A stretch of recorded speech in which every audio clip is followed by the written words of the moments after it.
As you can see, this number gets cancelled out, so... Pardon, if that's the case, wouldn't this formula be much more efficient? But, Princess, the theorem you're using doesn't exist. True. I created it just this very moment. Did you? There's no denying the fact your highness is exceptional, but... Wait. It actually works! But that would mean this is a new discovery in the world of mathematics! By connecting the parts we were given, I would have thought the method seemed obvious. I must make a report! The society will want to hear of this at once! Seems the lesson's finished. But when you're able to understand something after hearing it only once, I suppose it doesn't make much of a difference. How boring. Did you hear me? I am the villainess, Princess. It is my duty to tear you and the herald away from each other. And when I'm through, you'll be in complete shock. At last, something I don't understand.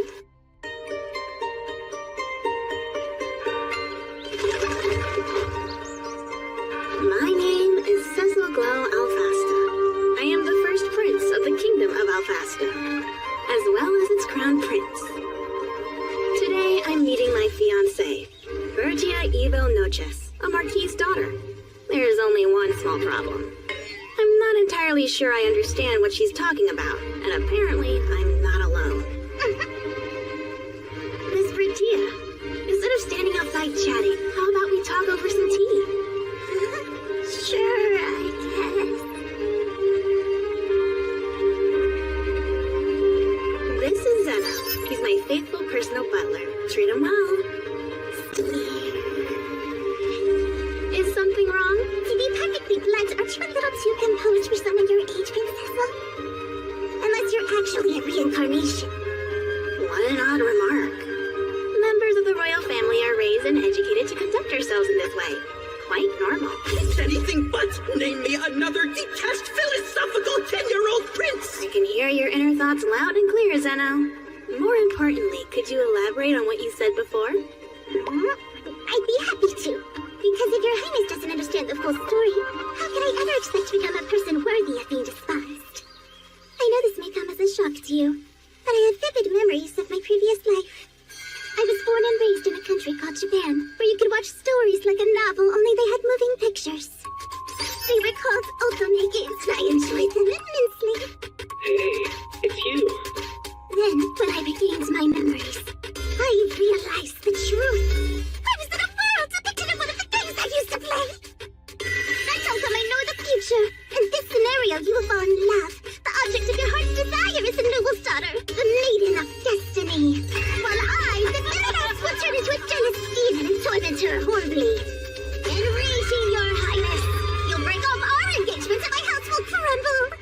Basically, you find happiness, but the only way to get the storybook ending is by defeating me. So I'm doomed to fall out so beautifully. I'll become a first-rate flower of evil. Up until this moment, not once have I been unable to comprehend what someone was telling me. Honestly, it doesn't matter if it's the product of an overactive imagination, or if she can, indeed, predict the future. I have no problem with her trying to embody this villainess character. My only concern is whether she is fit to be the future queen. I am intrigued. This first-rate flower of evil you mentioned, what sort of person is she? She's strong, noble, and beautiful. Though her path leads to destruction, she walks it without hesitation. I shall become that woman. Strong, noble, and, oh yes, beautiful. Stepped in it there. Oh. Listen, I know what you're thinking, but Bertia was originally a character who never stood a chance, so her looks were always going to be questionable. It sounds like a rather tragic existence. Are you alright with that life? No, obviously not. That was Bertia from the game. We're different. I will always be myself. In my past life, I was always retreating back into my shell. But you were my one and only source of happiness, Princess. Thus, I make this vow. I will become an honest, righteous flower of evil. An honest and righteous flower of evil? I'll pay a call to you again after I'm done improving. What a peculiar girl. Truly, what comes next? Good question. As far as becoming my fiancé, she lacks the appropriate manners when speaking to royalty. Plus, what she says doesn't make sense, which is precisely what makes her interesting. Let's observe her for a while, and if it becomes necessary, I'm convinced we'll be able to guide her down the right path. Seems you're enjoying this, Highness. My inability to predict her next move isn't unpleasant. Generally, when I'm introduced to something new, I succeed in understanding it on my first try, which makes existence rather tedious. I rarely feel a sense of accomplishment anymore. In my eyes, the world has lost its color. But this is different. Please, don't disappoint me.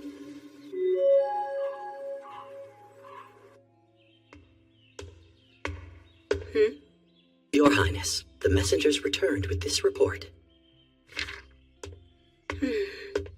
Lady Bertia has secluded herself within her home. A full year, should we be concerned? No, I have been sending messengers to observe how she's faring. Seems she's in exceedingly good spirits. And yet she insists on shutting herself away. She will make an appearance soon. You'll understand once you see her, Zeno.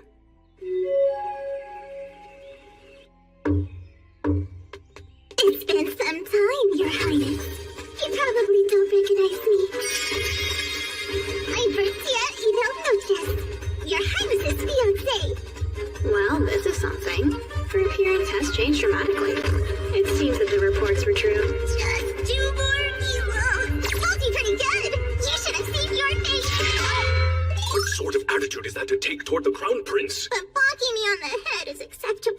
Your Highness, pardon my idiot daughter's behavior. Please, it's no trouble. I find it childlike and adorable. Your Highness, if you don't mind, would you say that one more time? How I'm so adorable, please? A word, my daughter. His appearance may fool others, but it mustn't deceive you. Notice the prince's eyes never smile because he doesn't have the emotions necessary to admire something so, quote, adorable. You'll have to be satisfied with my endearments instead. My adorable little... I wonder if the Marquis is aware that what he said was far ruder than anything Miss Bertia told me.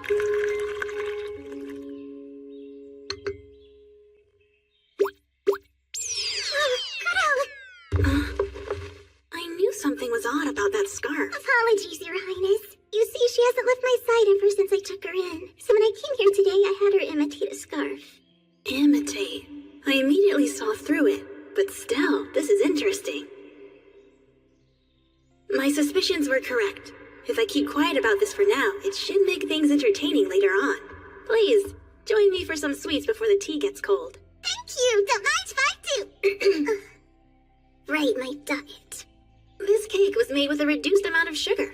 I don't particularly enjoy sweets. Reduced sugar cake. Perfect. Help yourself to a slice.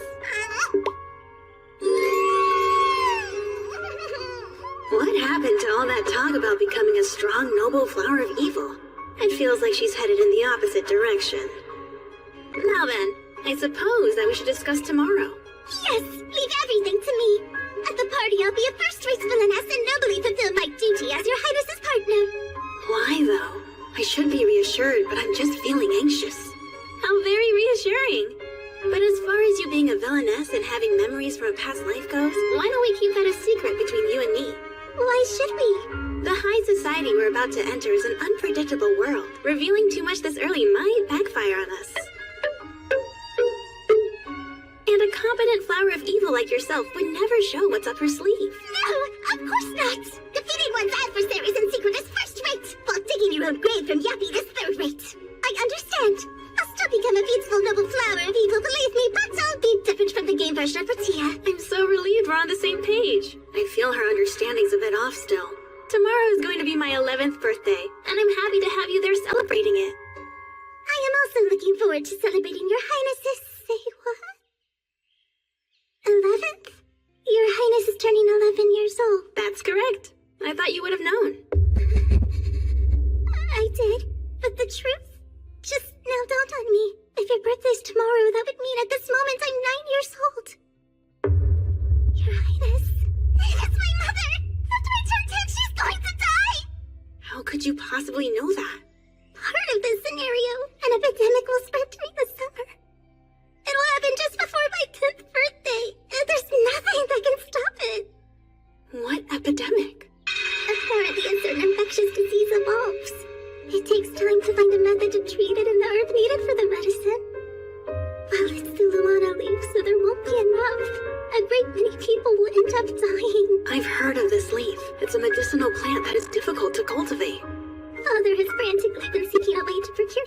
Without luck. In the end, he begs His Majesty to spare a small amount, but by then...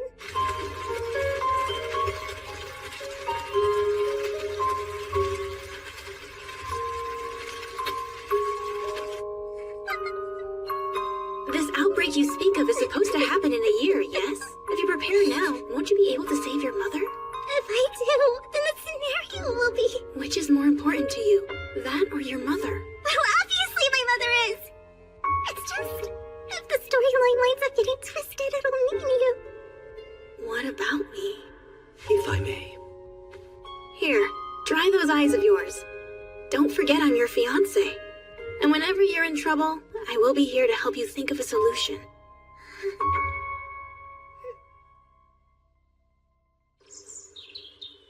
You're simply the worst, Your Highness! Honestly, you're going to sit there like you have no idea! Please, do forgive me. Such behavior is unbecoming of a lady. No need. I feel I'm at fault. After all, I must have done something to cause that charming face of yours to contort. Time has flown by and today is already my 10th birthday. I wanted to develop a strategy against the epidemic. But when you insist on replying to all my letters, then don't worry, everything's fine. How else am I supposed to behave? I'm sorry. I had no idea that you were feeling so distraught. But I truly meant what I said in my letters. Everything will be fine. I desperately tried collecting Luana leaf, but I still don't have nearly enough. But when summer came, the disease didn't spread. But my mother is in perfect health. I feel lost. Like I don't understand what's going on anymore. No, you were right. The epidemic did begin, exactly as you said it would. It just never got the chance to keep spreading. So I was right, but somehow it was stopped. How? Based on everything you said, I was able to guess the disease and invent a cure. As soon as it began to spread, infected patients were immediately treated.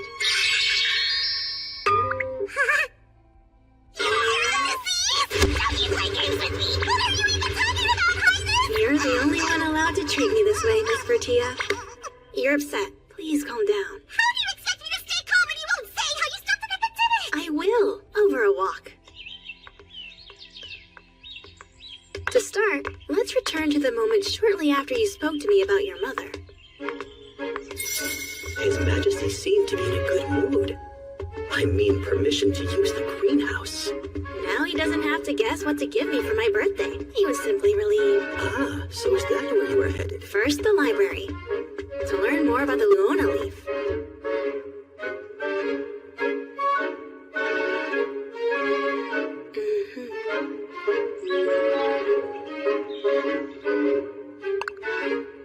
Turns out, cultivating Luona leaf is simple. It's able to grow to this size? Did you do this, Your Highness? I'll try making some medicine. But first, I have to identify the infectious disease. Miss Bertia can provide me with details. You want to know about my mother's disease? I sought knowledge from experts in medicine and pharmacy, and was able to identify the epidemic. I'm afraid there's nothing more I'm able to pass along, Your Highness. Likely the disease is a mutation of this one. Now for the remedy. Mission accomplished. That certainly didn't take you very long, did it? Well, we won't know how effective it is until we're given the chance to test it on someone who's stricken with the disease. If we want to be fully prepared for when that happens, I'll have to make the adults take action. I'll pretend that I just happened to take an interest in a certain illness, then invite a doctor who is studying it to the palace as my new instructor. I'll passionately debate infectious diseases with him. I vehemently insist. Then we'll discuss the possibility of a new strain and how to effectively combat it. I vehemently insist. As a separate matter, I'll tell him about the effects of the Luona leaf I happen to be obsessed with, and speak on the subject quite fervently, connecting the dots between the new disease strain and the plant, while making him think he came to the realization himself. Fascinating. I had no idea. I'll inform my colleague of these effects since they're likely to be useful in his research. Forget about your colleague's research. It'll prove more useful in your own. Why is he unable to realize something so simple? Your Highness, having some difficulty? Funny, you seem oddly happy. Why's that? No particular reason. Still, he is an excellent doctor. I'm sure he'll realize eventually. I vehemently insist. No, I vehemently insist. Could it be? With the addition of the Luona leaf, the illness could easily be cured. What a brilliant revelation, Doctor. Sure took you long enough. And that's how it happened. Shortly after, the first infected person was discovered, and that same doctor was able to tend to her. The truth is, I was surprised when Patient Zero actually appeared. It wasn't as if I completely believed Miss Bertia's story. In the end, I've learned a great deal. The fact I had difficulty guiding the doctor, as well as making Miss Bertia feel anxious, might be the result of my bad habits. When I theorize, I understand easily, but tend to omit the explanation. Back up just one moment, Your Highness. This all seems so strange. Why go out of your way for me? What an odd question. I have no intention of ignoring my fiancée when she appears so anxious. But you're only 11 years old. A child's not capable of changing the world this much. You forget I'm the Crown Prince. I have access to the palace library, and with my father's permission, can request to meet with the most brilliant minds around for their assistance.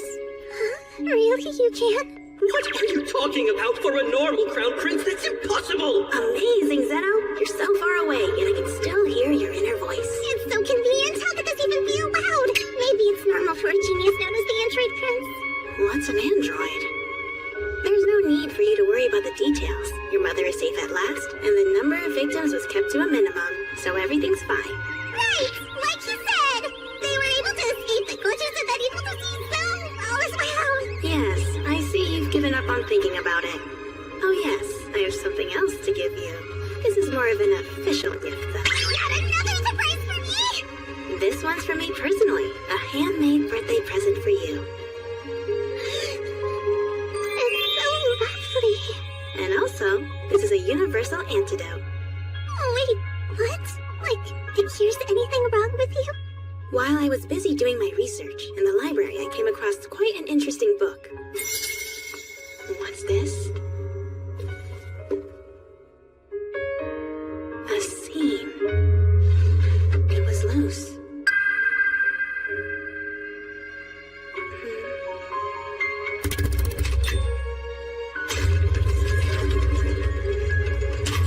Using the knowledge I gained, I made you this. Since you'll be my wife, it's possible that your life will be threatened. So I wanted you to have a protective charm. Yes, suits you well.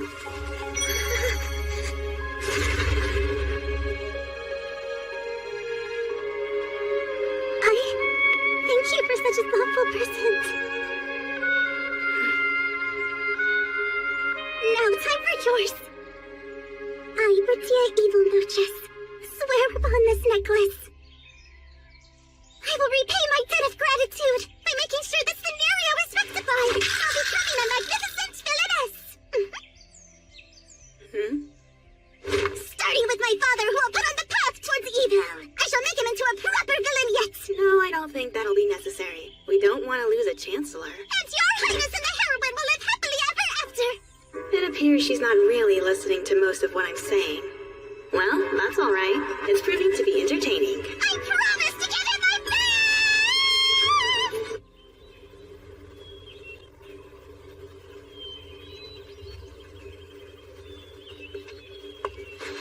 Are you injured, little one?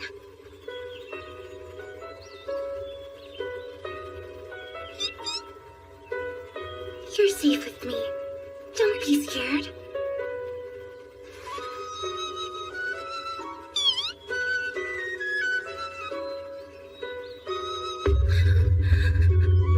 I remember who I am.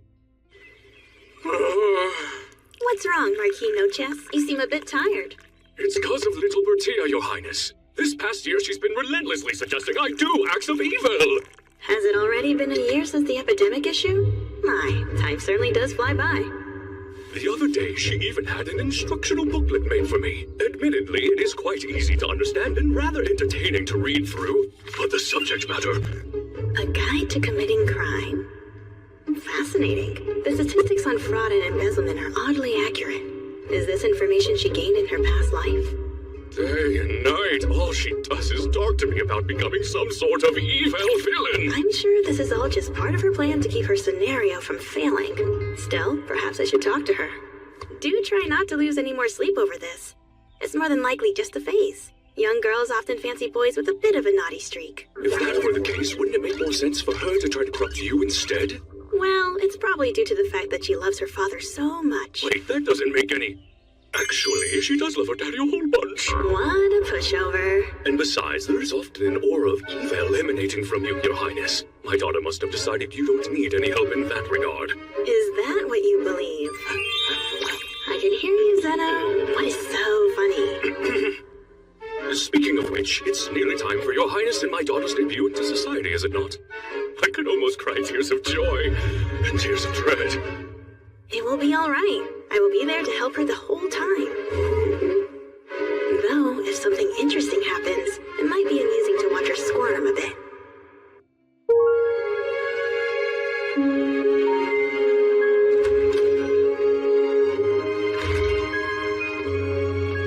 Your Highness!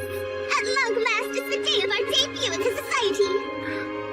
You've grown quite lovely. What are you saying? Now stop the time! If you're trying to butter me up, it'll just have to wait! I have to stay focused on today! For it's time to advance my turned father into a villain plan! She may look elegant, but it seems her unusual nature remains.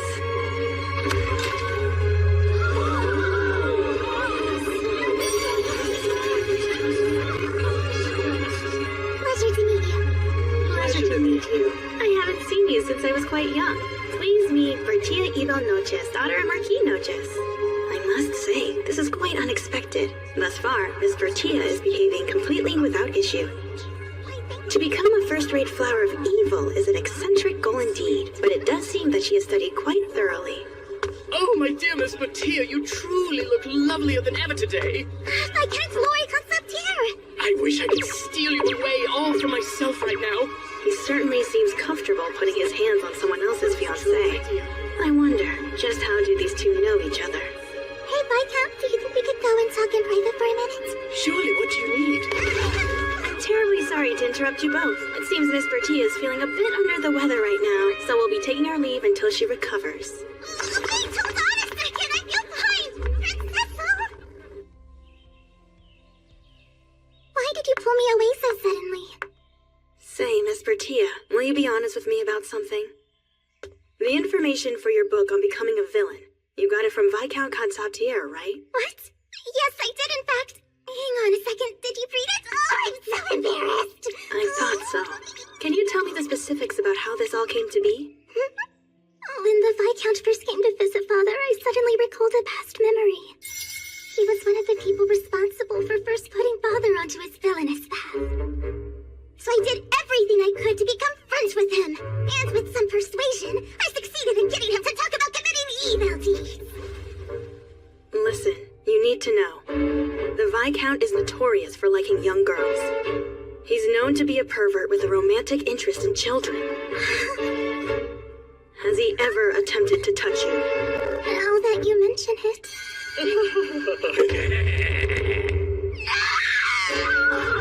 On the outside, he seems like an innocent older man. It's no surprise she didn't notice. Everything's all right. Don't you worry. I'll be sure to figure something out. That someone would dare lay a hand on my precious fiancé. I'll make sure they suffer dearly for it. Your Highness.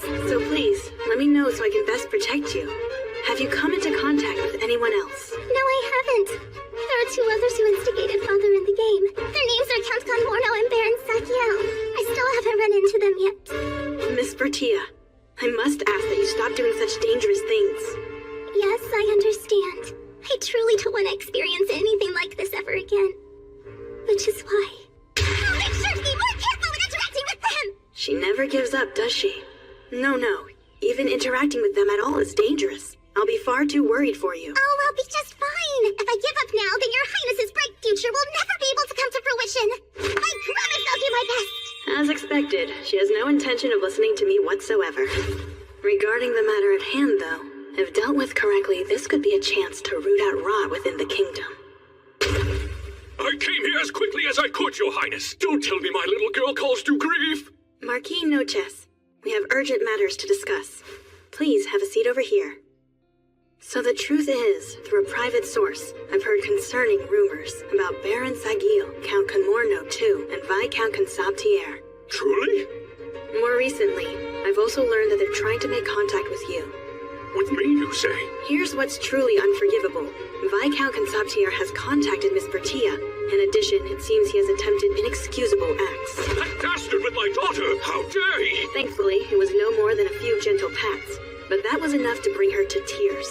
Please don't bring it up to her, for her own sake. My little girl. To make sure she doesn't find out about my plans, it's best he doesn't say anything to her. I'm hoping to get rid of everyone involved in this matter as privately as possible. In order for that to work, your assistance is going to be essential. How can I help? Simple. Their goal is to initiate contact with you. I'd want you to join them and become my spy. Your mission will be to find evidence of their wrongdoing. I'll do whatever I have to. I would gleefully take those rotten maggots and crush them myself!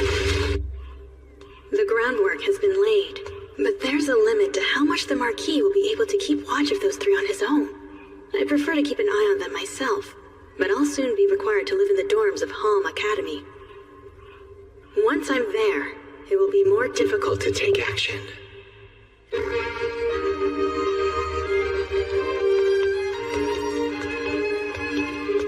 How boring. This academy is nice enough, but I've yet to learn anything I didn't already know. Maybe if Miss Bertia were here. Impossible. Calm down. A royal doesn't ever lose their composure. Why, Miss Bertia, what brings you all the way over here? Your Highness! What do I do? We're about to have a baby on the way! We're about to have a baby on the way! This isn't a scenario at all! Well, I was just thinking I was bored. Be careful what you wish for, I guess. Who knew His Highness had it in him? A true man among men. No, I would never lay a hand on my fiancée before we were married. Senno, I'll make sure you regret that. I truly apologize for any trouble this is going to cause you. I should be happy about it, but I can't bring myself to celebrate. She needs to stop saying things that people are absolutely going to take the wrong way. Please calm down. Now tell me, who has become pregnant and with whose child? I'm just so overwhelmed. I don't know what to do with myself. It is all right. Please just tell me what's happening. I want to help you with this, but I won't be able to if you can't calm down. My apologies. I must look so silly right now. Not at all, my dear. Now tell me, who is pregnant and with whose child? Huh? My mother. She's become pregnant with the child of my father, of course. Is that not obvious? I was talking about me! The Highness and I haven't even kissed yet! What a terrible misunderstanding you've got going on! It's perfectly fine. I'm certain everyone understands you now. And if any odd rumors start circulating, you know what will happen. Nod. I'll have a coach readied. May I accompany you back to Noche's house? You'll be able to tell me all about it on the ride back. You really don't have to do that. I can just go back in the same carriage that I arrived in here. I wanted to run, but it turned out to be a bit too far to come by foot. Yes, well, even a carriage ride to get here would be at least 2 hours long. But it would be my pleasure to take you back home. You traveled all this way just to see me, your fiancé, after all. It would be too awful to send you back on your own. I truly do appreciate that you care so much. But if I stay with you any longer, I think I might just die of embarrassment. It is all right. Once we're able to get some alone time, we can work on getting you your first kiss. Bertia. Meow to you as well, Bertia. Don't tell me you're also secretly part cat. Your Highness? I am sorry, but I couldn't help myself. Her reactions are always so very amusing. And of course, it was in no way revenge for causing me to lose my composure in public earlier. There it is, that evil aura. Yet still, Bertia. Not Miss Bertia. Yes, lovely. From now on, that is what I'll call her. Thank you so much for gracing our home with your presence, Your Highness.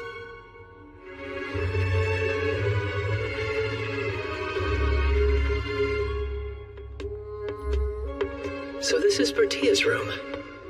How interesting. Now that I think about it, Bertia often wears these colors. I wonder if they're favorites of hers. Hold on. It can't be because they match my hair and eye color, can it?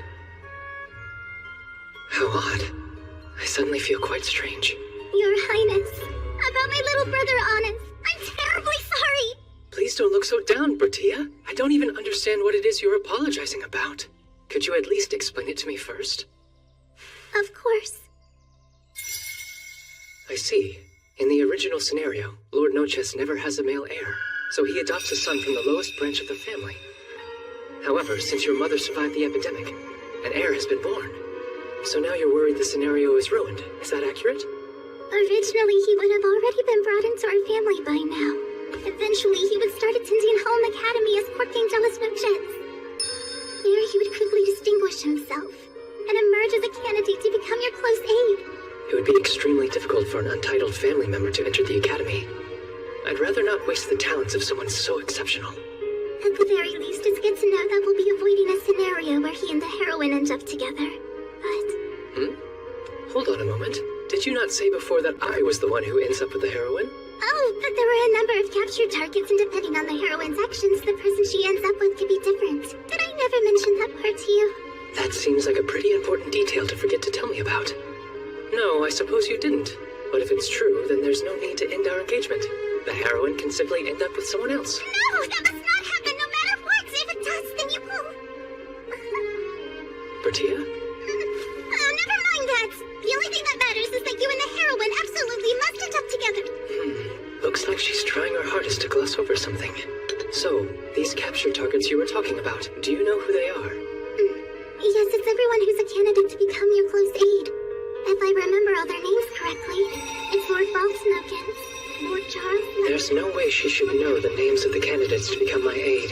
These memories from her past life might be dangerous. On that note, I'm guessing the scenario will generate a compelling force of some kind, so that when the time arrives, an event will trigger to draw them all to the heroine. But what if that same force also tries to alter events to guarantee that Courtier is somehow adopted into our family? I can only imagine that some unexpected disaster will befall my brother Auden. That's all I've been able to think about since his birth. I see. So that's the real source of her worries. True to form. All right. So if I understand you correctly, this Courtier needs to attend Halm Academy and then become a candidate to become my aide, right? Well, yes, I think that's probably correct. Is that so? Then I may have an idea. If you can, please leave the rest of it to me.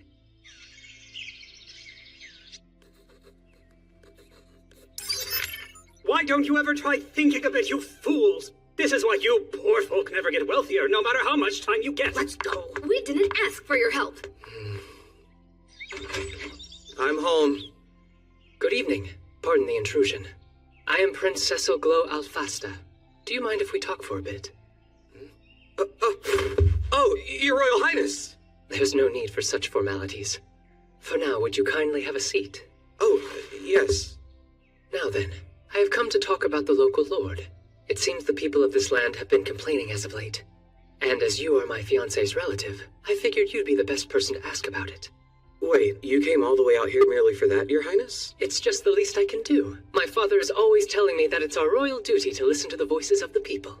It's not a lie, Zeno. I'm simply telling a fake truth. Now please, can you tell me what you know about the local lord? Well, let me see. In general, he's a very pragmatic man. For the most part, I believe him to be quite worthy of respect. Really now? Surprising. It's just he happens to be particularly horrible at communicating. I imagine that's why he has such an undeservedly bad reputation. How so? For example, this past year, some villagers harvested their crops before they were ready to help fulfill their taxes, and his lordship scolded them for it. Had they waited just 2 more weeks, those crops would have more than doubled in volume. If they'd simply come to him for assistance, he could have made their lives much more prosperous.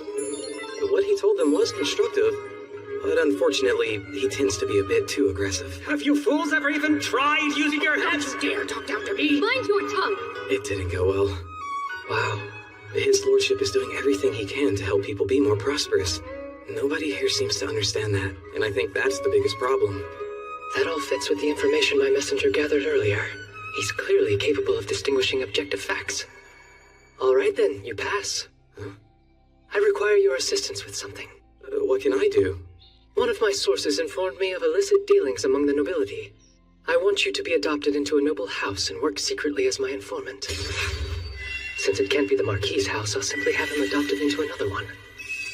It'll help the Marquis with his spying and prevent the scenario from collapsing. Of course, I will provide assistance to you however I can, but I need you to understand this will be quite dangerous. What do you think? I'd given up any hope. I thought I'd be stuck here for the rest of my life. I never could have imagined that you'd choose a non-noble from one of the lowest houses. On the name of Court Gaindelis Marden, I swear this to you.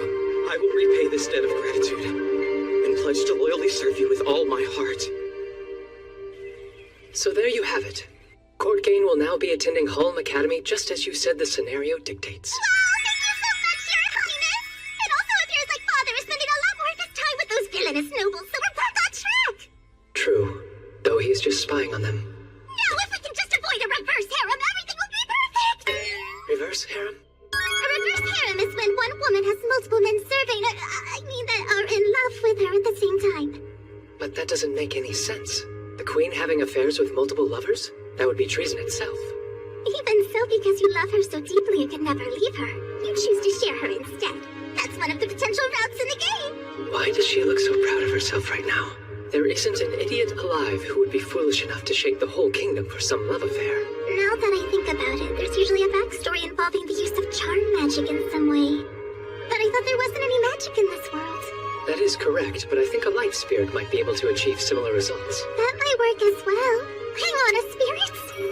They use what's called the light of healing to purify the wicked and bestow euphoria on the righteous. It is possible that sense of euphoria may be utilized to draw people to you, as if by magic. Hold on just a moment! You're telling me that these spirits really exist? I believe we are both contracted to one.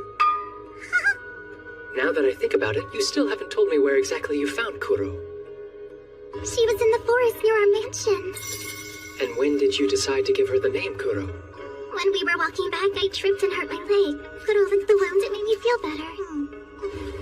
That's the moment I decided to name her. Oh yes, that all sounds about right. Then that should mean you're now contracted with this high-level darkness spirit here. You see, contracts are formed when spirits are given blood and a name. And as for me, Zeno here is my contracted spirit. Hold on a second. This is all too much for my brain to process.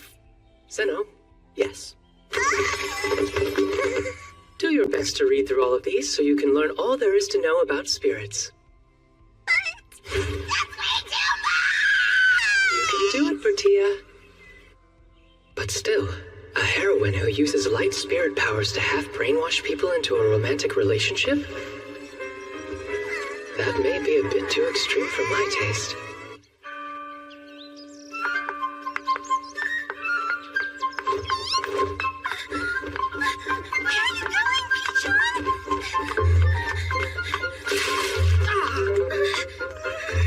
How dare you!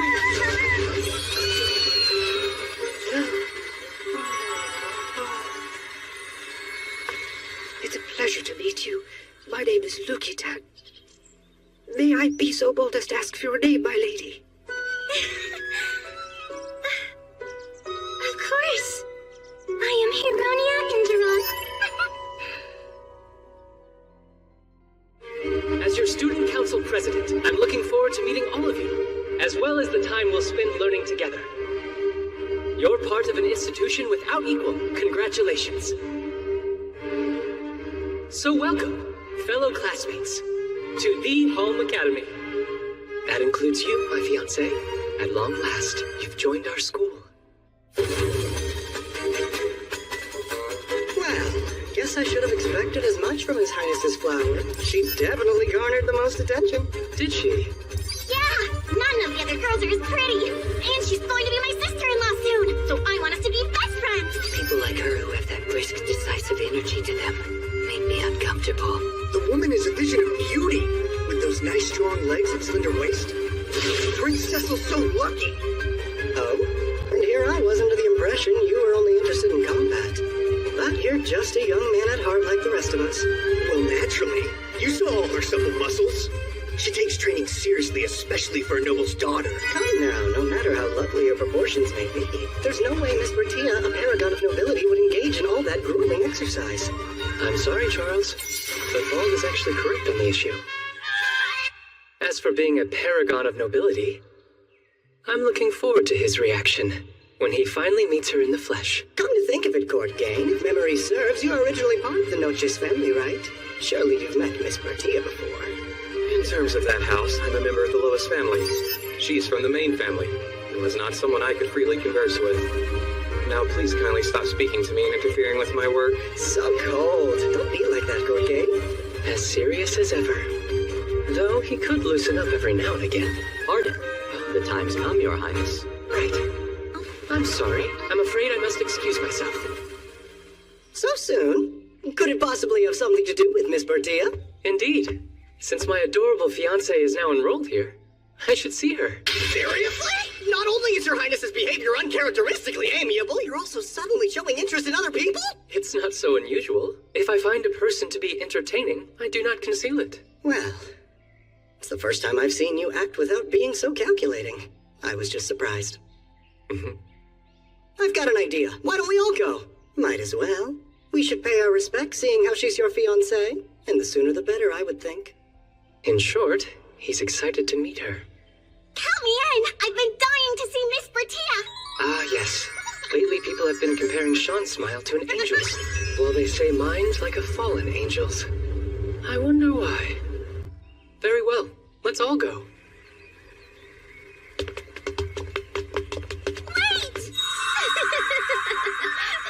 Get back here, you silly peachon!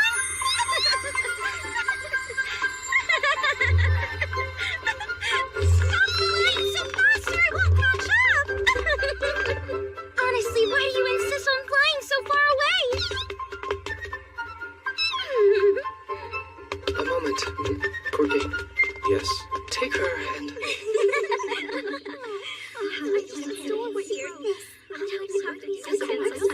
Hello there, Bertia. So many distinguished guests, but the one who draws the eye the most is you, Koto. Now that Bertia is enrolled in the academy, you've taken a more appropriate form that lets you stay by her side. Well, apart from the ears and tail, of course, but no one seems to have noticed. I had thought you were supposed to arrive later, and all the other captured targets. I mean, bringing members of the student council here is a bit odd as well.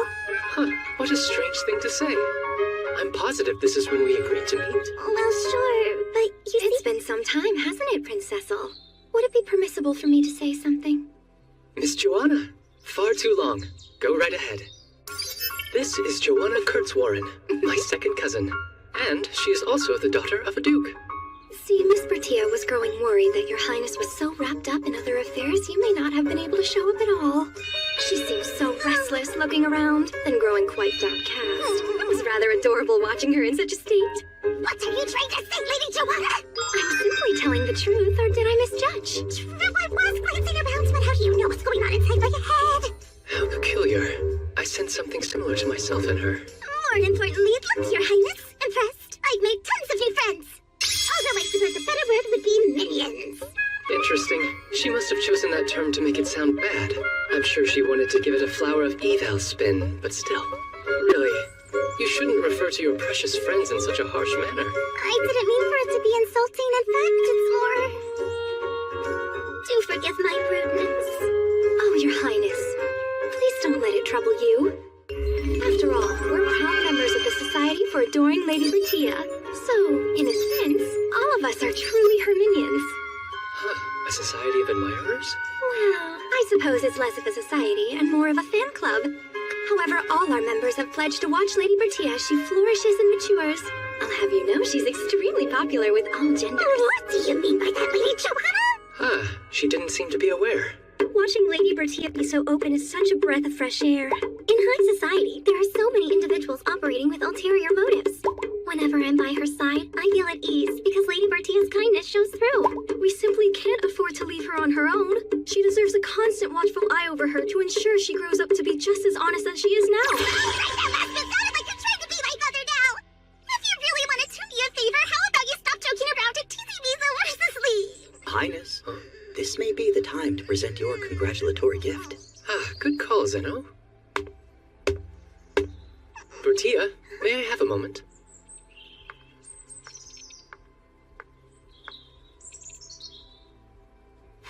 For you, on your enrollment.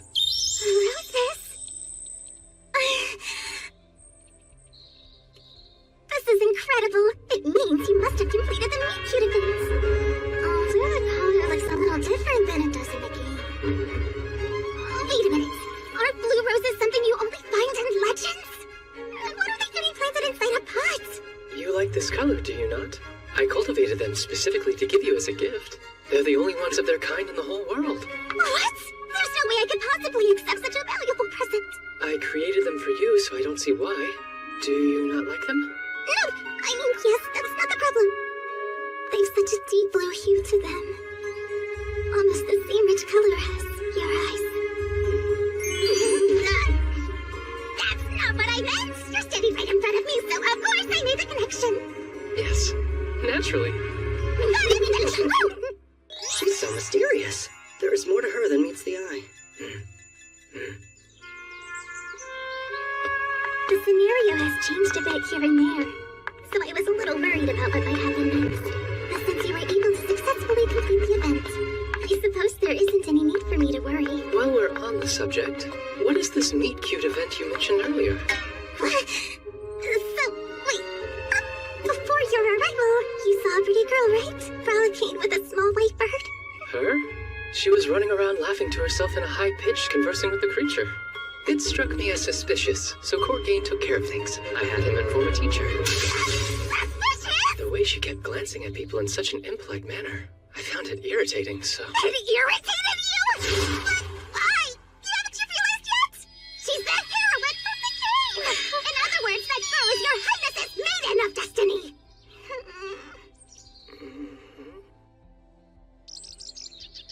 As soon as your highness lays eyes on her, you're supposed to take a rose from the bouquet meant for me and give it to her as a token of affection.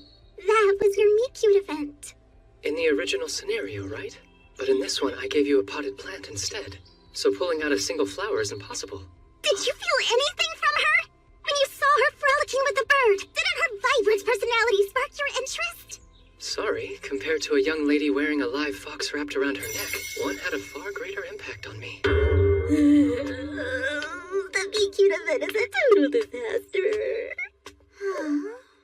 My intention was only to make you happy, but it appears to have had quite the opposite effect. No. After all, it's not like we can change the past. So I might as well allow myself just this little bit of bliss.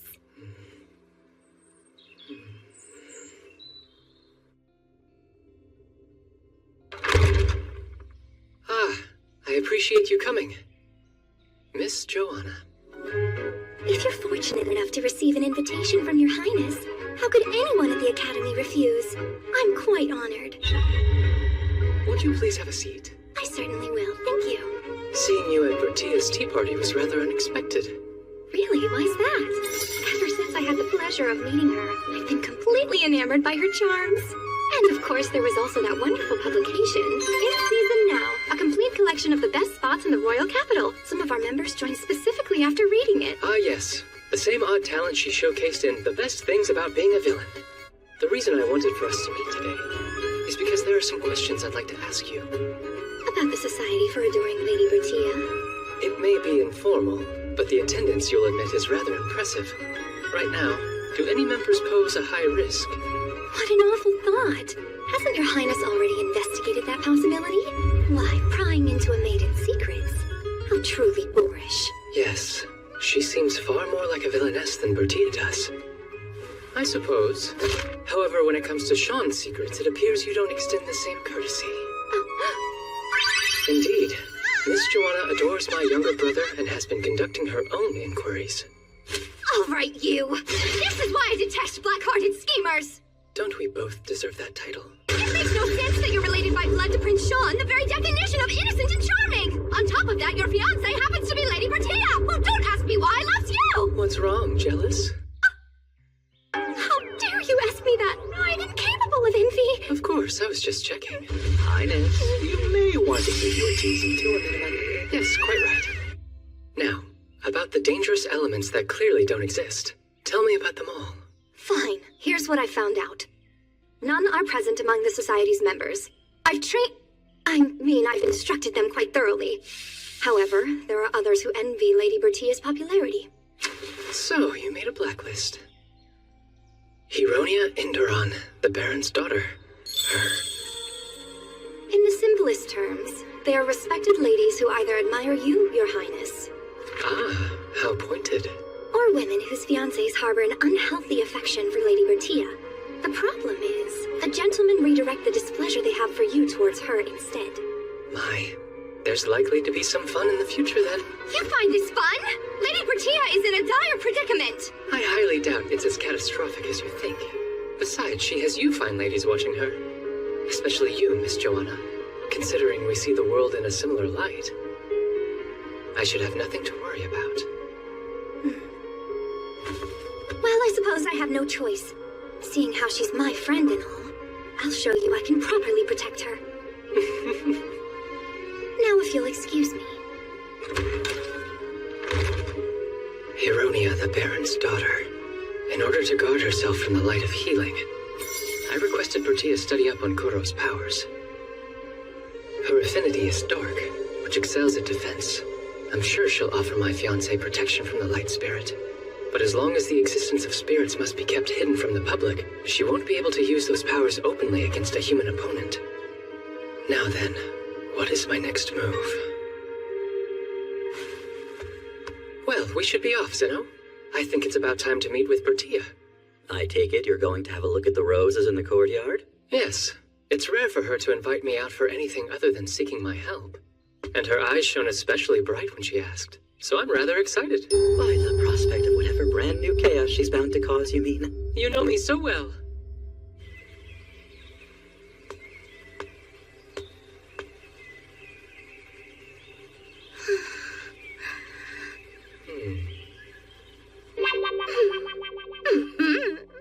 My fiancé is nowhere to be found at the spot where we agreed to meet. And instead I find the heroine asleep? Is this a game, Bertia? I'll play along. I was able to spot her as soon as I arrived.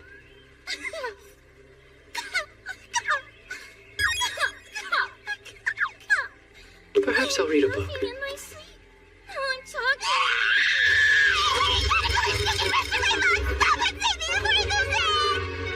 What an unexpected way to announce her arrival. Everything is all right. I've driven away that vicious creature that dared to frighten you so. Thank you for saving my life! Oh, I think nothing of it. Now then, are you all done playing hide and seek? Whatever do you mean? Perhaps I had the wrong idea. So then, shall we set out on our stroll? Right now? But first, shouldn't you? Wow! No matter how hard I try, I can't wake up! I wonder if there might be a prince nearby who could appear and save me from this endless slumber! Highness, you sure you shouldn't go and wake the heroine? And delay the rare occasion you ask me on a date? I've been rather looking forward to this. After the roses, why don't we have some tea? Did I already mention how I've obtained some imported sweets? They have dried fruits inside of them, which give them an exquisite sweet and sour sensation. Shall we go? You're supposed to be the boss! I almost feel like there's someone behind me shouting. Must have been the wind.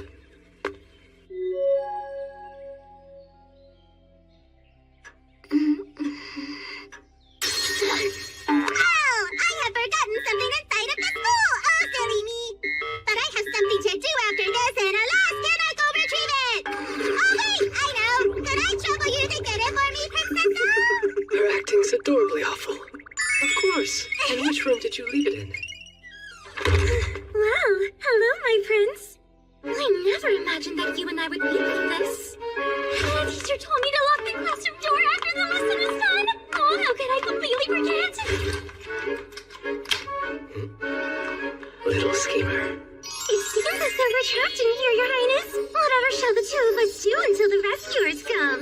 You seem quite happy, considering. Oh, by the way, I wanted to thank you for the beautiful rose you gave me the other day. I simply adore it. A rose?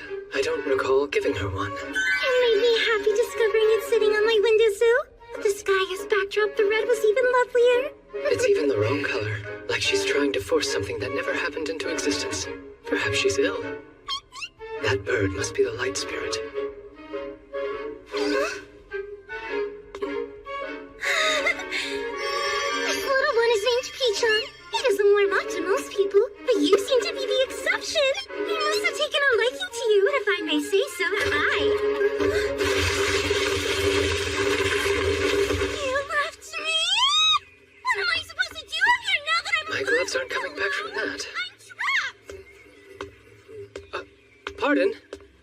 male student seems to have gotten locked in a classroom, Professor. What? Nearly a year has passed since Bertie has begun her relentless campaign of tricks. Tell me, what happened to the heroine afterwards, Princess? Oh, you mean the girl with the bird? Actually, she and I haven't even been properly introduced to each other as of yet. Within Home Academy, the rules of high society still apply. The most extreme of these is if you are of lower standing, you must never initiate with someone of a higher station. Until you're introduced, acting as if you don't know the other person is considered polite. And according to this rule, when it comes to Miss Hironia and I, we're still strangers. Though it doesn't seem like she wishes to follow proper etiquette. But that isn't fair! And after all of my work guiding you to so many event spots. What's that? Did you say guided? As in everything that's happened was arranged by you on purpose?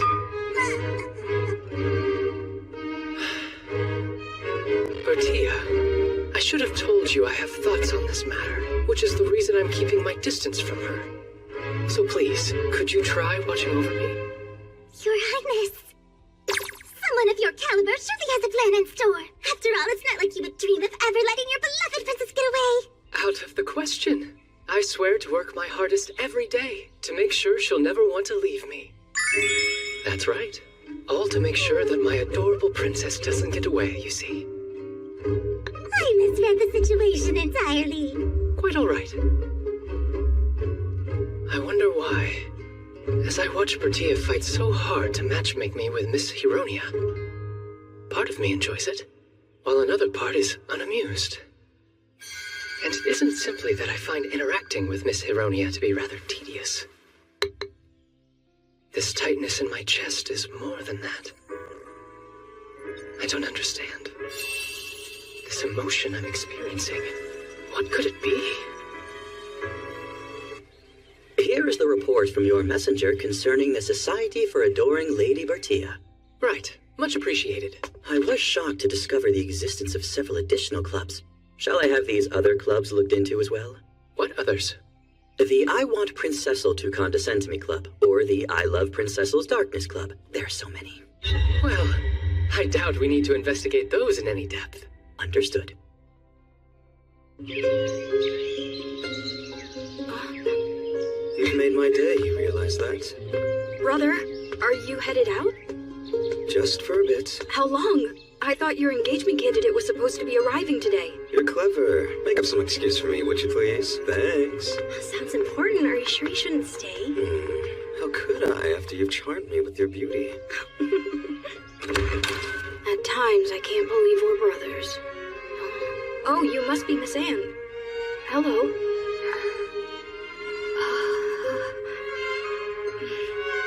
Forgive me. My name is Charles, the younger brother. If you wouldn't mind, will you chat with me? Of course. For about a year now, Bertia has been trying to close the distance between me and Hironia, the Baron's daughter. At the same time, she's also become invested in my personal aid candidates. Leave it to me! I'll happily take on the role of Cupid, Your Highness! How exciting! Another term that's completely new to me. Would you mind explaining what you're attempting to do this time? I was going to if you hadn't asked. At first, I devoted hours of racking my brain trying to think of a way to ensure Your Highness and the heroine wind up together in the end. Should I tell her I don't require that kind of devotion? Which led to my epiphany! Basically, I need to set up the other targets with their own lovely partners. Then they wouldn't even think of looking at the heroine. So this Cupid individual you spoke of, they serve as sort of a matchmaker then? Brilliant as usual. I thought I would start by focusing my efforts on Lord Bald and Lady Cynthia. Even though the pair are engaged, neither one of them seems to know all that much about each other. Now that you're up to date, I'll excuse myself. Operation Cupid's a go! I should say good day to you, Lady Anne. And you as well. I hope that nothing's troubling you. You're kind, but really I'm perfectly fine. If you'll excuse me. Something is wrong. What's this? Your Highness decided to come as well? At Bald's invitation. You look smart in your riding habit. Well, What a lovely compliment. Huh? By the way, Lady Cynthia, why are you wearing trousers?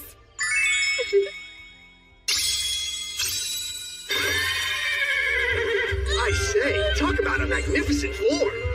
This isn't right! Lady Cynthia's backstory is she received treatment but was left with a weakened constitution because of the epidemic from years ago. That was the rumor. That's strange. Fortunately, I've never contracted a serious illness in my entire life. As in the same epidemic that was brought to a swift end in the capital because of the medicine I made? How could I have known changing a single plot point years ago would affect the president also in different ways? Originally, she was too sick to learn to ride on her own, so Lord Falls was going to be gentle in teaching her.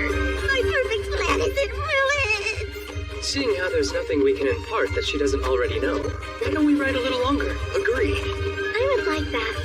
You're really good at Not this. as good as you, Lord Falls. I bet you're skilled at a canter, too. Shall we get, Your Highness? Is it just me, or are those two steadily speeding up? You are right. They definitely are.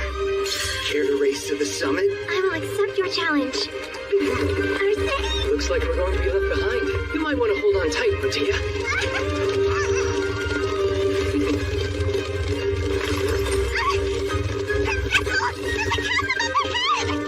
I believe they call that a shortcut.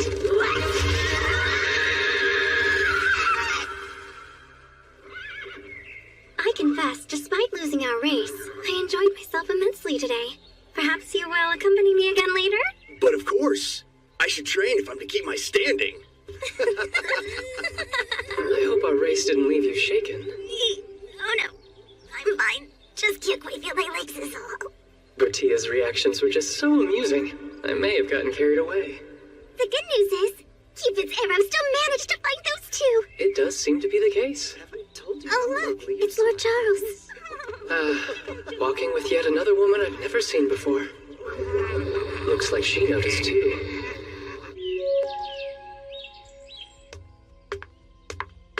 Miss Anne. Hello, Lord Charles. I hope you are well. Thanks, but if you don't mind me saying, you're looking pale today. Might you be feeling under the weather? What? And if you are troubled, then please rest assured. I'll gladly lend you an ear, and afterwards I will act to remedy the problem in a heartbeat. As far back as I can remember, you've always been there to cheer me up whenever I was feeling downcast. And yet, this time, I am afraid it concerns something I must solve without your help. See, my father, I received a letter from him telling me I must decide what to do about my engagement to your older brother. Well, I suppose now, the moment's come when I must finally steel my resolve. Lord Charles, why aren't you saying anything? I beg your pardon, Miss Bertia. You're the one who's in significant need of resolve. Tell her how you really feel. Your Highness, would you kindly do something about Miss Bertia? What has she done this time? Only revealed someone's affections without their permission! And to Miss Anne directly! Having feelings for one's brother's potential fiancé is no laughing matter! I've dated other women and tried everything to forget her as quickly as possible. Alas, there's no one else in the world I feel more strongly about. She's so dear to me that I hate her in equal measure. Anne has stolen my heart completely, and yet I know she will never be mine. Charles is always so easygoing and detached. Seeing how much passion he was hiding caught me off guard. And I didn't get a chance to warn him. Miss Anne and Bertia have been standing behind him the entire time during his whole confession. You are acting utterly pathetic, Lord Charles. If you are that besotted, then why don't you try taking her away? Because by marrying me, the best she can hope for is to be the wife of a count. Who am I to deny her the happiness a duke would bring? Miss Anne, your face. What is... Economic stability is a must, but the greatest treasure you could ever provide a woman is true love, Lord Charles. Besides, everyone knows your older brother is nothing but a dyed-in-the-wool playboy and philandering sot. So how about it? Which life would you rather have, my Lady Anne? A duchess who's married to a rake, or a countess married to an actual gentleman? I'd choose the latter. Wait, you truly mean that, Miss Anne? Yes, that is, if you agree. Shame on you, Bertia and Charles. One shouldn't ask a lady so many pressing questions. I'm behaving rudely. Sorry. One more thing, Charles. There's no denying how important one's station can be in life. I say this because if you happen to become the future king's personal aide, I would think that would be a respectable rank. Of course, but I have done nothing to earn that position yet. Then you must work hard to be worthy of the title. The rest depends entirely on your resolve.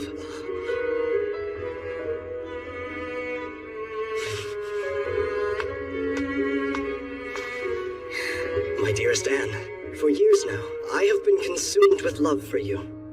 I swear, I will become a man suitable enough to ask for your hand. Until that day, may I ask you to watch over me?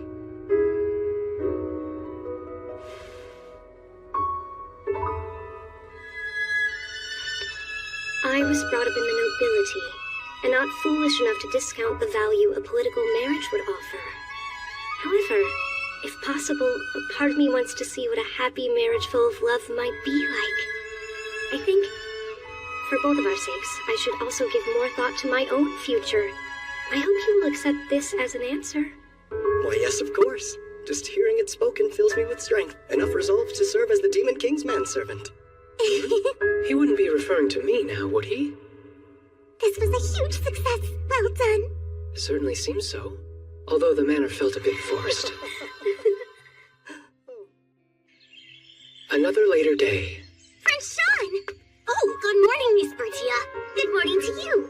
You seem in rather high spirits today. Yes, indeed. A friend of mine has brought me some rare sweets as a gift. You can only get them in the area where they're made. My, what a truly wonderful gift. Oh, hello, Miss Joanna. I didn't realize you were here. Good day, Your Highness.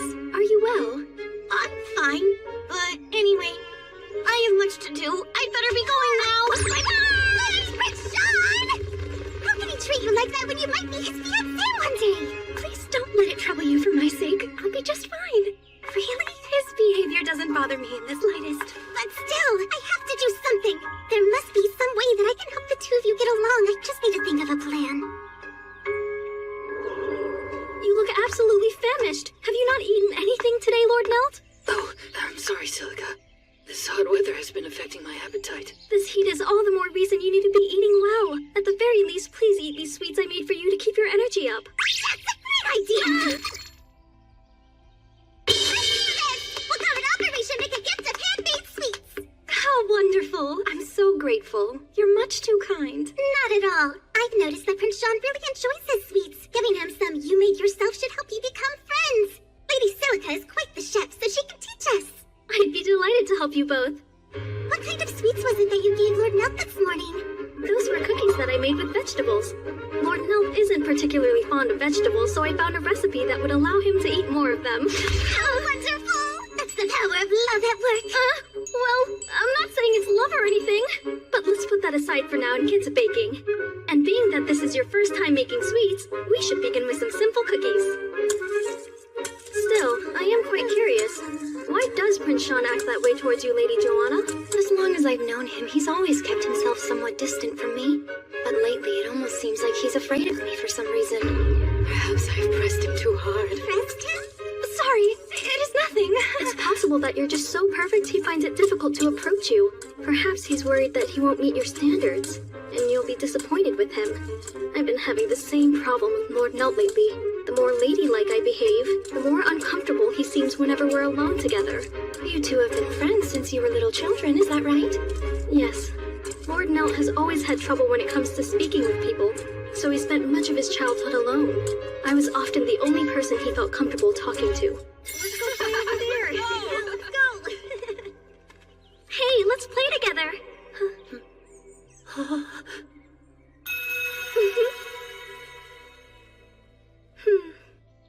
Lady Silica? I was just thinking about something. Anyways, let's get those hands moving fast, ladies. These are...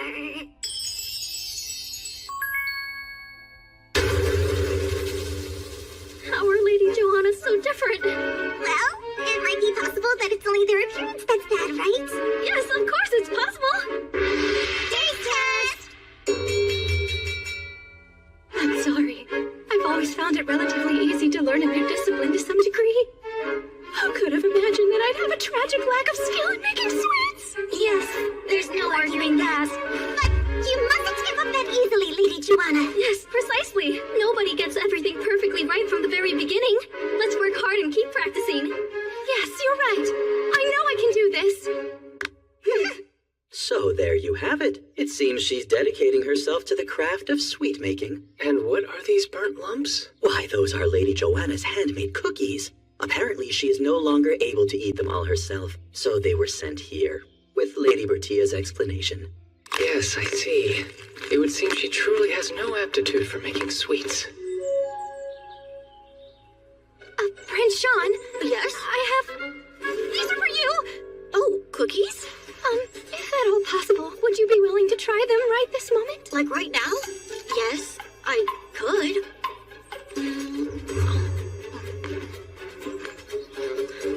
Oh, these cookies are unusually dry. I'm so terribly sorry. I shouldn't have given you something so foul. What? Is something wrong? It wasn't that bad. Well, you see, the truth is, I made these myself. What? I know your highness loves sweets, so I was hoping to be able to make you some of my own. But they're still not a worthy gift. Oh, but never mind that. My apologies. We can just forget this ever happened. Right? Wait.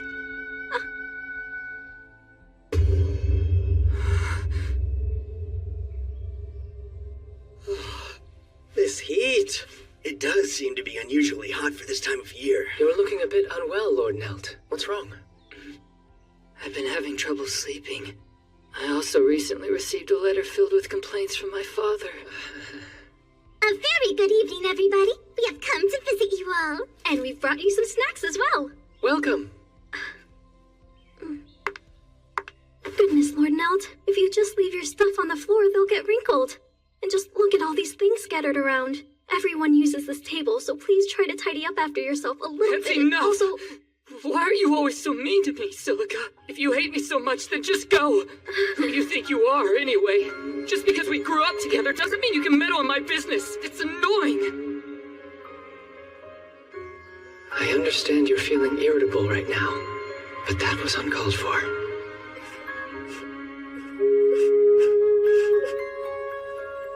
That's quite enough! How can you say such a thing?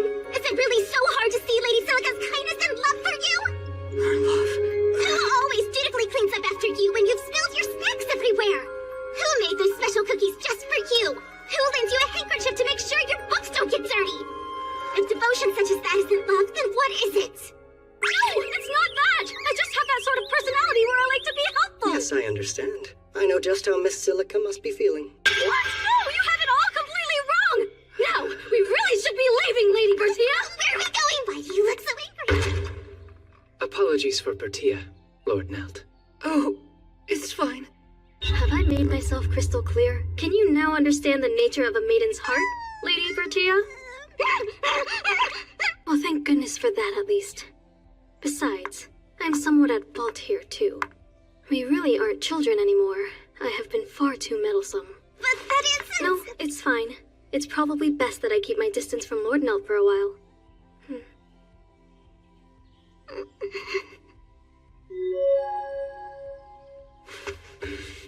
I was up all night thinking about Silica.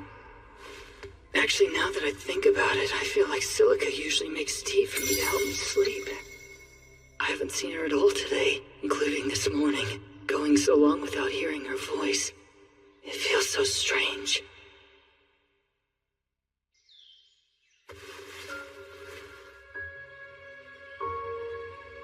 Silica. Sorry, just me. Charles!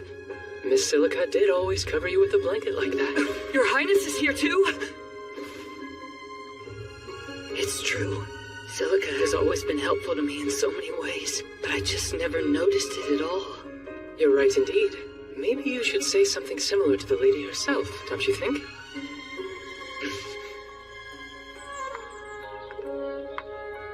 Silica! Oh, hello, Lord Nelt. You see, I just... Sorry for overstepping my bounds all this time. I swear. I won't do anything to inconvenience you any further, Lord Nelt. No, you have it all wrong. I'm the one who should apologize. What?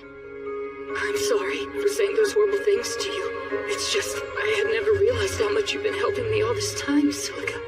Oh, truly? And also, I've thought a lot about the meaning of what Miss Bertia was saying the other day. That was just a misunderstanding. I'm so dense and no good at these things. I honestly don't know what to say. But still, I promise I'll do better not to get angry from now on. And so, could you stay beside me forever? Of course. Oh, isn't it wonderful? I'm so happy. And now we must have a lavish congratulatory party immediately. You had better behave yourself this time. We don't want things to end up like yesterday. Maidens are fragile, and sensitivity will breed hatred. Is that? They seem to be getting along quite well now. But I don't understand. I thought our operation was a complete failure. Not quite. I actually spoke with Sean a little yesterday. Apparently, he found Lady Joanna so perfect that he always felt a bit inferior to her. But as it happens, while he was consoling her after her failure in learning to bake sweets, he said he was finally able to see her as a normal girl. He also said he felt a strong desire to protect her welling up from within him. So our failure was a success? Yes, I suppose one would call it a lucky break. And it's all thanks to you, Bertia. I won't hold a party yet, but still, I want to at least congratulate them in secret. Would that be all right? Bertia's Cupid play may have been messy, but in the end, I suppose you could call it a success as well. However, at the same time, unaware to me, a tremendous ill will had begun to grow in the shadows. I don't understand. Why doesn't anything turn out right for me? Come, I've had some delicious sweets prepared today. Really? I'm so looking forward to it.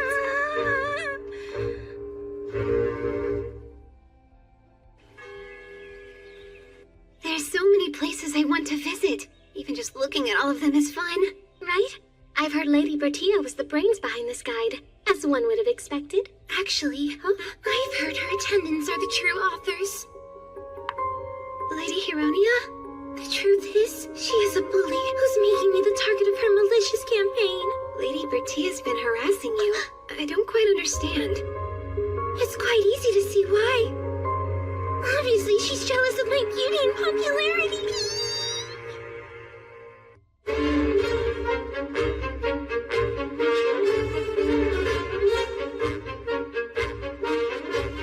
Recently, Lady Hironia's attitude towards Bertia has been utterly appalling. She's made false accusations and has spread nasty rumors. Bertia wants there to be friction between the villainess and the heroine, but things have gone too far. Yes, come in. Your Highness. Pardon me, but I have brought the current plan from the Middle School Student Council for your review. I appreciate it. This spring, I'll be advancing to high school. Presently, the council is being led by Corgain. Actually, there's more. It's a small matter concerning your fiancé. Oh? With your permission, naturally, may I permit Lady Bertia to refer to me as Dear Brother Cor? You may not. No, I didn't think so. I rejected it immediately because I had a feeling I wouldn't find it amusing, but... Was it Bertia who brought this up? Indeed. Almost every single day, as a matter of fact. Let me call you that! Pretty please say yes! She's very persistent. At first, I rejected the proposal immediately. But after seeing how depressed my answer made her, I just had to ask. Please forgive me. Despite how awful it makes me feel, I will continue saying no to her request. Now that I do approve of. This is unusual. We're speaking about Bertia, and yet this isn't fun at all. Ah, found you at last. What a pleasure it is seeing you all again. But I'm afraid I must be going. You're leaving already? There's much work to be done. An earring? Not a typical accessory for you. What? Oh, right. As a matter of fact, Vald and Nelt have acquired one too. Miss Bertia gave them to us. That's strange. Has your Highness not received one from her yet? What an incredibly foolish thing of me to say! Really, I hope I haven't made you angry!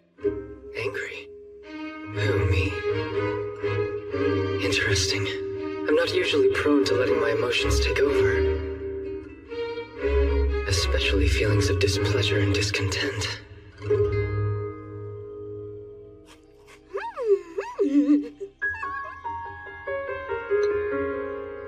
By the way, is it true you've been begging Courtgain to let you call him your dear brother, Cor? Yep, 100%.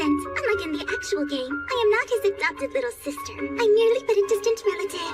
Clever, huh? By taking on the role of a younger sibling, I'll be able to block all of his interactions with the heroine. An odd line of thinking, since you're actively trying to force her and I together. Actually, in my previous life, I didn't have siblings, so I've always longed for that relationship. If that's what you're looking for, feel free to start referring to me as dear brother Cecil.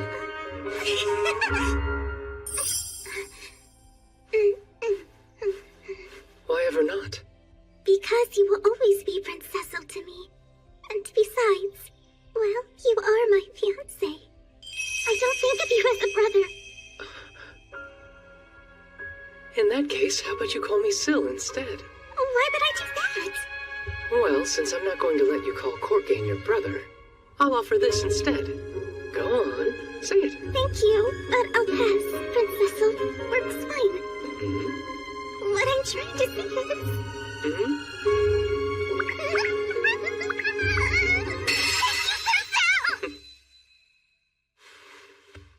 I knew you could do it.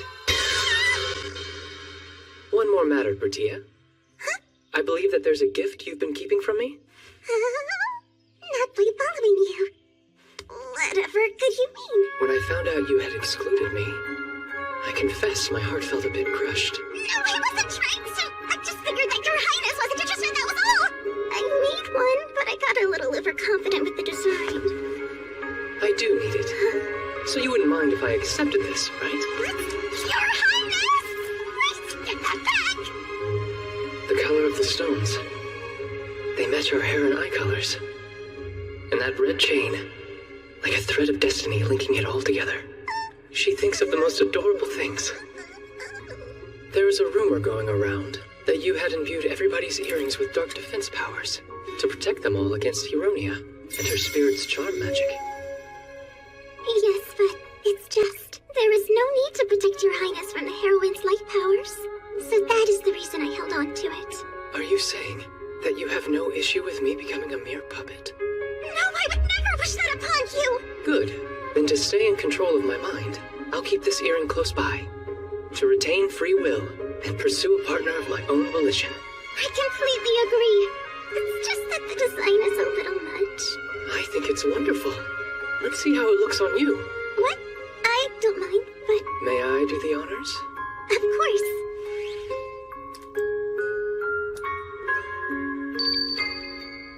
Zeno, your assistance, please.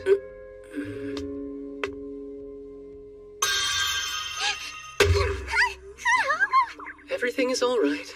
I had Zeno use some magic, and naturally she was protective. Magic? Yes. A spell to make sure your precious earring will never fall off. Huh? You what? Have you fully lost your mind? If people see us wearing matching earrings, they're going to assume we're hopelessly enamored. They got the rumors! A couple bound by destiny. How poetic. I hope you share my enthusiasm. I'm anything but enthusiastic! Because if the heroine misunderstands, then she'll take a different route! I'm sure she'll be all right. I find her irrationally strong-willed. But, Your Highness! I believe you mean Syl. Huh? Right, dear Tia? You're dropping a pet name now of all time? The impact's devastating. What am I talking about? That's not the problem here! I must go. Afternoon classes are about to begin. Sweet Tia, how about we meet again, say tomorrow at breakfast? Syl! You can't go now! I have something I need to tell you! Take off that earring! As I thought, talking to Bertia directly instead of receiving news secondhand is 1,000 times more interesting. Prince Cecil? I have been entrusted to deliver this letter from His Majesty the King.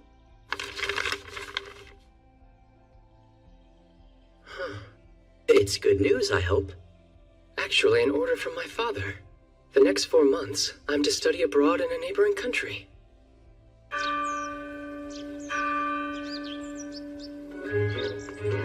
Why don't we head to the brewery next? Did you know that alcohol is one of our country's major exports? I'm aware. And speaking of which, I've heard that since the price has risen, your nation's people are voicing dissatisfaction. It's not the outcome we wanted, but you understand that prices up until now have not been typical. Or rather, sell it for cheap, let it take root, then raise the costs. But those who have become accustomed to the taste will buy it even if it's a little pricier. I assure you, I have no idea what you mean. Relax. I was merely complimenting you on your ingenious business practices. Plus, our citizens will be just fine, take my word. See, we've been investing a lot of effort into brewing alcohol ourselves. You have? In fact, we've been very successful at it. The next time your grace visits us, I'll show you around. Yes, do. Let's continue the tour. Right this way, please. This country leaves much to be desired. For some time, they've given off a rather dubious air when it comes to their dealings. I suspect I've been sent here to keep things in check. Of course, I've been doing my own intelligence gathering and advancing negotiations in a manner that's advantageous for us. Even so, I've grown bored with it all.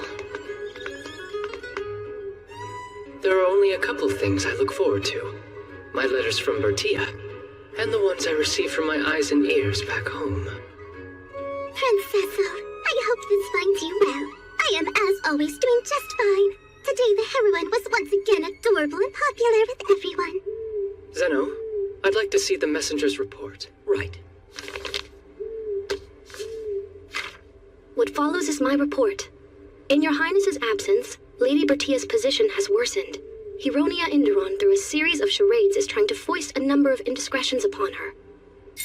These include a torn-up textbook, dead bugs planted in loose-leaf tea, pebbles put into shoes, and other misconduct. The harassment is ceaseless. At the Academy, zealous supporters of Hironia and Lady Bertia's protectors find themselves engaged in constant conflict.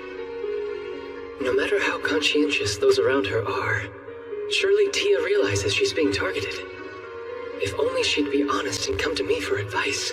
I don't like this. Something about these recent attacks feels off. What do you find strange about them?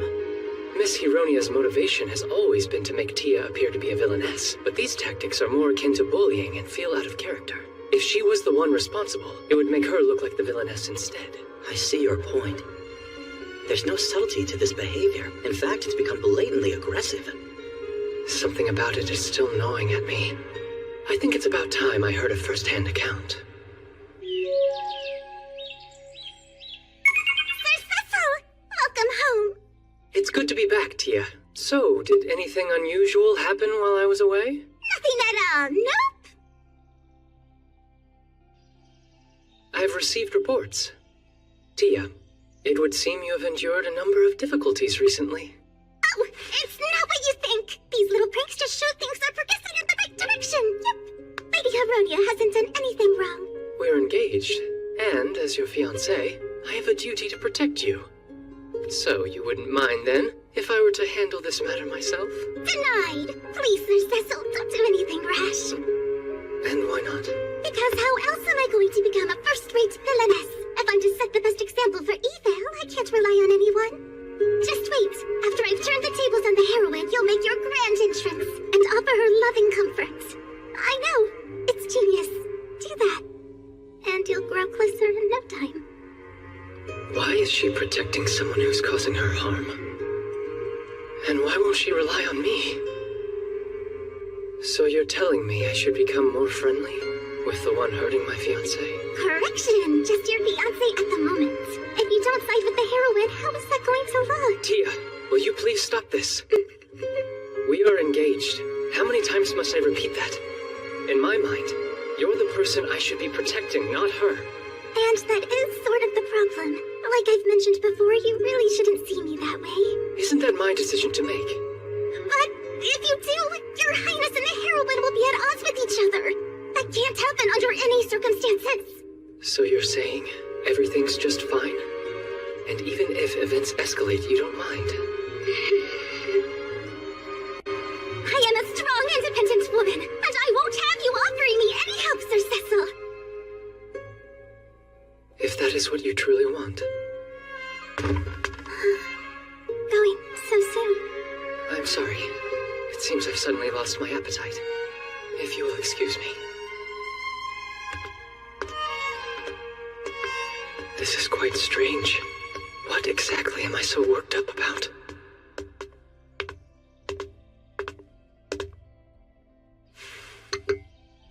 It's been roughly a month since I returned home. The harassment directed at Bertia has continued unabated, and I've decided not to interfere in the slightest. Lady Heronia! Really now, submit your form already. The fair's coming up, and you're the last holdout. You're causing Lady Bertia and the other organizers a headache. I don't know what you're talking about. I never received any paperwork. How can you stand there lying? You were told over and over it needed to be submitted by the end of last week. I never got anything of the sort.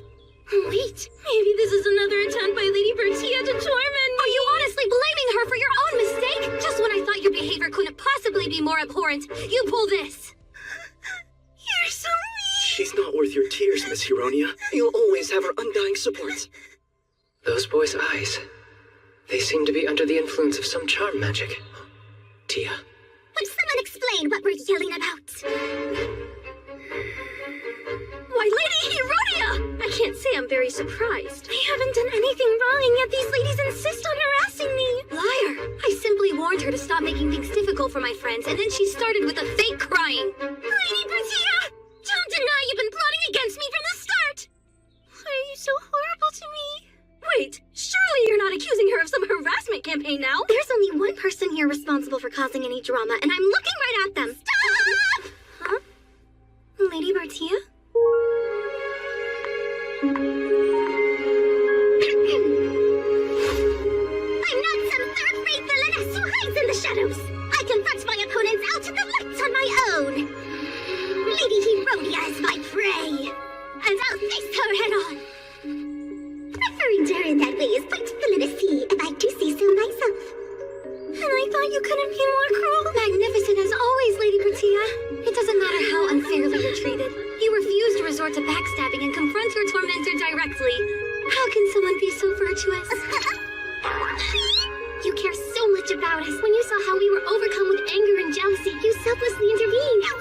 Not only that, but the way you stepped in to make sure we didn't outnumber and attack Lady Heronia was so compassionate. You've inspired us. Each day we're going to work hard to become kind, strong women just like you. You have our solemn word. Are you kidding? Am I the only one who sees her for who she really is? Lady Bertia. No one asked why she knew. I'm the biggest fan. Forgive me, I just remembered there's a little matter I need to see a teacher about. I must be on my way.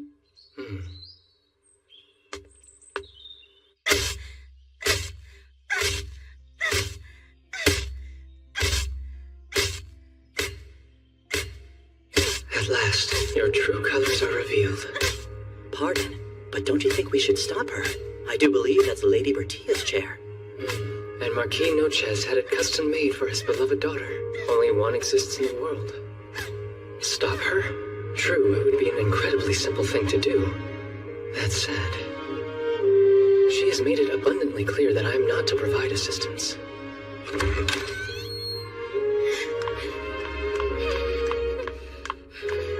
Feel free to keep this up. You'll be all the worse for it. I didn't intend to threaten her. When Tia said she wanted to handle this by herself, I planned to merely withdraw and observe from a distance. This whole entrusting others and not taking any action, I find it quite tedious. Zeno, if you would kindly see to Bertia's chair. Consider it done. I wonder, when will our prince learn to be honest with himself?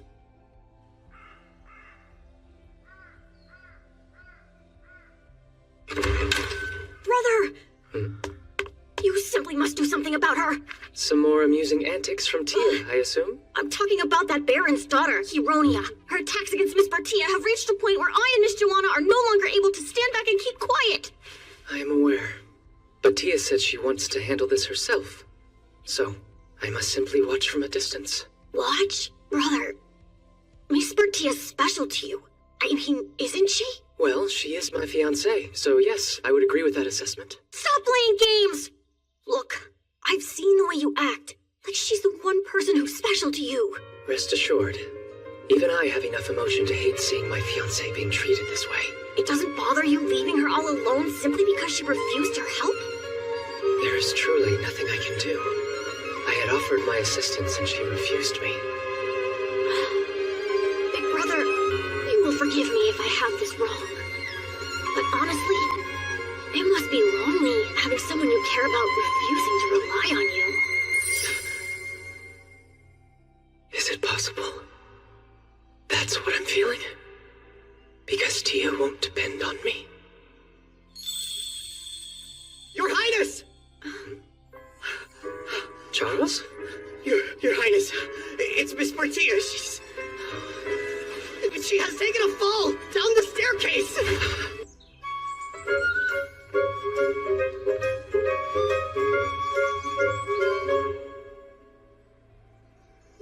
What's this?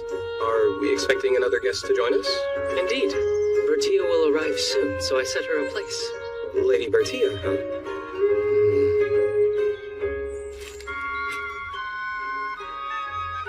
You know that Tia likes these sweets, so you gave her one of yours, didn't you? Lately, Corpgain's behavior towards her has noticeably changed. I'll have to do something before he surrenders completely.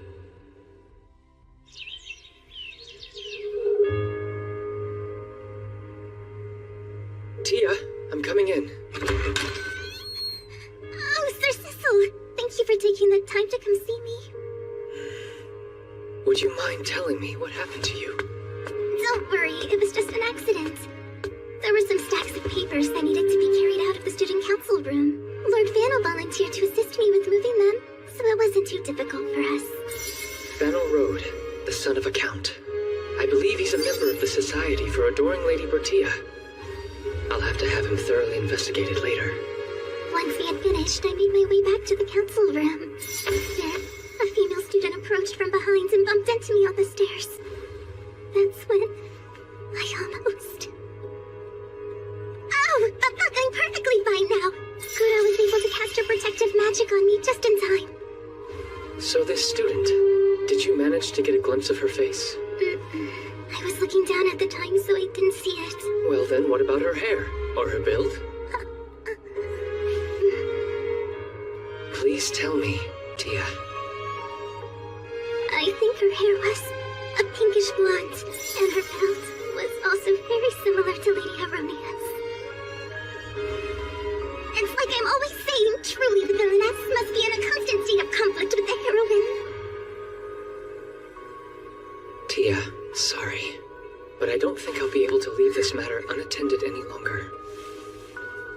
Sir Cecil. I still find myself unfamiliar with these emotions.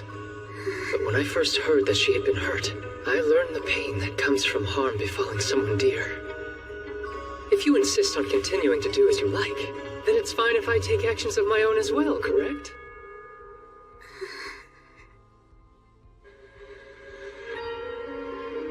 So what do you think?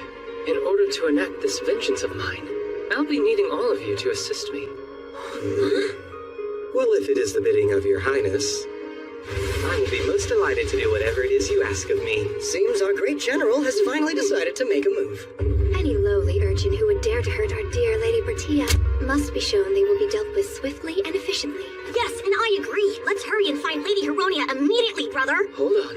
Your heart is in the right place, but Lady Heronia is not our perpetrator. What?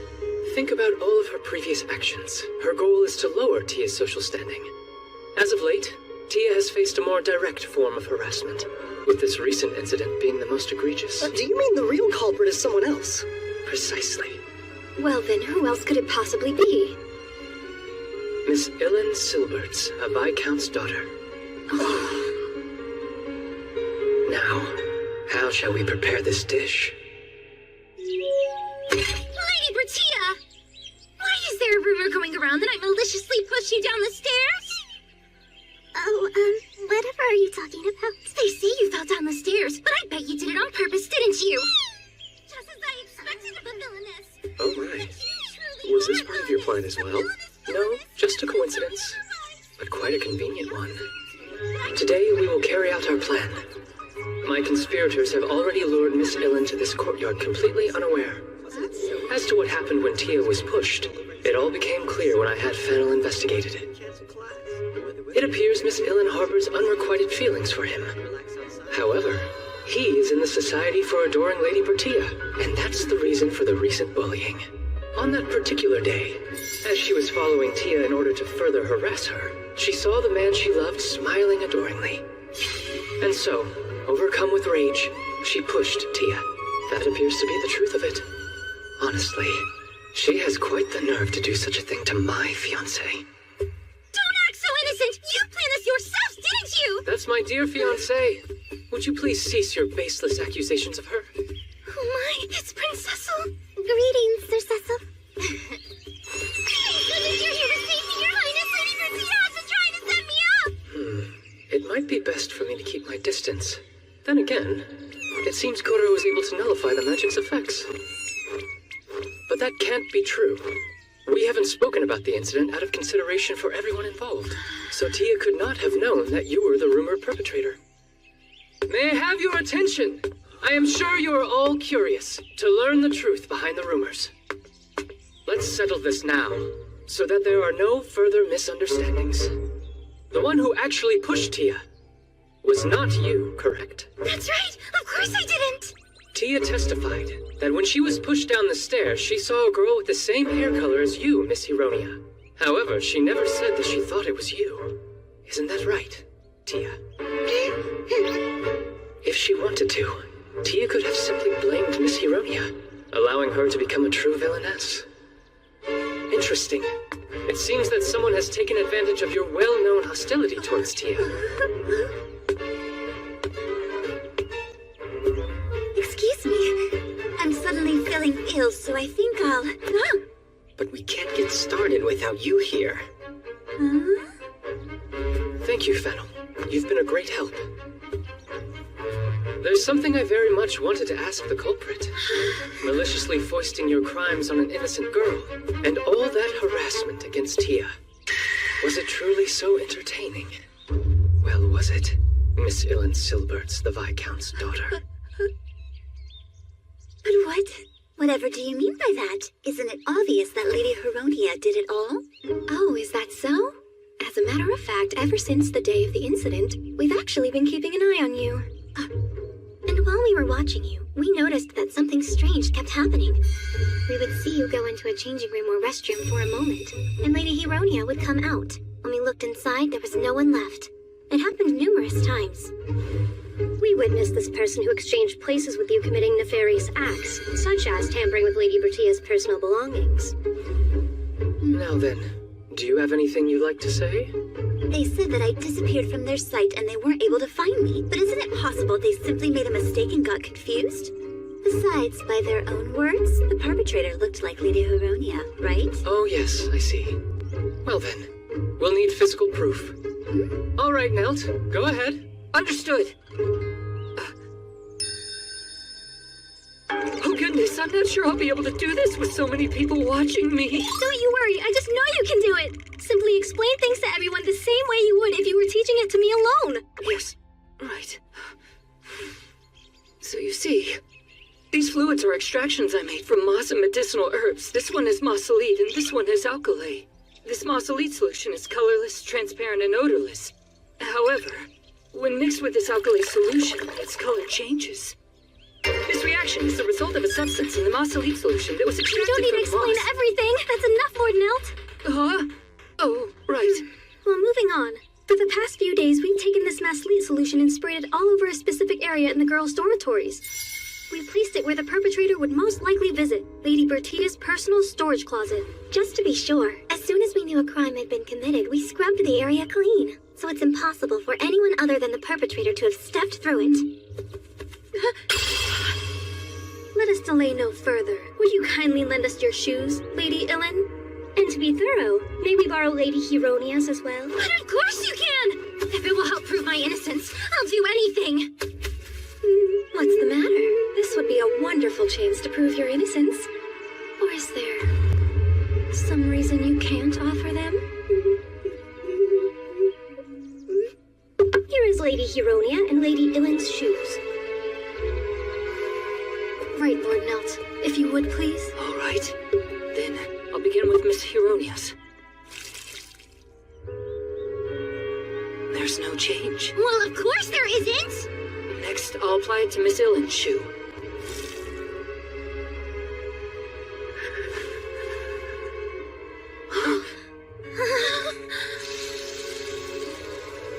Well, would you look at that? The color changed. It seems we've been able to provide evidence. Do you have anything else you'd like to say in your defense? This is all one big lie. The entire student council conspired to protect Lady Huronia with these tricks! And what would be the point of that? Going out of our way to protect her and set you up as the perpetrator. What could we possibly gain from such a fallacy? Oh, wow, I don't think I've ever seen him that angry before. A completely natural reaction. Well, it doesn't matter. When I imagine your bleak future, it's easy enough to ignore your ridiculous words. As an aside, it's cleaning day in the dormitories, isn't it? If there was any damning evidence stored in there, today would be the day one would likely have to move it somewhere else. It seems this is important to you. Hey, give that back! It belongs to me! Yes, precisely. This No!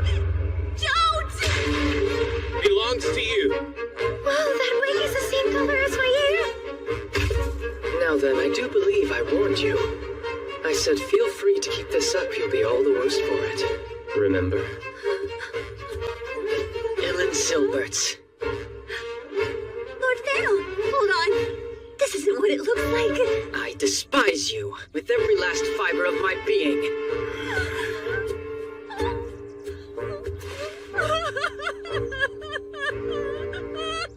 Now then, with that unpleasant business concluded, shall we be off, Tia? Oh, all right. Just a minute! Why aren't you comforting me? I'm a victim here too!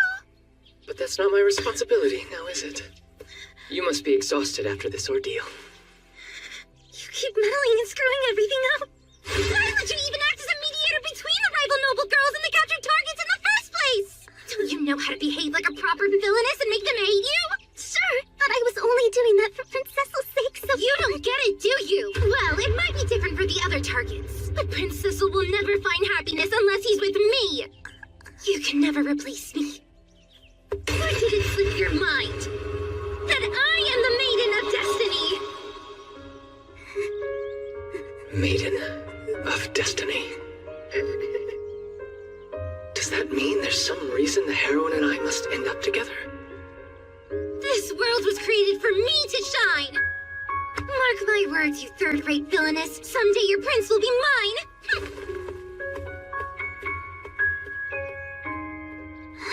I'm sorry.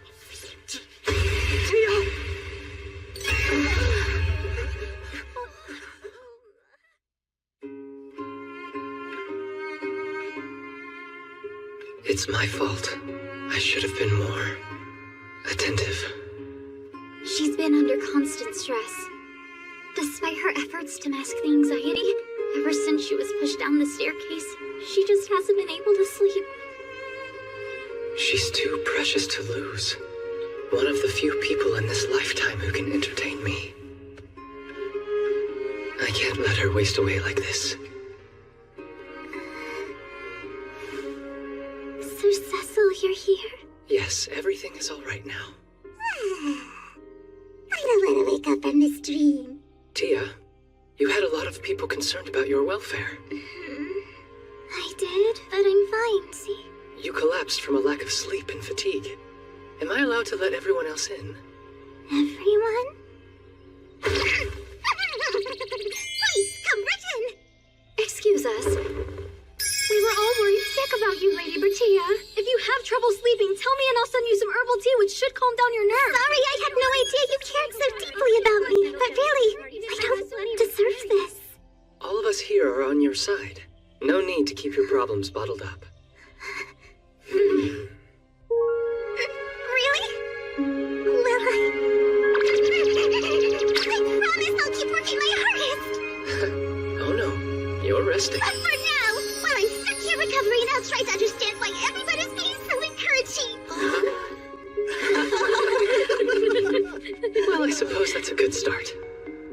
how it should be whenever Tia is around. She's able to create this atmosphere that makes it impossible for me to stop admiring her. Everyone, your attention! The festivities are about to begin! It's with great honor, I, Sean Turquoise Alfasta, your council president, declare that the first Helm Academy Middle School Division Culture Fair has officially started! Today is a day for making memories. The culture fair proposed by Bertia is underway. I should seek out some amusement, seeing how I was invited and all. You're not going to enjoy the festival, but to enjoy Lady Bertia, who's enjoying the festival. Your Highness, I had a feeling you would show up. Miss Joanna, come to see my brother's gallant figure? Indeed, I found Prince Sean's opening declaration to be absolutely magnificent. May I join you until our respective partners are free?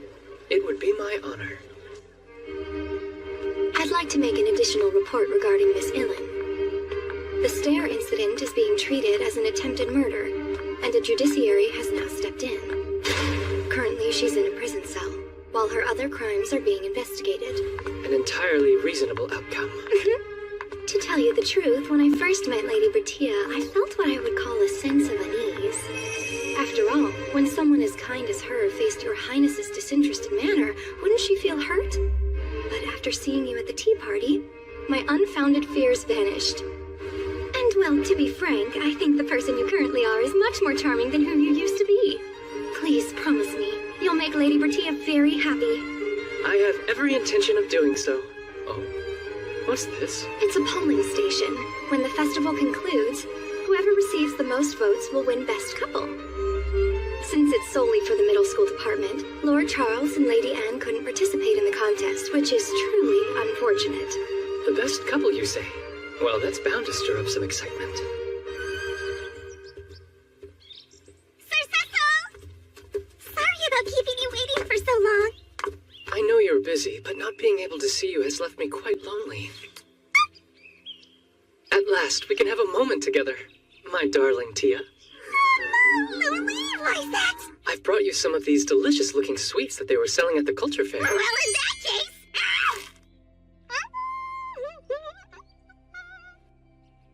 Tia, there's some cream on the corner of your mouth. It would have been embarrassing if you hadn't got that. Tomorrow can't come soon enough. Why? What's happening? Well, our culture fair has officially ended. But first, I'll announce who won Best Couples. We'll start with third place, and you can predict if they would have the same number of votes. Lord Bowles and Lady Cynthia, tied with Lord Snells and Lady Silica. It was close, but in second place we have Prince Sean and Lady Joanna. The winner of the grand prize for Best Couple is Prince Cecil Glow Alfasta and Bertia Evil Duchess the Marquis' daughter. Sorry, what? It must be some mistake. There's no way we won the contest. And who can forget the moment when Prince Cecil wiped away cream from Lady Bertia's mouth? The dessert was the second sweetest thing that afternoon. That's just one of the many reasons why they won. I wanted to thank you for such a lovely introduction. Here to also accept the prize is Prince Cecil. I know this is tremendous news, Lady Bertia, but please don't faint again. We just wanted you to know being celebrated as Best Couple makes us incredibly happy. We promise to continue to respect one another so that everyone at this school will continue to look up to us.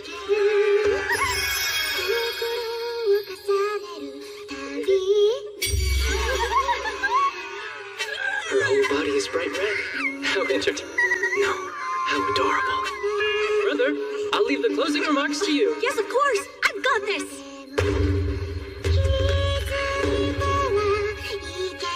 How cruel of you! The tables get turned on me at next year's graduation party. That's when you and the heroine end up happily ever after. I wanted to make some nice memories before that happens. Now every time I think of this event, I'm going to associate it with sadness. My apologies. I was elated we were chosen as the best couple. Do you feel differently about it? No, it filled me with so much happiness. Honestly, by appealing to those around us with such intimate gestures, I had hoped to ease some of the recent anxiety she was feeling. Everything is all right, Tia. I will do everything I can to make sure our memories together never cause you sorrow. I feel something's weighing on your mind, Tia. Just thinking about the opening of the culture fair. I thought that launching fireworks would be showy and get everyone excited, but... Fireworks are? Oh, that's right. You light a sphere of gunpowder, and after ascending in the sky, it explodes. It looks almost like colorful flowers blossoming. There's nothing else like it. Using gunpowder that way. Sounds highly intriguing. Whatever you do, you mustn't become obsessed with gunpowder! Get here! Always embrace peace, never explosions! Say it with me now! I wonder what she's talking about. Time passed. I became a third year. Tia entered high school. But soon after, she began avoiding me. No, that's not quite an accurate description. It would be best described as running away. She does not possess the skills to quietly sidestep me, so she resorted to fleeing. There is a possibility Miss Hironia's words that day are the reason behind this change in behavior. Even if I asked her, she would likely dodge the question by physically dodging me. Regardless, now that things have reached this level, there is only one thing for me to do. If she runs away, I have no choice but to pursue.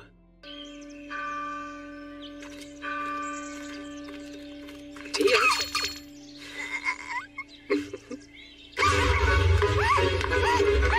Why ever are you running from me? Now then, all that's left is to steer her into a corner. Tia? Tia? Tia? Tia? Tia? I'm afraid you are trapped. The deserted back garden doesn't provide many exits. I've heard rumors of this. Capidon. Capidon? Is there any chance you could just let me go? It's simply in the nature of male animals to chase fleeing prey. I beg your pardon. I don't consider myself prey.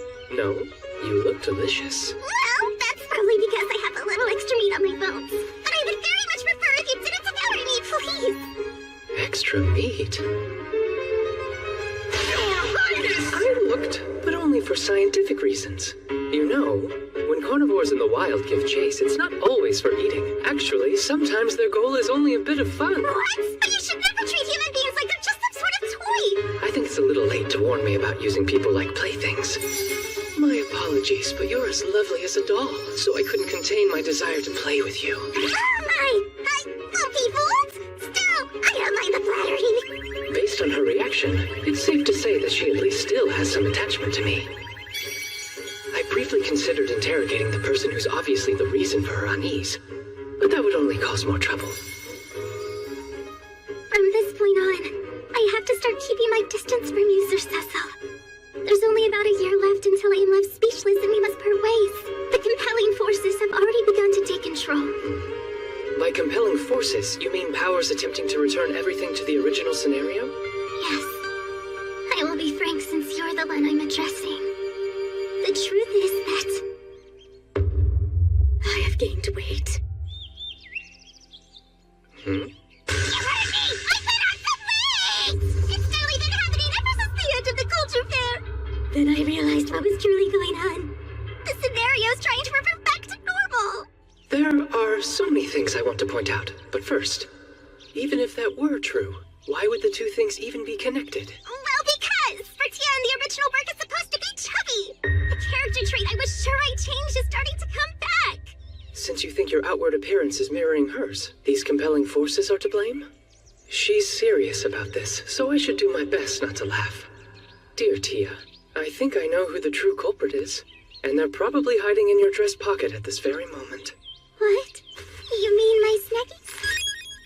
Ever since the fair, I understand you began receiving sweets as presents. It's true people I'm not particularly friendly with have been generous. Maybe the compelling forces started then. That's not it. It became common knowledge how wonderful you are. Small token of our friendship. That's why you're receiving more snacks. People want to get closer to you. As if! It's definitely the compelling forces! No, you merely need to decrease the amount that you eat. That's all. But if I don't, it'd be a waste after the trouble everyone went through. What if you shared them with your attendants? give them my snackies? I mean, you're aiming to become a first-rate villainess, aren't you? Also, if you want to become the best, then you will need to remain by my side. Well, that doesn't make any sense. You're about to fall headlong into your new lovey-dovey chapter with the heroine suit. My goal is walking the path of the villainess by constantly getting in the way of your relationship. And that's the reason. How else are you going to achieve that distinction, Tia? That is, unless you're absolutely desperate to keep me all to yourself. Don't you understand? Only then will you truly be standing in the heroine's way. But if I become any closer to you than this, in the end, when you treat me coldly and I have to leave, I doubt I'll be able to endure it. So that's why she's been avoiding contact with me. Now that I know the reason, it would probably be best to let her go. In that case, I won't treat you coldly even when it ends. Is there a way to render me speechless otherwise? Certainly. I humbly request you leave all the details to me. Yes, that is acceptable. And I will work just a little harder not to run away from these feelings. That's not the way a first-rate villainess should behave. You'll have to forgive me. I have no intention of letting the person who brings so much color to my life go. But I will keep my earlier promise. A way to strike Tia speechless without being cold. In short, I simply need to ensure someone else meets with defeat. Say, Courtgain, I did hear Hironia has been visiting you. Quite frequently, in fact, if there is any truth behind these rumors. Indeed. While I do find her irritating, she has reached a new low with these inquiries about Lady Bertia and her family. Asking if they have committed any wrongdoings, perhaps? Yes, numerous times as a matter of fact. I thought as much. The fall of House Noches and the struck speechless event are inseparable. Oh, don't be coy. We're discussing some fun, wicked plot, are we not? She's caused me a great deal of consternation as well. I'd be glad to help out. Come to think of it, I've heard Hironia has been telling Miss Anne how Charles is an unrepentant womanizer. Nothing could be further from the truth. Now that we're discussing this, I get irritated when she badmouths Silica. Well, I detest disparaging, and it goes against the gentleman code. I cannot stand her. You wouldn't believe the number of my dates with Cynthia she's ruined. She's awful. She's always saying intentionally cruel things to hurt Miss Joanna's feelings. Well, it's only natural everyone is fed up with her heavy-handed approaches. So, surely you've already devised a scheme. Please, I'm not a monster.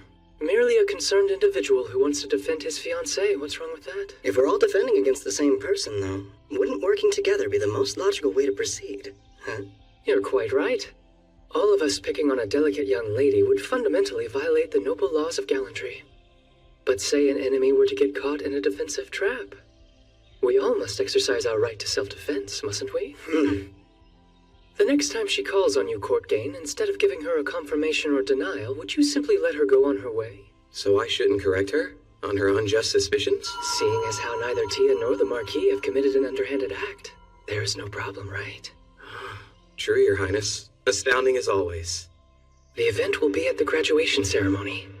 If she's going to make a move, that's the most likely time. I admit, I'm looking forward to seeing how this turns out. Tia's reason for trying to pair the heroine and I must have something to do with me specifically. And more than likely, being part of the royal family plays some significant role. If the answer exists, I'd imagine it's passed down verbally from one king to the next. It's certainly a rare occurrence for you to request time with me, Cecil. I apologize. I know you're busy. I'll get right to the point, Father. Have you heard of the Maiden of Destiny, and what importance they hold? This is a rather romantic notion you've expressed an interest in.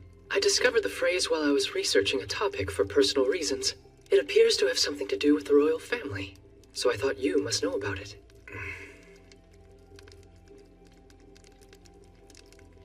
I was hoping you might give away a bit more as to why you're asking me. But that smile of yours is inscrutable. The truth is, it is a rather nonsensical prophecy. Someone has claimed to be this so-called Maiden of Destiny and holds sway over me. Apologies, but I am unfamiliar with it. There are legends of saints and battle maidens involved with our family, but nothing like you mentioned. I had no idea. Yes, it is the truth. I can tell my father is being honest. In that case, perhaps there was no real meaning behind her words.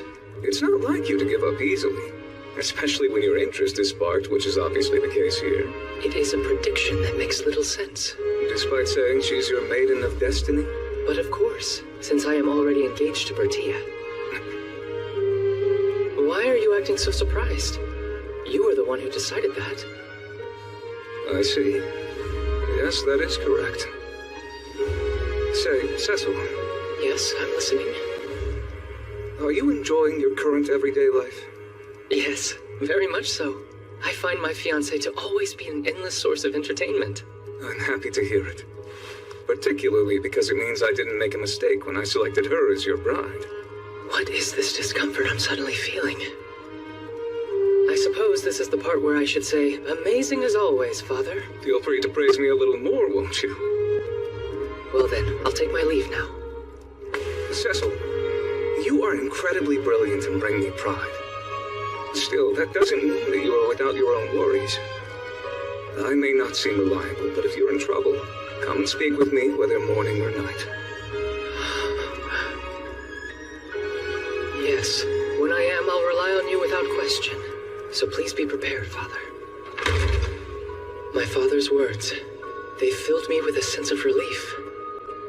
Till this moment, I didn't realize the feeling coursing through my body had been the unfamiliar emotion anxiety. There are no issues with my plot, so I doubt that's the cause. The preparations are perfect, and yet, I am so pathetic. Thank you for everything, Father. There are only 3 months left until my graduation. Tia, what color would you like your dress to be for the party? Are you talking about the graduation party?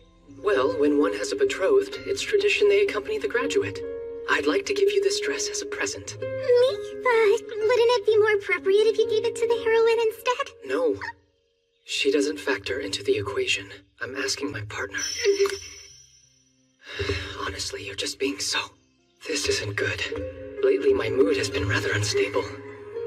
Every action she takes leaves me shaken without my realizing it. Scrumptious. We couldn't let it go to waste, now could we? Would you care to go outside? All right.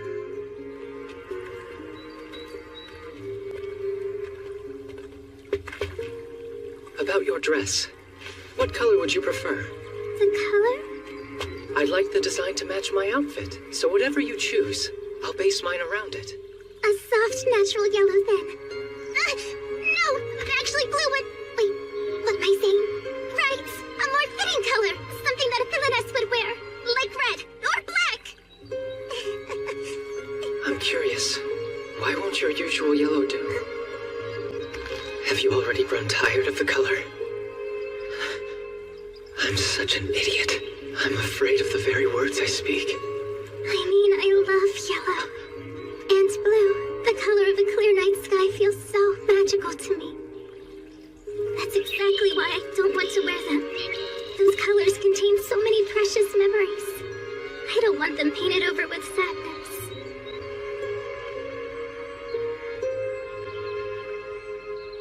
They don't have to be. Let's fight this, and strike the part where you're defeated. Because I can't, Sir Cecil. I have a role to play. I want to make others happy, everyone, but most importantly you. Then, will you tell me why this is necessary? Together, we may be able to find a solution. We can't do that. I must fail. You see, I just love everybody so much. I'm the only one who should get hurt. Me and my father for all the crimes he's committed. Odd, considering he's not guilty of any. If you would, please bring me what I requested. Of course. What is this? A diary where I've documented my villainous deeds over the last few years. I'd like you to take it as evidence, just in case. May the 4th, clear skies. Also today at our tea lesson, I relentlessly bullied Lady Hevrovia. I said so many mean things. I found the way she got teary-eyed to be oh so refreshing. I'm such a top-tier villainess. this from Miss Silica, who attended the same lesson. Even the teacher was exasperated by how atrocious Lady Heronia's manners were. Bertia volunteered to pair up with her when no one else wanted to, and politely taught her the lesson. And how does she thank her? By criticizing Lady Bertia, of course, and saying how she despises her. Everyone save Bertia stared at Lady Heronia with total disdain. All of Tia's so-called villainous deeds read the same. Normally, I would find it entertaining, but this time is different. She doesn't realize she's given me the perfect weapon to successfully defeat her. This isn't good. You need to calm down. Tell me, Tia, do you truly hate being by my side so much? Sir Cecil, sorry. No, don't utter any more of your inner thoughts. I only ask because you insist I'll be happy if I'm with a heroine. But that would be impossible. Stop it. I can't envision a reality where that's ever true. These words are meant only to hurt her. Wait!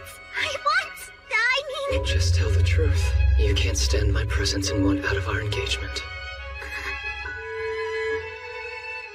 No, that isn't true at all! Then why do you keep running away from me? It's not like I want to leave you! Do you have any idea how important you are to me? If you mean that, then what do you believe would bring me the most happiness? What do I believe? You and the heroine married. I hate you. For the first time in my life, I've detested someone. Why does it have to be you? I don't know why you continue believing in something so ridiculous. Because I know what destiny has in store for you. Well, I guess I don't have any say. Nobody does. It's supposed to be this way. Fine, then I'll just have to destroy that future for you. You can't! Let fate run its course! If you don't, then you'll regret it in the end! Not to be a braggart, but regret is an emotion I rarely find myself saddled with. Why don't you ever do what I say? I guarantee you'll find happiness if you listen! How can I when you won't provide me with your reason? Without one, I'm unable to make a decision. That's because... I know. You can't answer. I want you to tell me what troubles you. Then you crush my hopes that you'll ever rely on me. How utterly foolish. In my head, I'm thinking quite logically. But these variables called emotions seem to always get in the way. I'd prefer we end our discussion here. I'll decide on the dress's color without your input. Don't be like that! You're the one who started this game, Tia. I can picture the day we first met with so much clarity. Ever since then, you've proclaimed yourself to be a villainess. No matter how this ends, I have no doubt you'll see it through. I'm begging you, please find happiness. Don't you worry. I will. Oh, and please stay by my side.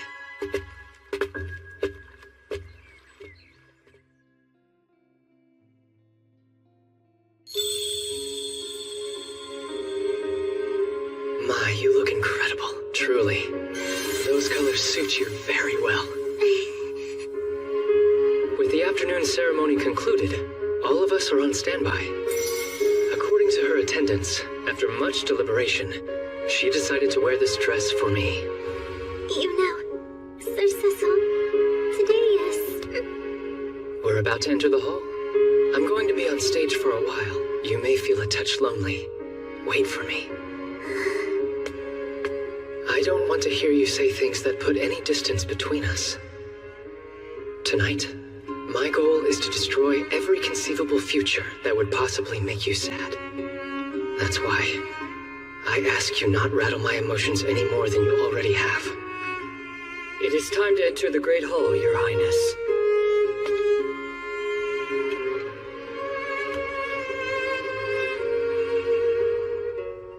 Sir Cecil. What is it? Maybe it isn't the right time to ask this. But what do I mean to you? Tia.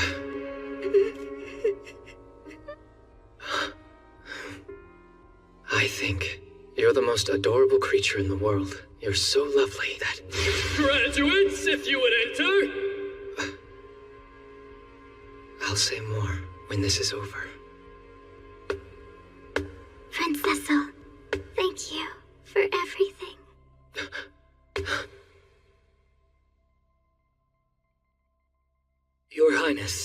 you'd be so kind. Yes. I won't let it end here. I promise.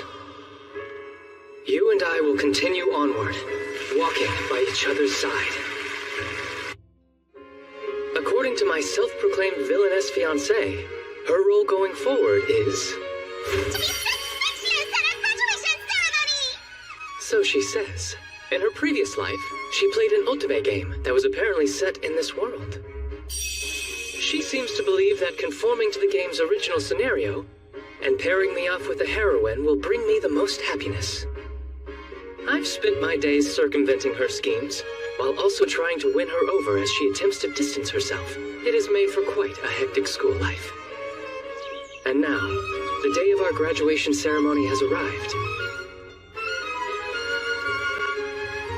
She claims that on this day, I will finally expose her as a villainess for all of her past wrongdoings, leave her speechless, and forever bind myself to the true heroine. Now then, let us begin the Home Academy graduation ceremony. To start, His Majesty the King will honor us with a few words. Dear young ladies and gentlemen, I wish to congratulate you all today. Make the most of what you have learned here, and you'll be certain to unleash your fullest potential. I have the highest of hopes for your futures. For our next speaker, representing the graduating students, His Highness Crown Prince Cecil Glow Alfasta. If you would, please. On behalf of the entire graduating class, I thank you all for being here today. It is truly thanks to the watchful eyes and caring hearts of His Majesty, our teachers, and our families that we are able to be here and celebrate safely on this monumental day for us students. We must all devote ourselves to the good of the kingdom, and as Crown Prince, I will work diligently to ensure that this country is being guided in the right direction. Long live Home Academy, and long live the Alfasta Kingdom! Long live Home Academy, and long live the Alfasta Kingdom!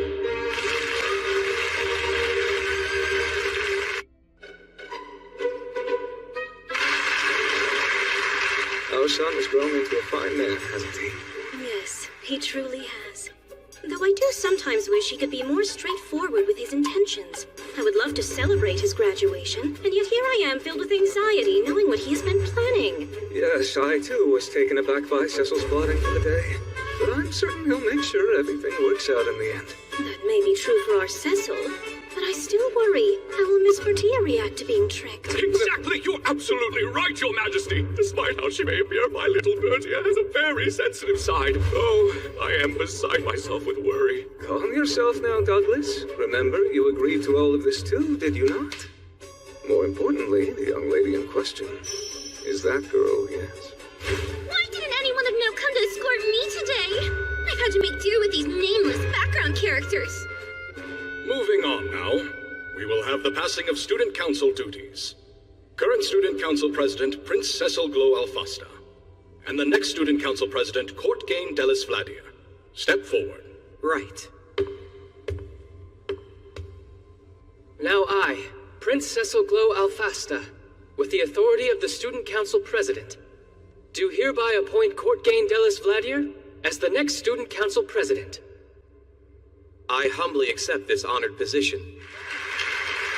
Our Prince Cecil, thank you for all of your hard work. We pledge to carry on with this new student council and strive to serve. Yes, thank you. Status. Everything is ready.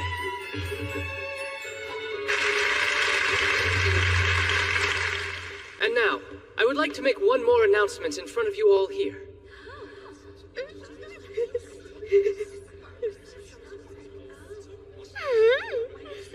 Whatever could you have misunderstood to make your eyes sparkle so? Miss Bertia Ibel Noches, would you please step forward for me?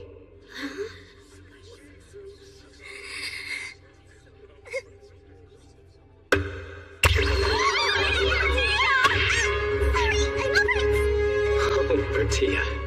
Were you so focused on keeping calm that you ended up tripping on the hem of your dress? I'm here, Your Highness. What is it you need? Bring it on, Prince Cecil. Really, let me have it. I'm sure that's what she's thinking right now. How odd. I believe I'm actually nervous. This is one of those pivotal moments that happens in life. Miss Bertia y Noches, you have committed a grave... Oh God, what is it you're saying right now? Tia, could you please refrain from nearly speaking over me? No, I swear to you, I have never committed a crime of any sort! You're wrong. You have in fact committed a terribly grave crime. And that is the unforgivable offense of being born 2 years later than me. And because of this, I will now have to wait a whole 2 years for you to graduate. 2 years I have to live apart from you. A grave injustice indeed. Which is why, to atone for this crime, when you do graduate, I want you to become my wife. And this will be a symbol of that promise. Wait! What's going on here? What? Now then, hold out your hand. Don't be shy.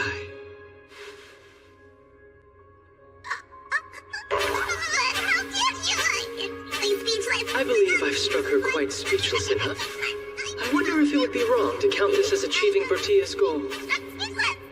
To those with whom we have attended school, and to those who watched over us, I declare this now.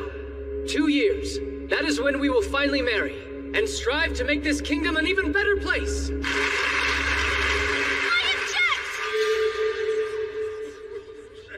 I suspected you would. How very foolish, Hironia Inderon, Baron's daughter. And what exactly is your objection? Please listen, Your Highness! That woman is deceiving you! She discriminates against people based on social rank. She's horribly bullied many people, including me! You must believe me! Why, just yesterday she attempted to push me down a flight of stairs! Hold on. Did you say yesterday? Yes? As the fiancée of the Crown Prince, she is under constant watch. It would be impossible for her to sneak off without somebody knowing. Yesterday, she was with me in the evening, and after dinner, she seemed to be feeling ill, so I saw her to her room in the dormitories. I asked the house mother to check on her from time to time as well. I received a report that said she remained in her room sleeping for the rest of the day. Well, in that case, she must have had somebody push me down the stairs for her! Are you claiming the perpetrator was someone else? This affects Lady Bertia's honor, so I will need to investigate this to the fullest. Can you tell who the person was that pushed you? I can't be certain that I know who it was. So then, you don't know. Then why were you so prepared to offer up Miss Bertia's name? And while we're at it, I should probably ask about the other instances of bullying. Do you have any evidence? There are plenty of other people who have been victims of hers just like me! Come on now! Tell him! It seems there isn't anyone else. Why isn't anyone stepping up? People come to me all the time to tell me about that woman's terrible behavior! Well, I suppose it's only natural. If they were to publicly accuse the Crown Prince's fiancé, it could negatively affect their social standing. There are a few ladies who seem to avert their gazes for a moment, but it's likely they just thought of their past conversations as minor grumblings and airing frustrations together. What are you waiting for? What about those awful things you told me you've experienced? Excuse me? Will you withdraw your objections now? It would be much appreciated. No! I had intended to make a report about this confidentially. Did she really just pull that out from under her skirt? Just because you have nowhere else to carry it doesn't excuse such vulgar behavior. Your Highness, please look at this. Ew, I don't want to touch that. I would be happy to take it for you. Here you are. Yes, I see. Zeno, right away, Your Highness. As expected, it's a report on an investigation into Marquis Noches. I already knew she had hired people to look into his affairs. Mother, no. But you've always wanted this, Tia. Although, when you're about to lose something important to you, inside it must still feel frightening. Not for me. I'm sorry, but I can't help but feel a little happy. Your hand almost seems to be pleading with me, and proves this isn't the future you want. No one can argue with the facts. Marquis Noches has committed a number of crimes. The daughter of a criminal allowed to be the future queen? It's unthinkable. So you want me to punish the Marquis, and annul my engagement with Miss Bertia, correct? I must admit, those documents show a thorough investigation has occurred, and irrefutable evidence of criminality. Sadly, you're misinformed as to who was being looked into. The names of the guilty parties are Viscount Conceptier, Count Conmorno, and Baron Sagio. If you would be so kind. Thank you, Harder. Yes, exactly! I gave proof of their crimes! As well as showing you their direct connection to Marquis Noches! Saying the Marquis is a criminal by extension because he's connected to them? That seems like a stretch, doesn't it? Lord Corkane will back up my claims! He suffered due to the Marquis' actions as well! I'm afraid I have no clue what you're talking about. What? Why are you telling the truth? What about all of the abuses you mentioned to me? Although I have distinct memories of ignoring your numerous thoughtless and unfounded suspicions, I don't recall ever confirming them. I can attest, though, ever since I started working with the Marquis, that our relationship has been nothing but favorable. Enough of these lies! You've been tormented by the Marquis for several years! She's the exact same as you, Tia. She believes our future follows the plot of this Ultimate game, and will do anything to make it happen. Which is why when she was supplied with vague answers, she drew conclusions that fit her narrative. Oh, that's right. Regarding the contents of your report, His Highness and I already knew what it contained, since we approved of the undercover investigation. Undercover, you mean? Yes. Conducted by Marquis Noches. See, the Marquis was working for us all along, and was instrumental in helping to uncover the actual criminals.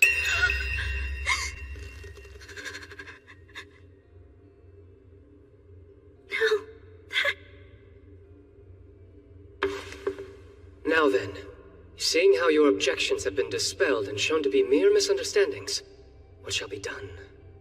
Attempting to discredit my fiancée and her father mustn't go unpunished. A discussion between both houses is necessary, but in the meantime, why don't you cool your head? Come along. It's not supposed to be this way. Why can't you understand that? I'm the heroine, not her. You were never meant to choose her over me! I'm your maiden of destiny and no one can replace me! Least of all that woman standing beside you! She's nothing but a third-rate villainess! I'm the only one who can turn you into a real human, not just a heartless crown prince!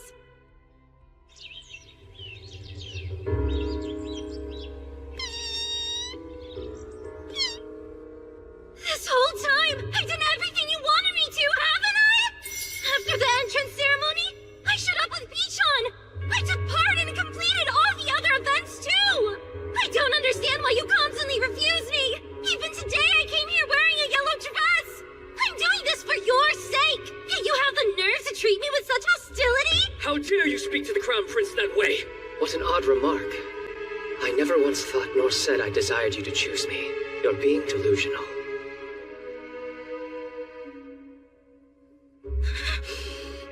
What's your deal? You're the android prince!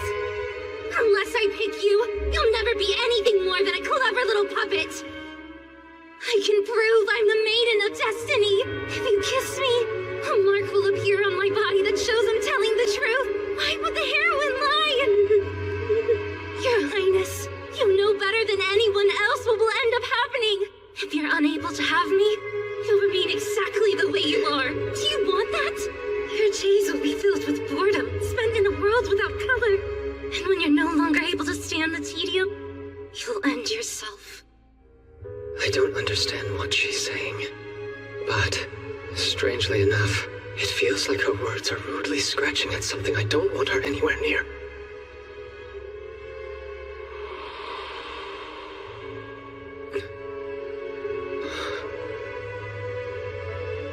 You can't. Don't listen to her. Did you think her words would have any effect on me? You're such a fool, but more than that, you're absolutely adorable. What are you waiting for? Take her away from here immediately, sir! Let me go! Don't you get it? I'm a completely irreplaceable special person! Unhand me! Or you're going to regret it!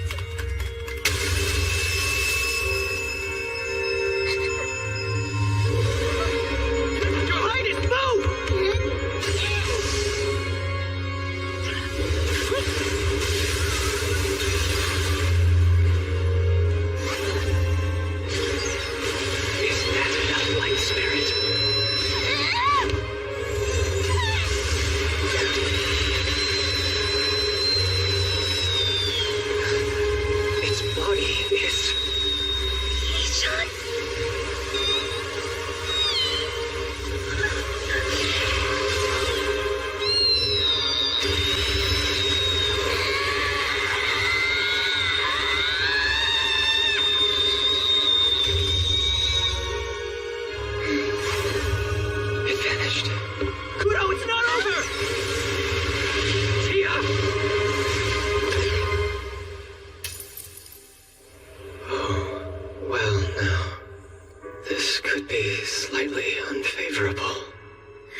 Perhaps the light spirit has affected my conscious and put me in some sort of mindscape. Nothing seems wrong with my body. Then again, this might not be my actual body.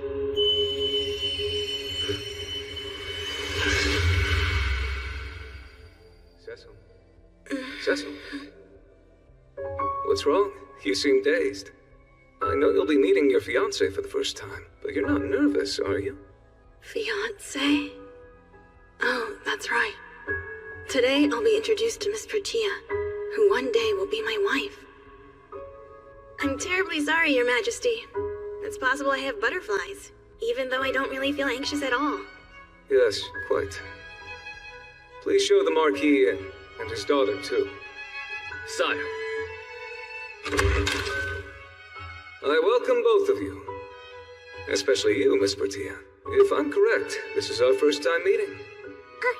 It's an honor to make your acquaintance. I am the eldest daughter of Douglas Ebel Noches, who as you know is the head of the House of Noches. My name is Bertia Ebel Noches, Your Majesty. Well then, all that's left is for you two to get to know each other better. Cecil, if you would please, show Miss Bertia the grounds. Of course. Take my hand. Yesterday's rain has left everything a bit slippery. Oh, thank you. Her reaction is different than before. Before? I'm not myself today. This is the first time I've met her, and yet... I think about how lucky I am to be engaged to someone like you, and I'm overjoyed. Thank you. I too feel the same way. I'll become a woman worthy of your highness, and that's a promise. She seems like an ordinary young lady, unlike Miss Joanna. Is the cake not to your liking? Oh, that's not why I'm not eating. It's just that being able to meet you is overwhelming for me. What a compliment. I'd heard she likes cake, so I had the chefs exercise their talents. But oh well. So, Highness, what do you think? Of what? My father has made his decision. All I need to do is abide by it. If there are no problems with her becoming the future queen, then all is well. Are you certain? Whatever young lady was chosen, I highly doubt it would make much of a difference. What was that? For some reason, it doesn't match my memory of our initial interaction. No, to be precise, Tia was the only thing that was entirely different. The real Tia is more... I'm warning you! I'm a first-rate villainess, Princess! But there is one thing I can be certain of. The young me in that memory was undeniably me.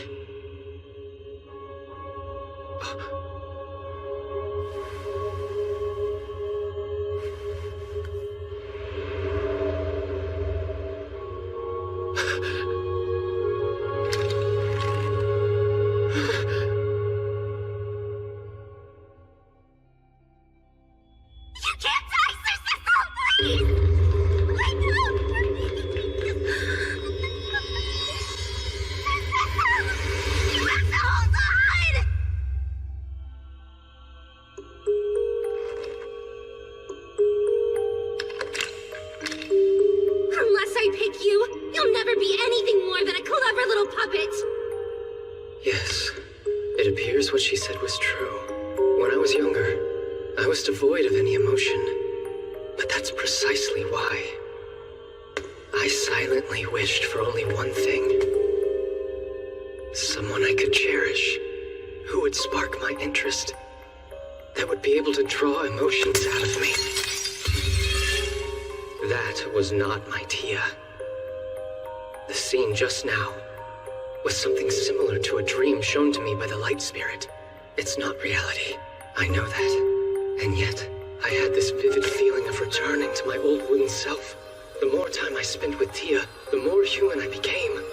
Now that warmth is being stolen from me. I hate this. I don't want to return to those days and become a puppet again. Who could have expected the epidemic would cause this many casualties? Knowing the Luona leaf served as a cure didn't matter. It is not a plant you can cultivate this time of year. I don't see how the situation could have been prevented. Your Majesty, I'm begging you! You are in possession of the one thing that can save her life. Please give me some Luona leaf from the royal stores. Why is Marquis Noches here? Regrettably, the poor Marquess has caught the disease. Lady Bertia mentioned this in her letter, I believe. Oh, how curious. Someone in his family has contracted the illness, yet he still approaches the king? Is he trying to topple this country? It pains me to say this truly. With so many people in the kingdom suffering, I cannot give preferential treatment to one of my retainers. You must make an exception. Help her, please, your majesty. You're my last hope, Kane. She's my life. Bertia is holding on by a thread. I'm not asking you as a vassal, but as a friend. What will it take? I'm sorry, Douglas.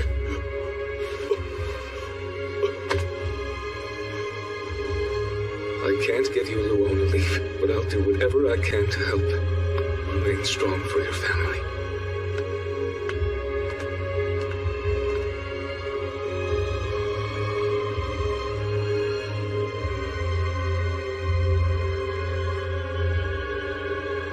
Father. Oh, Princessel, it's you. Your judgment was correct. If the king were to show favoritism toward his own vassal, it would surely displease his people. I suppose so. In my mind, I know I made the correct decision as this country's king and leader. Regardless of that, I've lost the right to be called his friend. Being correct as the king. Could there be anything more important than that?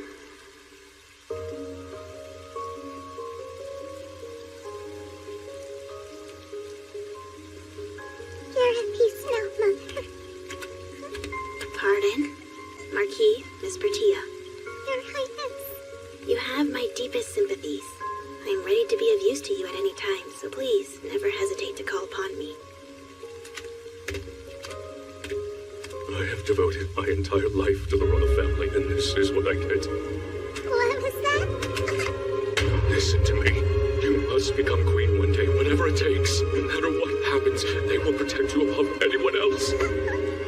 I'm not going to lose you too.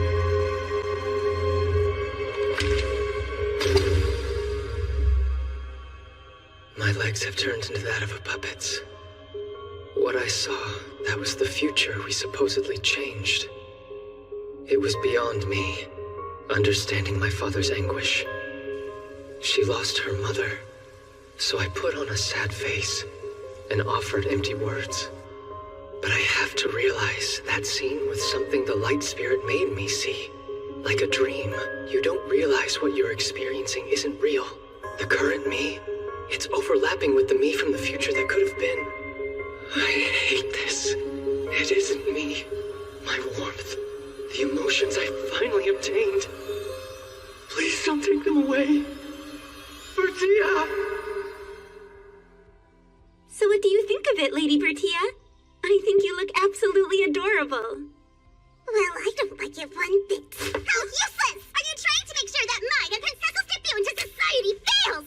I can't be seen in front of everyone looking like this! What's the matter, Bertia? Oh, Father! This handmaid is simply the worst! She's doing everything in her power to embarrass me! Really? Well, we can't have that. Now, don't cry, darling. As of this moment, you are finished. Never show your face in front of my family ever again. Careful. I'm terribly sorry. Oh, Princessel! Good day, Miss Bertia. I hope nothing is wrong. Your maid seems quite distressed. Well, the fool was being careless, so we fired her, that's all. Since his wife died, the Marquis has become a different man. He only shows affection towards his daughter. I've heard rumors that she grows more arrogant with every passing day. But let's forget about her. Our social debut is soon. I'm so anxious. Despite that, I'm looking forward to being escorted by you, Your Highness. Don't be nervous. I'll make sure everything is in order, down to the most minute detail, Miss Bertia. Of course you take care of me. Yes, indeed. I'll see you later. Soon, please. Seems, for now, she's still amenable to me. All is well, so long as there aren't any major incidents. It would be difficult to break off the engagement. Anyway, have you noticed, Zeno, how it's always gloomy these days? The weather seems rather nice.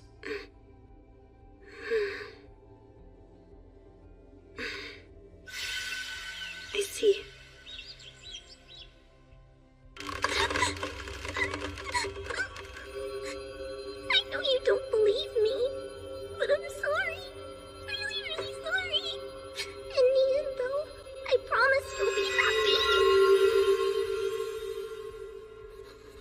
Your Highness, shall we be off? Yes. Tell me, has the bouquet been prepared? Without any difficulty. No doubt this will prove to be terribly boring. But if I skip my fiancé's tea party, it will only create problems later. Come back!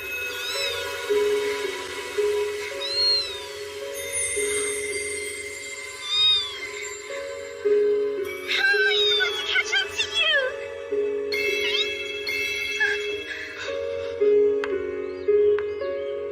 You stopped flying so far ahead of me. That's unusual. Instead of keeping the bird in a cage, she's letting it fly free. Pardon? Are you new to this school? I'm sorry, but are you talking to me? Yes, I am. Are you going to attend the tea party, miss? I'd like to, but see, I'm from the countryside, so I don't really know anyone. Pichon and I exploring the school. The two of us are inseparable. Pichon? Is that the bird's name? Zeno, of course. Then allow me to be the first to congratulate you on your enrollment here. Thank you so very much.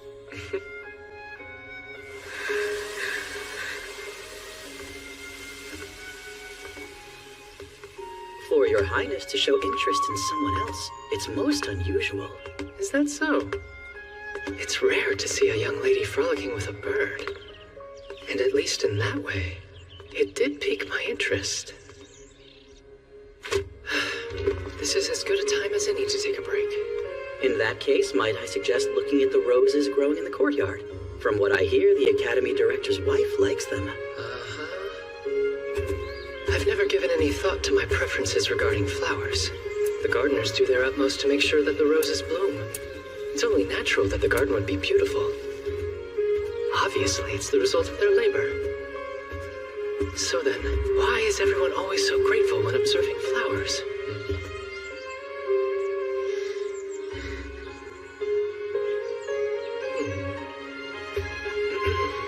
You shouldn't be sleeping here. Come on, let me rest a little bit longer. It's you! Looks like you're awake now. A lady shouldn't reveal her sleeping face so defenselessly. My apologies, I couldn't help nodding off with how warm and comfortable it was outside. Can you forgive me for putting on such a disgraceful display?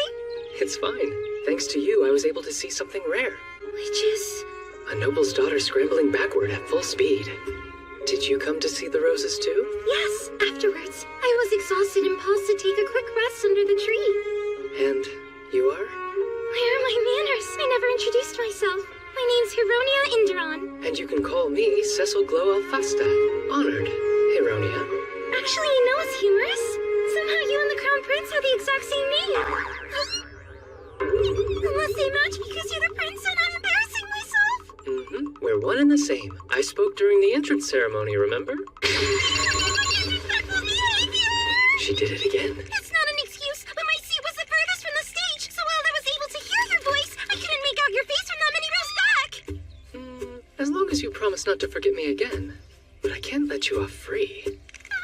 A suitable apology would be taking a walk through the rose garden with me. What? I came here to observe the flowers, but then it's more fun if there's two of us. If you're alright with me joining you, I'd love to. I have nothing else to do here on campus anyway. Every day is such a bore.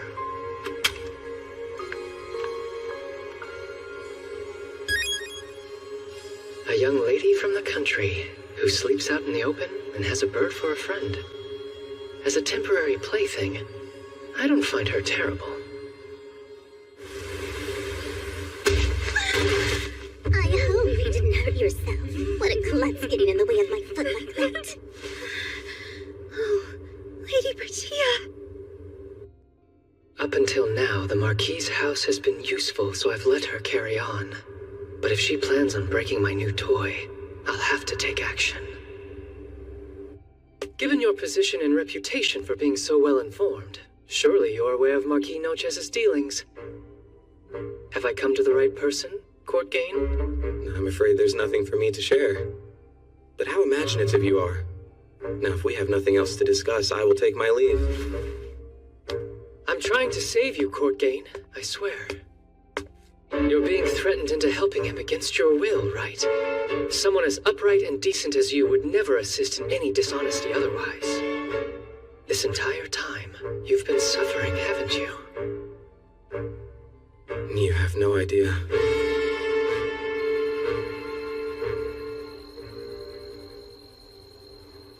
I'm pleased that you decided to show, Miss Heronia. Of course, Prince Cecil. How was your evening? While I wasn't looking, you became a proper noblewoman. When I first met you, you were running around chasing after a bird. The next occasion I saw you, you were napping under a tree inside the courtyard. That was so long ago, I was hoping you had forgotten it all. But that is who you are. If I may, I'd like to send you a dress. What? At tomorrow's graduation party, when you're standing beside me, will you promise me to wear it?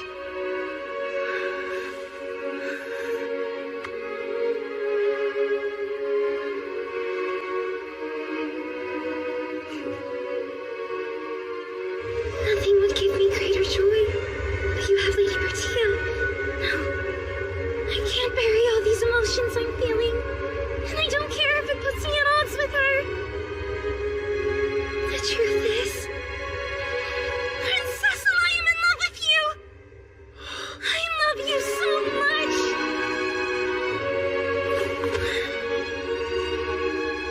Up until now, I thought of her as interesting and held some slight affection for her. But this sensation, like something feverishly hot, is welling up in my chest. Could it be what's commonly referred to as being in love? Whatever it might be, all I know is you are the toy that finally captured my interest. So please, don't betray my expectations.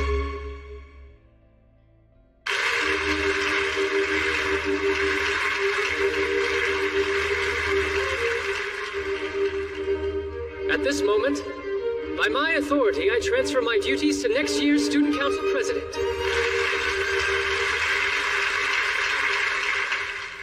Now then, take heart, because there's a young lady in attendance who would like to make a confession. Heronia Inderon, if you'd be so kind. And join me on stage. Yes.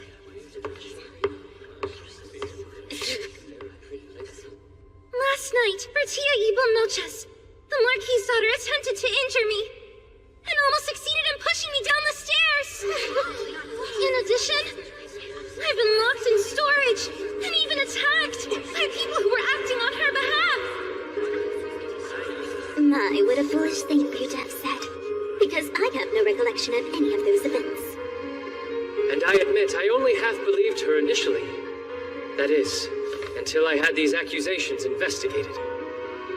It seems Miss Heronia was far from being your only victim. He's right. Like me, many of you have been discriminated against because of your rank, or sadly have been the victims of vicious bullying. Everyone, please speak up! You have to gather your courage! She's hurting me, and me! You're all going to pay for this. What a terrible shame, Miss Bertia. I take it you have some sort of rebuttal. And what's your point? Fine, let's pretend for a second the evidence is genuine. It's not as if it's going to change anything. I'm the daughter of a Marquis and the future queen. You commoners are nothing compared to me. In fact, is it not a far worse crime for these low-ranked nobles to displease your highness's betrothed? How can you say such awful things? Oh, I suppose I've no option but to rescind that then. I think I could learn a thing or two from the bravery everyone else has shown here tonight. Therefore, I, Cecil Glow Alfasta, hereby indict her father, Marquis Douglas Ebel Noches, of crimes against the kingdom. Unhand him! Surely this is some grave misunderstanding, Your Highness!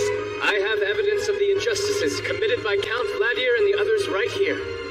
And His Majesty knows about this too. Take him away. Naturally, if he's found to be guilty, and he will be, I can't entrust you as the mother over this kingdom. You're all my witnesses. I hereby declare the annulment of my engagement of Miss Bertia Ebel Noches. This has to be some kind of mistake! My mother has done nothing wrong! I will be queen, no matter who I have to crush! And that person standing by your side should be me! Not the pretender!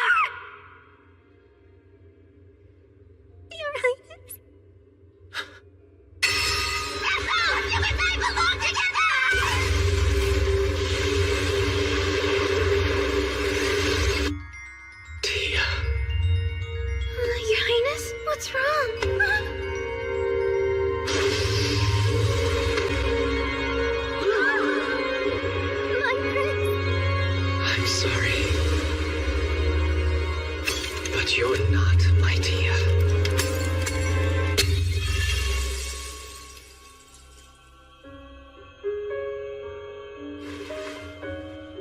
Have I finally escaped from that nightmare?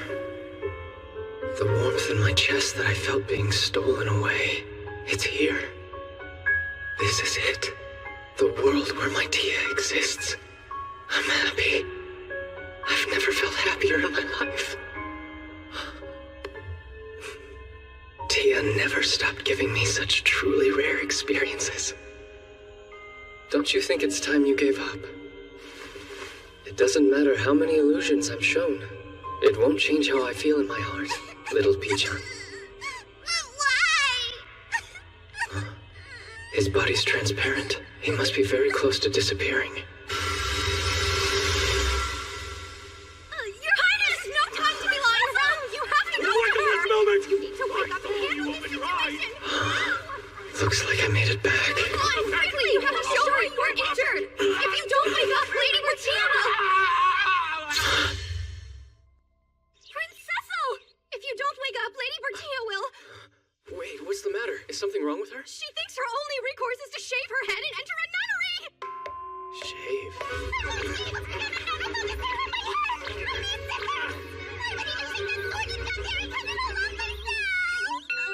Why a nun? She was worried that Your Highness was never going to wake up.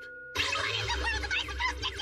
Should I try to convince, or will simply shaving my head and finishing myself suffice? It seems to have driven her mad. So that's what happened. The tables must be turned on me! Your Highness, please stop her! Come here and help us, please! Tia, please, calm down. I promise I'm all right now. So how about you take a breath? Oh, Sir Cecil? Good morning, my adorable Tia. I do apologize for causing you so much worry, but I'm quite all right now. I'm just so grateful. I promise to serve the Buddhas. Oh, wait, no. I mean, he'll enter into a convent and serve God. Well, you still have the role of Crown Princess to fulfill, so you can't enter a convent just yet. What are you saying? I must be struck speechless as soon as possible. The future where I and the heroine become a true couple is never going to happen. The thing is, I've realized that no one else but you will do for me. Hold on a moment. What about all the plot events after this one? The plot events after this one?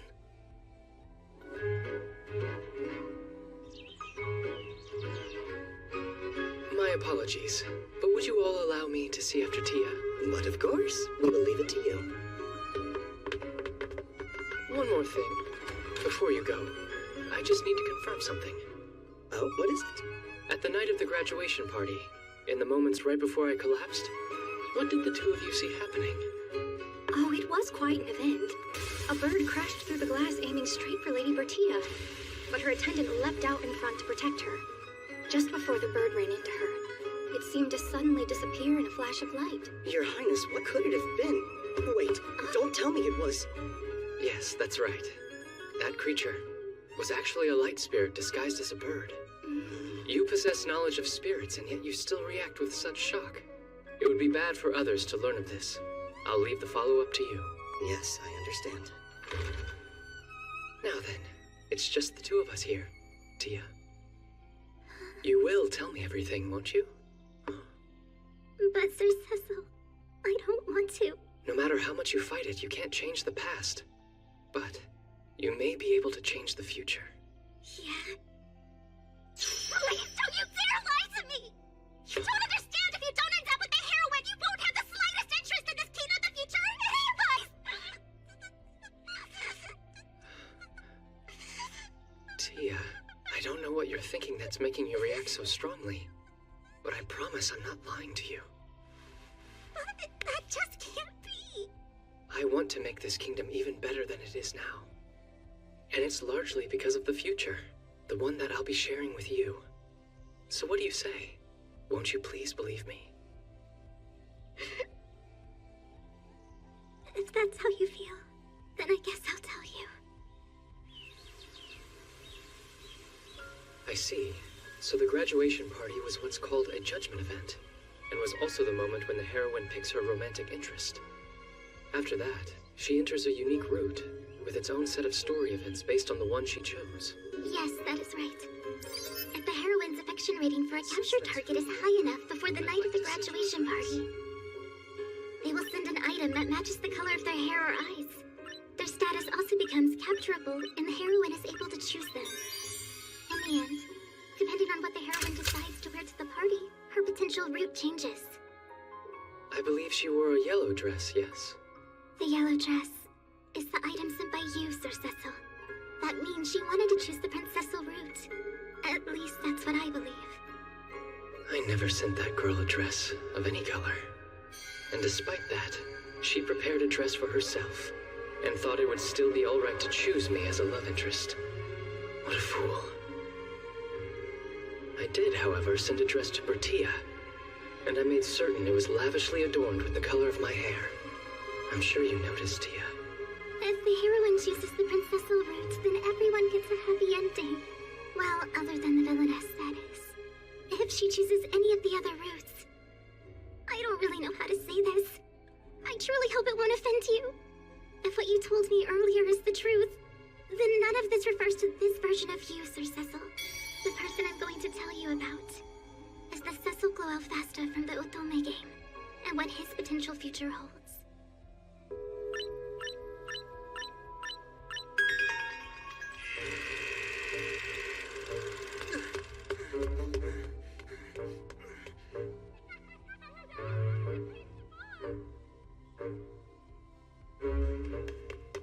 Your Highness! A neighboring country is attacking! His Majesty and the others are meeting in his office. Your Highness had best hurry. Huh? Why are you smiling? And so a war begins with a neighboring country, and the Kingdom of Alfasta is forced into a bitter struggle. That is, until Prince Cecil joins the battle, and our forces make a comeback. He knew that his presence would raise the morale of those around him. He says so in one of his lines. Lord Vald is at Prince Cecil's side, protecting him the whole time, and it wears away at his body and mind. That's when the heroine goes and supports him. Lord Vald! I'm sorry. It is late, but I just needed to see your face. Not at all. I heard about your victory. I'm just glad that you're safe. It's true. I do remain unharmed, while so many others died. All around me, people struggled and fell. I couldn't save them. Lord Vald, please don't blame yourself.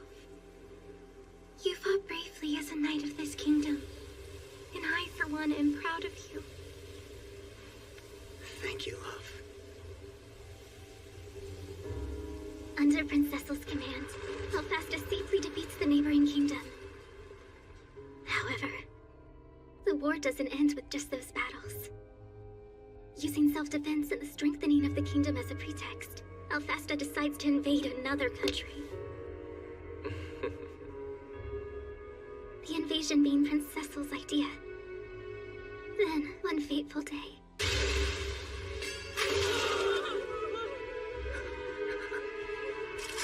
Anyone else? If you dare challenge me to battle, state your name! What can we do? He killed the general. There's no way that we can defeat him! Death, bloodthirsty fate! Retreat!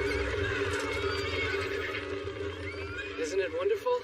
We're victorious. Your Highness, please stop charging across enemy lines. It's dangerous. You've heard of that man's military feats? Who wouldn't want to test their skills against him? Testing your skills? But sir, you're supposed to be our commander! Yes, that's true. If I were to fall, then our forces will be weakened. So I'll do my best not to be killed. Still, I'd say today's strategy worked perfectly.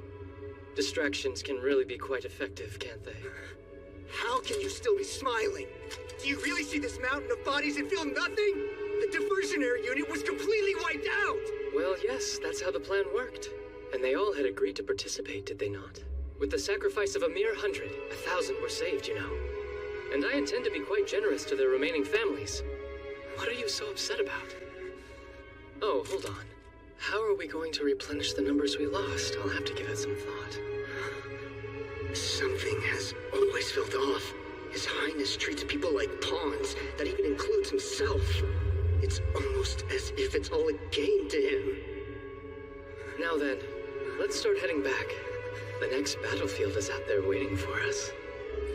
From that moment on, Lord Vault harbors doubts about his master deep in his heart, and suffers greatly as he continues their military march.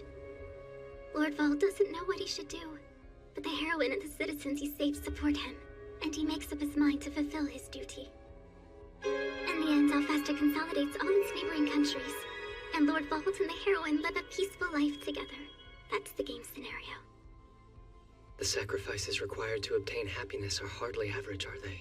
Indeed. I see. Things are making more sense now. Unlike myself, the me of that world was unable to find any interests. Not even in himself. The only thing capable of stirring his heart was the heat of battle. I think that's why he treated everyone and everything like game pieces on a board. At last, I finally understand why Tia relentlessly tried to pair me with the heroine, and also why she refused to tell me the reason it was so important to her. She worried that I would be disappointed in myself and hurt by her words. I'm certain that's why she wouldn't open up to me. I've always been so amused by your ridiculousness that I misjudged you.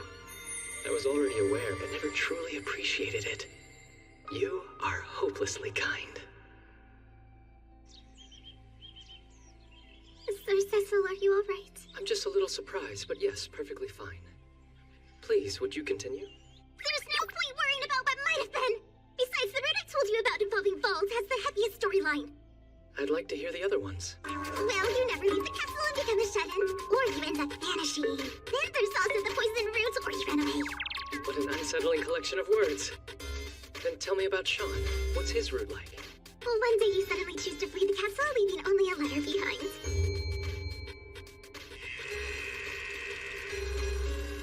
I've grown bored with being royalty and renounce all claims to the throne. I leave everything to my little brother Sean. King is a fairly simple role and should pose no problem. Soon after, His Majesty is poisoned. When Prince Sean is frightened by an invading neighboring country, the heroine lends him her support. We're waiting for the leader of this country to take a stand. Me and your people. He proved victorious in his first campaign. If you weren't here, the kingdom would have fallen. I thank you.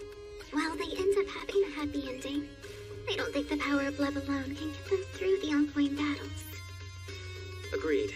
I love my brother, but he isn't suited to be king, nor for war. What about Nelt's route?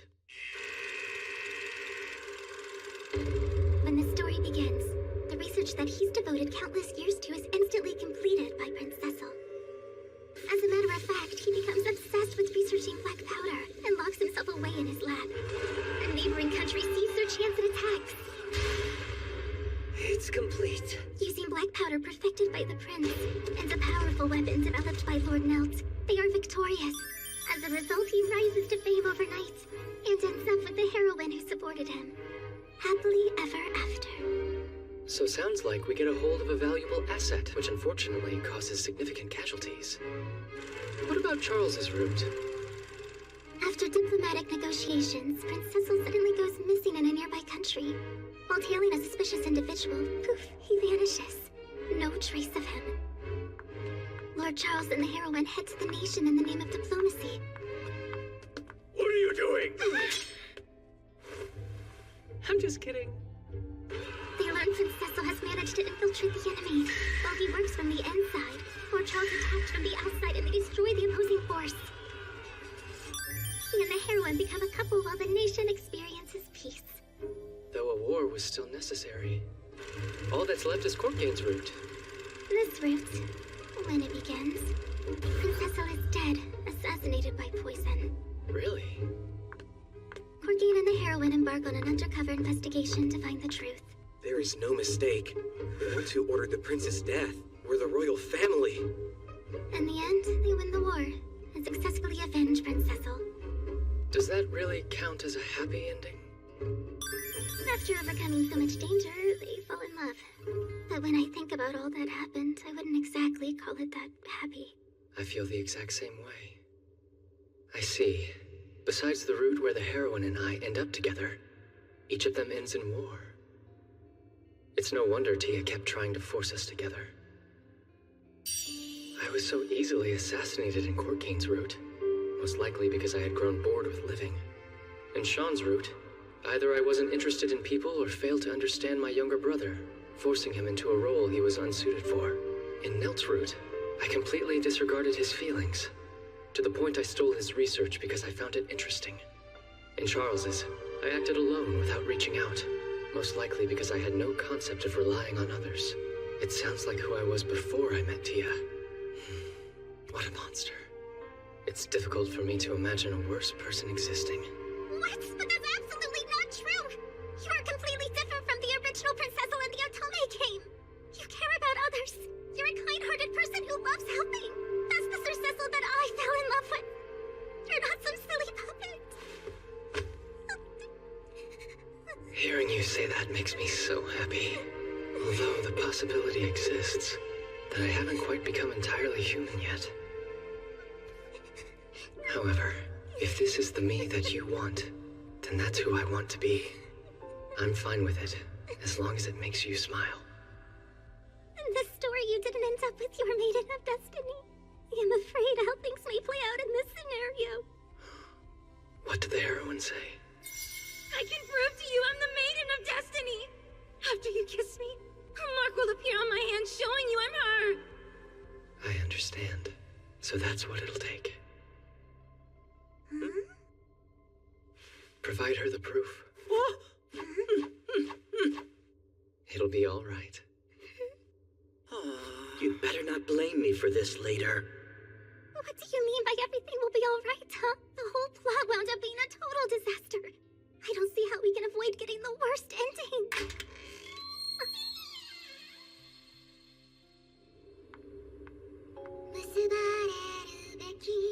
Let me ask, do you have romantic feelings for me, Tia? I don't even know how to begin answering that, Sir Cecil. What are you talking about? Earlier, you had said I was the Prince Cecil that you fell in love with. But I've told you from the very beginning I'm a villainess. Then everything is all right. I'm confused. Oh, why Because I love you from the bottom of my heart, Tia.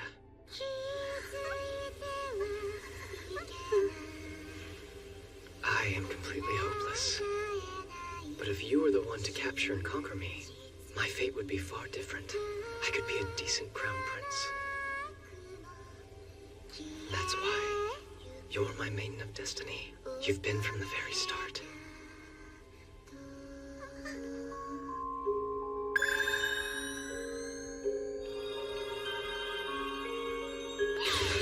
Ow. You really put me down? Look at your left hand.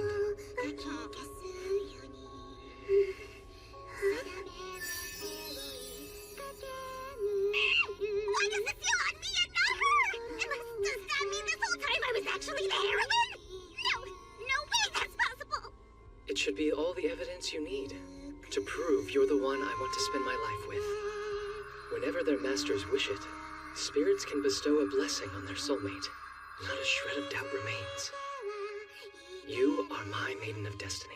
Basically, it's a sign I bestow on the person I've chosen to be my fated companion. Then I had it all wrong. That's what it means? Now that you have the mark, if you are in danger, Zeno and I will notice at once. The strength of the spirits will protect you. No matter where you are, be it near or far away, I will be able to find you immediately. I have no intention of ever letting you get away, which is why I'm declaring this in advance. You can never run away from me again. Best resign yourself to that fact. Now I see! Why didn't I realize this sooner? You did hear what I just said, didn't you? Should you not be more frightened by my obsession or something? It shows your specific location and provides protection, so we can avoid Sir Cecil going missing or being killed. And in the case of the shut-in and berserker routes, as long as I keep you entertained, we have nothing to worry about. I could learn things like belly or look scooping dancing. More unfamiliar phrases. Kudo, give him the same buck as me. We do not have a moment to waste. How slicky some more red and naughty sushi you like? I don't really understand anymore. But I'll just gratefully accept it. In that case, Kuro, if you don't mind... I must say, it looks rather impressive. Now everything's going to be alright. I have no doubt. But from now on, if something happens, I demand you ask for my assistance. After all, we are each other's soulmates. Yes. Wait. We're soulmates? I did tell you, that's what these marks indicate. Even if you make them invisible, you can never remove them. And you can only give them to one person in your life. My beloved, irreplaceable love. I am looking forward to our wedding night. What a nostalgic feeling. I've heard this cat-like scream before.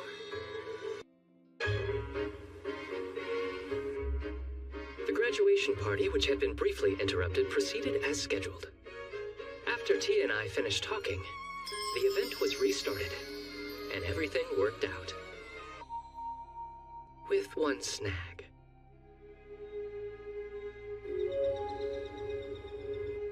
A problem still remained. Specifically, what to do with Hironia, a Baron's daughter. Princessel, you've come to your senses. Good! I knew your highness would never fall into the villainess's evil clutches. Took some time, but you eventually saw her for who she was. Do not come near me. Why? I am only here to pass along a message and to chat a while. Now, if you would please take a seat. I know why you're here. Your Highness wishes to learn more about the Sacred Light, and obviously I could supply him with some answers. The thing that happened Caused by a light spirit who was going on a rampage. What? It was your pet bird the entire time. They were a light spirit. Wait, Pichon? I just knew it. That truly proves I'm the heroine. A saint that all divine creatures acknowledge as To someone... avoid any misunderstanding, let me just say this. While it's true spirits are a rare phenomenon, a large number of them do exist. Some will even stay close to humans. You're not as special as you think. No, that can't be right! Spirits were never mentioned! Never once in the entire game!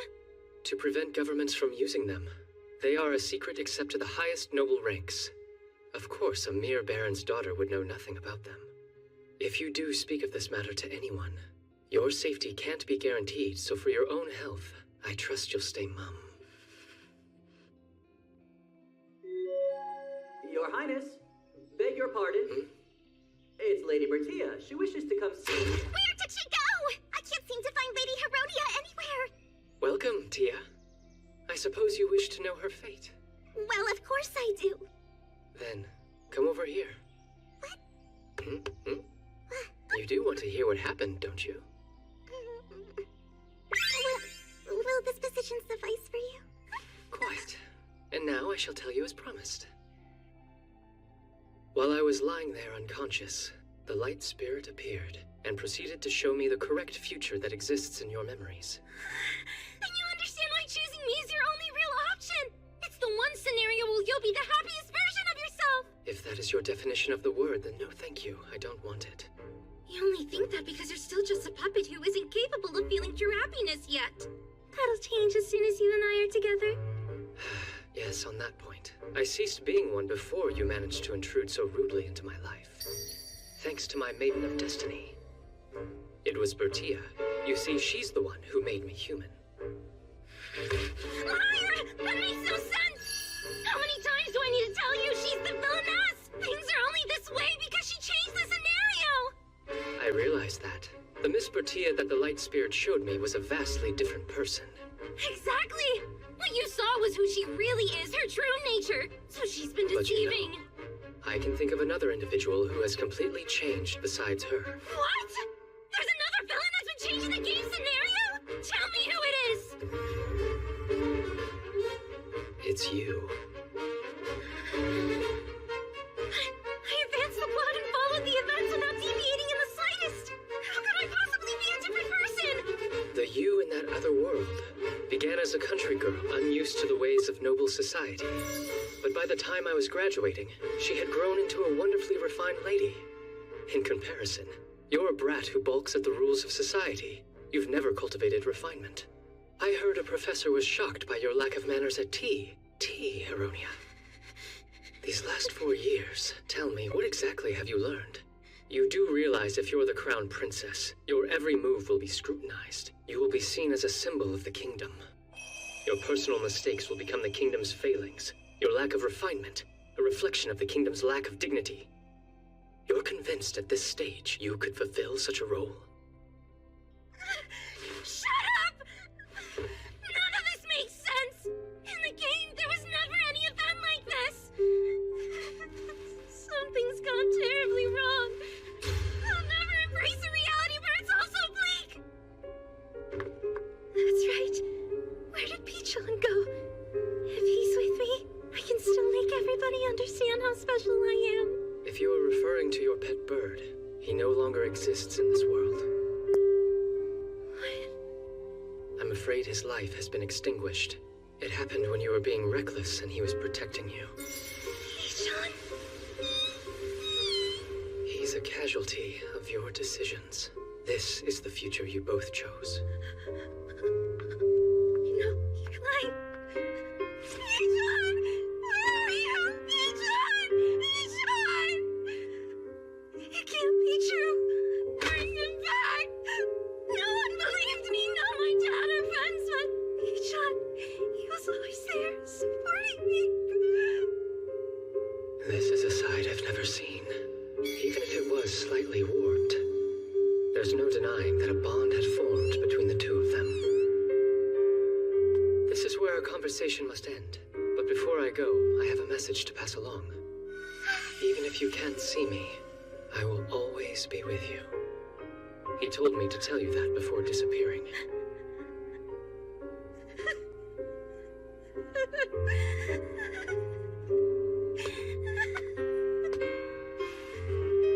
It's a memento of him, a fragment of the light spirit's soul. I'll leave it with you. Just as his core was about to crumble away, I borrowed Zeno's power to retain this piece. Though faint, a trace of his will remain inside. Well then, the rest will leave for the audience hall. John. After that, as part of her punishment, it was decided she would be sent to a convent. Father, I have one request. Please allow me to choose where Heronia will carry out her sentence. Will you grant me this wish? Father, do you really distrust me so much you feel compelled to look at me in that manner? Do as you like. I'm eternally grateful. We've brought Heronia to stand judgment, Your Majesty. My son will inform you of the punishment befitting your crimes. Cecil? Right. The Baron's house will cut all ties with you. You'll be sent to a convent as a commoner. The Crown is content with this course of action as well. Also, you will have to make a decision. Lift up your head. You should listen very carefully to my words. There is a convent in the harsh northernmost point of our kingdom, and another one in a temperate area 3 days carriage ride south of the capital. Which would you prefer? The two choices you presented her are quite unbalanced. I've heard the conditions at the Northern Convent are so unforgiving that, while rare, some people have lost their lives. Is that so? On the other hand, I've heard that the North believes in the divine light, and that its power is strong there. If someone prays constantly, that might be able to reclaim a life which has been lost. Miracles, it seems, are possible in this place. The light spirit. He sacrificed his life for you. The question is, how far will you go for him? Make your choice. Which is it? South or north? Between them, I want...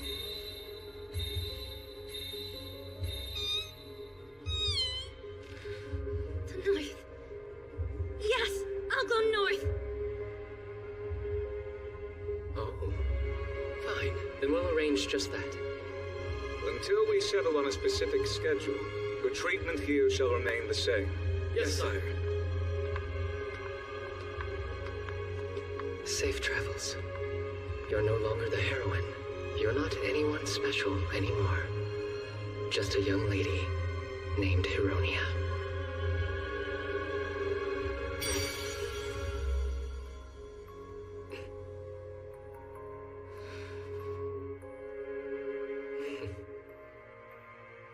If you're going to abandon your role and live as a normal woman, then for the sake of your friend, I will welcome your decision with enthusiasm.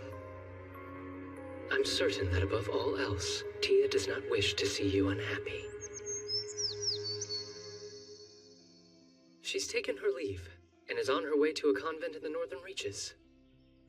I expected nothing less from her. In classic heroine fashion, she's off to send prayers to heal a wounded spirit. While it's not the entire story, I simply just omitted the troublesome bits, so it's not technically a lie. Well, the courage it took her to make that decision. If the heroine was willing to take on that sacrifice, she really is different from the rest of us. Here I am holding you captive, yet she continues to be all you think about? Perhaps more serious efforts are needed on my part. Which entails what? Uh-huh.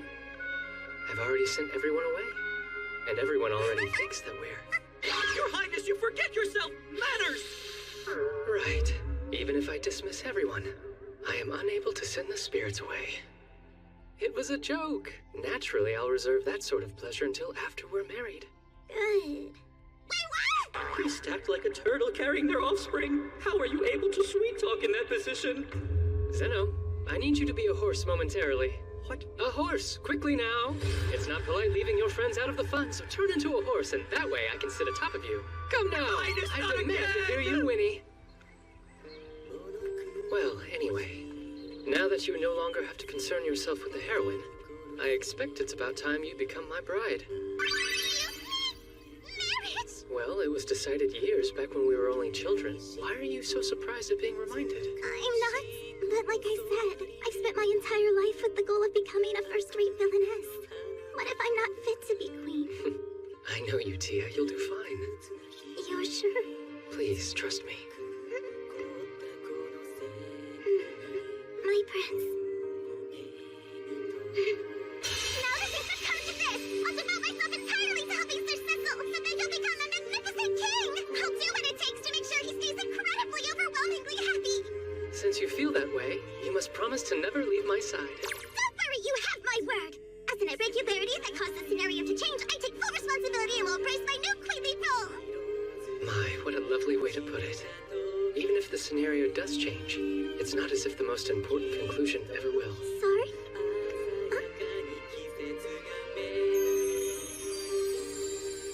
The most important thing in this life is having my Maiden of Destiny right here beside me, and to share with her a most enjoyable and delightful existence. Yes. That's why I must keep the truth from you. There's no need for you to know about the blood I carry and the history it holds. The night Heronia's punishment was announced, my father confirmed my conjecture. Congratulations on your graduation. To your hard work. Thank you, Father. The situation involving Miss Heronia was difficult. Since that troublesome matter has been resolved, I feel much better. I expect you'll be spending countless hours in preparation for the wedding. I do not see it as an inconvenience. I'm looking forward to it, actually. Is that so? You might find this an odd question, especially after all the time that's passed, but do you enjoy being with Bertia? Do you think you'll find happiness? Yes, I have no doubt. There is no other woman like her at all. One who makes life feel so fulfilling. If there was one slight issue, though, it's that I might accidentally end up destroying a nation because she's so dear to me. Most humorous. Don't do that. Father, would you allow me to ask a question of you? That's why you're here, is it not? Go ahead. I'd inquired before about the Maiden of Destiny. Has anything occurred to you since that day?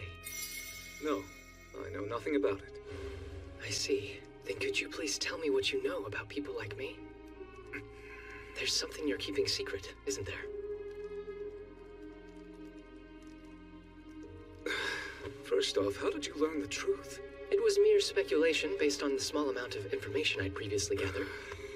But your reaction confirmed my suspicions. Honestly, I never wanted to share this with you. What better time than now? Once again, your intuition has proven correct. From time to time, within the royal family, there are children born with exceptional abilities. But there is a trade-off. In exchange for their advanced abilities, they show a lack of emotions, and little to no interest in matters of the world. So, they're in constant pursuit of something that can stimulate their emotions. When it's discovered, they cling desperately to it.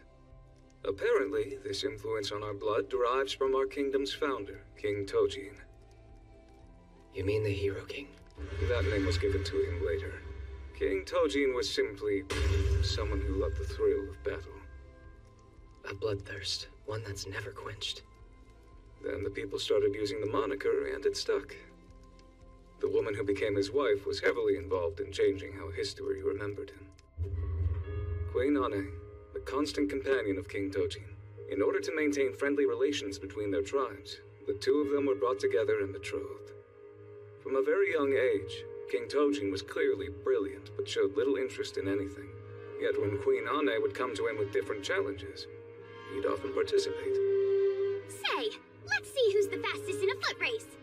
What for? There's no one alive who can beat me. No? Well, if I manage to touch that tree first, that means you're wrong! Looks like I have no choice. The thing he had the most profound interest in was a battle game. He became deeply absorbed in it, but simply playing on a board left him feeling unsatisfied. Then war broke out between the tribes. King Tojin had grown into a young man, and before long was leading troops into battle. As a conqueror, he brought many tribes under his rule, and he would have sought out countless more battles had one woman not stood defiantly in his way. If you continue to take lives needlessly, you'll leave me no other choice but to hate you. Those words struck King Tojin with such a deep sense of unease. Legend says he immediately ceased going into battle. She truly was his maiden of destiny. Indeed, one can certainly say that. As luck would have it, battle wasn't the only thing that held his attention. He was also heavily invested in Queen Ane's life. That served to restrain him. Tojin devoted himself to building a peaceful kingdom, and came to be called the Hero King. If Tia said something like that to me, I think I would likely do as she told me as well. After that, once every few hundred years or so, someone like King Tojin, possessing exceptional abilities, is born into the royal family. Without exception, each has the potential for evil in their hearts, like some living, breathing, double-edged sword. If they used their interest for good, then they became wise kings. If used in harmful ways, they became foolish rulers, but were disappeared before that could happen. So the author of the texts I found in the hidden library, they must have been a member of the royal family then. In those books, I discovered lost knowledge, the sort of information which should never be let out into the world. Mountains of it. Shortly after you were born, it was obvious you could understand words at a far younger age than other babies. I felt my mind reeling. Even though I knew the possibility existed, I never thought that my own child would be one of them. I assume you were very disappointed. Whatever would make you say that, my boy? I felt the complete opposite. The royal family would want a brilliant heir.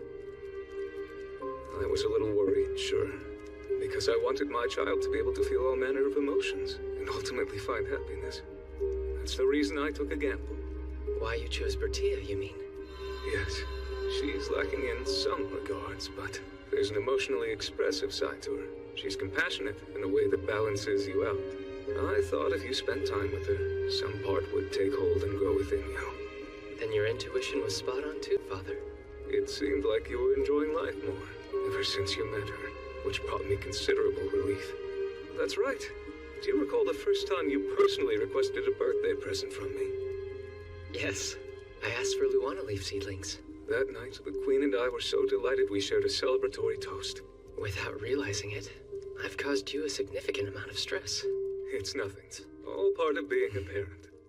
But if you wish to make our lives easier, we wouldn't say no. In other words, you're pushing more of your official duties onto me? I'd argue that's the privilege of being a parent with a brilliant child. For the time being, as long as Tia is at my side, I will do my best. In other words, she basically holds the fate of this kingdom in her hands.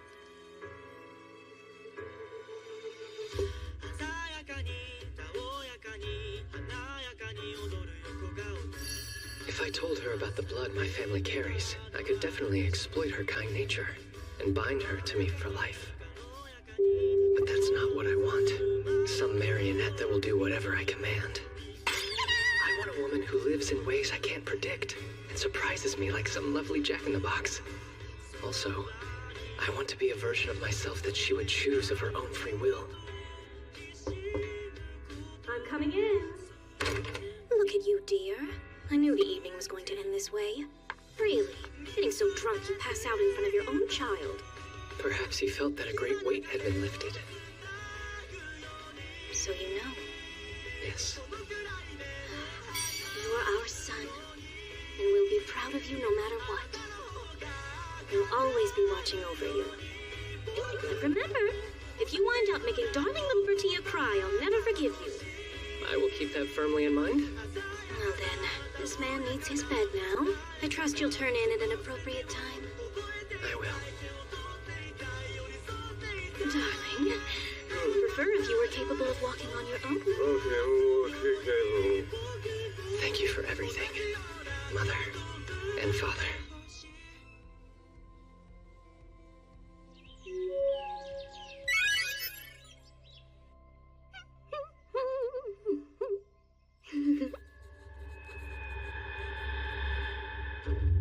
A royal wedding? I'll never allow it.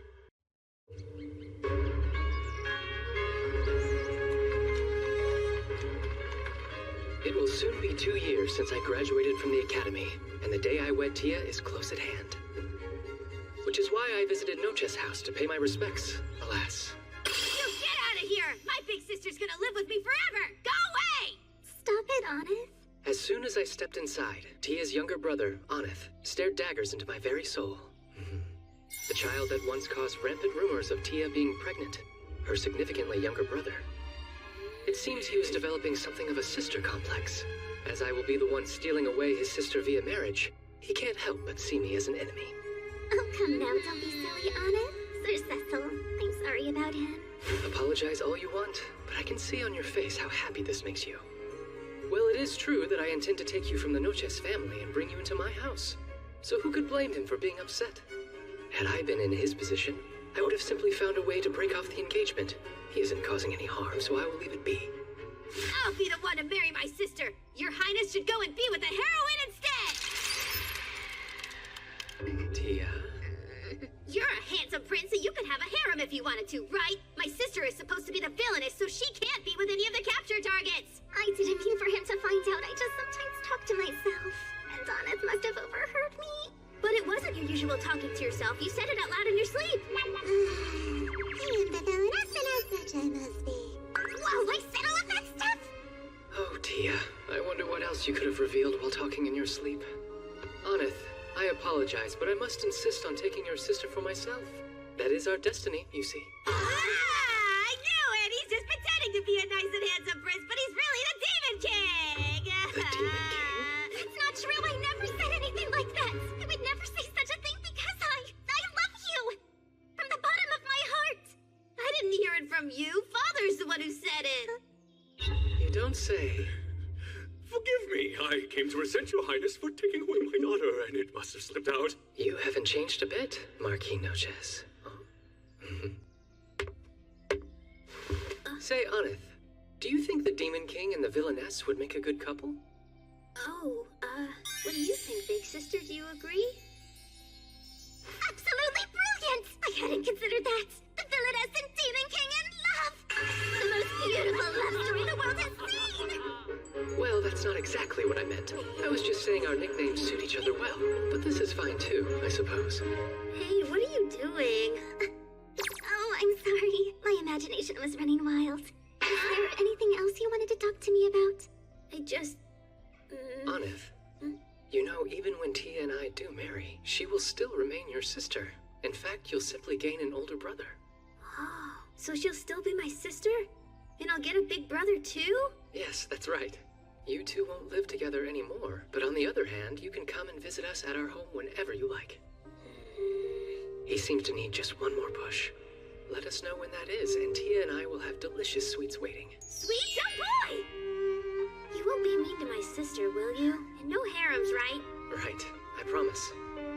Hey, big sister, will going with the prince really make you that happy? Yes, I'll be so happy. You see, Aneth, the love that I thought could never take root has now fully blossomed. Your big sister's happier than she's ever been before.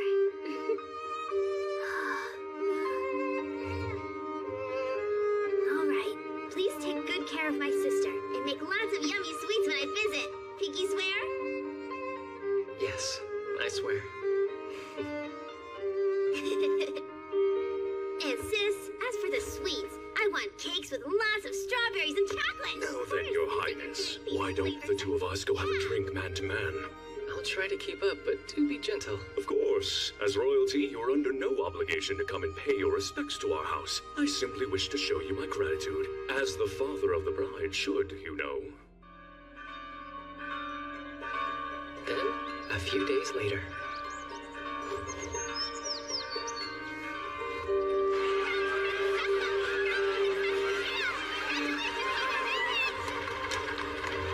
It is the day of our wedding ceremony.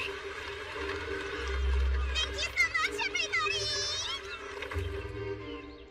Now then, here we must temporarily part ways.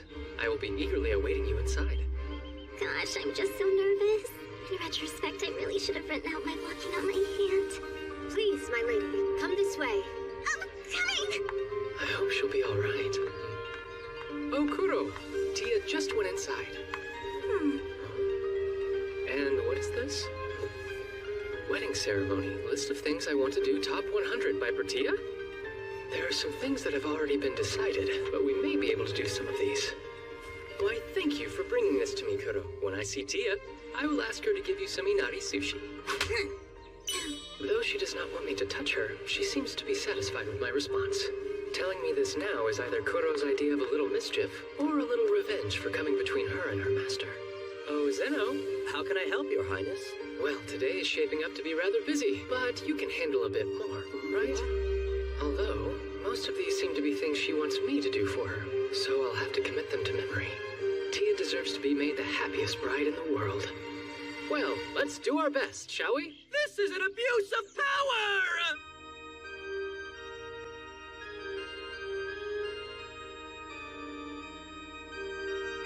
What a beautiful sound. This was one of the wishes that Tia expressed. The ceremony usually takes place in a quiet space, but having music is rather nice.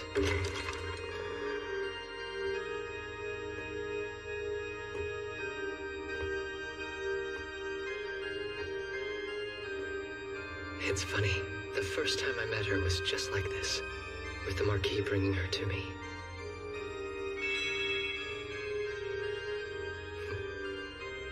I only intended to entertain myself by observing her, but step by step, I grew fonder.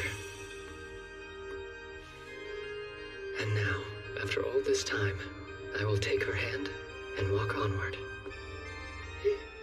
Your Highness, my little girl! Take care of my little girl to the very best of your abilities! Please, I beg of you! I beg of you! But of course I will. Perhaps it's because he's holding back tears, but he looks even scarier than usual. Hope I don't trip now. Walking Well, isn't that hard. shall we, Tia?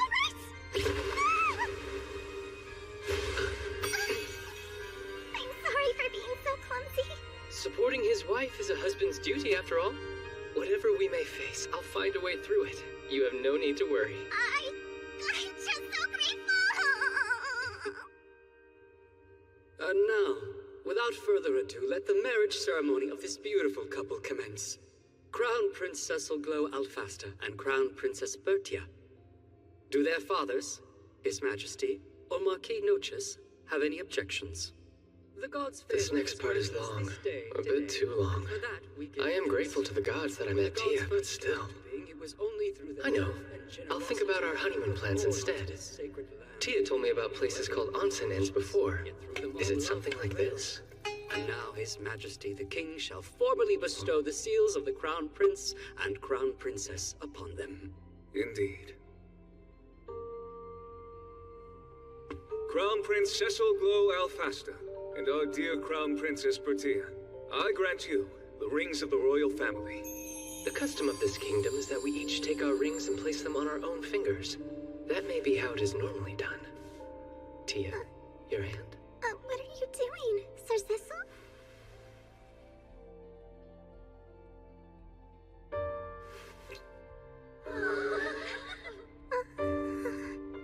I want us to put rings on each other. Was written on Tia's list after all. Besides, something about this physical action makes our bond feel even stronger. Now then, will you please return the favor?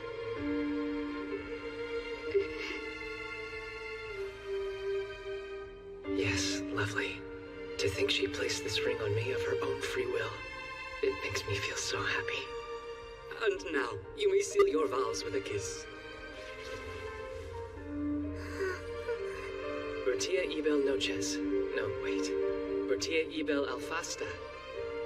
I, Cecil Glow Alfasta, do hereby promise that in sickness and in health, in happy times and sad times, in times of abundance and in times of need, through whatever hardships we may endure, I swear to love you, honor you, console you, aid you. Though this life is fleeting, it is all that we have, and I promise to devote mine to you.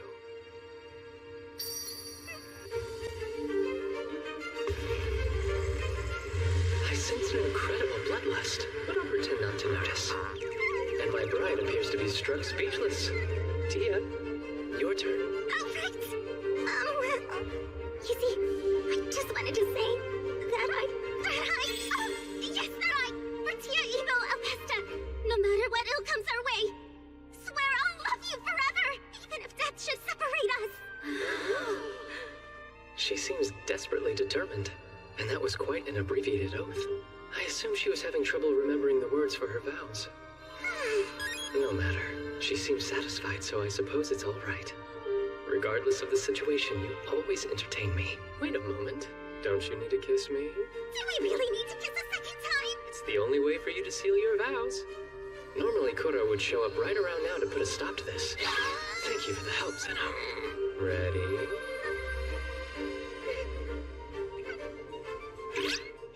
That's all I can handle. What is this? This odd sensation that feels like heat gathering in my face. My heart is also beating more furiously than usual, and I feel sort of fidgety, like I want to scream. Hold on. That look on your face. Could it be... Are you actually feeling shy? Is that it?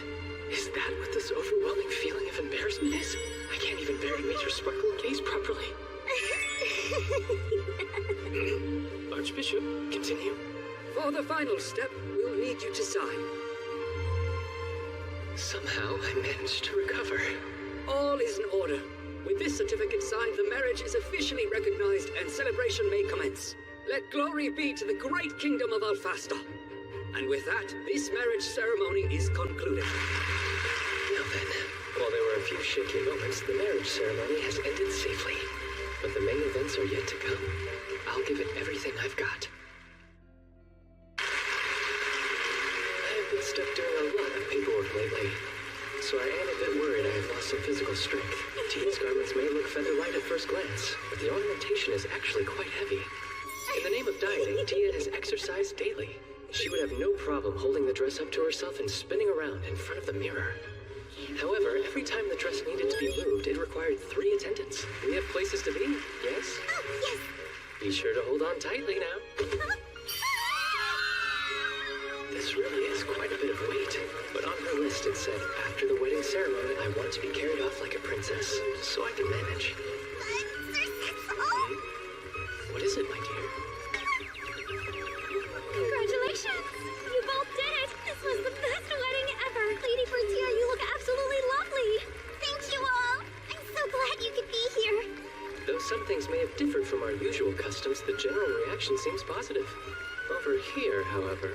That looks like it would be great for training. I'll have to carry Miss Cynthia next time I exercise. Come on, Your Highness. We're going to be having weddings too. Try not to set the bar so high.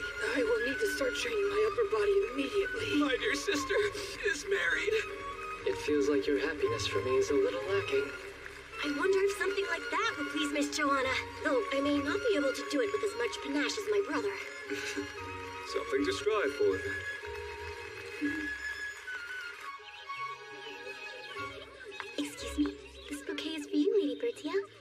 it's time for you to toss the bouquet. It's time. There seem to be several ladies with a determined glint in their eyes. This was another thing that Tia had formally asked for. Apparently, the one who catches the bouquet thrown by the bride will be the next to get married.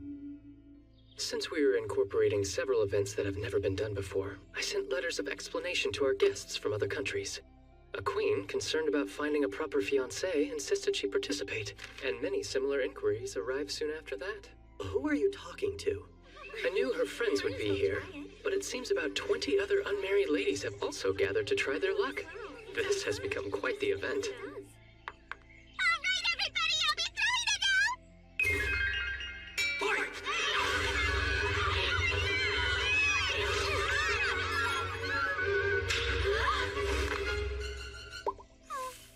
What are you doing, Kudo? This isn't a game of fetch! Please do your best to not let your instincts run wild.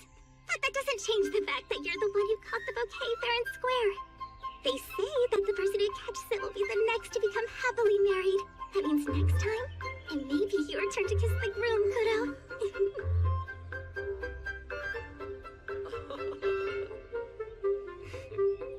Now, dear wife, take my hand. I'll escort you to the carriage.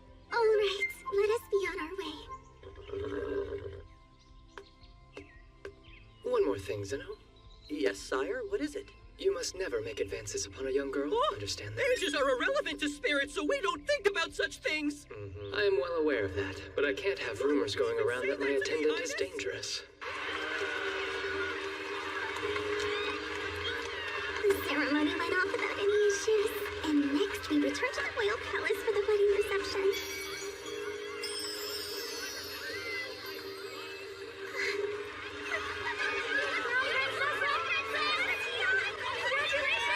This is wonderful. There are so many flowers. Seems he managed to arrange them in time. The list mentioned a flower shower, so Zeno asked the flower spirits for help. It looks like they granted him many flower petals. I shall have to thank you, Zeno. The citizens are enjoying themselves, and most importantly, I am able to see Tia's bright smile. After that, we fulfilled the essential customs traditionally required by the kingdom, and we also cut the cake, as Tia wished. Her list also instructed that the first bite be demonstrated by our parents, so I enlisted help and worked them in. And then that night, after all the events were over... Sir Cecil? Yes, Tia? Somehow you always end up knowing just what I want you to do without me even having to say it. You really are perfect. After all we did today, I thought that even she would have realized.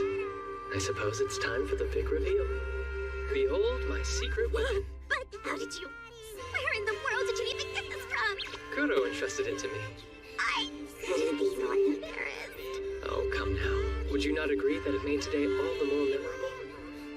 It's true. I loved each second. Thank you so much. Tia.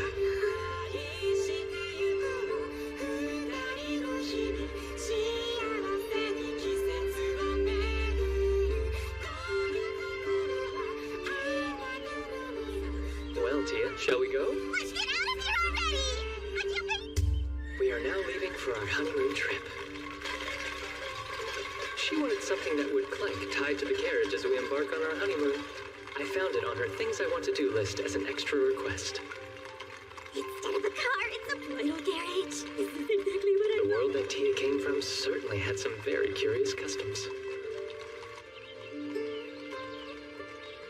Sir Cecil, look! It's rabbit parents and their babies. Just look at them. They're so tiny. Do you think you and I would be able to have a family like that someday? I'm certain that any child of yours is bound to be simply adorable. Their face would look just like yours, and their hair would be the same color as mine. Never mind. Forget everything I just said. Please return to the parents. Well, in that case, I would like to have a little girl, too. One with my hair color who looks just like you. Really? Do you really mean it? So what do you say? Tia, do you want to build a happy family together someday? Yes! Of course I do!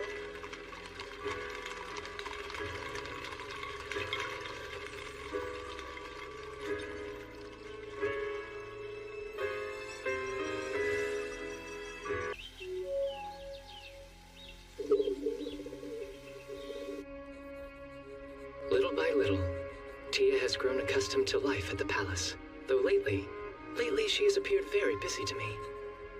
After our wedding ceremony, the royal families and nobility of various countries began consulting her about their own ceremonies, one after another. Our wedding must have left quite a profound impression on them. In addition, Tia's wedding information magazine, Bertie, has been published and is quite popular with the public. How many more times will you surprise me as we move forward in our lives together? This observation log seems likely to continue for some time.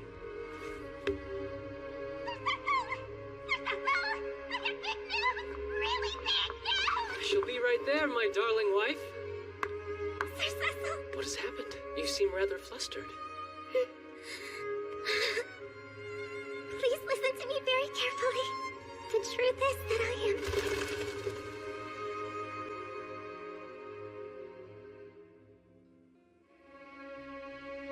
When I am with you, I could never be bored.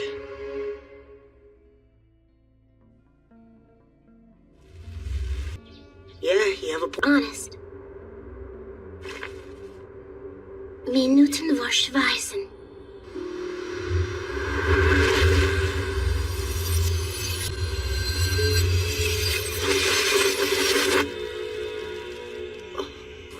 Wow.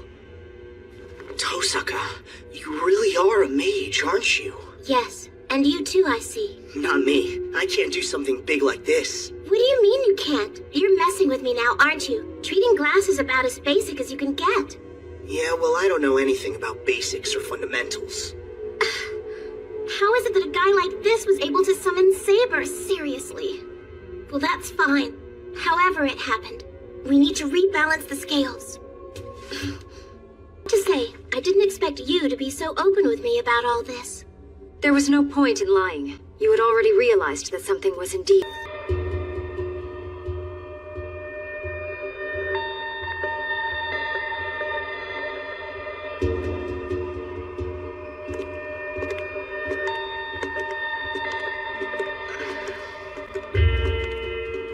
It can't be helped. She can't dematerialize. And she can't be seen walking around in full armor either.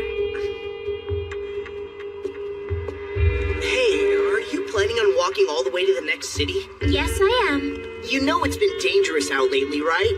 I can't protect you two if something happens. I can't. Oh, please, relax. You may be forgetting, but Saber there is a ridiculously strong and powerful servant.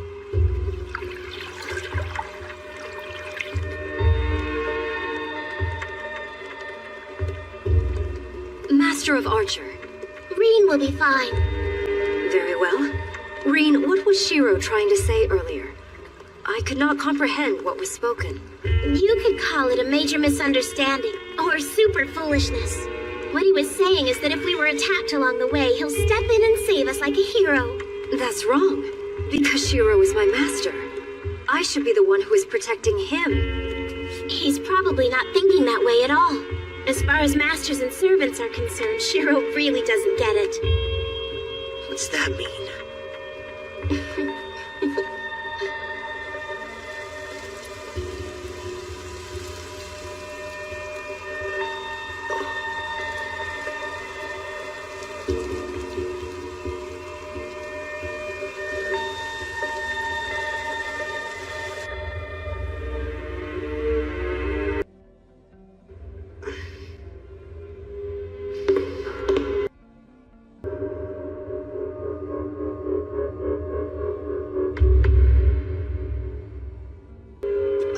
Yes, sir. Incidentally, Emmy. When I was little, I really wanted to be a hero. What are you talking about? You don't want to anymore? Did you just give up? Yeah, unfortunately. It seems those dreams expire. When you grow up, it's hard to call yourself one. Too bad. I wish I'd realized that sooner. I see. Guess there's nothing you can do. Guess not. Nothing I can do. Fine. Since you can't, I'm gonna be a hero for you. You're an adult, so you can't do it anymore. But I still can. Leave it to me. I'll make it happen. All right. I can rest now.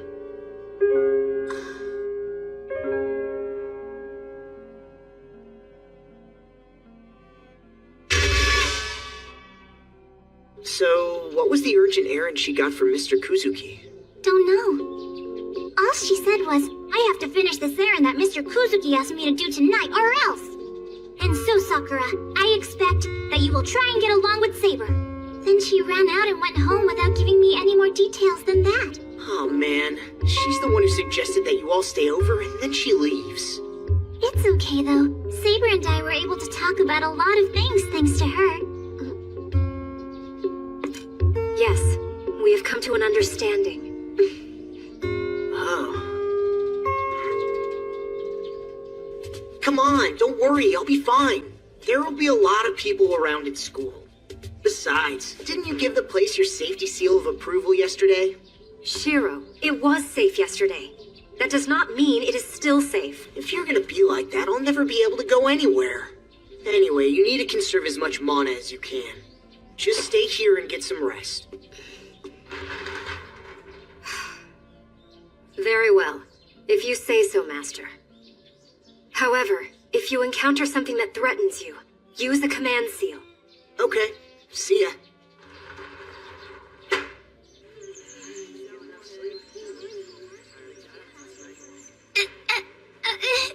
Hey! What's wrong? Do I have something weird on my face?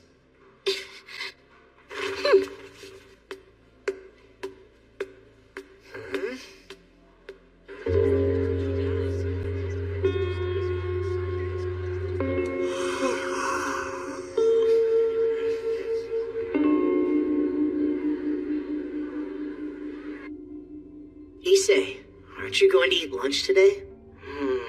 I'll eat later. I'm so sleepy I can't keep my eyes open. Did you stay up all night or something? No, I just haven't been sleeping very well lately. Hey, Issei, somebody's here. I don't care. Tell them the student council room is closed. It's Mr. Kuzuki.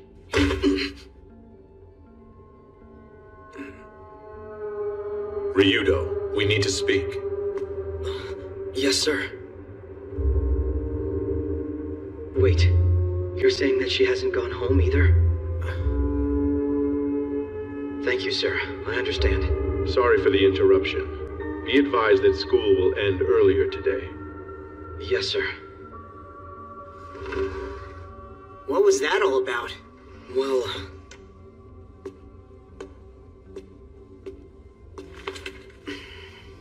Hey, what's going on?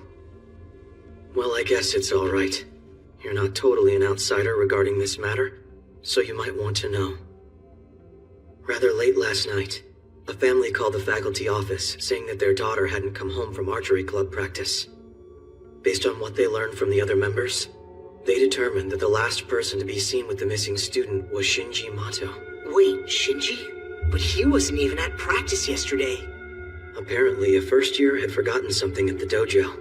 When he came back to get it, he said he saw Shinji and the missing student arguing. They tried to confirm this with Shinji himself, but he was absent today, and no one's been able to reach him. Issei, don't just keep me in suspense here. What's the name of the student who went missing? Ayako Mitsuzuri, the captain of the archery club. Did you happen to sense anything unusual about Shinji's behavior yesterday? No, I'm so sorry, Shiro. Wish I could help, but I don't see him very often. Yeah, that's right. You really wouldn't know anything about him. I'm sorry. I'm just barking up the wrong tree. No, that's not true at all. I know my brother better than anyone else in the whole world. Don't get upset. It's nothing to worry about. See ya.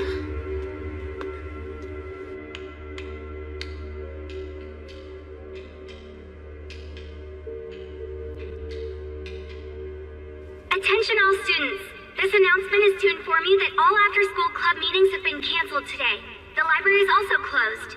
Students with no urgent business on campus are to leave school grounds immediately. I repeat. Oh, well, if you're looking for Ayako, she stayed home sick today.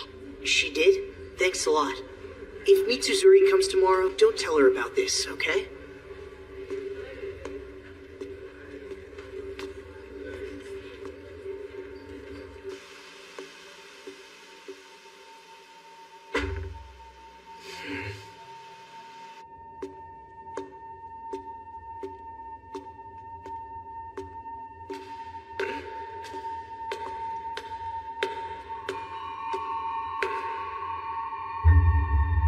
Oh, Tosaka.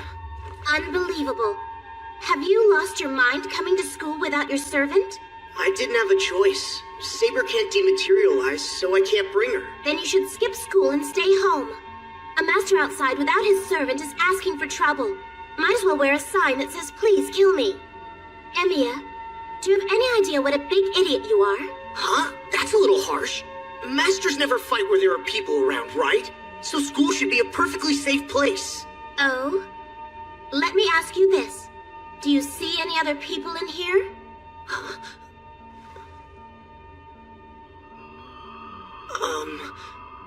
It's finally sinking in, I see. This morning, I went past exasperated and right into pissed. After all I told him, why does he seem to be doing everything he can to get himself killed? A magic crest? Yes. This is the embodiment of the magic passed down in my family.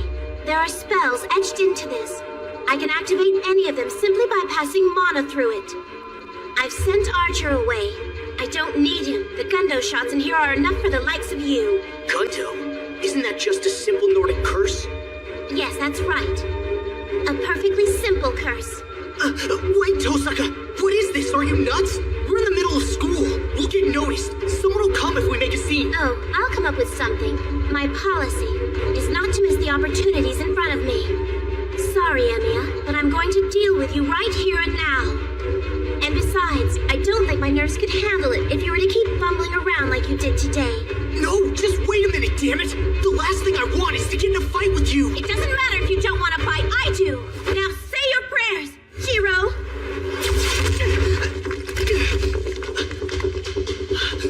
Those are Gundo shots! They're different from what I know.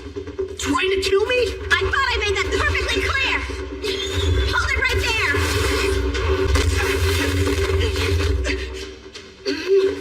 Would you stop that? You're gonna hurt somebody! If you don't like pain, then stand still! I'll do my best to put you down quickly! You'll die instantly if they hit a vital spot!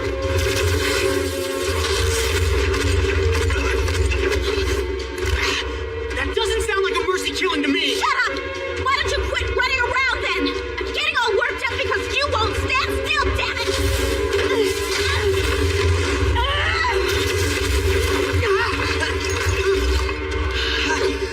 Oh, crap!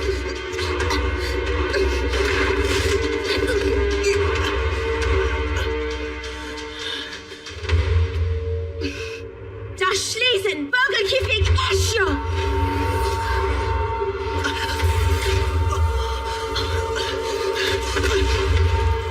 Damn it! A bounded field! Fixirum! Alla salva! Trace, on!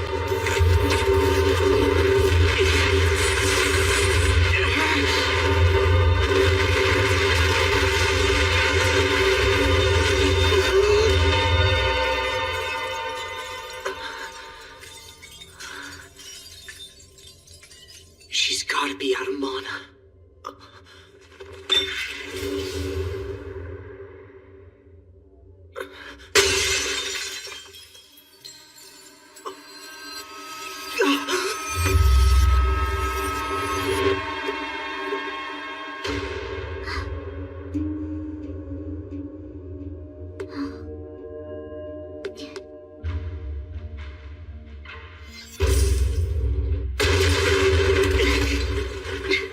You finally came out, Emiya. Welcome back. Oh, put down whatever that silly weapon is. You know you don't have a chance of winning this. Maybe. We'll never know unless I try. Really now. This is a final warning to you. Put your weapon on the ground and show your command seals. At the very worst, I'll strip the nerves right out of your hand. But better to lose that than your life. No way. I won't give them up. To me, that's no different than telling me I have to betray Saber. I see. I'll give you 3 seconds. It's your life that's at stake, so it's your decision.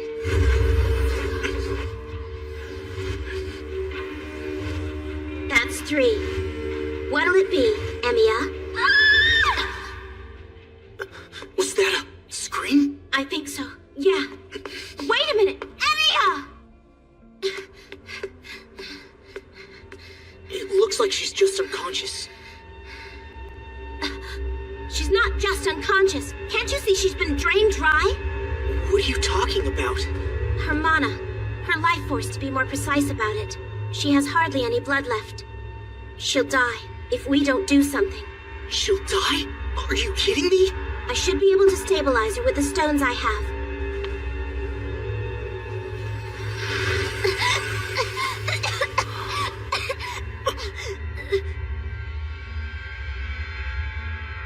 Oh, crap.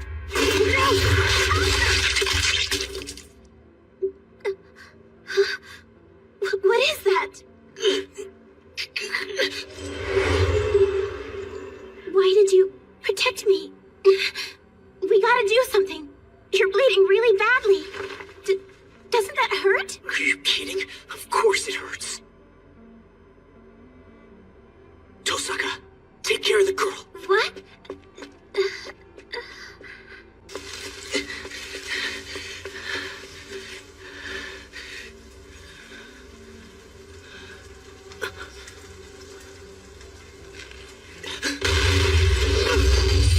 What? It's a servant. What the?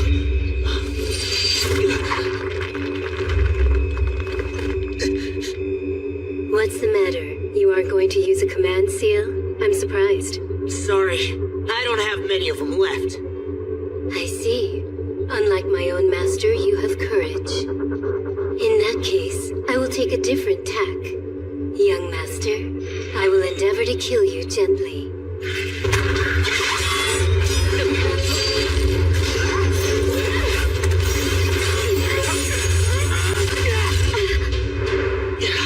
Not very impressive. Compared to the other servants I've seen, you don't pack any punch. You're wrong, and this is why. You've been caught by me, and you have been since the very beginning.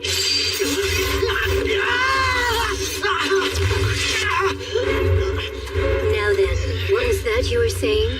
I'm not sure I actually heard you correctly. What was it? Something about me being inferior to the other servants? No, that won't do.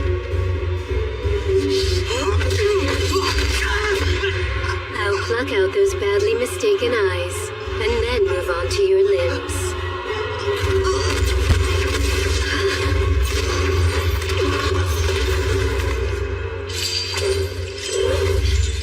Emiya! Are you okay? Okay, we have to stop this bleeding. I need a cloth. Do you have anything I can wrap it with? I have a handkerchief. Sakura always puts one in my pocket. I don't have much either.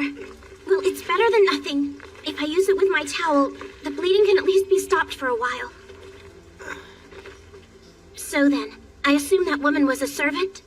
Yeah, she attacked out of nowhere. Don't look at me like that. I couldn't find out who it was, but this means that there's another master at school besides us. That's right, and he's finally made his move. Okay, that should hold for a little while. More importantly, what happened with that girl? She bounced back. I think she's out of the woods now. Good. That's great.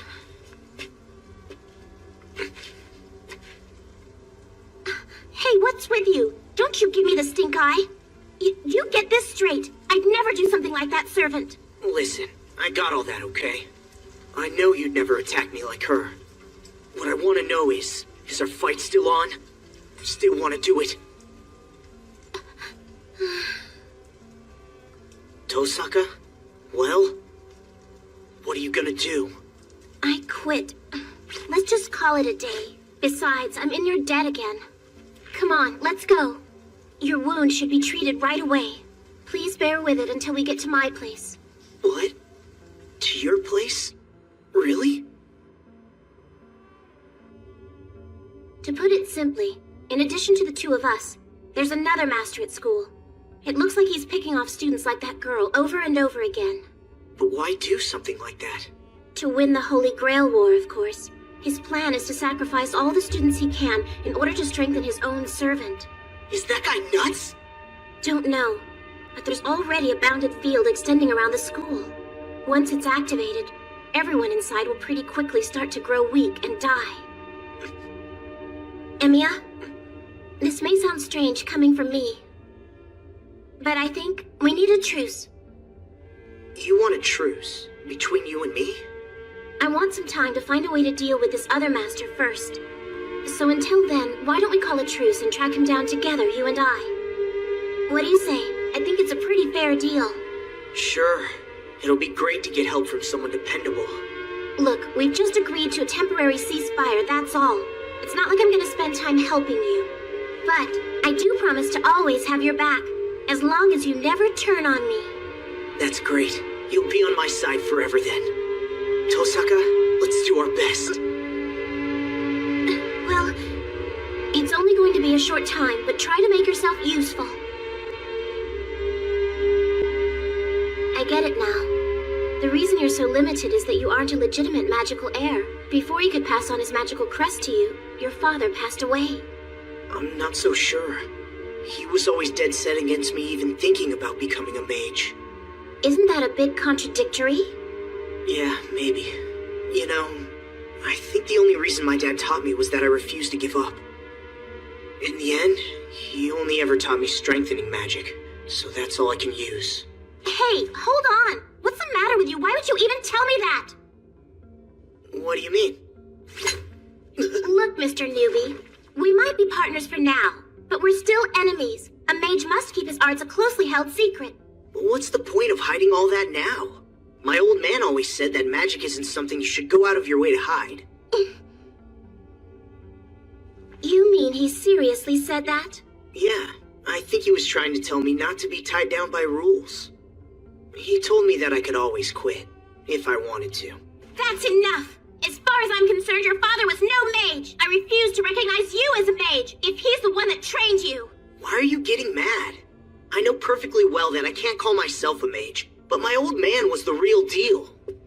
That's not what I mean, and I think you know that. I'm trying to say...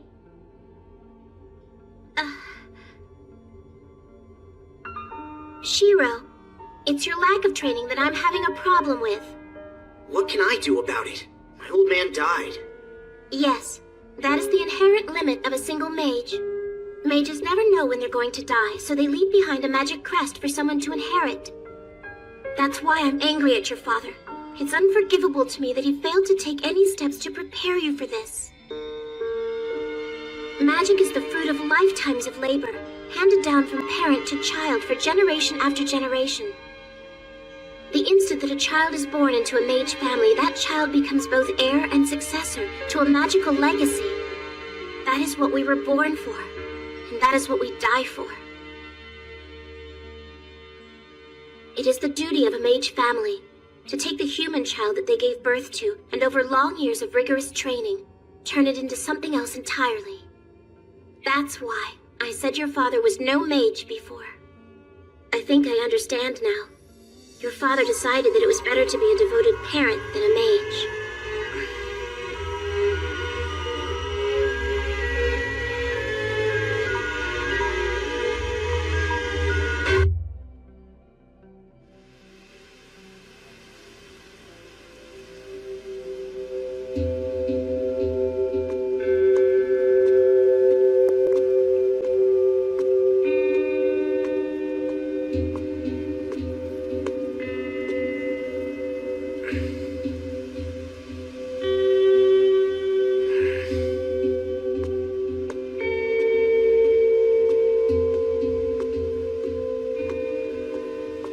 Okay, this is far enough. Oh? You don't need an escort? Like I need an escort who wants to kill me. That's better. Well, you know enough to sense hostility. You've got that going for you. I will not attack you while walking you home, according to Reen's instructions. Oh, is that so? If you want to go at it, I'll be happy to take you on right now. I may be a novice, but I'm still a mage, got it? Don't be absurd. A mage who doesn't reek of blood is worse than a mere novice. You're saying that I don't have the smell of blood on me? Mages are creatures who become cold-blooded in order to achieve their goals. Try to emulate Reen Tosaka. She might have a soft spot or two, but she has the proper mindset in spite of her age. Good for you that Tosaka's your master. She's your best shot at getting the Holy Grail. That malevolent treasure chest that's able to grant human wishes? I have no interest in such a thing. What do you mean, no interest? But I thought servants fight in the war to have a wish fulfilled that they didn't achieve in life, right? Hardly. We have no choice, we just end up here. Servants are not permitted to have free will. Your Saber is probably the only one of us who answers the call of her own volition. Saber's the only one? That's right. Heroic spirits are summoned by the will of another. We're no more than disposable tools. Do you honestly believe that in our heart of hearts, we wish to be thrust into a time not our own to help humans? Well... Listen, servants are just instruments. We're summoned to clean up the messes humans make, and then simply disappear. We're nothing but cleaners, stripped of our will and made to serve humans forever. That's what heroic spirits are. Convenient beings called guardians. Instruments? What are you talking about? Saber's a person, just like me. She can do whatever she wants to do, and I'm sure she made lots of choices since she appeared here. Perhaps. When provided with the human-like shell of a servant, heroic spirits can regain some of their humanity. Along with old obsessions. And ancient regrets as well. Regrets? Try to picture it. How would you feel if you died with unfinished business, only to find yourself brought back to another time by a human to do his bidding? All in the name of seeking the coveted Holy Grail. I still don't understand. Why aren't you interested in the Grail? I had no dream in my life that went unfulfilled. What? I accomplished my dream, then died and became a heroic spirit. I have no wish that I need granted.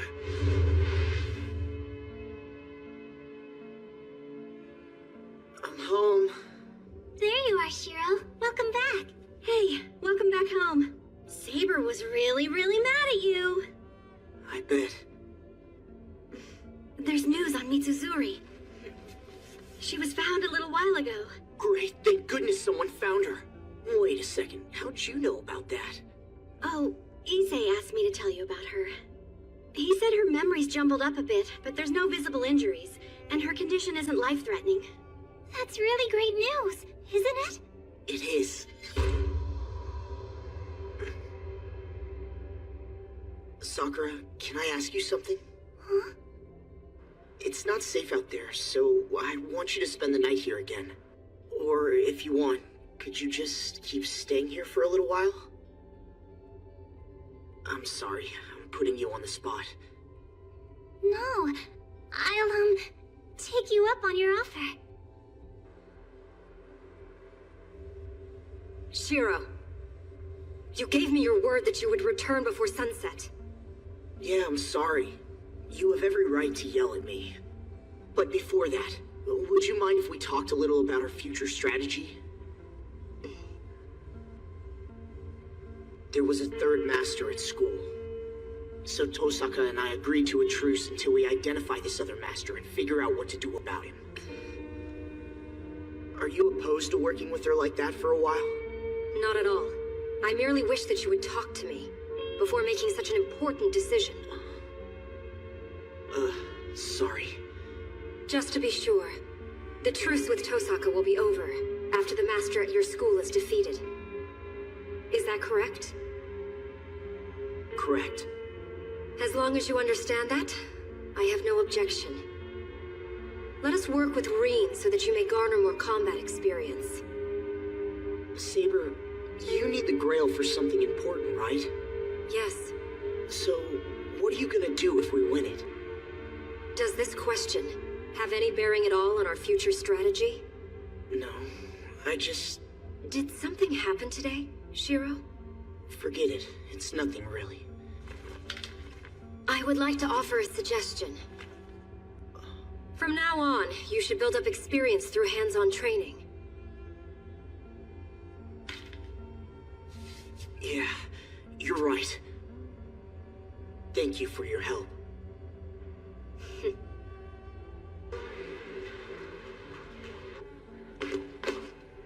Emiya! Hear about Mitsuzuri? Pretty weird. Yeah, I found out all about it at the dojo this morning. Did you know she was found in New City? In a back alley at that. I hear that her eyes were glazed over and her uniform was in tatters. I really don't know what could have happened. I mean, how did the little stuck-up end up getting ditched in an alley like that? As a friend, I must admit I'm more than a little... Shinji! If looks could kill, well, I'm just kidding, of course. It's only a rumor, right? But after yesterday, this news has been talked about a lot among all the first-year students. You were the last person to see Mitsuzuri, weren't you? Yeah, but all we did was make idle chit-chat. Be careful with your speculations. Don't throw out false accusations, or you'll regret it, Emiya.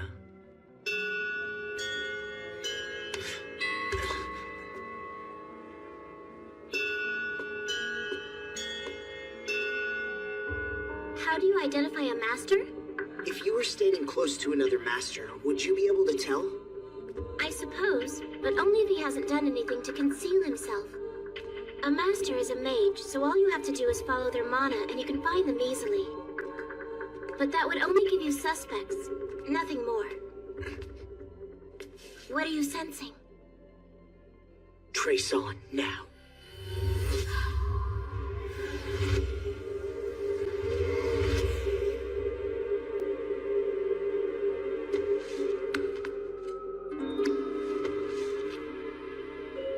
There really is one there. I'm impressed. That's a sigil, right? Yes. You know, Emiya, for a guy with no sensitivity to mana, you can sense something off about a place fast. Wait, was that a compliment? When all this first started, you didn't think I was a mage either, remember? What was up with that? Really? Do you want me to spell it out? No, forget it. I can pretty much guess. Clever boy. Oh, and it's exactly what you think. Mages only recognize people that exhibit a minimum level of mana as actually being mages themselves. I figured it would be something like that.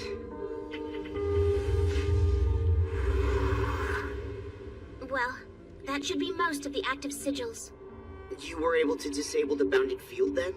No, the field itself is already in place, so all I did was weaken it. Look at the kind of field this guy put up. He won't stand by and do nothing when he discovers this. So if I'm guessing right, he'll reveal himself by tomorrow. Oh, he will he?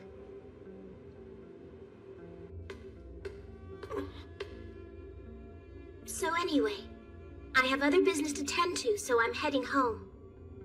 There are a number of supplies I'm going to need to buy for tomorrow. You should head home early today too, Emiya.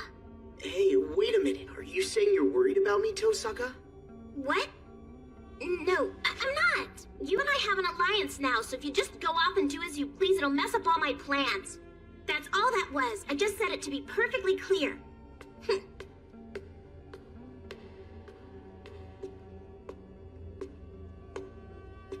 Heading home after a long, weary day, Emiya. Sigil erasing can be tedious. What did you say? The bounded field that you've been erasing by brute force is an insurance policy I set up for myself. Shinji, why am I not surprised? Oh, don't be so on edge, Emiya. Just like you, I don't have any mana, but they're making me a master. What's the story with that field? I told you, it's just a little insurance. Are you the one who attacked that girl yesterday? Fact is, I didn't have any choice. My servant did that stuff all on her own. Oh, come on, Emiya, you have to believe me. The last thing I want to do is fight anybody. All right, then. Wait a minute, Emiya. Will you team up with me? We Matos have been a mage family for a very long time. What? You have? Of course. It's no surprise that you wouldn't know since you're not a proper mage. If you don't believe me, ask your friend Tosaka. Shinji, does Sakura know about what you are? Mage families only hand down their secret arts to the eldest son. As if anybody would teach sorcery to that dunce of a girl. So, what do you say? If you aren't going to do anything, I have no reason to work with you, right? Oh, So you won't work with me, huh? Emmy, be serious. Are you actually going to try to win? I see. If so, I can't leave my sister in the home of someone who's going to keep taking part in this slaughter. Fine. I'll tell Sakura myself when I get home. Okay. It's so nice that you're such a caring friend to her. What we discussed here is between you and me, understand? The reason I decided to come clean with you was out of respect for our friendship. Yeah, I'll keep quiet.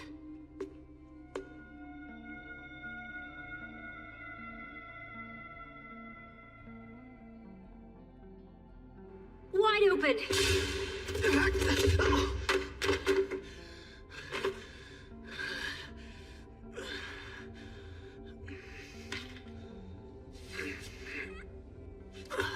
Okay, one more match.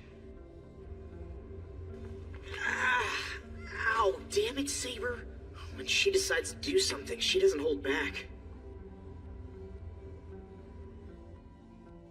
Trace on.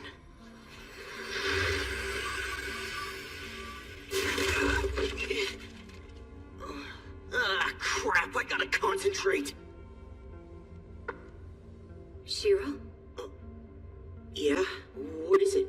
Nothing, except that I sensed mana in here. You were training? Yeah, basically I come here and do this every day.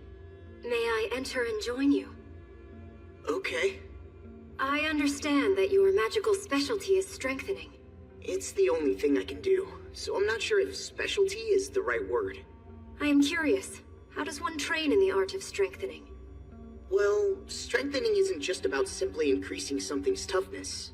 It also includes increasing its effectiveness. For this rock, it's making it harder. For that light bulb, it's about making it shine brighter. I visualize the object's component materials, and then concentrate as hard as I can and focus all of my mana to pass through it. I see. It's better to show than to tell. I'll try it on this rock. Trace on. Tracing basic structure. Tracing component materials. Fundamental structure altering. Now strengthening component materials. Damn! Another bust. Actually, my success rate is pretty low. Shiro, recently I have sensed that your concentration has been somewhat lacking. Oh, really? Well, actually, I have a lot better luck working with bladed tools like this one here. I can see that my being here is a distraction. Please try not to push yourself too hard. I won't. Good night.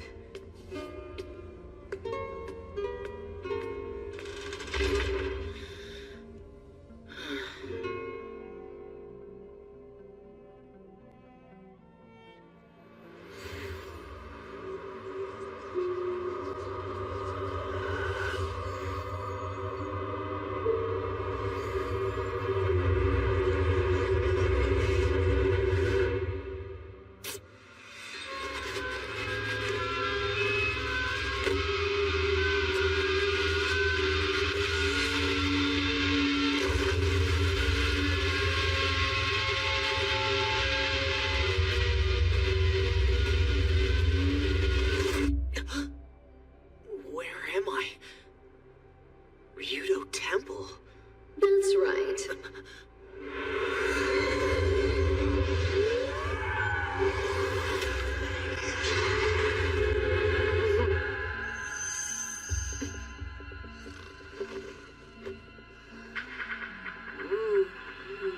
Roasted Cotaro.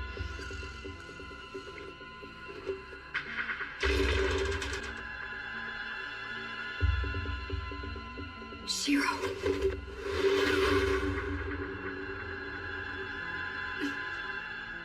The caster class servant. Yes, indeed I am, Saber's master. Do not bother. Once in effect, a spell cannot simply be washed away with the water of mana.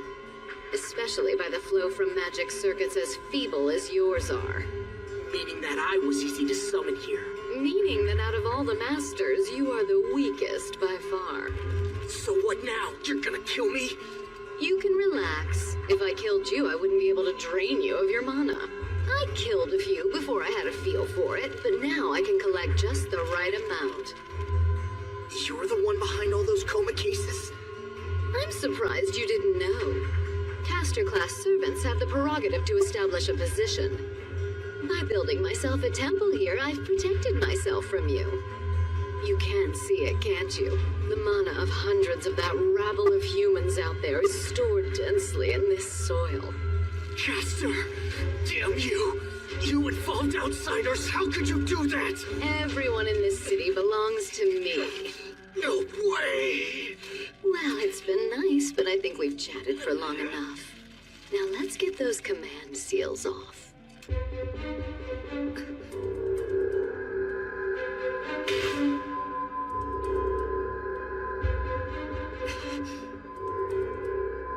A bounded field that repels the very concept of heroic spirits?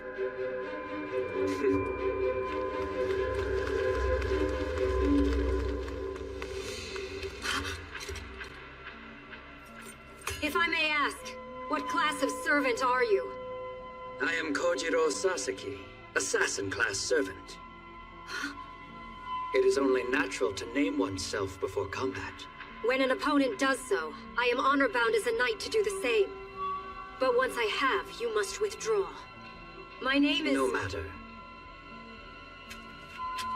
My blade will tell me all that I need to know of my enemy. If you wish to pass through here, then you must force your way in. You want to take my command seals? That's right. I will transplant them into my master. Then he will have control of Saber and she can deal with that nuisance of a berserker. Oh, and by the way, removing command seals also means extracting all your magic circuits.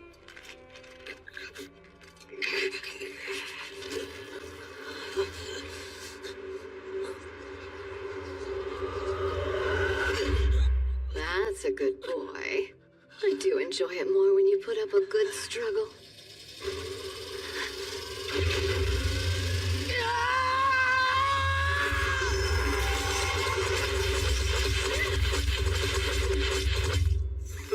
I expected to find you long dead, but you seem to have more pluck than I thought. Why are you here?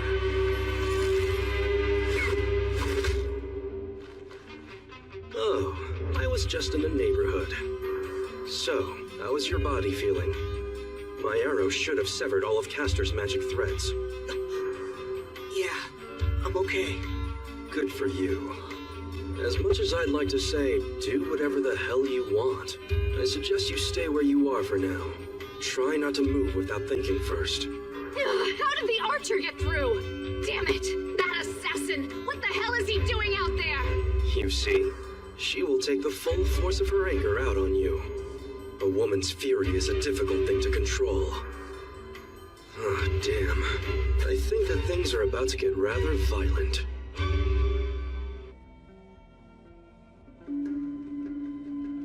Did you not hear me?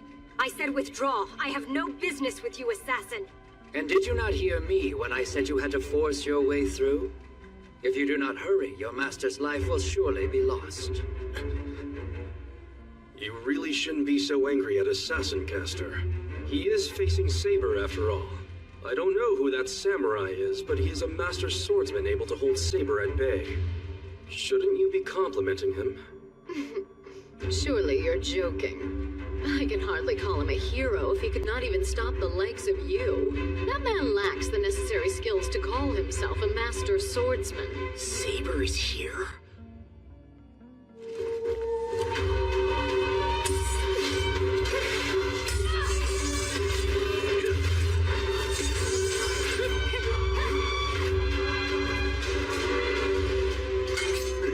How can this be? Weight, power, speed. I have the upper hand in every way. Why can I not break through?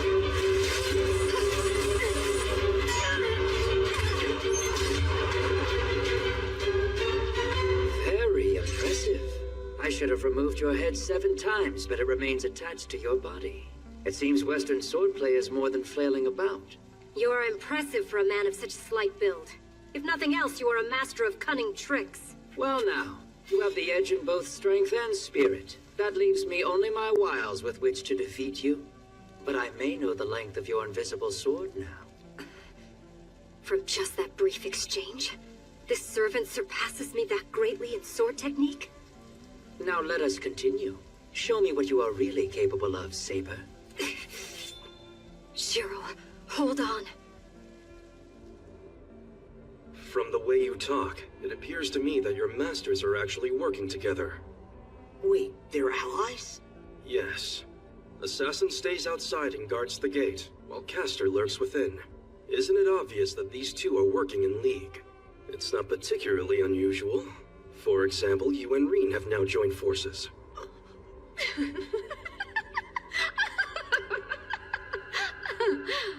How ridiculous. Me working with that dog? Assassin, who's nothing more to me than my pawn? Your pawn? Yes. You see, that lowly dog is here fighting for me, but is without a master. What?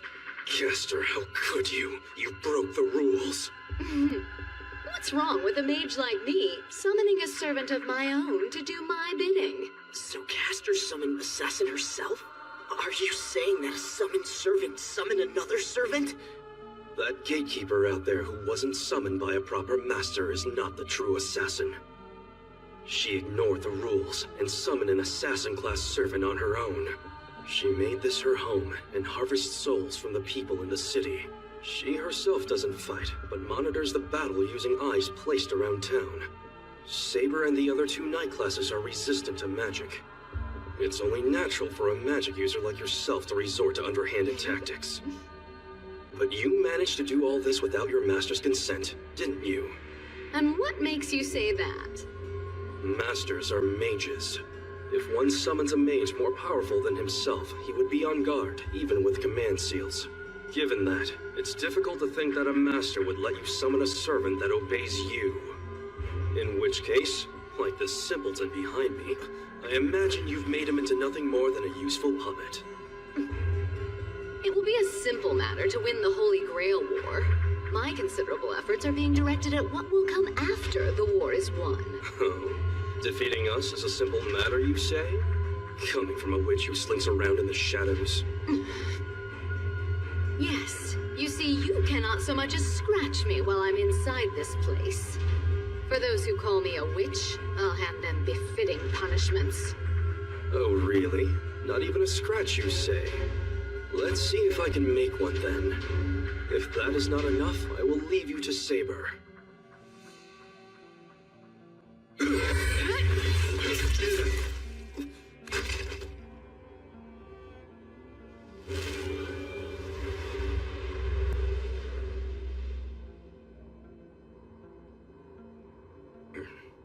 A very good try, Archer.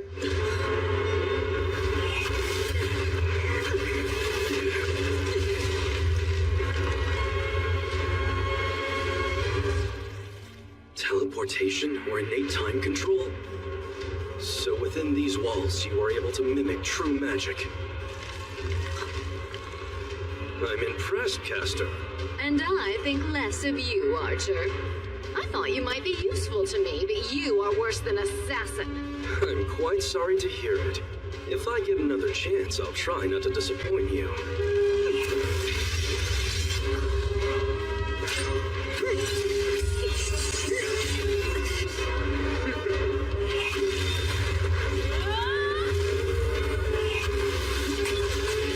Damn that witch. She has a huge store of mana to draw on.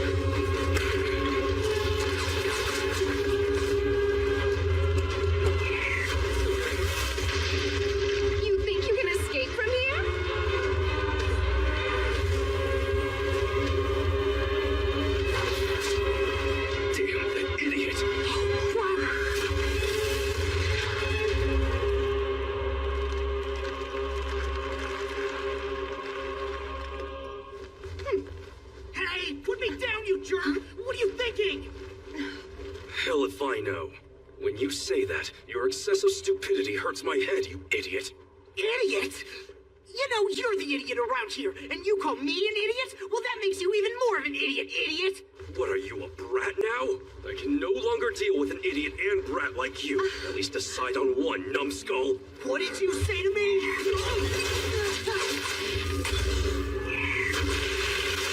Put me down, damn it! I can handle this myself! All right. You son of a... How does that feel, Archer? Even those heroes of the 3 night classes cannot move if space itself has been immobilized around them. So this would appear to be checkmate. I don't know which land's hero you were, but this is goodbye. What was that you said, Archer? If you wish to beg for your life, Imbecile! I said dodge this, caster!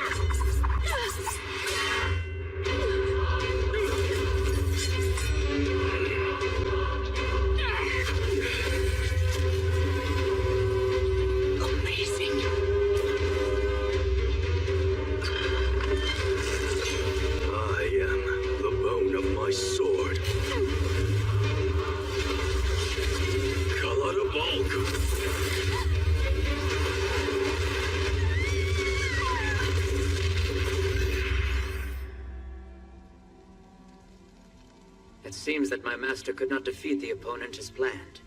My own master is in peril, so I no longer have the luxury of concealing my true skill. Even now, you will not reveal your noble phantasm. Your master is a novice, so you must be counting on the strength of his luck to win. Your faith is admirable. Half-hearted measures from me will not put a dent in that. However, that simply won't do. You yield the advantage of higher ground? What are you playing at? Although I may not be well known, I devoted my life to the sword. If you insist on not showing your strength, I'll take your belief and break it open with brute force. Ultimate!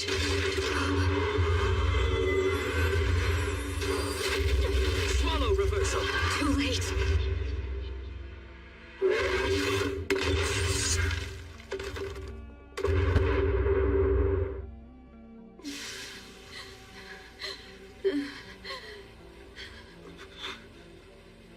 Archer, why do you not finish me off? I said I would make one scratch. So you do not intend to kill me then? My objective here was to protect this boy from you. My policy is to avoid unnecessary fighting. Hey! I see. You and the boy must be birds of a feather then. Huh? That boy cannot abide servants like me who feed on irrelevant people, or that stray from his naive sense of morality. And you simply do not care for senseless slaughter. You see, you are completely alike. How am I anything like this stupid jerk? Yes, I agree. I admit we are both pacifists, but we are fundamentally different from each other. You're a pacifist, my ass. I guess you must have forgotten how you tried to take out Saber along with Berserker. That was before you and Reen entered into this alliance. Surely you don't expect me to save everything I see that might need saving? If I thought that way, even Berserker would be someone to save. I like you too. Your powers and existences are both unique and interesting. Huh? Join forces with me. I have a strategy that will put an end to this Grail War quickly. No, never. There's no way I'd ever work with people like you. Hey, Archer, come on! I'll pass. Your team has very limited fighting potential. No matter how much power you gain, it won't be enough to beat Berserker. What you offer isn't enough to ally myself with you. I see. Negotiations have broken down then. Yes. Besides, I decided to come here on my own initiative. My master did not send me, so I have no reason to kill you. Shall we call this a draw on account of injury? Hey! I'm surprised. Your master has been actively hunting me, has she not? Yet you would simply let me go just like that? Yes. It is really no concern of mine how many people you end up killing here. Oh, what a terrible man you are. Wait a minute, stop!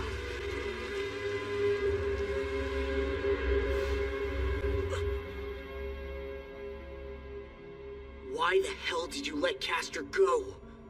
Even if I had tried to strike her down just now, she would have made her escape anyway. To defeat Castor, we must get to her master.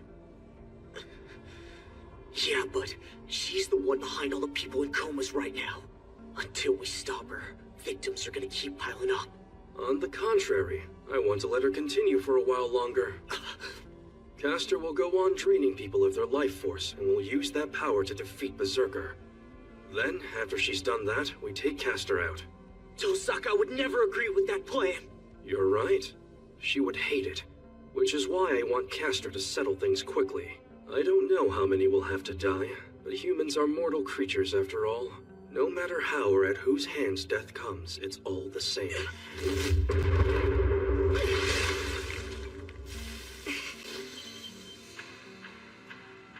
Very impressive. You dodged well. It is not all that special as tricks go. It is simply something I mastered one day when I had the thought to slay a sparrow. A flying sparrow cannot be snared by my sword, which is but a single line. But with 2 or 3 lines attacking, that changes matters entirely. However, they are swift little things. To accomplish the feat, one must repeatedly strike within time of a single breath. That is beyond the ability of ordinary men.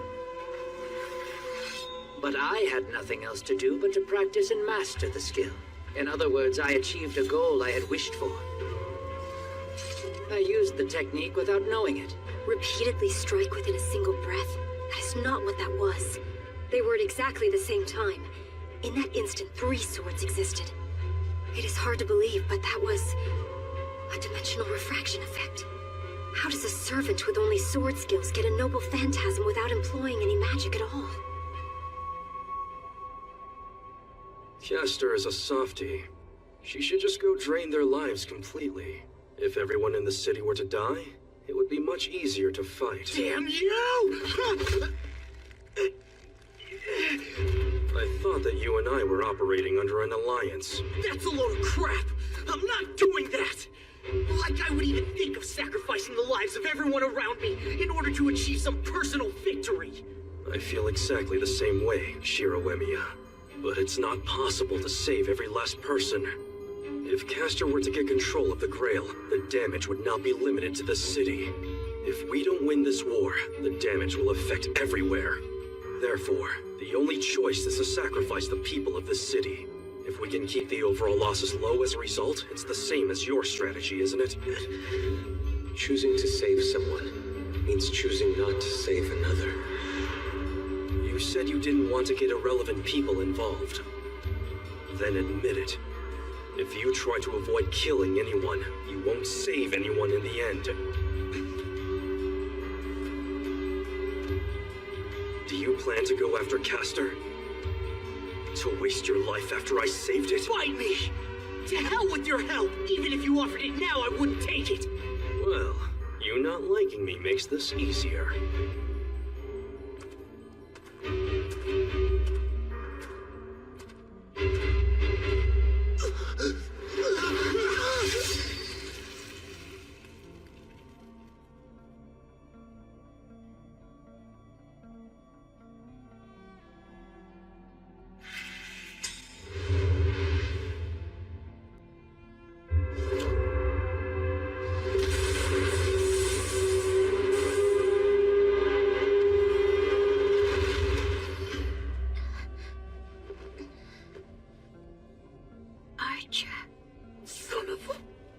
If you've no will to fight, then die here and now.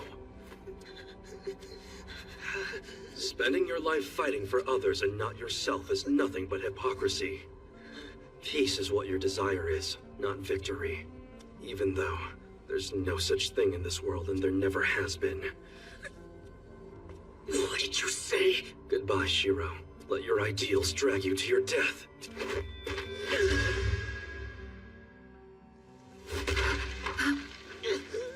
Shiro! I guess that damn vixen retreated. Save her.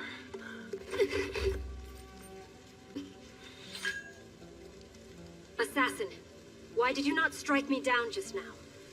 I was captivated, I suppose. You were attractive when you were fighting, but your concern for your master is an exquisite sight. And so, you caught my eyes. That is enough fighting for tonight. You may both leave. So, you are letting us go? I am indeed. Finding a worthy opponent is a rare thing. I could not bring myself to defeat you if you were not in peak form. Or do you consider this a debt, Saber? Yes, of course, Kojiro Sasaki. Please forgive me. You are an opponent, worthy of my full attention. Rest assured, I will settle matters with you. Regardless of the outcome of the Holy Grail War. I swear it.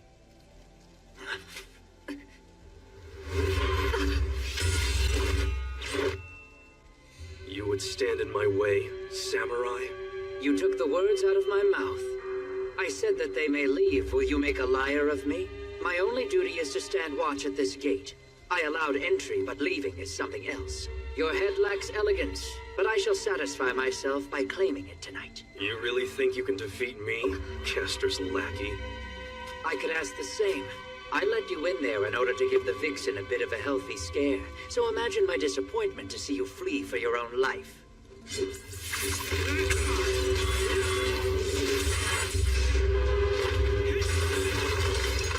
Let's leave while we can. Hurry!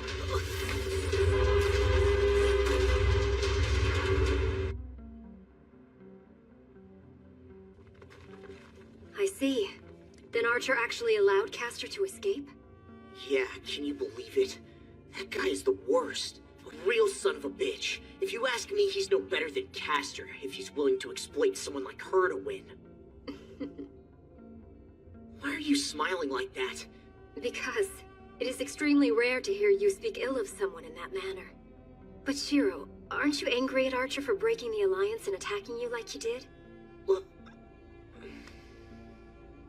no, not at all. It's Tosaka I'm allies with, not Archer. So actually, there was no alliance for him to betray. You are amazing. Quite amazing indeed.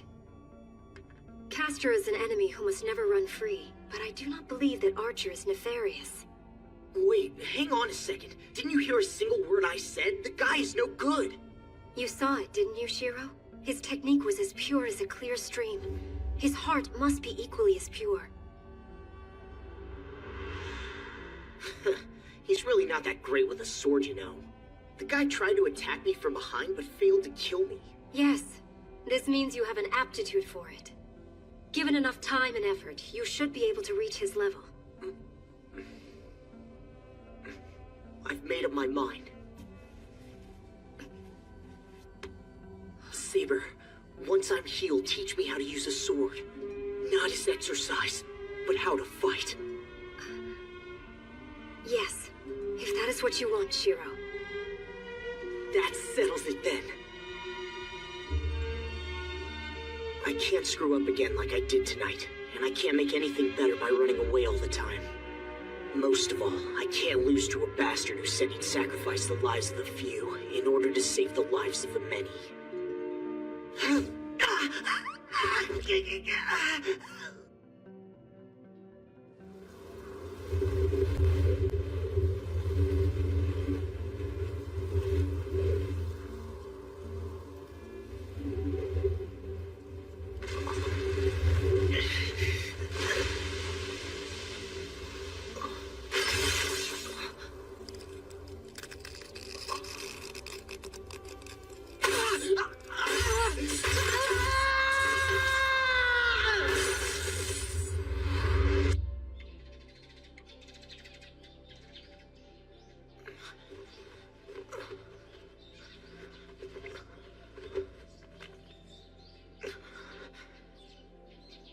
It was a dream, right?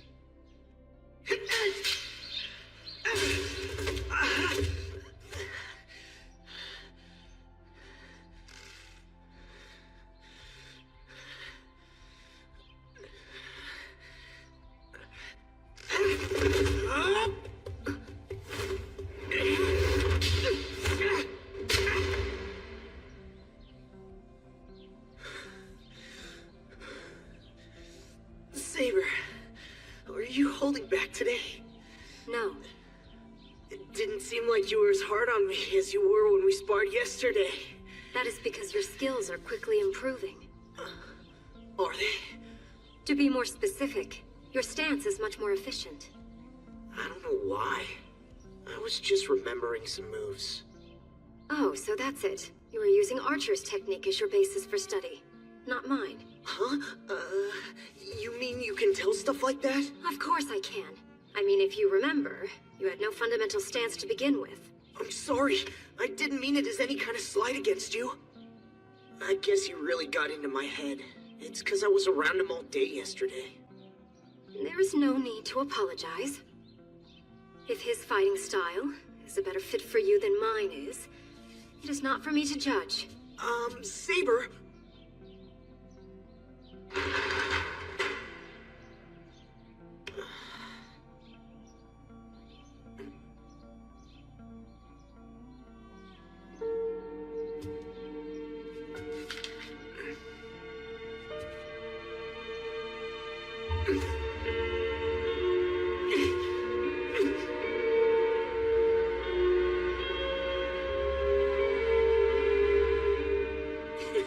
Good morning. Huh?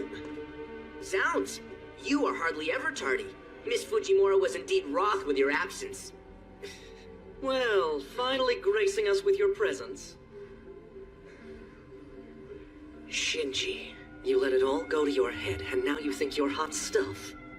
Still, I'm glad you came. It wouldn't be any fun if you weren't here. Now everything is perfect.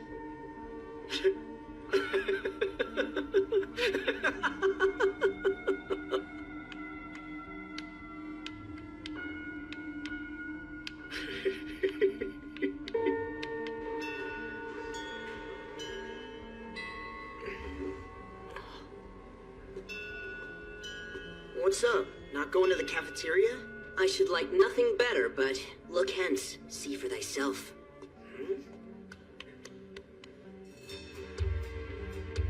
Tis no doubt about it. Yon girl is peeking into our classroom, nonchalantly yet brazen. She wears a "you're a weighted person will not notice" instead of "will not come" look on her face. She is trying to keep control, but is about to snap, like unto one who left a thoughtful birthday gift for someone, and that person has not noticed it even after a year.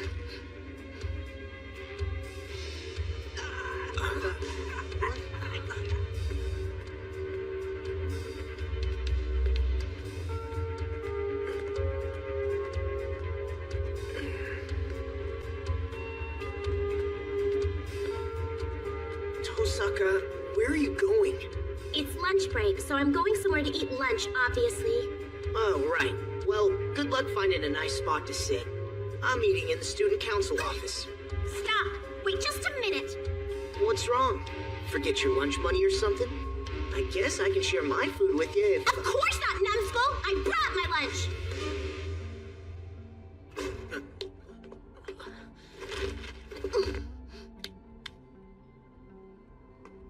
You'd be sitting in the wind over there.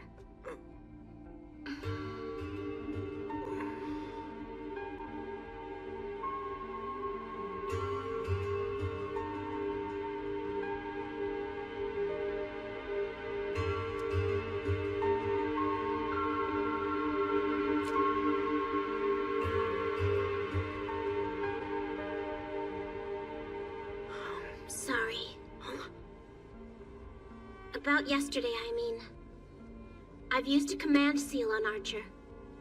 I ordered him not to attack you again for as long as our alliance stands. I know it doesn't make up for anything, but I'm sorry.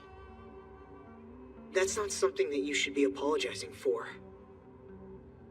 I gave him free rein yesterday, so I'm the one responsible for everything that happened. Alright. If that's how you want to see it, guess I'll play along. Besides, I was partly to blame for everything. And if he hadn't been there, So then, let's say we're even. Fine. So where is he? Archer, I mean. I left him at home. I see. Oh, crap. Lunch break is over already. Hang out with me a bit. Skip Skipping class once in a while won't do any harm.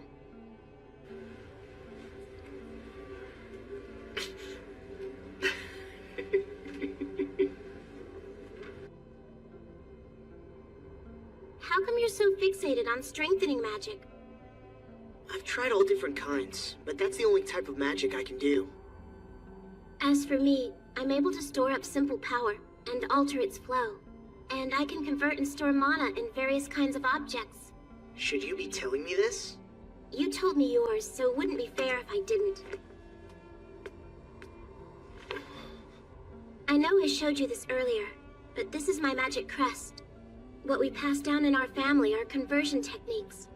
Our specialty is the purposeful transfer of power either in ourselves or in others.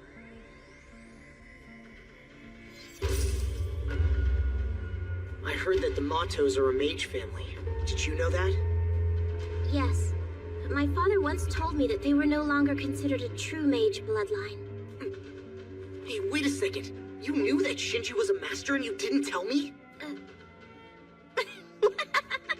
Oh no, I'm sorry. I just found out this morning. I had written him off as someone who couldn't possibly be a master. So, what are you going to do about him? Attack him right away? Don't be silly. I wouldn't attack someone willy-nilly just because he's a master. You did, actually. Me, remember? I only did that because you weren't taking any of this seriously. It was an exceptional exception. And anyway, our enemy's the master who's hiding somewhere in the school. Let's focus on him for now. So then, you're saying there are 4 masters here at the school? Wouldn't there have to be? Shinji has absolutely no power as a master. I warned him that I'd only turn a blind eye if he behaved himself, so I don't expect any trouble from him. Tosaka, wait a minute. Tell me more about what happened between you and Shinji. Well, Shinji was the one who sought me out first. He said since we're both masters, we should join forces, right? I turned him down, of course, but he just wouldn't take no for an answer. So I finally said, I have Emio with me already, so I don't need you. Right to his face. So that's why he was acting so strange when I saw him. So, what's the plan, Tosaka? Huh? Shinji might not be a real mage, but he is the one who put up the bounded field around the school. What? You didn't realize that? Oh no. This could turn out really badly.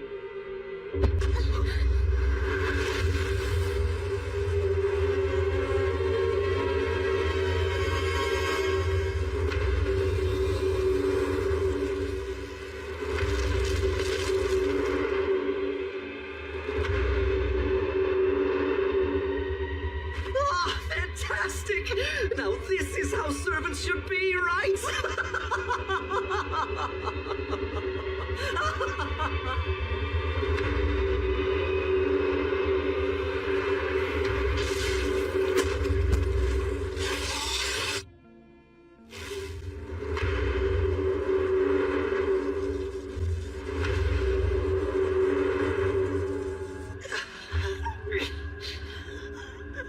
What is this? Can't breathe.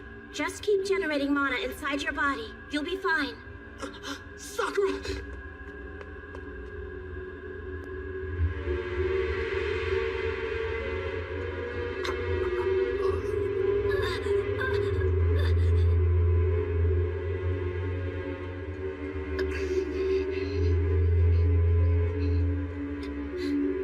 Wait.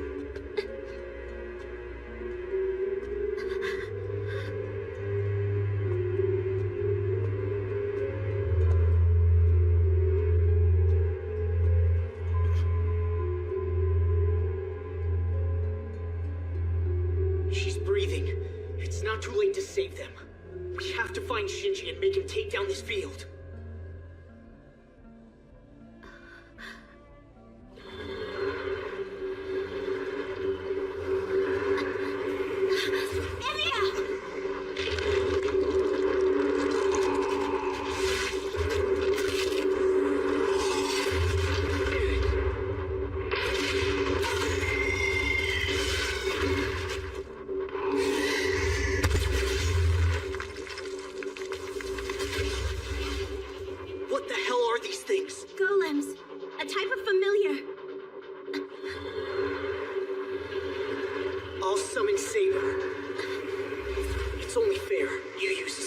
yesterday.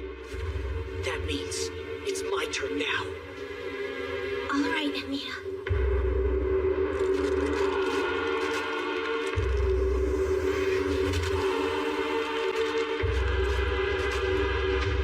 Now please, come to me.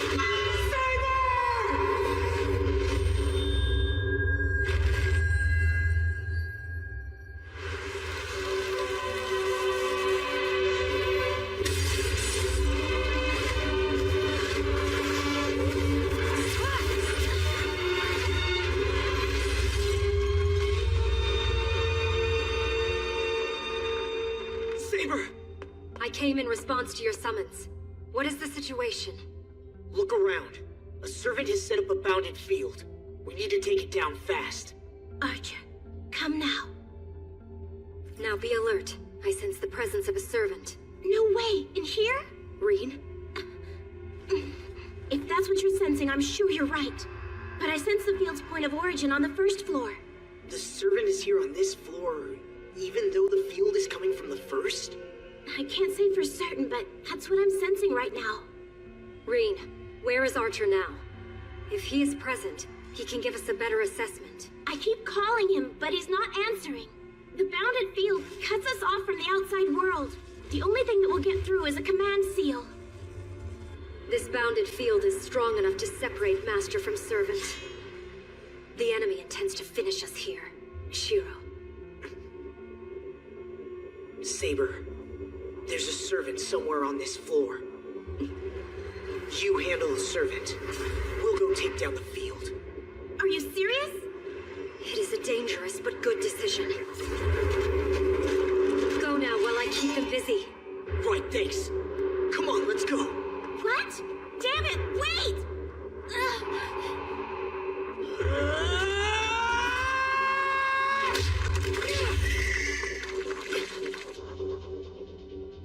Oh, this is the best. This is how a first-rate master gets things done. Maybe I'll go check out Emia's withered husk later.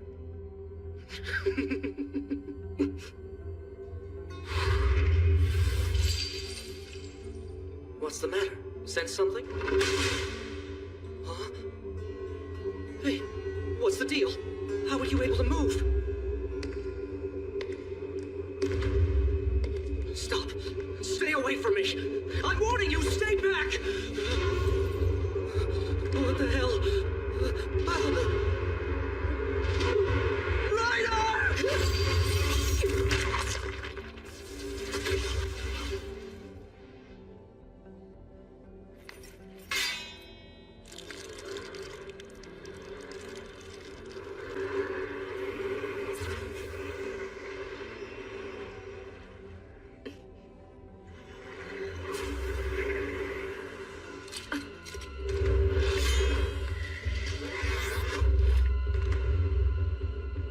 Class servant.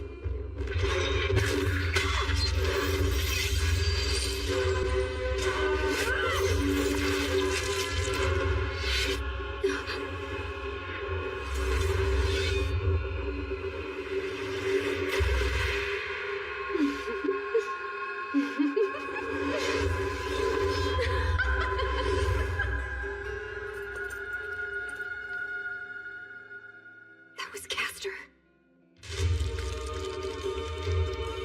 Okay, where's the field source? Not too far. It's right over there. That classroom up ahead. These things don't give up! Damn it, how many more of these blasted things are there? Shiro, stand back. Ein Körper ist ein Körper!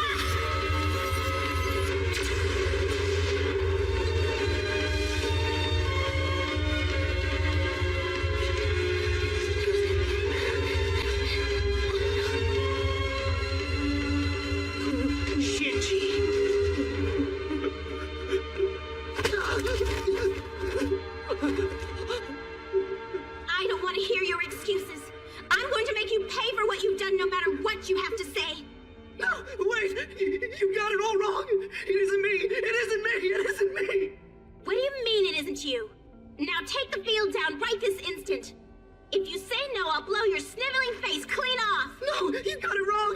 It wasn't me! I didn't kill her! Shinji!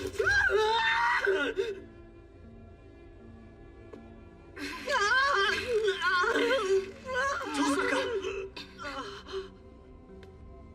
Tosaka, over there.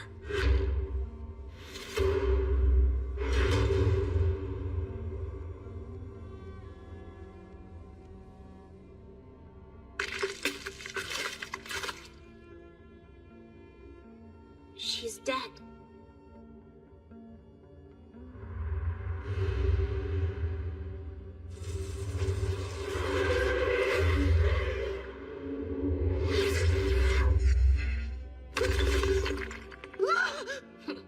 Looks like you survived by allowing your servant to be killed in your place.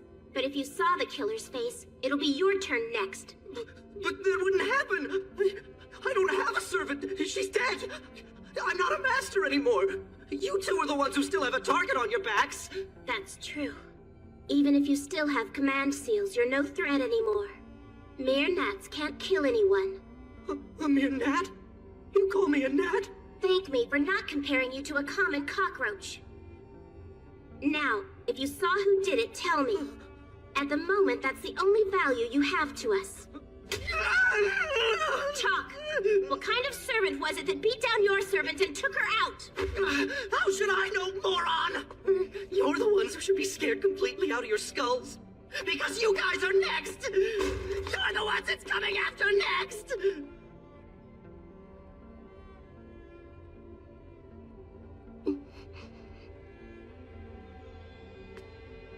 It's gonna be okay. They're all still breathing. Really, are you sure? Yeah, they're all alive. All we have to do is call for help. With something like this, do they need an ambulance? A doctor? No, the church is the place we need to call. We'll explain things to Kirei, and he'll see to everything. I see. I'll call him right away then.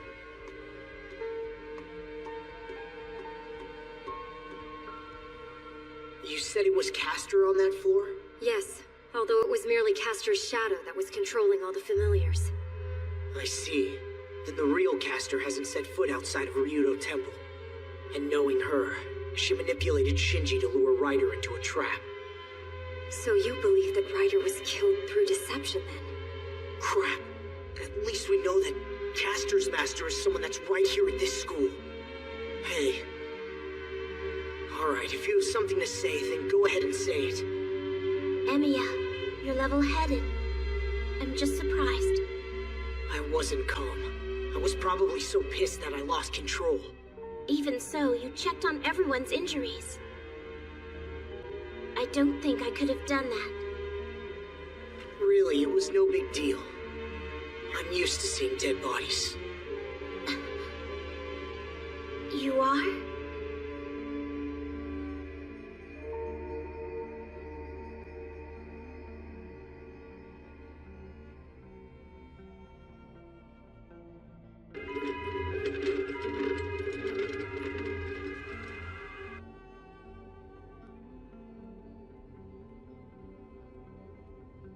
Let's go out the back. Shiro, wait! Why? What is it? I'm surprised to see Saber with you. So it's you.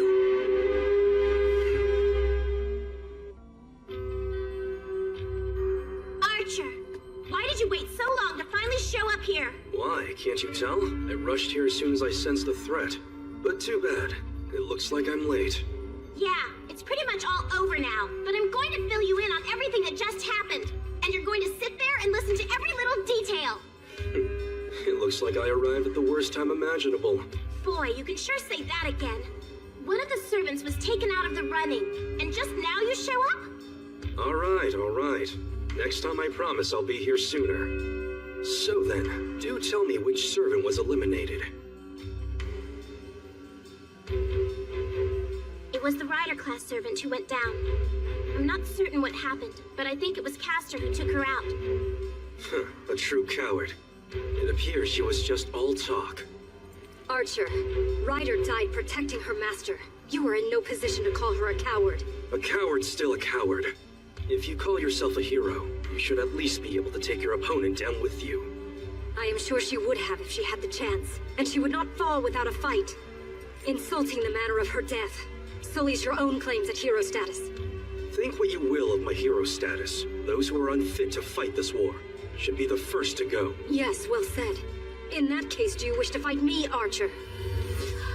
I am under command seal compulsion, which does not allow me to fight.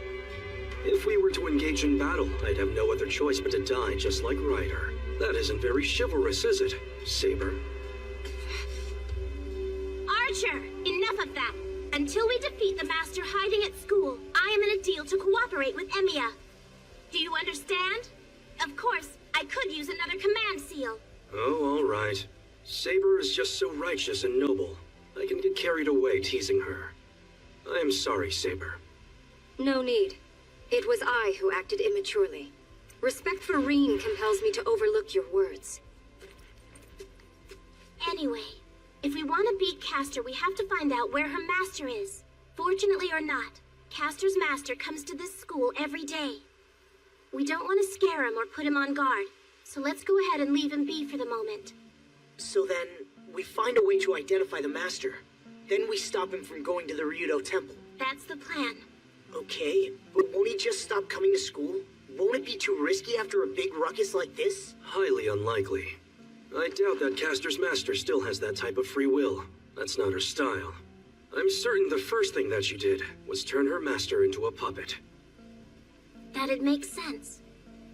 In the meantime, let's continue our investigation of the school. Then, we strike once we locate Castor's master. Well, that all sounds good except for one thing.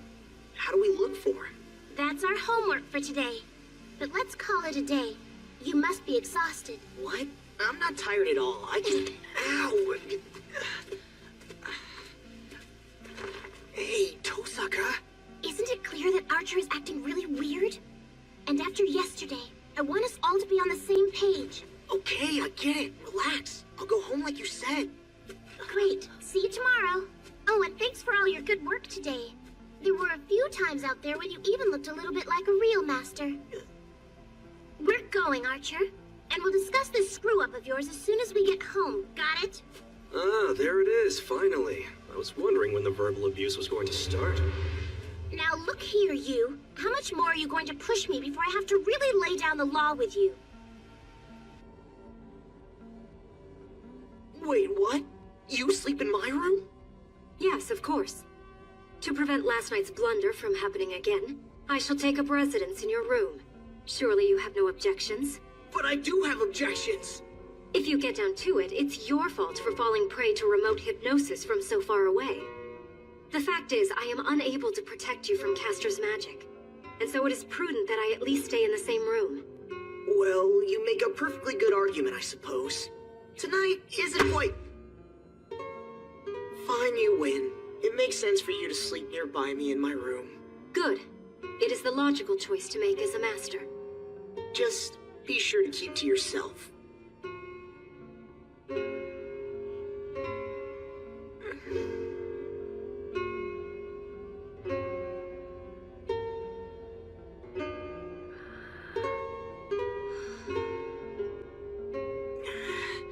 How can I fall asleep with her there? Idiot.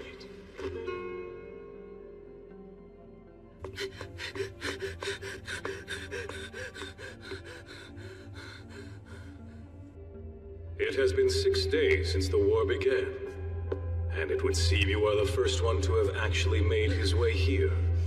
Am I to assume that you're withdrawing from the war then, boy? Yes, of course I am! Do you want to see me die or something? Without a servant to command, I'm no longer a master! How could I ever defeat anyone? I'm just an ordinary human now! I'd be a victim in all this!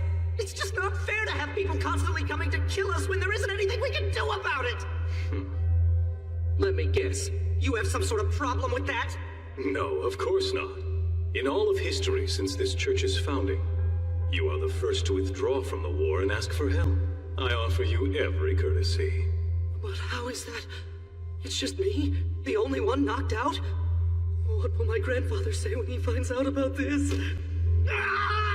This is your fault! You and all your people! You stuck me with that lousy rider servant! Oh. Are you implying the rider was of no use to you? Damn right I am! And after all I did for her, she just up and died like some cowardly dog! Absolutely any other type of servant would have been a hell of a lot better! I did exactly as grandfather said, damn it! My preparations were perfect! It was those idiot bastards that got in my way! It was 2 against 1! What can one expect to do against those odds? That's right. See, it wasn't my fault that I lost. Their servants were better than mine, that's all. Just looking down on me, with those smug looks on their dumb faces. Damn! Damn! Damn! Damn! Damn! Damn! Damn! Damn it! Let me ask you this question. Does the fire still burn in you? Do you still wish to fight? You are most fortunate. There happens to be one other servant that is currently available.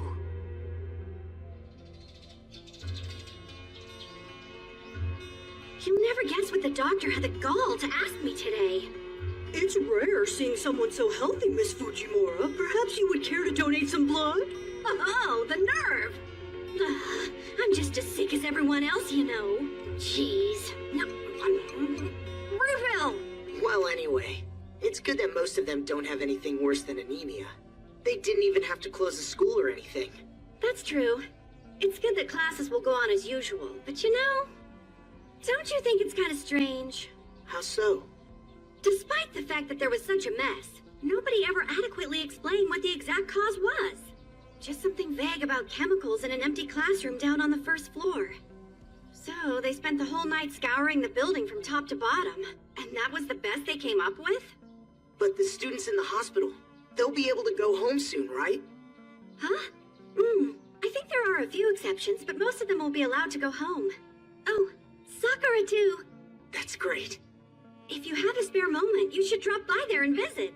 I know that she'd be so happy to see you. Huh?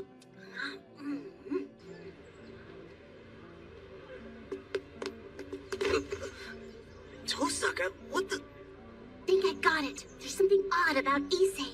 Huh? What do you mean by odd? What are you saying? Caster's master. Caster's lair is Ryudo Temple. On school days, that's where Issei comes from. There's no way those two things are unrelated. Oh, come on. That could all just be a coincidence. I can't believe it. Are you covering up for him? Whose side are you on? Oh, please. That's not what I'm saying. Come with me. Oh, just come on. But wait a minute. Look, I get it, okay?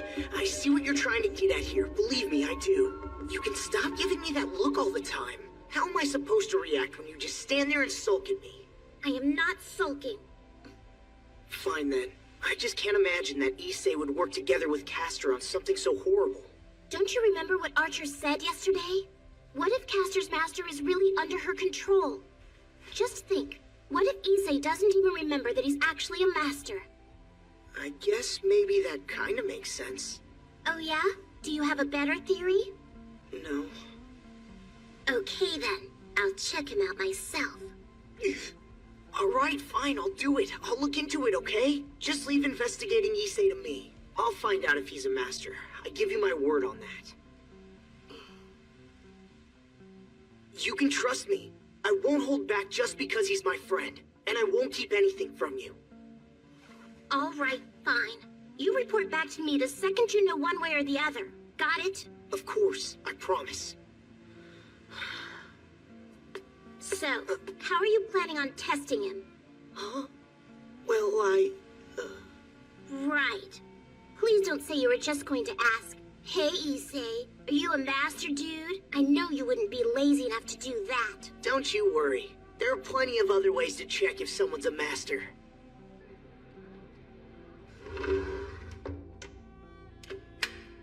Emiya?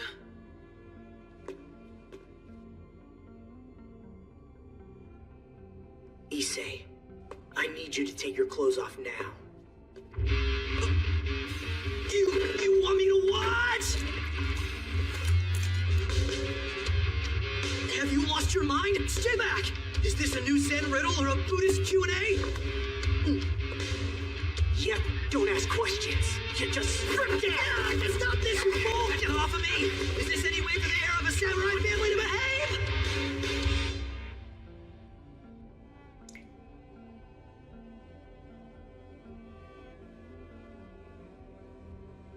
Oh man, this is great. What a relief. Maybe a relief for you. Jeez, what's the matter with you? Why would you make me do all that for nothing? I'm sorry. Please forgive me, Issei. So you admit that you were wrong then? You now owe me an explanation. Why'd you do that in the first place? Sorry, but I can't tell you any details. I just needed to know something, that's all. But don't worry, now that I know, everything's fine.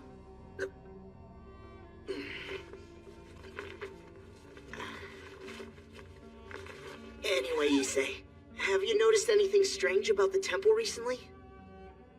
What do you mean, strange? Have you noticed anything different going on there lately? No, nothing. The mountain is the picture of peace. Issei, wait.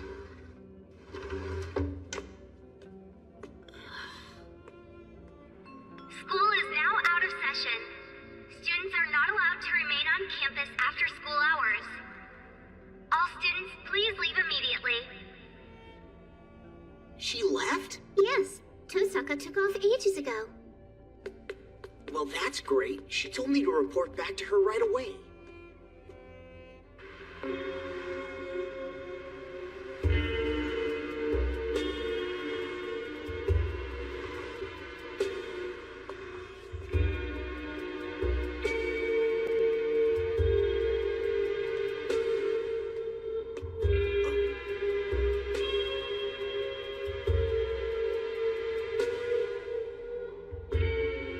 Tosaka?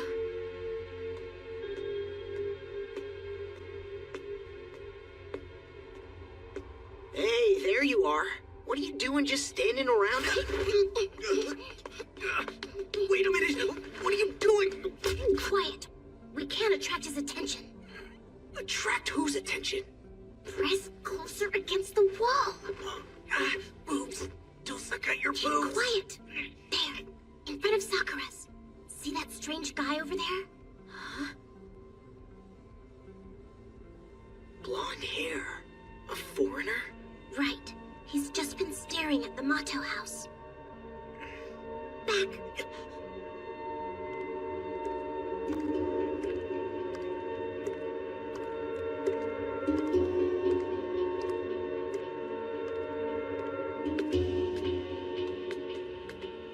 I wonder, is that who she was talking to before? Wait, Sakura? Yeah, I thought he was only asking her for directions. And what the heck are you doing here anyway? I could ask you the exact same thing. And what the heck's that evil grin supposed to mean? Oh, nothing. I see it all now. Instead of looking for other masters, you're much more concerned about the girl who always helps out at your house. Yes, I think I have a much better understanding of you now. Stop being ridiculous. I went to your class to report back to you, to tell you about Issei, but you'd already left. What? Issei's definitely not a master. Wait a minute, so you already checked him out? Seriously? I sure did. Issei's in the clear. If you choose not to believe me, I don't really care. Huh? No, I believe you. I know you're not the type to ever lie to me. If you say he's innocent, then Issei is innocent. But tell me, what did you do to check him out? I made him take off his clothes. What do you think I did? I took off his shirt and checked to see if he had any command seals on him. All right. Now why are you here? Oh, well, I think I was just worried about Sakura. We're kind of acquaintances. From what Fujine says, she'll be discharged today. She may even be home already. Good. Hey, wait. You're leaving?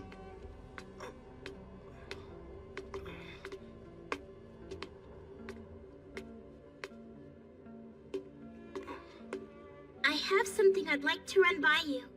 Okay, what's on your mind? Well, it's just a hypothetical. Tell me, How do you think a child would feel if she were given away to be adopted?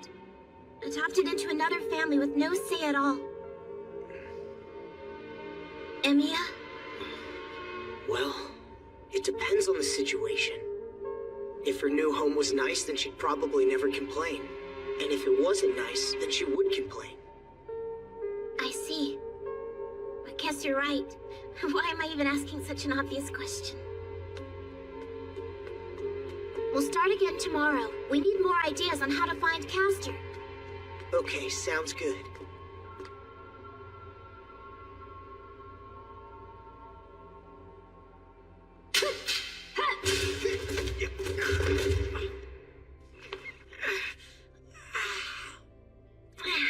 It's been quite a long time since you practiced kendo in the old dojo. Wait, a long time? Even though we had a fine sparring partner like you? Well, guess it has been a while. I think I pretty much stopped after my dad died. It's true. You know, after Kiritsugu died, Shiro hardly picked up his bamboo sword at all. You don't know how sad it made me. Fujine, there's no reason to dredge up the past. Oh, fine.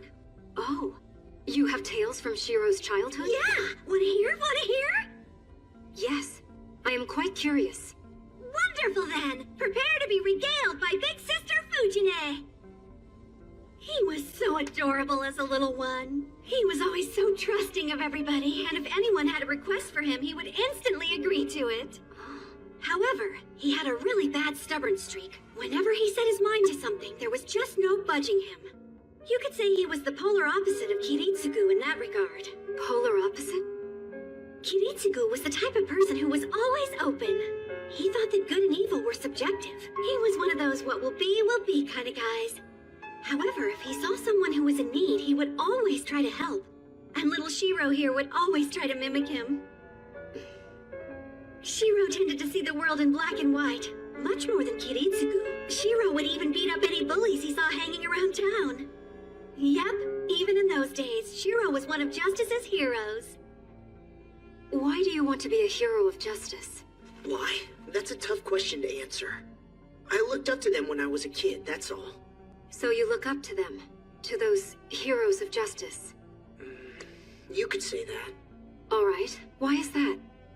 What do you mean, why? Why not? Shiro? Excuse me. I'm going to my room.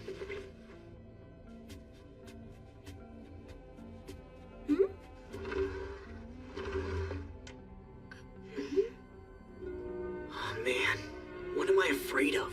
What is it? Why do you want to be a hero of justice? Why be a hero of justice? Why? Fine. Since you can't, I'm gonna be a hero for you. I just wanted to follow his dream. There's no such thing in this world, and there never has been. Let your ideals drag you to your death. Go to hell. You can never know unless you try.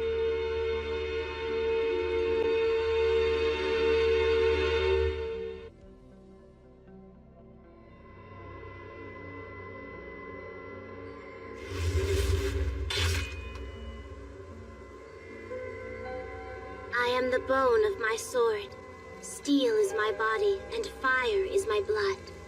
I have created over 1,000 blades. I am unknown to death, and yet I am somehow still unknown to life. I have withstood so much pain in order to have created so many weapons. Yet those hands will never hold anything. So it is then, and I pray, unlimited blade works.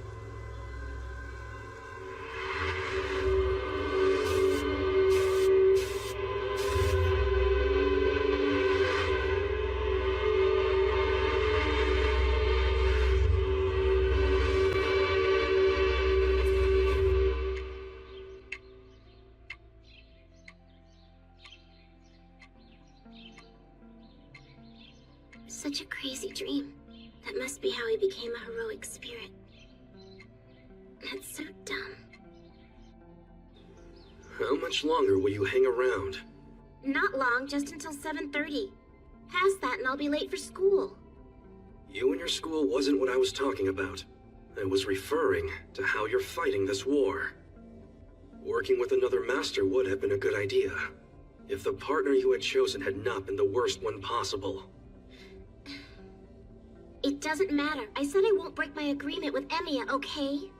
I'll be the first to admit he's not much in a fight, but I can't complain about having him as an ally. Besides that, I don't think Emiya would ever betray me no matter what happened. Listen, the chances of him surviving are slim. If you had to have an ally, then Castor would have been the better choice. Oh, don't be absurd. Honestly, are you suggesting that I should have teamed up with that monster instead? She's a monster, but could be of great help. She's quite powerful and acts like a true mage. The heart of a mage chooses results over ideals. Snide remarks won't work. You won't get me to change my mind. Tell me then, what the hell has gotten into you? You've been acting odd ever since you met Shiro Emiya. What happened to your sense of rationality? Yes, I have been feeling off a bit. It's because of you. I'd be doing just fine if it weren't for all that nonsense you showed me. Huh? It's nothing, forget about it. Regardless, as long as you're the servant and I'm the master, I'll proceed in the manner that I think most appropriate. I'm not as naive as Emiya is, you know. But some things I just won't budge on. I won't compromise on those, not for you or anyone. What do you have to say about that? What could I possibly say? It's the duty of the vassal to support his lord even when she's completely out of sorts. So until you are yourself again, I'll watch over you from the shadows.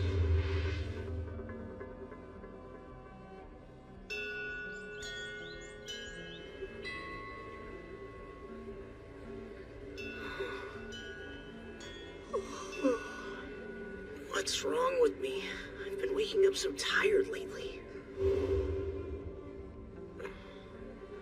Those swords were really incredible. I admit it.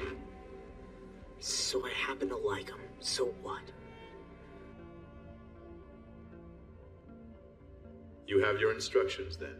I'm quite sure that it goes without saying, but remember to lock the doors. Of course. You have nothing to worry about.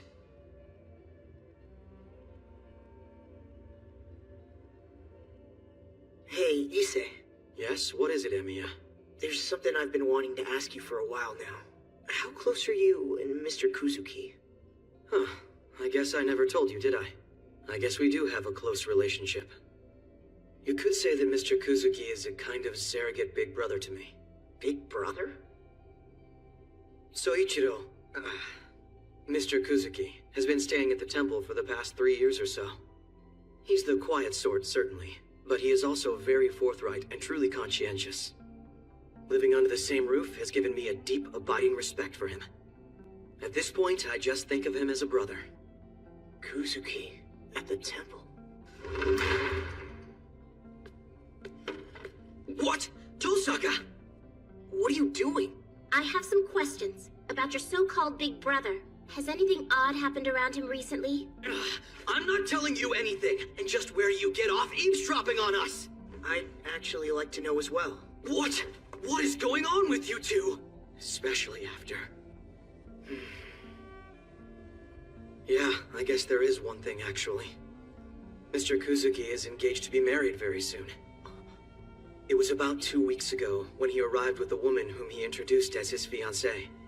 Although it struck me as somewhat strange at the time, I was still very happy for them. We granted her special permission to live there. Right now they're living in separate quarters from everyone else. He's our man. Issei says he's a good guy. It wouldn't make any sense to suspect somebody just because he lives at Rito Temple. It's him. Someone as shady as he is has to be the master. And his fiancé has to be Castor. There's no doubt about it. Now go and get yourself ready. The plan's to attack tonight. Wait a second. Tonight for real? Yes, of course. We don't have any guarantee that Mr. Kuzuki will come to school tomorrow. We'll test him on his way home to see if he's a master, okay? Test him? But how? I'll give him a light gundo shot. So if Mr. Kuzuki's not a mage, he'll just have the sniffles for a couple days. Yeah, but It's not that simple. If he is a master, it'll turn into a battle right then and there. It'll be too late to discuss anything. Yeah, that'll be all the better for us then. I don't see what the problem is. The problem is that you'll be put into a very dangerous position. Oh, well, you don't have to come. I'll just find a way to deal with it on my own. Okay, fine. I'll go with you. So, you intend to attack Castor's master tonight? Yeah. It's still not 100% certain that Mr. Kuzuki is the master, so we have no choice but to test him. I agree. I understand your reticence, Shiro, but I think we should go along with Reen's plan.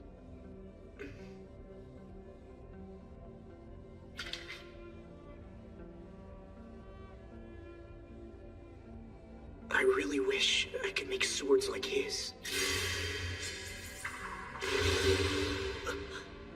What am I thinking?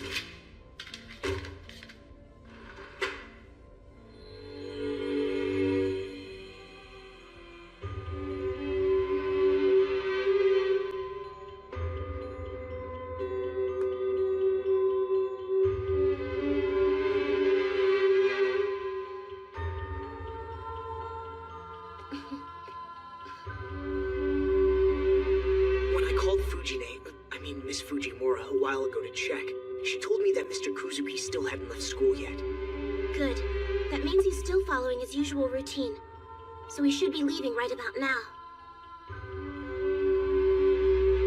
Reen, why is Archer not present? I decided to leave him at home. I think it's better if he's not around Castor. What does that mean? We'd better go.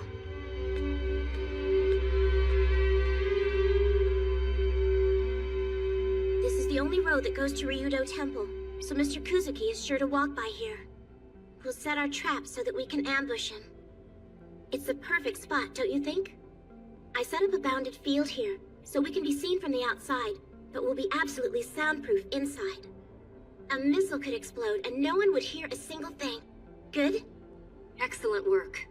Okay, Saber. Let's go over the plan. Tosaka! It looks like he's here.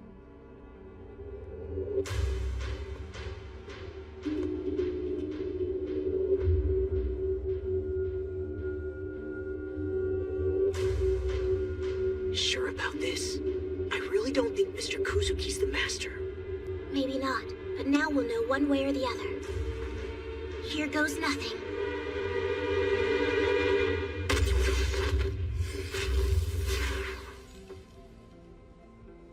No, wait. Did my warnings mean nothing, Soichiro? I said that you may be attacked, and because of that, you should remain in Ryudo Temple. Perish the thought. We caught our prey. They've come right to us.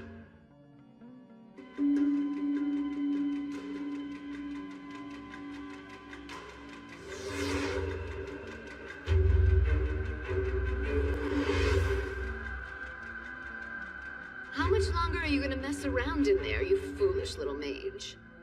Because I'm feeling generous, I will give you 3 seconds to come out. And then I shall respond accordingly. Okay, Emiya. Are you ready? We'll go when I give the sign. Sorry. You can save all that stuff for later. What? Shiro!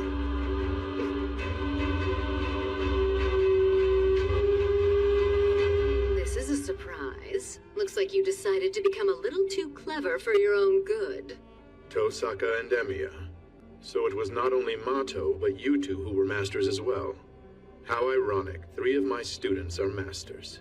Kuzuki, are you actually being controlled by Castor? You're annoying me, little boy. So why don't I just kill you now? Wait. Please tell me what made you think to ask that question. Why would you suspect such a thing? Enlighten me. I've heard that you're a decent person. Which means you couldn't possibly overlook the things Castor is doing. What exactly is Castor doing? Well, Castor's draining mana from people everywhere, all over the town. Those people are nothing more than sacrificial lambs to her. As long as Castor keeps draining people like this, she'll eventually end up murdering somebody. There's simply no way to avoid that from happening. It's inevitable. So I see. And that is the reason you think that I would turn a blind eye to her deeds? And why I, her master, would actually be under her control? Yeah, so if that's the case, we'll only take down Castor. But if you gave Castor free rein, knowing full well what she was doing, then you're a cold-blooded murderer. And I'll take you down.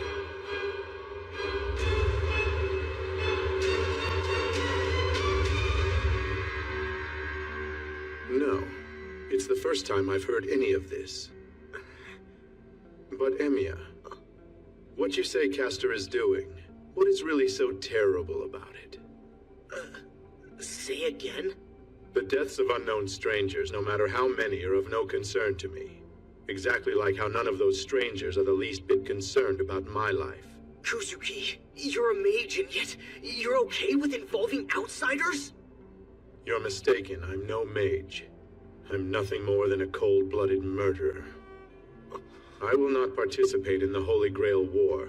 If you and Castor fought each other, I'd stand here and happily watch the bloodshed that would ensue. I refuse to take responsibility for your choices or violent actions, just as you do not need to feel responsible for my personal choices. You may deal with them as you will, Castor. Kill them or let them live. I leave it up to you. I see. You mean to say that you have no qualms about dying here, Castor's master?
Support for his servant.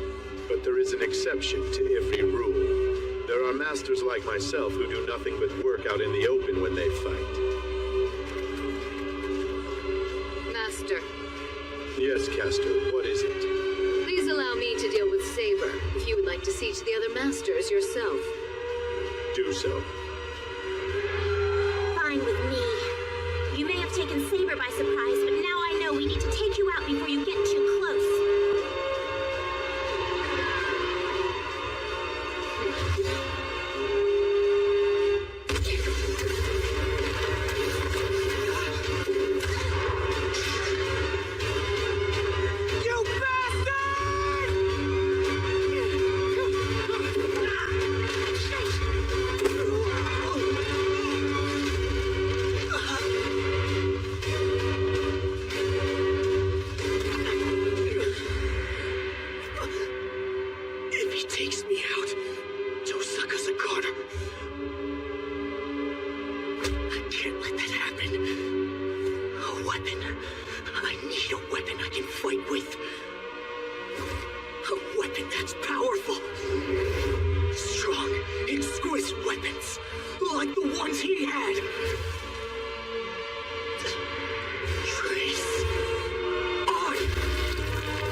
Spellcaster.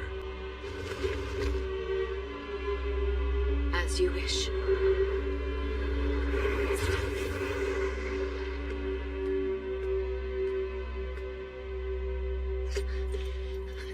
Shiro, are you hurt? Saber. We blew it. Totally blew it. Kuzuki will never leave the temple again. So, what? You mean to give up on slaying Castor? Yeah, right. We can't just let her run free. Of course we can't. So tell me, Emiya, what was that? You lied to me, didn't you? That was more than strengthening magic. Well, yeah, it was. But I used to do projection magic. I'm pissed. Why didn't you mention that before? So, this wasn't your first time using projection magic? No, I guess it wasn't. But all I could do back then was just mimic. There wasn't any substance to it. Trust me, I'm just as surprised as you are at this. So what you're saying is, you mastered projection before strengthening? Yeah, but look, it was the only thing I could do. Kiritsugu said it was totally useless, and that I should focus on strengthening. He was right. I probably would have said the same thing. Still, it's awfully strange. What do you mean? Let's get out of here. Shiro. No, I'm okay.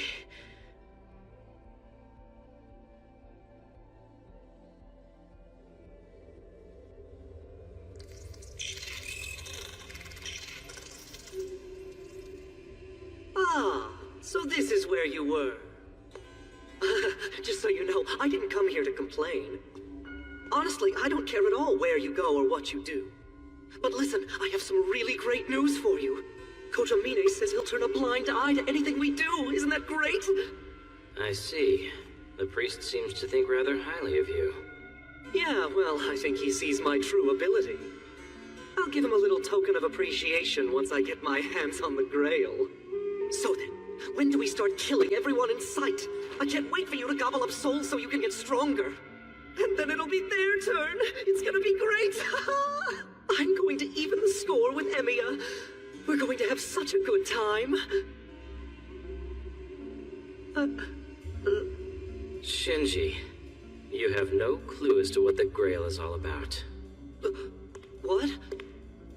If you really desire the Grail, you should start ignoring the other masters. For they are nothing more than living sacrifices. But there are other matters that we must attend to first. Oh yeah? Like what other matters? Well, it's not like I don't understand how you feel. I know the sweet taste of revenge. To seek out pleasure is a sign that one is human. Once I have done what needs to be done, then I shall be more than happy to join you. Oh hey, I never got the chance to ask you what your wish was. What is it? Tell me. I have a great taste for extravagance. Extravagant decoration is to be admired above all. But there is no sense in wasting time on the superfluous. What do you mean? A long time ago, I put together a group of 10 slaves with the intention of slaying the ones that would never be missed. What do you suppose happened? Well, I suppose you ended up killing them all? I found I could not slay any of them. They were simple laborers, none of them with no value, not in the old world. But this world is overflowing with the superfluous. I could choose 10 men, perhaps even thousands of men, and I would not find one of whom I then could not kill. Sorry, but I don't get what you're saying. So what is it that you really want? It's quite simple, really. Too much of any one thing can be quite sickening in the end.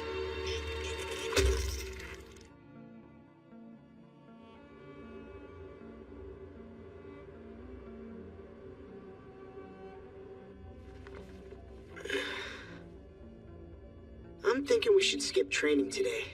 You took a pretty bad beating out there, Saber. No, my injuries pose no problem. I am far more concerned about you, Shiro. Are you all right? Me? I think I'll be okay. Well, do not hesitate to speak up if you are in any pain. Sure.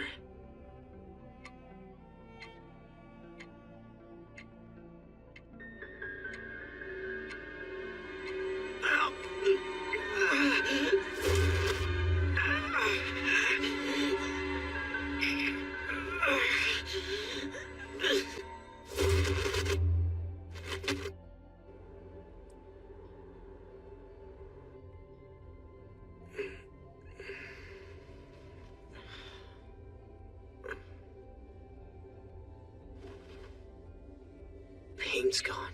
That's definitely a relief.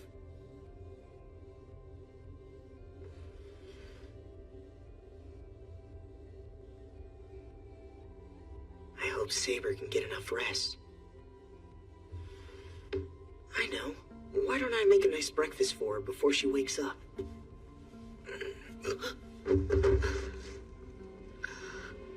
Shiro?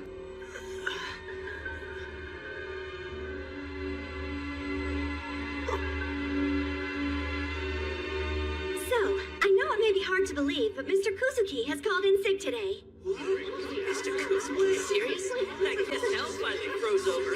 Settle down, everyone. I know this is usually your world history class, but since I'm here now, I thought it would only make sense to have an English pop quiz.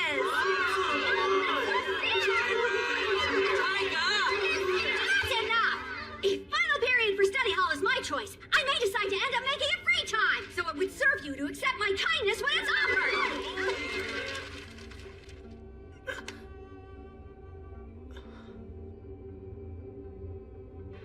Classes have all been dismissed. Students are not allowed to remain on campus after school hours. All students, please leave immediately. This could be bad. My arm is numb and yet it feels heavier somehow. I totally forgot my meeting with Tosaka. Well, I'm sure if anything major came up, she probably would have come and found me. Oh, sorry I got home late. Lunch will be ready in just a minute. Damn. What happened? Never done that before. It's kind of weird, huh? Sorry, I'll have this cleaned up in a sec. Don't sweat it. I want you to just relax. You must be completely exhausted. You need rest. It's fine. I will clean up the mess myself. Yeah, I guess. Thanks. Oh. Okay! Yeah, I'm coming!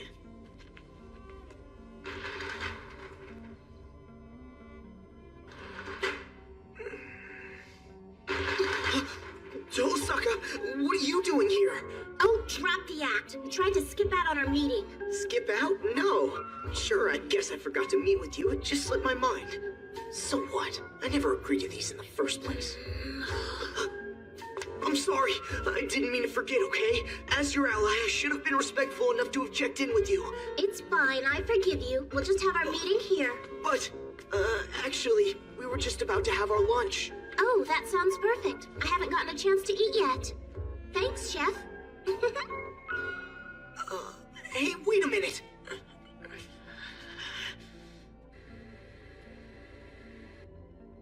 I hate to say it, but in the end, our only chance against Castor is direct brute force. I believe so. There is a powerful barrier against spiritual beings surrounding that mountain. The front gate is the only way in. So, when we force our way into the temple, Castor will be right there waiting for us. That's right. Wait a sec. Why are you sitting so far away from us? Because you went and stole my usual spot without even asking me. So, we all see the problem, right? It'll be tough to corner Castor once we're inside. If we play this wrong, she might blow up Ryudo Temple with all of us in it. That's true. Castor would do that. Saber, you shouldn't say stuff like that so lightly. You really think Castor would self-destruct if she were defeated? Yeah, in a heartbeat. She would, no doubt. Look at you two, perfect for each other. Whoa, how'd it get so late already? Well, I guess we should wrap things up here. I better start preparing for dinner before it's too late. Why are you staring? Do you have something to say to me, Emiya? No, I was just... Oh, I get it. Outside we're both masters, so you don't ever really have to think about it. But now that we're in your house, you're feeling self-conscious about us, right? So what if I am? I'm a guy, it's perfectly normal. Don't you think it's a little strange? I mean, Saber is a girl, right? And the way I hear it, both Miss Fujimura and Sakura are almost always here. I don't see why you should be any different around me. I really think it's time for you to go home. Oh? Why would I go now when we still haven't decided our battle strategy? Shiro, I must say Ring does make a valid point. Even if she were to stay here, I see no issues rising. Not you too.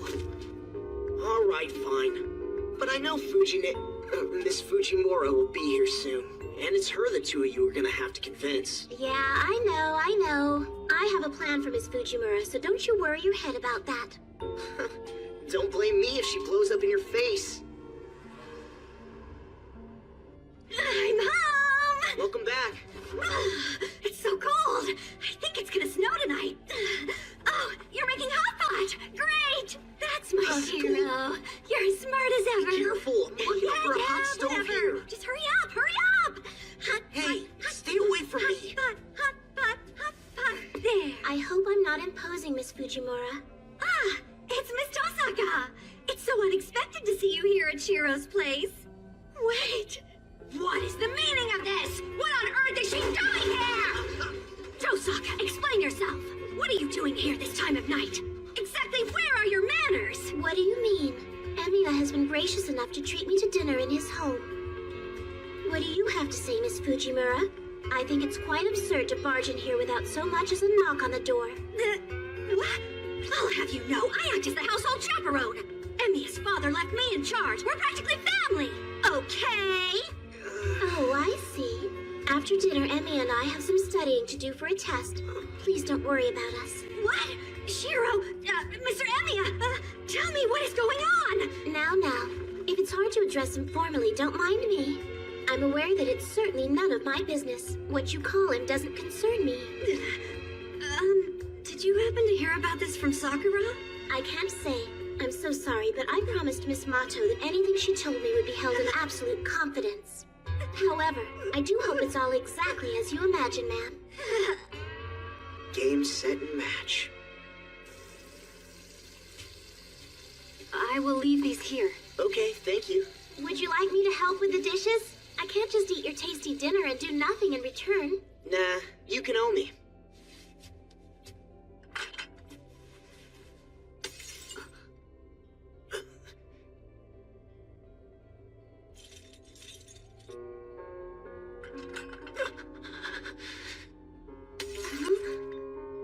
Miss Fujimura, has Emiya always been this clumsy? No, not at all. In fact, I don't think he's ever broken a dish for as long as I've known him. I think he's probably feeling a little nervous because you're here. He's not used to intruders, you know. Hey, Emiya. I'll take it from here. You go and get some rest. No, I'm fine. It's okay, really. Why don't you relax and have some tea? You sure you shouldn't help her? If you invite her here and then make her clean up, she'll end up hating you. What? Stop reading so much into this. Look, I didn't invite her over in the first place. And besides, I couldn't care less. If Tosaka hates me, that's fine.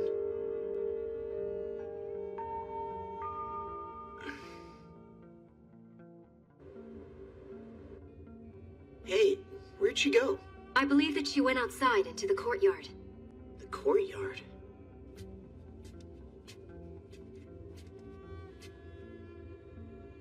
Tosaka?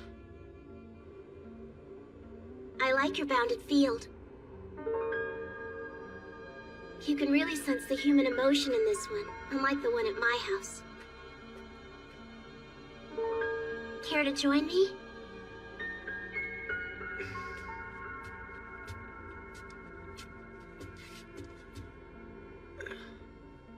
Okay. I think this house is quite unique, and it struck me that perhaps you'd be better off just staying the way you are now. You mean staying a hopeless amateur?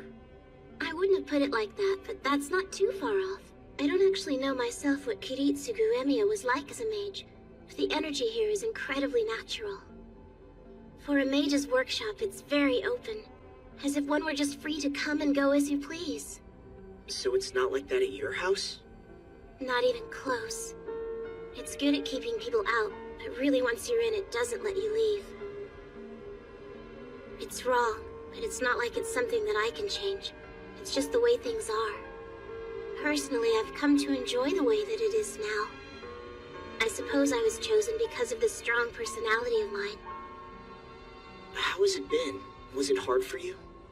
Mage training, you mean? I hate to break it to you, but I never found it to be difficult at all. Besides, I always enjoyed the chance to learn something new. So you see, I was born this way, and I've always been like this. Don't worry, you can save your concern for someone who really needs it. Sounds good. So why are you at school? If you're gonna live the life of a mage, then why even bother? It may be a detour, but it's not useless. Being a student is fun. Deep down, I guess I'm really just a hedonist at heart. Sure, I'm duty-bound to succeed my father, but I don't think I could do it if I didn't actually enjoy it. That's one of the reasons I like our partnership. You're pretty interesting, Emiya. Think so? I'm glad to know you're having a good time. Yeah, thanks. And you've been having fun most of the time too, right? What is it? Why don't you say something? No, it's just...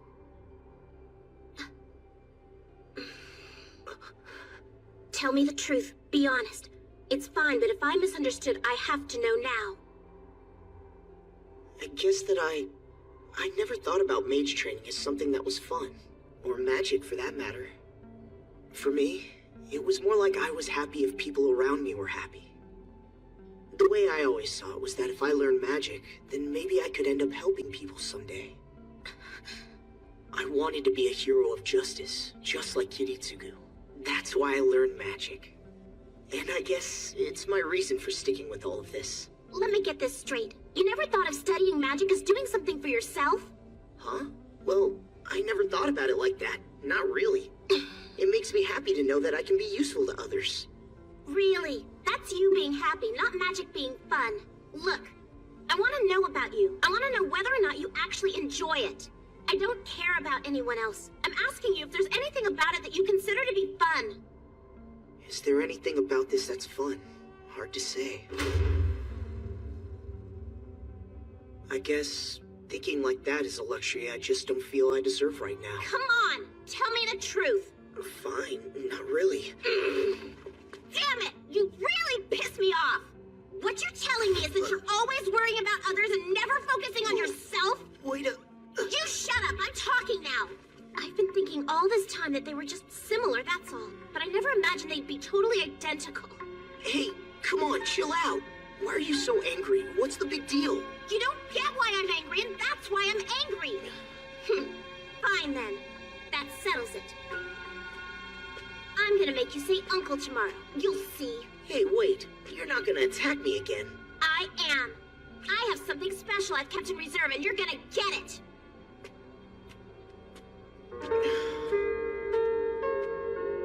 Hey, you ready? It's getting late. You have to leave. Come on, I'll walk you home. Time to get going. Oh, for goodness sake, would you stop shouting? I heard you the first time. Where'd you get those clothes? I talked to Archer. I had him bring me an overnight bag with some clothes in it. What? Relax, I got Miss Fujimura's permission. I'll be in the guest room on the right.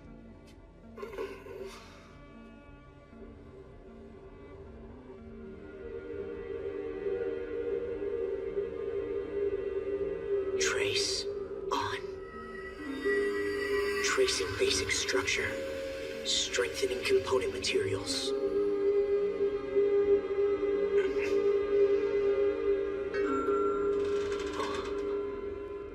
More magic training again for you tonight? Huh? Yeah. Kiritsugu pounded it into my brain that I can never miss a day. But to tell the truth, that was pretty much the only thing he taught me. Only that? So, he taught you nothing of basic magical knowledge or even mage behavior? Nah, none of that stuff. At the end of the day, he really wasn't much like a mage himself. Not a typical adult. He used to say, if you enjoy something, enjoy it to the fullest. And then he'd crack up laughing like a little kid. I see. And you enjoyed your father that way, didn't you? Yeah, I looked up to him. He was a free spirit, not like a mage at all. But in my mind, Kiritsugu was one of the few true wizards. Shiro, what is wrong with the left side of your body? Oh yeah, you noticed that too? Yes. It's just a little numb, that's all. And don't worry, it's not slowing me down. Do you know the cause? Yeah, I think it's related to the projection magic I did. Do you find that most of your body is still numb? You really shouldn't be surprised at all. What do you want, Archer? Last I heard, we had a non-aggression pact in place. Stop there. If you insist on continuing, be prepared to face the consequences. Hang on a second. He's not here to fight. Are you certain? It's okay. So, tell us what you're doing here, Archer. Just passing through? Why don't I think you're here to say hello? It must be true what Reen said about you performing a projection.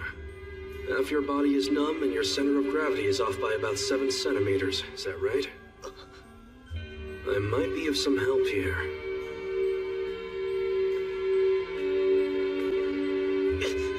Consider yourself lucky. I expected some necrosis. It looks like something that was closed has opened. Something that was closed has opened? Circuits that you were supposed to use went dormant when you neglected them for so long. Don't worry, the numbness will go away. When you suddenly flooded those circuits you weren't using with mana at full power, you essentially threw them into a state of intense shock.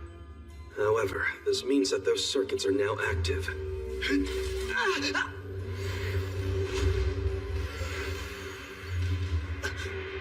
There, that should do it. You'll make a full recovery in a few days. And by that time, you should be a slightly better mage than you were before. You certainly know a lot about this, Archer. I went through something similar. I completely lost use of my arm for a time. Hold on. What is it? I just need to know. Ideals drag you down to your death. What the hell was that supposed to mean? It's self-explanatory. There's nothing more to add to that. So what is it then? Tell me what it is you fight for. It's obvious. I fight for myself alone. There's no other reason to fight. For yourself and nothing more? Really? That's right.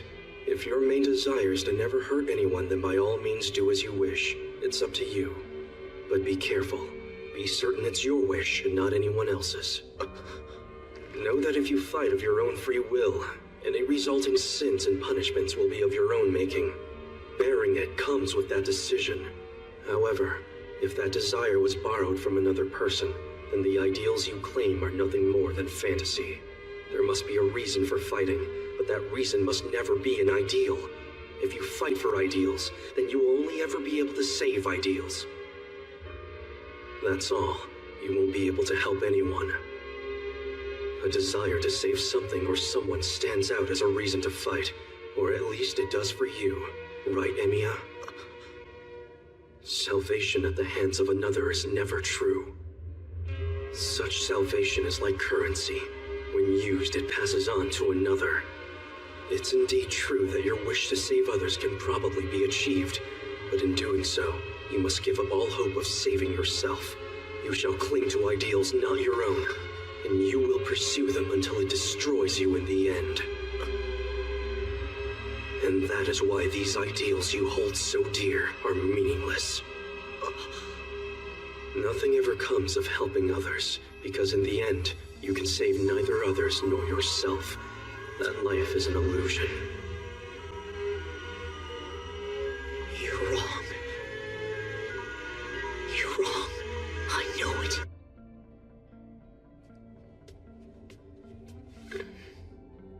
What the? The bread I bought's missing and has been replaced by 300 yen coins. That's supposed to be some sign of honesty? Tosaka! Tosaka! Hey, are you in here?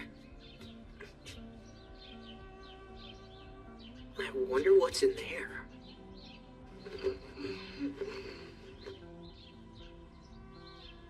I'm sorry. It'll just take a little longer.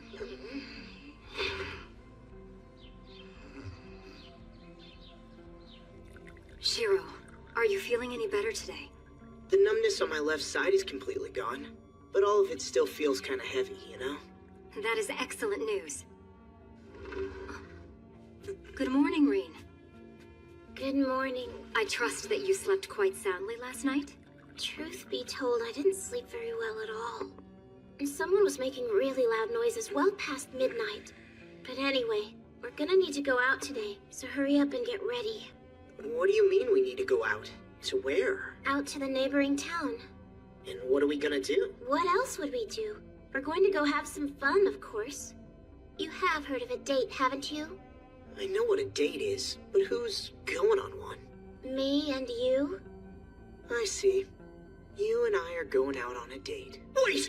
What?!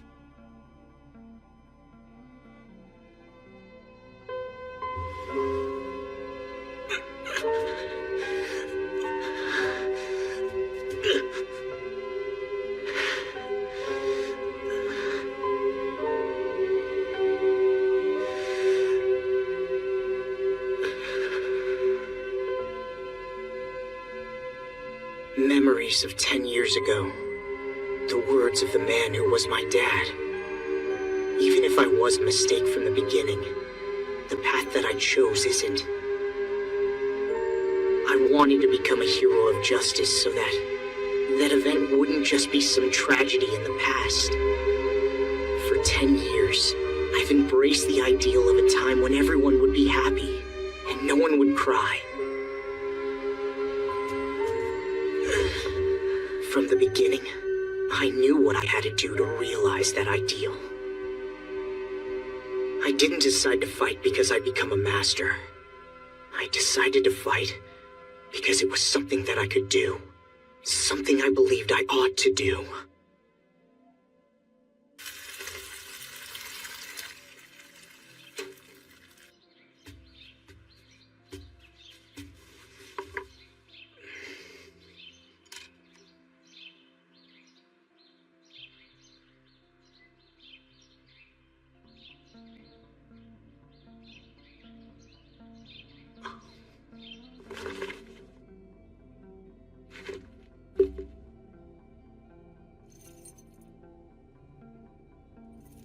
Tosaka.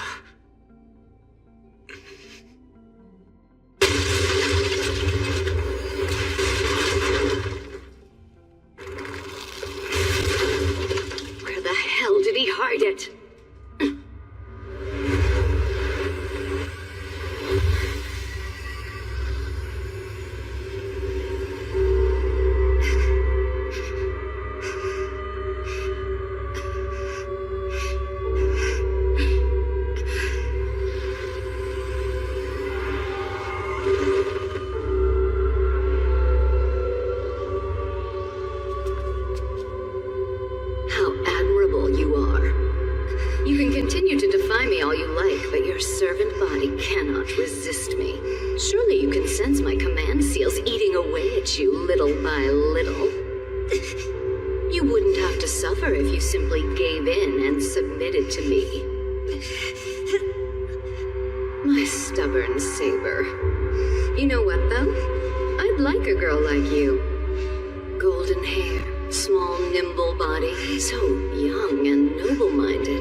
Answer my question first.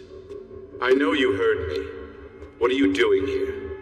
Yesterday, I captured the servant of Shiro Emiya, one of the other masters. He managed to escape, so I couldn't finish him. But he is no longer a master. I see, but I do not remember instructing you to do so. I acted for the benefit of our cause. I attacked this church in order to obtain the Holy Grail's vessel. I slew the priest who was the overseer, but the Grail's whereabouts remain unknown. So you didn't come back because you couldn't locate the Holy Grail? Yes. I think I've got the gist of it. Now can you explain why you acted on your own? I humbly apologize. But my actions were all for you, Master. My one and only goal is to help you achieve victory in this war. I can assure you, that is my only motive. I see. In that case, you may not want to leave until you've found it. Search every inch until you are satisfied. Until then, I shall also remain here. Oh no, that will not be necessary, Master. It could take quite a bit of time to locate the Holy Grail. You should return to Ryudo Temple. It will be much safer for you. You have a point.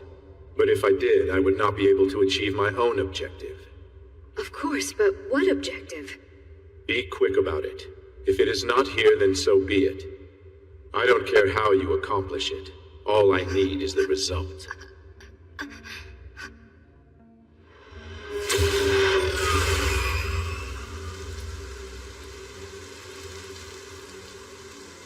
When was it that I finally figured out what that dream really was?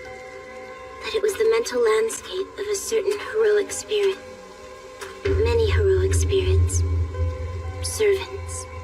Among them, there are special servants that are failsafe devices called guardians. They are summoned into the various ages and prevent the destruction of the human world.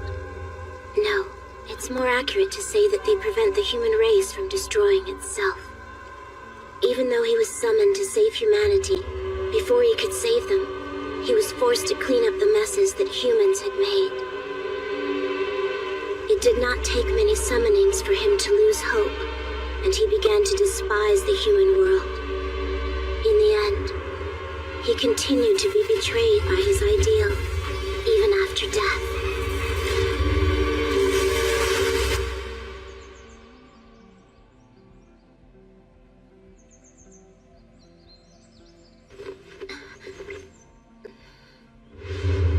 If you aren't feeling well, we can put this off.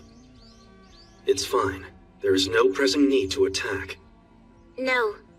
If we know Castor's location, we should deal with her now. Here. Standing there watching me sleep instead of waking me up is pretty creepy, you know. Relax. I was doing nothing so rude as that. I heard unusual things, though. Several times you muttered some wicked words like, I got irritated, or I'm pissed off. That's a relief. Hmm? Hey, Archer. Have you ever felt regret for all the things that you've done? I want to avoid any regrets if I can help it. I bet that's going to be hard to do, though.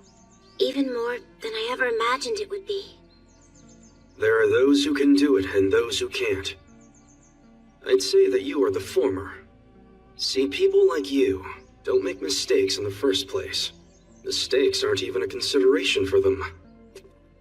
Reen, there are special people in the world who shine brighter than ordinary people. They never feel regret. They don't agonize over what they've done. Most definitely, you are that sort of person. You have the ability to believe in your own path to the very end without regrets. What about you, then? Will you be able to believe that you're right to the very end? I'm sorry, but I have no answer for that. The question is meaningless. Why is it meaningless? Have you forgotten, Master? My own life's end came and went. Long ago.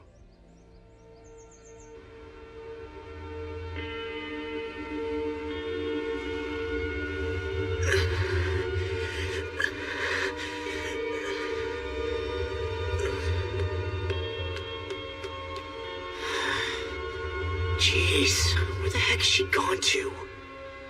I've got to think hard about where she's likely to be. Damn it. I don't have time to stop and think.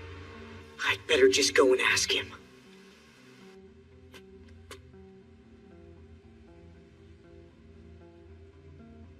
I'd say attacking and killing the Overseer is rather a bold move. Still, I guess Kirei probably saw it coming. Reen, I must ask you again. What now? Are you still worried? I'll take Castor on all by myself. If you get too close, she might be able to use Rule Breaker on you too. So instead, I want you to take care of Kuzuki, her master. I'm perfectly fine with taking that man on, Rin.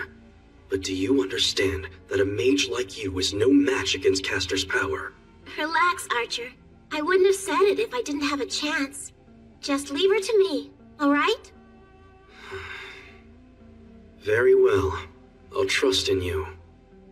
Okay, let's do this. I'll take out Castor here no matter what. Once she's gone, Saber will go back to normal again, and be able to forge a new pact with Shiro.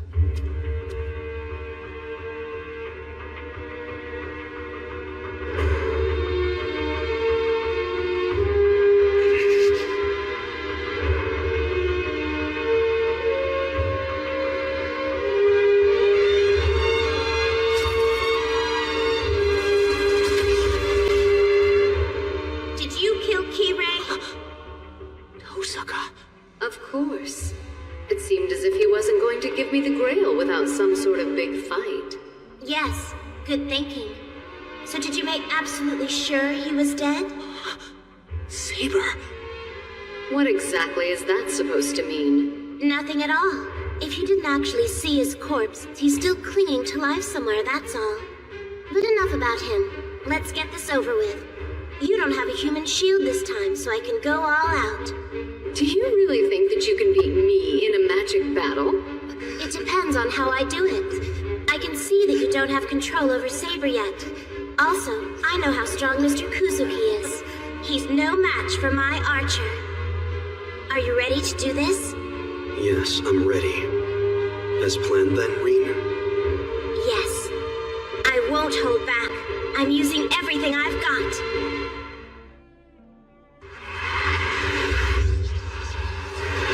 Oh, how adorable. You think you can take me one-on-one. However, aren't you forgetting the powerful trump card I'm holding? Using my command seals, I could make Saber my puppet right now if I desired. All right then, why don't you try it? Saber could resist easily. I don't know if it would be for 1 minute or 2, but that's enough time to take you down, and you know it!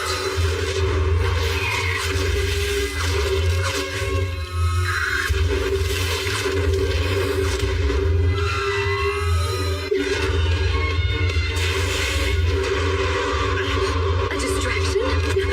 Now come down so I can kick your ass!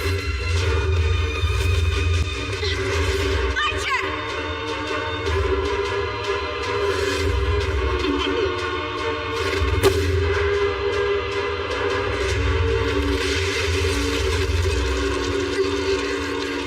Damn it! Archer, why?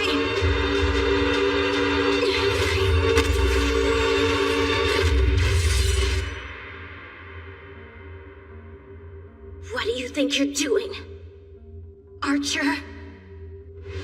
You see, defeating her here struck me as more than just a little idealistic. When it comes to escaping, she's the best there is. After all, she's a woman who would tear her own younger brother to pieces to escape. You talk as if you know who I am. Are you trying to imply you know my true identity? Using dragon teeth as vessels are the hallmark of the magecraft of the King of Colchis. His daughter, the Princess Medea, is widely hailed as a witch without peer. That son of a bitch!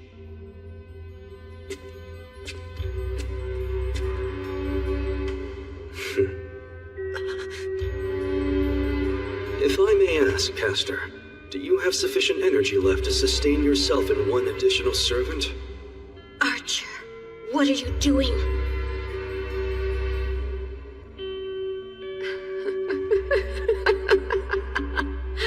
Of course. I have more than enough mana to sustain not just one more, but all the servants. Then that simplifies things. All right then, Castor. I will take you up on your earlier offer. So what is it that changed your mind? The situation has changed. With Saber under your control, it's only natural that I switch sides. I do not trust traitors who betray their masters. Nor should you. I'm only yielding to you for my own benefit. There's no trust or loyalty in that. But isn't that how all servants are by their very nature? Very well. If I could not keep control of you myself, it would speak poorly of my magical abilities. My offer still stands. I will give you what you wish for.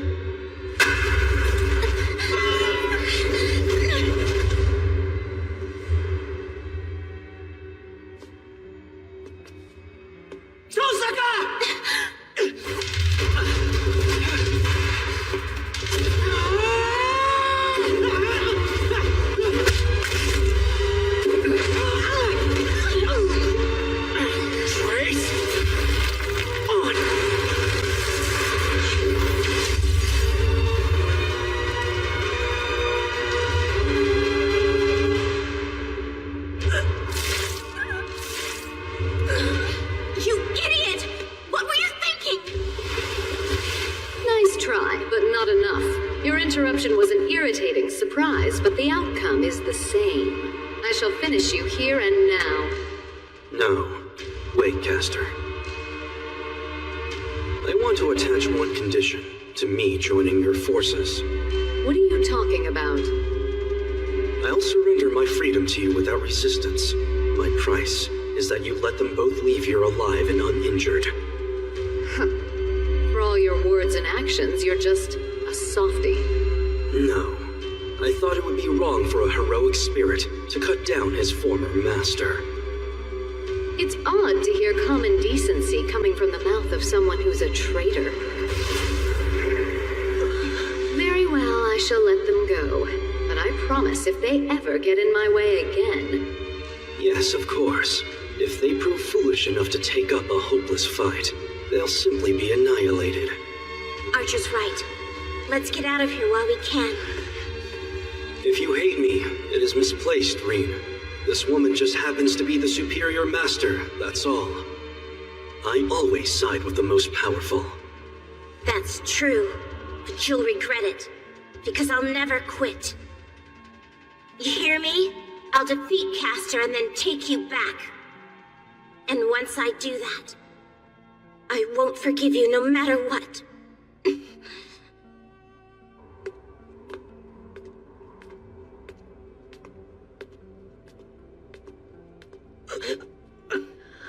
That's what you get for that stunt.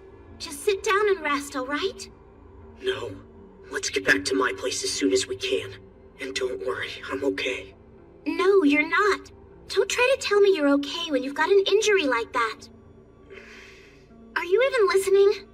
I mean, why did you have to come here in the first place? Couldn't you tell right away that the church wasn't safe? I'm not that stupid. Of course I knew it wasn't. Then you should have turned right around, you idiot! How could you try a projection like that? Doing that's only gonna make your injuries worse. And you're trying to tell me that you're not in pain? Ugh, you are so messed up! You know, you're hurting worse than I am. So let's go home. Once we get there, you can gripe and moan all you want.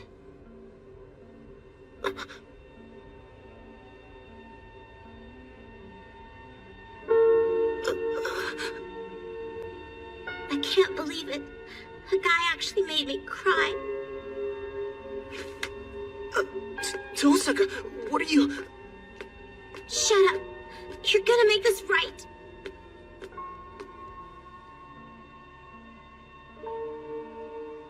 Listen, don't you dare turn around, got it? If you see my face, I'll get really mad. Archer was right. I should have defeated Caster when I had the chance, no matter what. I'm not whining or anything like that. But I always seem to mess up on the most important things. The less important things, I can get done easily enough. I don't know why, but I've always been like that. Archer's not the only one at fault for going over to Caster's side. Boy, what a mess. After all my big talk, I suddenly find myself cornered. I think this is where you're supposed to ask me by what? Oh, so what was it that you were cornered by? I wish I hadn't heard you earlier. I'm even more depressed now that I totally failed. You'll feel better soon, alright? You haven't done anything to beat yourself up over, you know? Yes, I have. We're in this big mess because my strategy turned out to be wrong. All that means is that you failed in one aspect of it.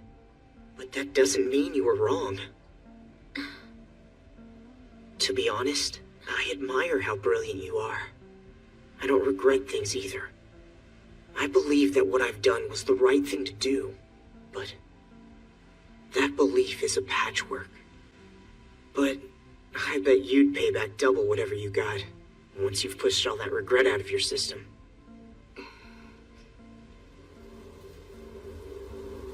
By the way, why did you come and try to save me? What? How did you get that? You can have it back if you want. I have another pendant just like it. I keep it hidden in my bedroom. It was lying next to me after Lancer's attack. I grabbed it after I came to and have had it since. You say that you have one just like it at home? Huh? Did I say something strange? No, not really. But you lost me. Why would this be a reason for you to come try to save me? Well...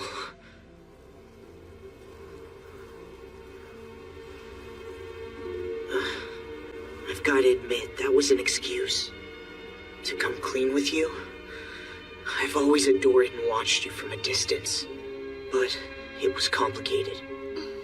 When I finally got around to talking to you, I fell for you even more. So I just jumped down to help you without even thinking. That's all. Hey, what's with you? If you go blurting out things like that without thinking, you'll end up giving people the wrong idea. What do you mean? I really do have feelings for you. You jerk! You hopeless idiot!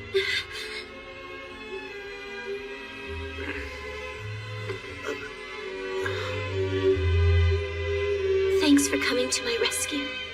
I'm so happy you saved me.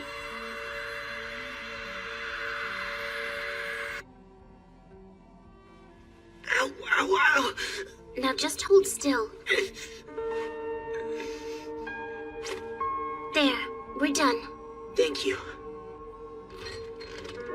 What are you doing? I thought I'd make some dinner. What? With all of this going on? Yeah, why not? We can't come up with any decent ideas on an empty stomach, right?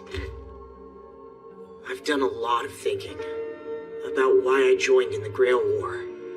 About what I really wanted to achieve. And so? At first it was because I was dragged into it. But that's not really why. I've always admired heroes of justice. So I need to protect everyone. Even if I'm not a master, or if Saber is gone, I'm going out to fight all the same. Okay, I see. Hey, I'm talking serious stuff here. You think you might pay a little attention? Heard every word. You don't have a problem with putting yourself in danger, but you simply can't bear it when other people do the same thing. And so, you go out to fight, even if you're not strong enough. That pretty much covers it, I guess. Then what's the deal? You look like a squirrel that ate a rock by mistake. Well, I just didn't think that you'd be okay with it. Oh, I don't like the idea. However, after you swooped in and saved me like that, I really can't object to it, can I? And also, there's the fact that you'd still fight regardless of how I felt about it. So, then that would mean that in all of this we're still partners? I suppose. Anyway, I couldn't sleep knowing I'd turned you loose to do everything by yourself. Besides, to put it in simple terms, it's not like I hate you or anything. I mean, as a partner. And your cooking's pretty good. So that's how I feel about it. And you're still okay with us working together, is that right? I need a refill. For the moment, our enemy is Castor. She's protected by the close combat fighter Kuzuki and Archer, who's on her side now. Soon enough, she's going to have Saber under her sway too. Yeah, once she's got full control of her, we're not gonna stand much of a chance. You're right about that. You got any good ideas? Here's one. Now, don't get mad. What do you think about trying to work with some other masters? I'm not mad. I have to admit I was actually thinking the same thing. We still have no idea who Lancer's master is, so that's out. But we just might have a good shot with VILLAINESS. Well, the first problem is finding her. I've got a pretty good idea where to look. A long time ago, my father told me something. That there's an estate way out in the forest where the Einsburns live.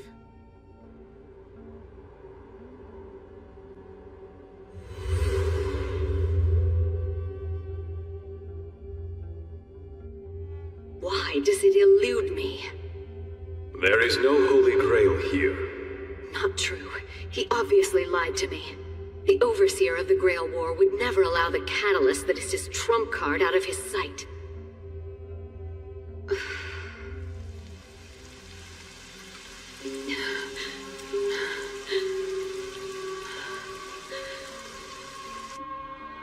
Welcome, Caster. I am deeply honored that you are here. The Princess of Colchis, pioneer of magecraft. So, do you have questions? Should I explain anything? Not needed. I understand the situation. I was summoned by the Holy Grail, and was brought back to life in this era, with you as my master. Exactly. That is what a servant is. And the Grail War as well. That is why you want a mage servant. Glad I don't have to explain things. Oh, would you perhaps care for a drink? You've come a long way, more than 3,000 years after all. You must be exhausted. Or perhaps you'd like to wash up. I appreciate your thoughtfulness. However, you have as yet to share your name with me, Master. I am Atram Galliasta, a master sent by the Mages Association, and I wish to win the Grail to extend the world of magic and secure a tranquil future. Is that satisfactory? What do you mean by a tranquil future? One in which there are none who would threaten or do me harm. It's not as bad as in your time, but humans are still as stupid as ever they were. The bigger the defense measures are, the better. Something like your noble phantasm dragon? Like your... Hold it, Caster. What is that thing? Calling forth the mythical dragon. I thought that was your noble phantasm. My most humble apologies, Master. My noble phantasm is a conceptual construct shaped by my nature. Even though I possess the knowledge to summon a dragon, I am not capable of controlling one.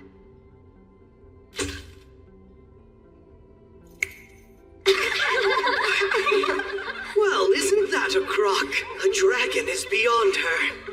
Did I draw the shortest straw or what? Damn it! And your noble phantasm is rule breaker. That's right. I remember what Princess Medea did. It was the very first fratricide, wasn't it? Is that your oath-breaking dagger? Befitting a woman whose talent is betrayal? But I will not toss you aside, Caster. Every servant must have at least some use. As long as you remain a clever woman, I'll break you in properly.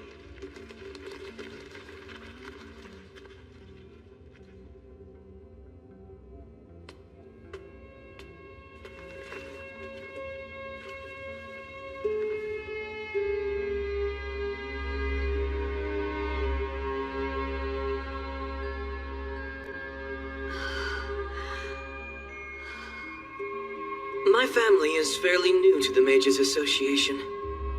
I'm fighting in this Grail War to win us prestige and glory. Elmaloy didn't take it seriously in the last one, but I'm different. I plan to win this one. For one thing, I've invested a great deal of capital. Do you think that a purchased title will tarnish any accomplishment? Not at all. One should always make use of all the tools available. If you're using wealth as a weapon, I expect there's a strategy behind it. Don't get the wrong idea. I am fully prepared to overwhelm the other masters with my mage ability. Come, allow me to demonstrate. I gather then that this would be your alchemy workshop? A family business. A magic system that generates mana using exchange. It's a primitive curse that relies on human sacrifice. This workshop was designed to modernize that system and make it much more efficient. Here, allow me to show you.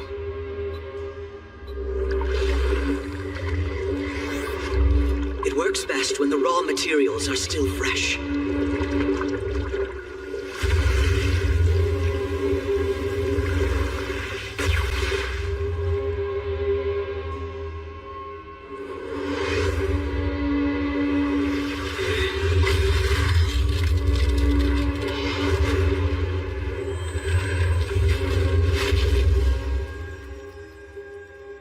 What do you think? It normally takes a month to create this, but I can do it in an instant. Oh, and please don't worry about the raw materials. I won't procure them in Fuyuki. I always make sure to get them from This is wildly inefficient. Wasting all these lives for such puny crystals. Work of a third-rate mage.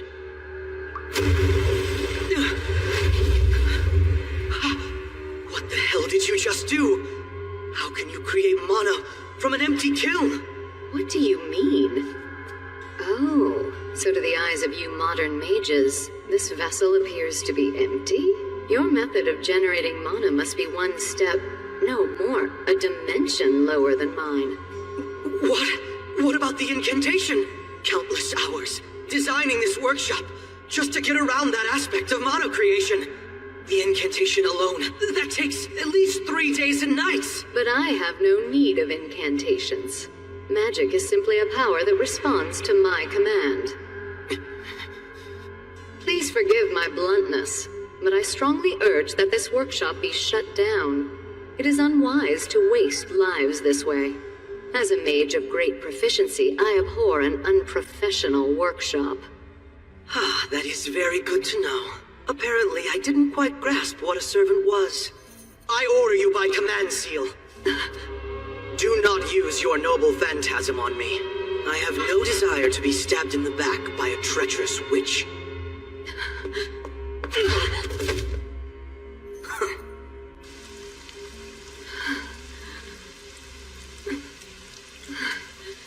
A witch. He called me a witch. Every one of them calls me a witch. Are you telling me that you can't control Castor? It's not a question of using her, but of trusting her. Her sense of values is far different than ours. She's able to make magic with a simple wave of her hand. To her, human life has no more value than a paper scrap. She killed her romantic rival by burning her alive in her own castle. It would be crazy to trust her. I see your point. If that is how you interpret the stories of Princess Medea, it is my job to accommodate the Master's wishes as best I can. And all the more so, since you have the backing of the Mages Association. There are 5 Masters who are currently selected by the Grail. For now, 2 slots remain open.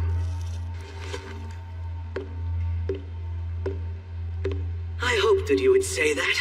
It would be possible for me to make a new pact with a different servant then? It has never been done before, but it is possible. However, before that, something will need to be done about the servant with whom you currently have a pact. Regardless of her magical ability, she's nothing but a vixen with a keen talent for deception. I've already laid the groundwork. But better safe than sorry, Father Kotamine. I'd like you to give this to Lancer's master. I think it little enough to do for a fellow member of the Mages Association. And this is? Oh, just a contract assigning the right to dispose of Castor. If he accepts, I'll be rid of Castor without having to waste a command seal.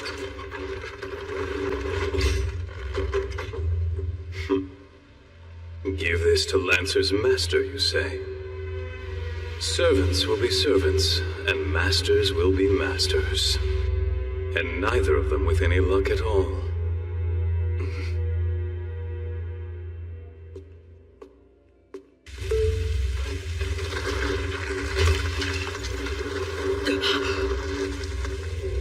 What the hell did you do? I thought it would be best to dismantle your workshop before I take you to a more suitably fortified location. Dismantle, eh? And my supplies. I know I had around 50 of them still in stock. They were unnecessary, so I released them. Did you now? So tell me, what's this more suitable location? The heart of this ritual. The place where the Greater Grail rests. I have found a natural fortress to keep you safe from other servants. You have but to do as I say, and I shall take you to it, Master. That's not necessary, because you are no longer needed. By this command seal, kill yourself, caster!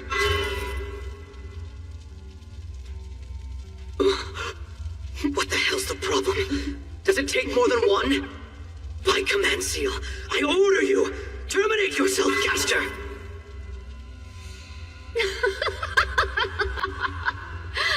What a foolish master you are. Have you forgotten the name of my noble phantasm? Rule breaker. But I used a command seal forbidding you to use it. Yes, but only against you. So instead, I used it on myself in order to undo our little pact.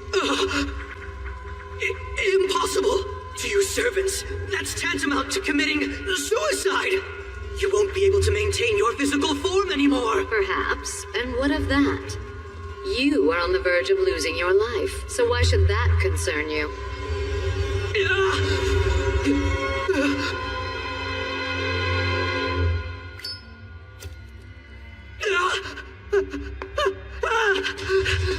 What is this? What's going on? I refuse to go out like this! The Grail War hasn't even begun yet! I haven't fought a single battle! Not like this!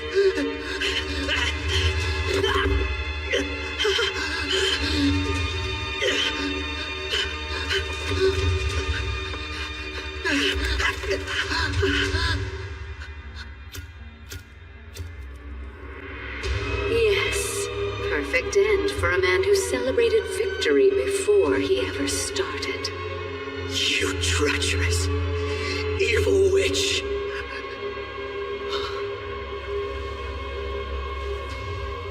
I feel hot.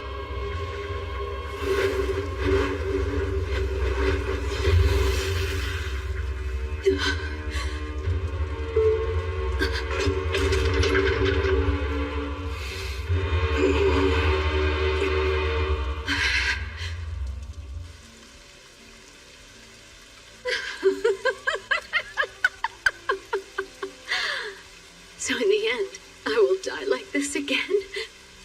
Passed around from hand to hand, exploited, reviled as a traitorous witch.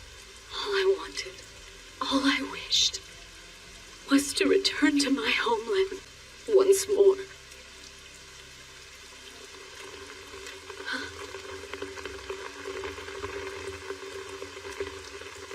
What has happened to you? You are willing to believe such a story? I can't think of a purpose served by your lying to me. Is there one? A reason why you would wish to deceive me? Rather, you are the one, with no reason to help some blood-covered stranger. Rest here tonight. We will speak in the morning so that I may learn more about you. Have you calmed down? If you have, we should begin. You mean you are willing? You said that for you to survive, a vessel is needed. If I were to become your master, that would be the opportunity you need. Or am I wrong?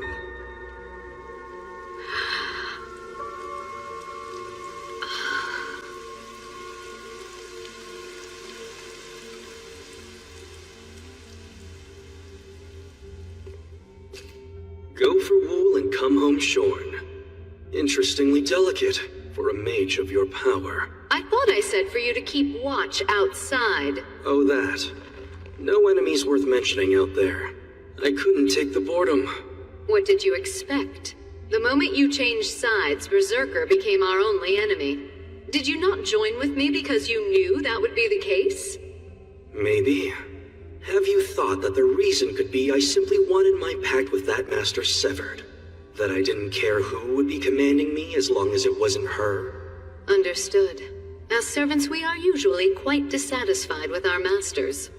Are you saying you are relieved that you no longer have to babysit that girl?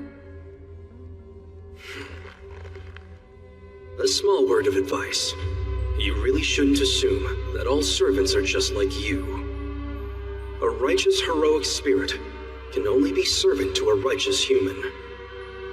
That is not something you need to tell me. By intrinsic nature, twisted masters will summon twisted servants. Then I suppose it makes perfect sense that a witch like yourself summoned a fictitious heroic spirit.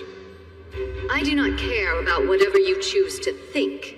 But whenever you speak, you should always be very mindful of the fact that your life is in my hands. Yes, understood. And as the faithful servant I am, my master's bidding is my duty.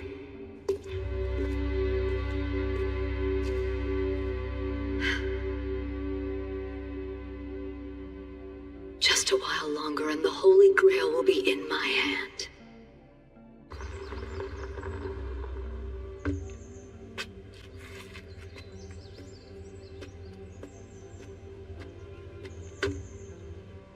I guess we'll have to pin our hopes on Eliasville. Berserker is not exactly what you'd call a big fan of Castor. Is there some connection between Castor and Berserker? Yes, Archer told me. He said Berserker's true identity is Hercules.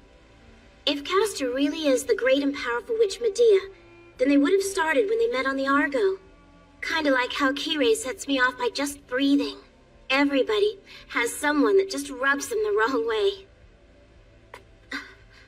Shiro, would you mind walking out ahead a little bit? Yeah, I guess so. What was that? I knew it. Looks like the Einsburns have the whole forest under surveillance. If that's so, it means we just set off their burglar alarm. I don't think it's really a problem. We didn't come here to launch an attack, just to talk to her. So this way, she'll know we don't intend to start anything. I get it. Well, be careful, okay? It's got a bit of a bite to it. Don't worry, I got it.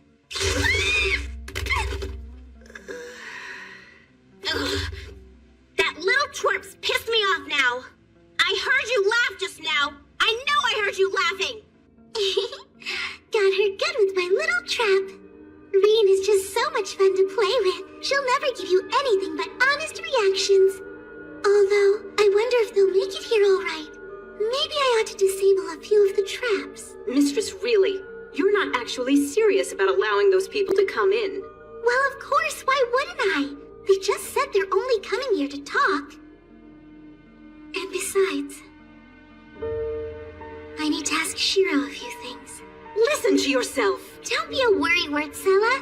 Even if they were planning on something, there's certainly no match for Berserker. While that may be true, Mistress, I am solidly against it. Stop! Please! I've decided! I am Lord of the Castle. You're supposed to do as I say! If you are Lord of the Castle, that's all the more reason to drive them off. You are the Einsburn Princess. They must be properly invited to attend an appropriate evening soiree here with the right— Sella, you're being stubborn. Also, you're a little off with your metaphor. Oh, all right then. Have you come to your senses now? Okay, you two can just go out and get them. Mistress? I want you to catch them and bring them here!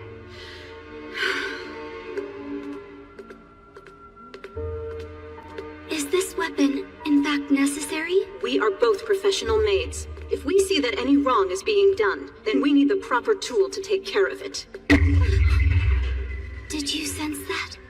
Looks like we have other unwelcome guests.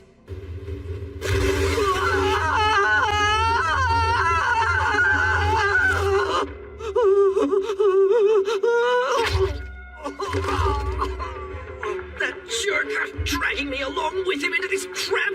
And just where the hell am I? Is this really where Berserker is? That is not Shiro. No, a harmless, irritating little fly. Let's deal with him and be on our way. Good. Are you two maids of the Einsburn household? Well, that's convenient. So, take me to Berserker's— Hold your tongue, Invader. We have no time for more uninvited guests. Either you can jump from the battlements to escape, or you can fall victim to this weapon. You have 10 seconds to decide. 9, 8, 7, 6, Wait! 5, Hold on a second! 4, 3, Are you 2, nuts? 1. I was was wondering who was here. A pair of homunculi. Nicely made, too. Even though you are only human in shape, you almost function as well as real ones. Oh, they used a fine mold when they made you. Zella, he's incredibly strong. I can sense it. See to the mistress and don't worry about me. Oh, now don't be afraid. I forgive your disrespect, assuming it came from fear. You should leave now if you value your lives. I'll give you 10 seconds in appreciation for allowing my master to escape. That boy is your master? Then there is no way we can do as you ask. Our purpose is to protect the mistress from all outside threats. At first I took you for a king, but a man who reeks of blood as you do cannot be allowed to pass. Is that so? Then like these flowers, you will fall. I expect that the Grail's vessel will come running when she hears your many screams. You called her the Grail's vessel? Then you are Ilia's enemy! Shiro is coming here to the castle where Mother lived.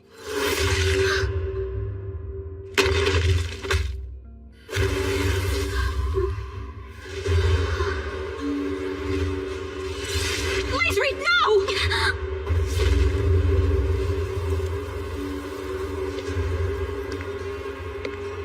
These mages never learn, do they? You should never give a human heart to a doll. Humans are simply not capable of equaling your pure loyalty.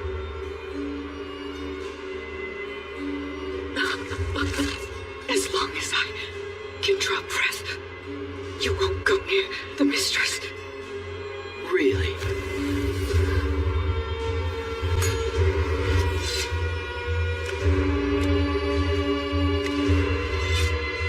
Then be proud you did not break your word.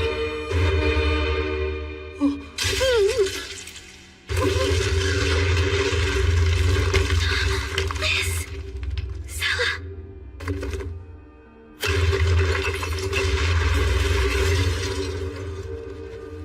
I gather you are the doll that was made to be the Grail's vessel. The crossing of a human being and a homunculus has spawned a bit of an oddity, I see. You killed them for no reason. Kill him now! This instant, right now! Kill him, Berserker! You heard her. I'm right here. Toying with you just might relieve me of a little of my boredom. Tell me what you think of this. Let's you and I reenact a battle of legend.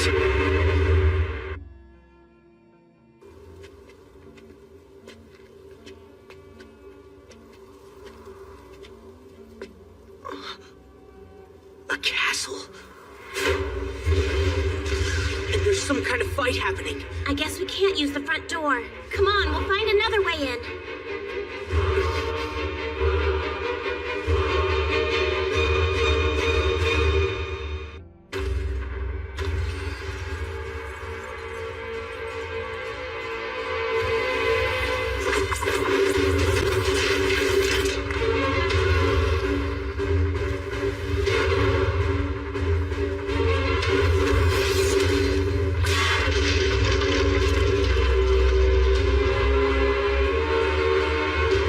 So that's how it is.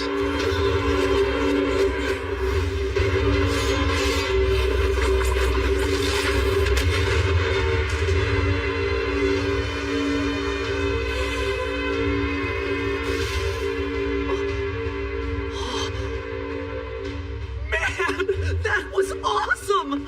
Every one of those was a noble phantasm of yours? Totally sweet, man. You have, like, insane skills. What a letdown. This guy wasn't nearly as tough as he looked. He was nothing but a big old meathead. If you value your life, stand back. There's more going on than you're aware of. Huh?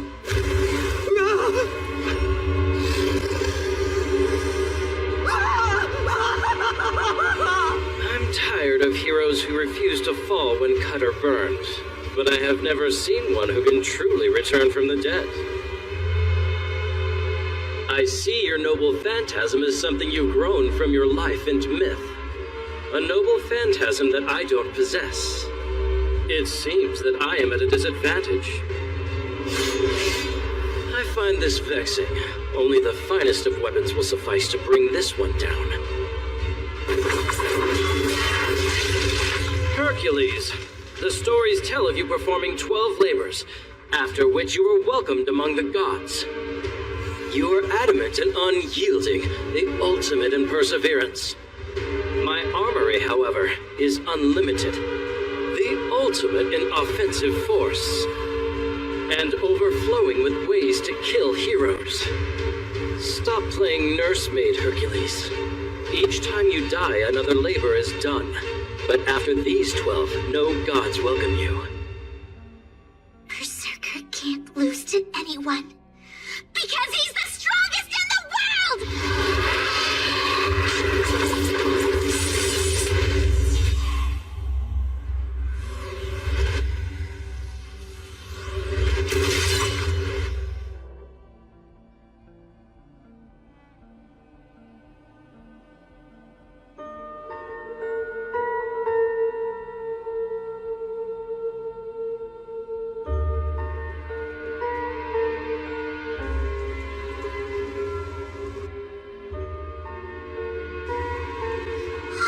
He's finally back!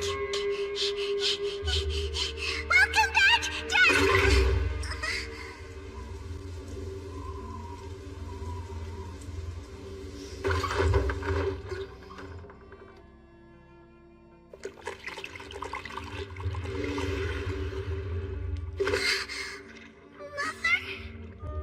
I'm sorry, but your mother is gone. She died at the hand of the man she loved above any other. What are you telling me? Mother said that she would become the Holy Grail, and that my daddy would keep her safe. I was betrayed, and you were betrayed. We were both betrayed. Betrayed and then cast aside like broken tools. That's a lie! Why are you lying to me? All these things you're saying, they're all lies!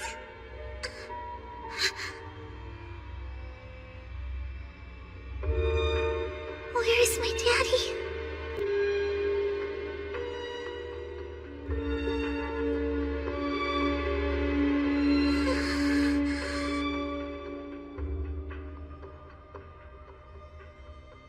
It's all right. I can take care of myself. I can manage on my own.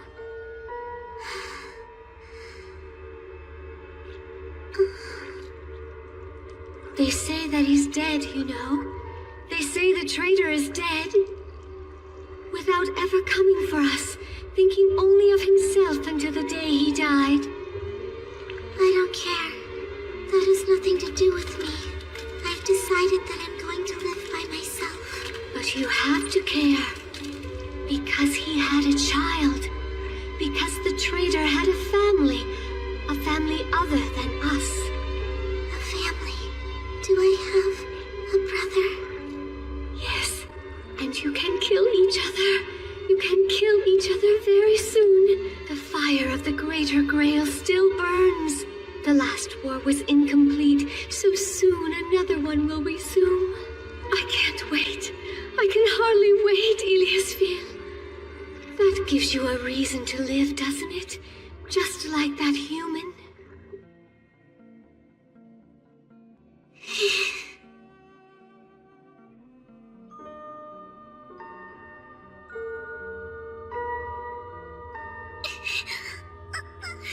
It hurts. It hurts. I don't want to do this anymore. Why do they do this? Why do they have to cut me every day?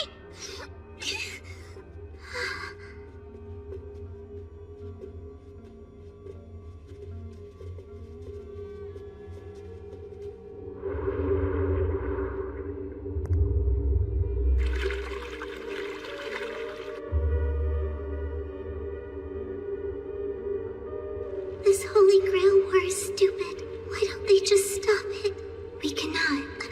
That war is our purpose. It is why we exist.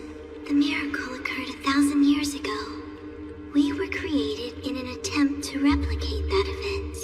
Magic. Humanity's salvation. That will only bring happiness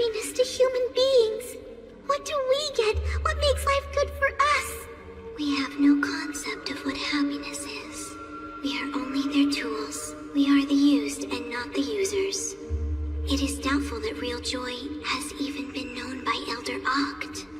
Yes, we are nothing but tools to activate the Holy Grail.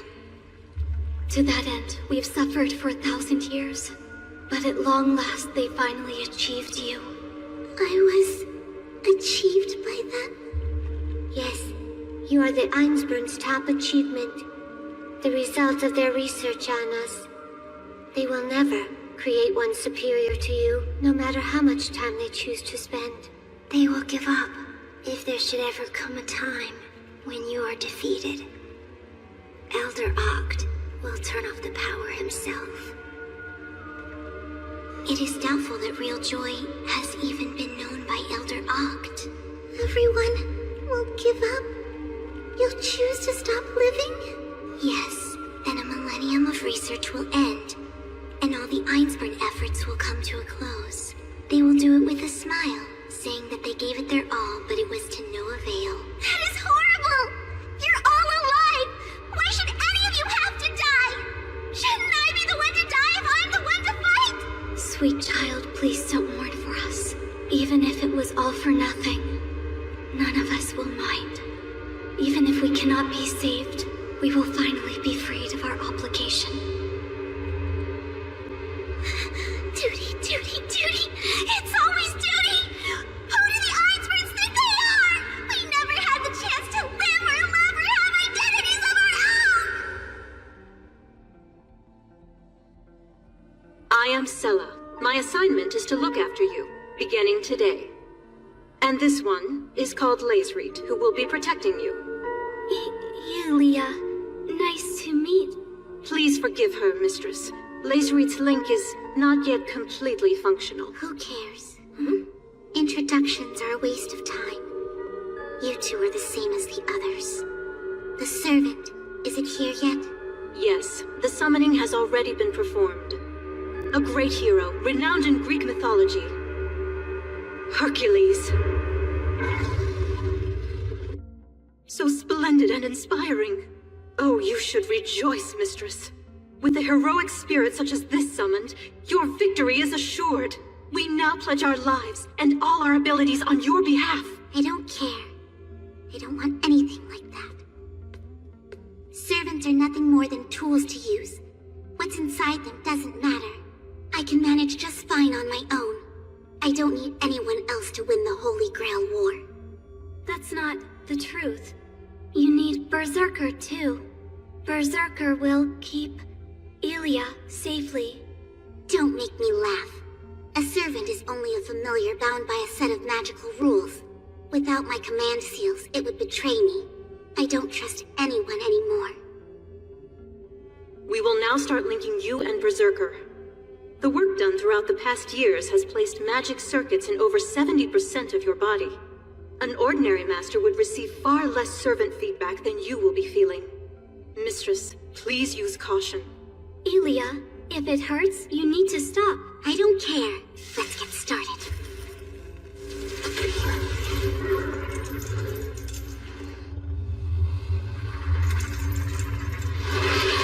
What is going on here? What are you doing? I order you to move, Berserker! I said move!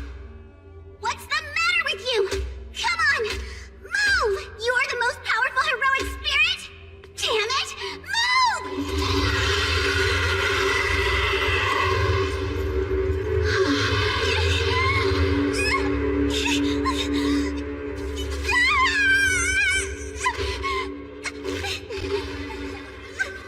Mistress, stop!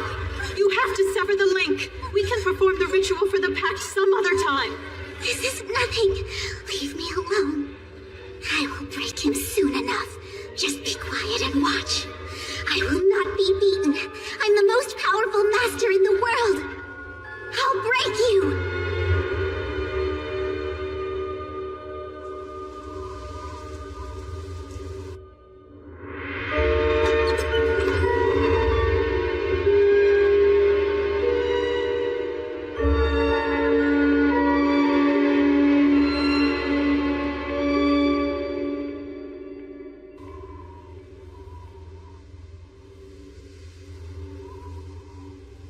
What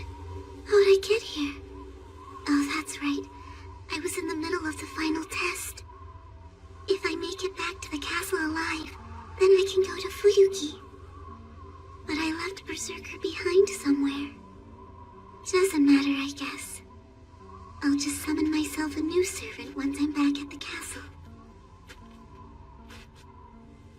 I'll summon one not as scary who won't cause me pain, like he does.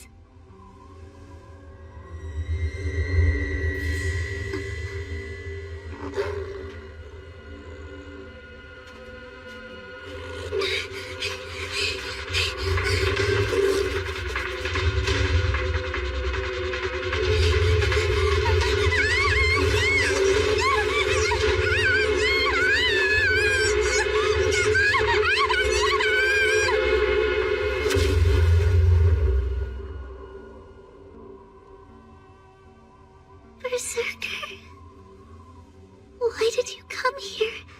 I went off and abandoned you. Why aren't you fighting the wolves? Because of me? Because you don't want to make me suffer? Because you don't want to hurt me? Get them! Berserker!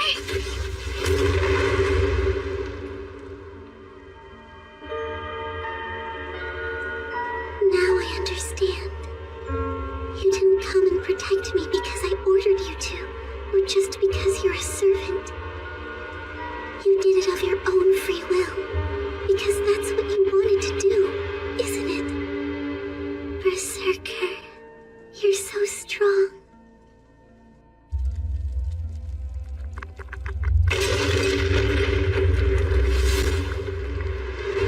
He won't lose. He would never be defeated by this grinning fool. Berserker is stronger than anyone! What was that? Shiro, you get it, right? No matter what happens, you cannot interfere.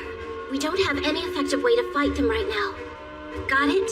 Before you can save anyone, you've got to save yourself first. Then you can worry about them.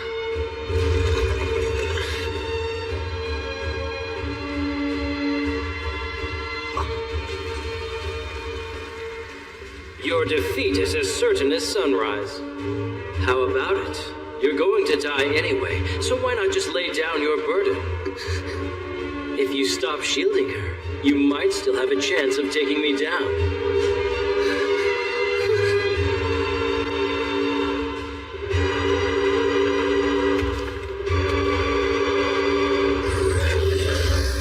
I see. If that's how you wish things to be, die with your mistress.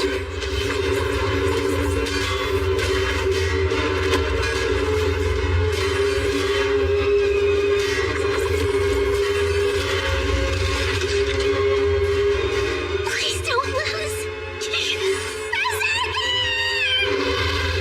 So be it. I'll give you the greatest of labors!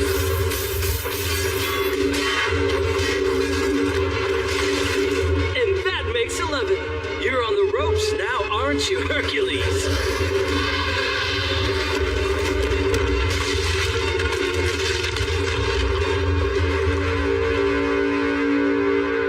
Had you just forsaken your mistress right away, you might actually have had a chance. In the end, he was no more than some lowly beast who lived to fight. I had hoped for better from a fellow demigod. I did not take him to be such a fool.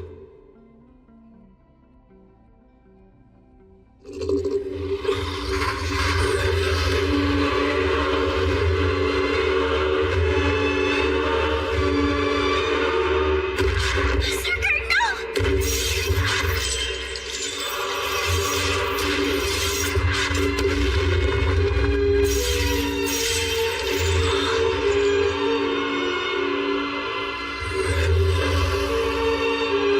Come back to me! Berserker! But why? I told you to come back to me, so why? Why won't you? Quiet, little doll. The chains of heaven. Even a god bound in these chains could not escape their cold embrace. The more divine their captive, the tighter the chains will hold him. As if I would ever allow him to simply teleport away with a command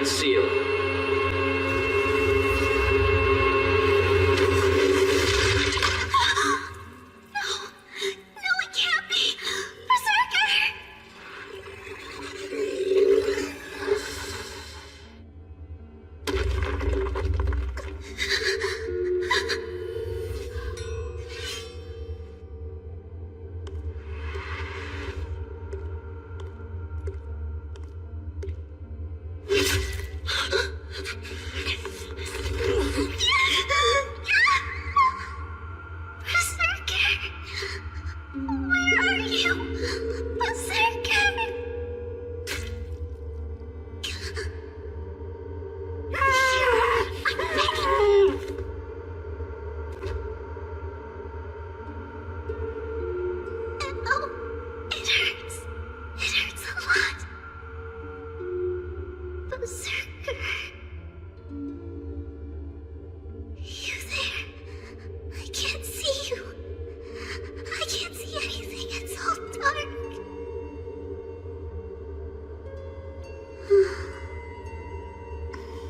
Oh, good.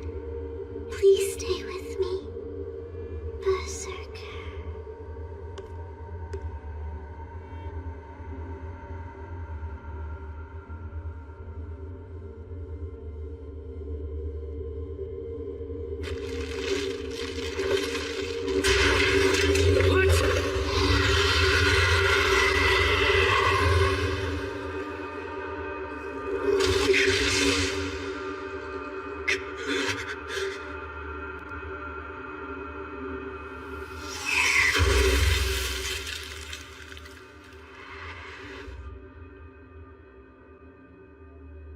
A troublesome fellow. You continue to surpass your own myth to the very end. Stop it, you bastard!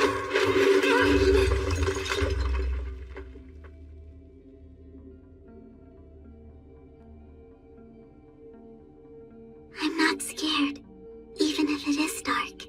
You're so strong, Berserker. If you're here with me, I know I don't have to worry. You were always there to protect me. You looked scary, but you were kind inside. And you were so big, just like Daddy. I really wished that you would have scooped me up in your arms just one time.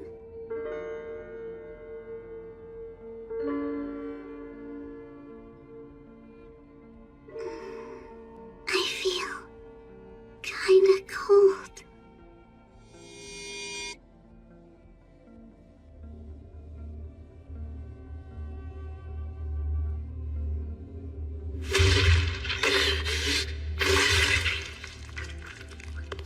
Hold it! Oh? Saber's master. How very unexpected. You may have the desire to fight, but nothing else. Without your precious saber, you're just a worthless annoyance. Wait just a second. This guy right here, he's an acquaintance of mine from school.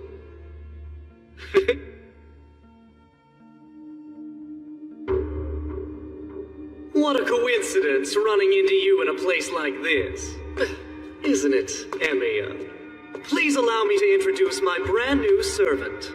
He's much more awesome than Ryder ever was. Go ahead and beg for your life, Emiya.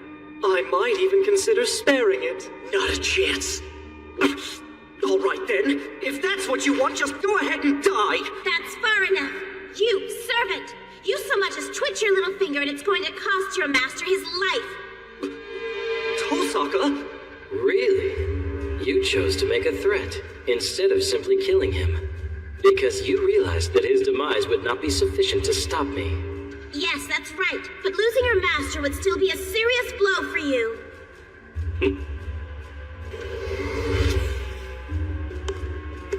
Wait! Where the hell are you going? The situation has changed.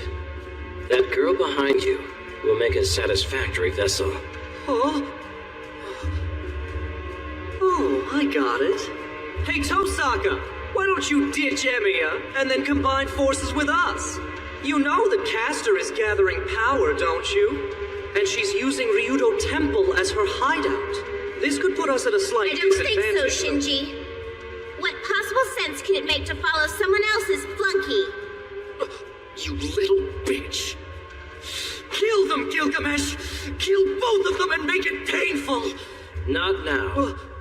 Sadly, we're out of time now. If we dawdle here any longer, this will spoil. Damn it! You'll regret this, Tosaka! Because that's not an offer I'll be making again! As he said, you're lucky to have a good friend. Damn it! Damn it! Damn it!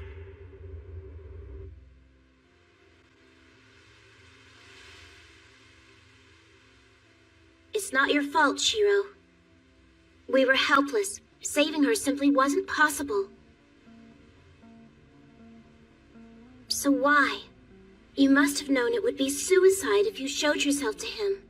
So why? Why would you risk your life for a girl you don't know? There was no reason. I wanted to try and save her. That's all there is. I always thought there was something off kilter with you, but this cinches it. Shiro, the way you live your life is seriously warped. You think I'm warped? Oh yeah. Valuing the lives of others more than you value your own isn't right. Listen, people only survive by putting themselves first. But you're always out there trying to help others. And sooner or later, you'll come apart at the seams. You're wrong about that. I do it so that it won't keep happening. Oh, really? You're plenty messed up already, and it shows. So tell me now, what happened to you 10 years ago? Because whatever it was, it's what screwed you up so bad. No, you're wrong, Tosaka. My life was saved. That was it. Your life was saved? Yeah, that's all there is to it. You didn't have to pay anything? Or give up something in return? Nothing. Kiritsugu saved me, end of story. Didn't cost me a single thing. It's just... He looks so... happy. I envied the look on his face. When he saved me, that emotion was all I could feel. I wanted to become a man like him. I thought that if I could survive that disaster, and was still alive if it happened again, I'd have to try and save everyone who needed help, to make up for all those I couldn't help back then.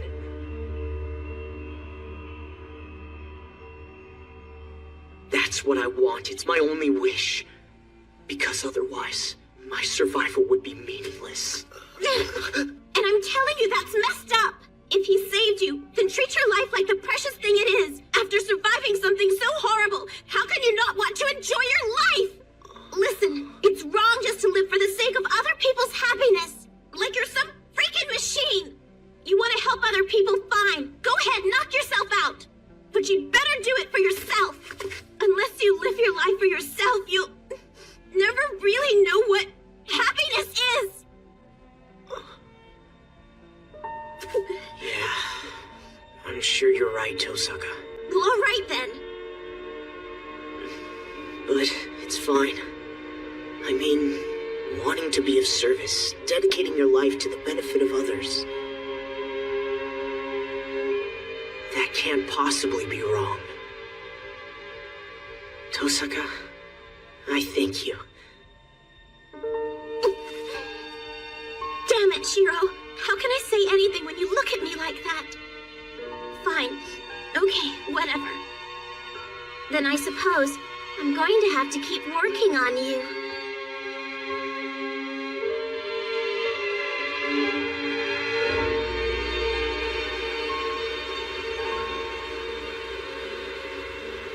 Hey, about that 8th servant that got summoned. Gilgamesh.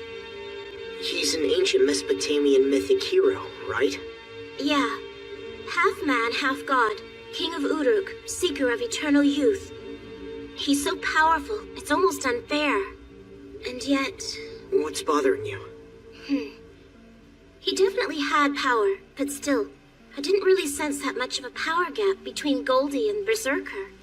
Am I crazy? Not at all. On his own, I'd put him even with Saber or Berserker, if not weaker. His weapons make the difference.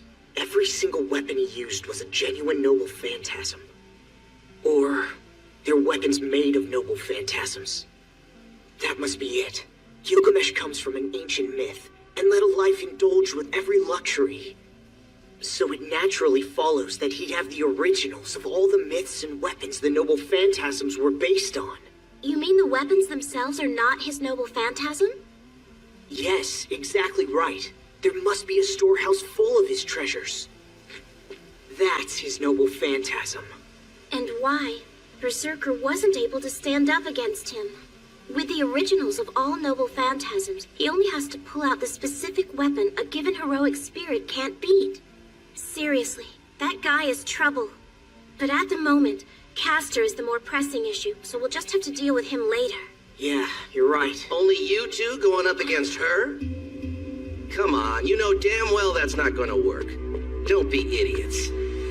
Lancer! Been a while since our evening out. You miss me? No, Shiro! Get back! Tosaka, leave now! No, while I draw his attention, you make a break into the woods. I said I got this. You need to make sure that you're safe. Now hang on. It sounds like you didn't hear a single word I said when I was telling you had to start putting yourself first. And I said that it's okay. You know I fought him before. I have the experience for the job. My ranged weapons will be more effective at a distance. Exactly my point. You just stay clear of him and give me some cover, okay? I don't know any nimble little quick-draw spells like that. If I tried to cover you, I'd likely blow you away, too. Hey, don't bite my head off. I don't understand why it always has to be such overkill with you. What did you just say to me, you big jerk? I just want you to stay clear and be safe. Oh, you finished already? There's no rush. Go ahead, get it out of your system. Oh, relax. I have no intention of fighting you. I'm not a spectator. So I thought I'd just stick my oar in the water and offer you guys a little help. You what? Wait, did I hear you wrong? Because I swear I just heard you make an offer of help. Is that so hard to understand? By yourselves, you two don't stand a chance against Castor. And since that's the case, I'm saying that I'm willing to lend you a hand. I see. You're seriously butting in, though. And this is your own idea? An order from my master. To form a united front until Castor's little army is beaten down. Not a bad reason.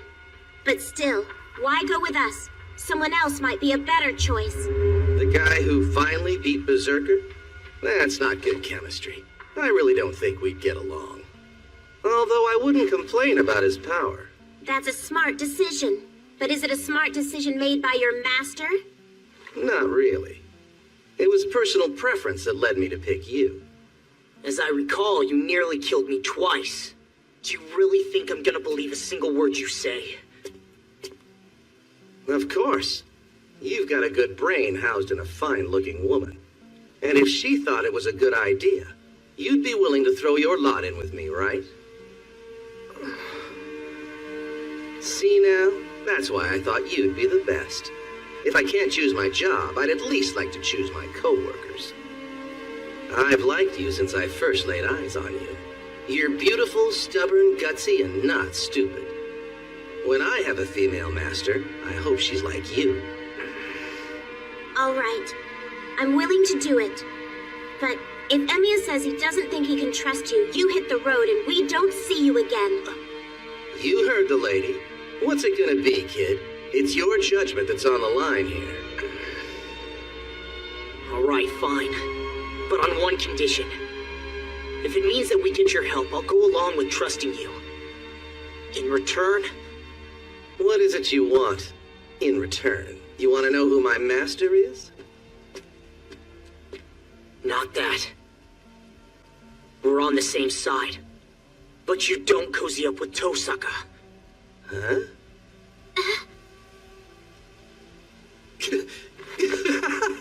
Oh, right, I gotcha. I see your point there. Yeah, kid, that's a lot more important than a little thing like who might be my master. Is there something wrong with that? So we're clear. I'm not giving her up to you. I got it. There will not be any poaching.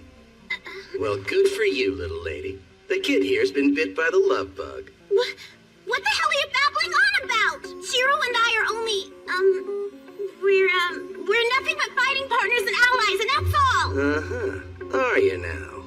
I can see in your eyes you don't believe a word I'm saying. Tell him, Shiro, go on. Tell him that's all that it is. Hey, aren't you gonna say anything to him, you big jerk? It's just the same as saying we like each other right out loud. Like each other? Give me a break. Everyone knows you're a couple. Man, you are in for one hell of a bumpy ride, kid. Yep, I already know that. Tosaka's a handful. Well, in that case, I should probably be careful. That said, she is rather amusing when she's being teased. Do I have your permission to chat with her? All right, we'll do it your way. Until Castor's taken care of, we're willing to accept help from you. It's a deal. Damn you. Now you pissed me off! I swear, if I have to put up with this, I'm gonna kick Castor's ass all by myself!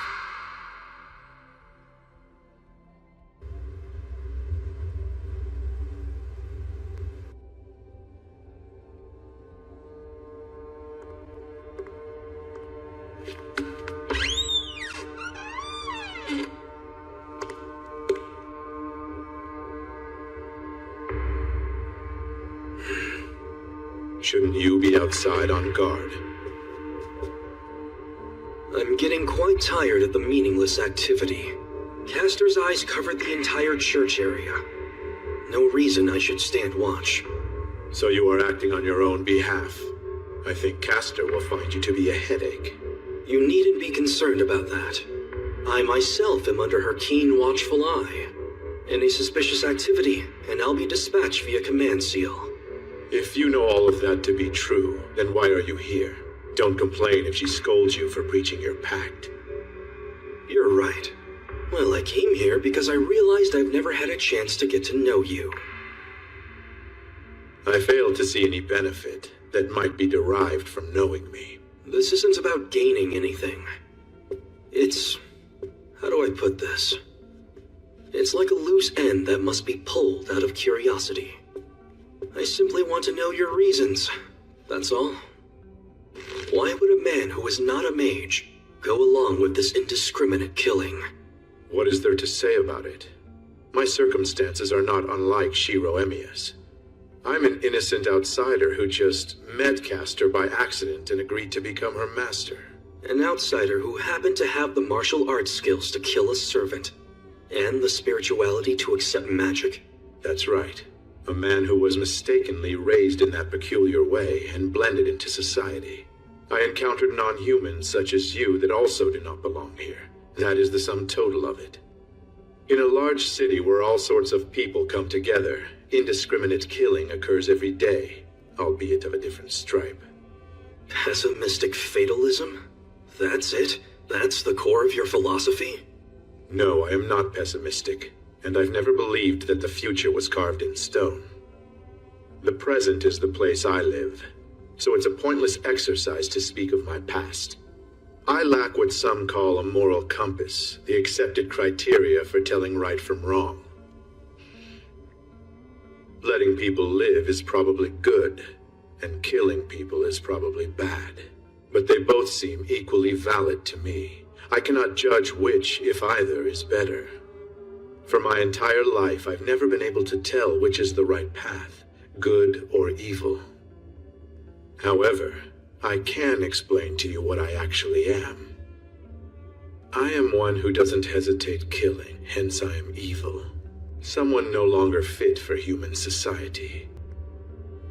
I'm quite surprised. A cold-blooded killer's lecture on ethics. Even though I cannot sense what is right, I am still able to discuss it. It's much the same as a man discussing the beauty of the sky, though he cannot fly. I am merely a cold-blooded killer born without reason and forgotten the same way. Someone who's fallen between society's cracks. Just like all of you, I stand apart, removed from the world. That isn't true.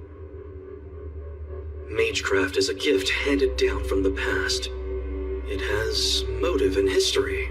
Even if it becomes obsolete, it has always existed behind the scenes of human society.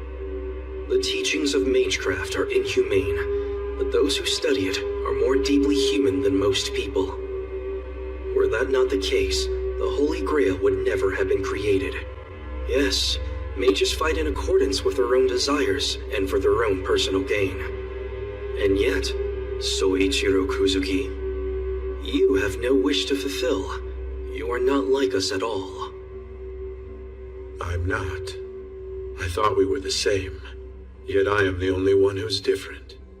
But still, yes, that is a mistake I will correct. You said that I have no wish of my own, no human desire. But I do have one. What's that? I am someone who could never cultivate an identity. My own desires are formless. But somehow, though I cannot explain why, I want to make that woman's wish come true for her. I believe that this is a very human desire, is it not? You want to grant Castor's wish. You know what her goal is? To win the Holy Grail for herself and to set herself free. You accept that as a valid wish? This is very different than a wish. It's rather a duty to be carried out in the course of daily life. Though Castor herself does not seem to realize it. She simply wants to go home. Freedom has never been her desire.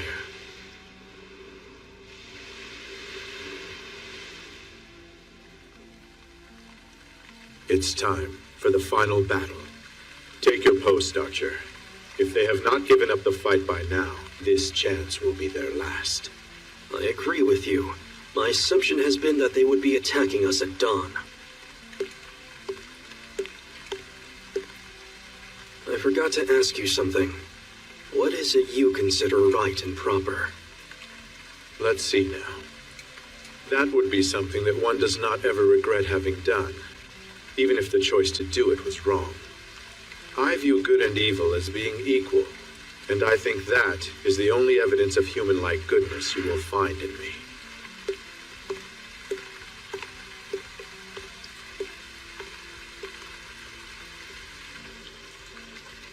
Hey, Lancer, you sure what your job is, right? Don't make me explain it again. Yeah, my job is to battle Archer. If worst comes to worst, I'll deal with Saber, too. It won't be a problem keeping them busy. Don't forget Assassin. She's got him, too. Worst case, you could wind up facing all three of them. Yeah, that bastard is problematic. Hell, I'd rather not even face him one-on-one. But he won't be showing up at the church for this fight. How can you be so sure of that? If Castor's not at Ryudo Temple, wouldn't she call Assassin to where she is? It's true Castor may have summoned him to be her servant, but that puts limitations on him. For one thing, he's not able to leave the temple grounds. To hell with him. Are you really sure you can beat Castor by yourselves? You don't stand a chance in a straight magic fight. I suppose not. Still, if I can just manage to get Castor one-on-one, I'm pretty sure I can blindside her. That right? I see. You've got an ace up your sleeve.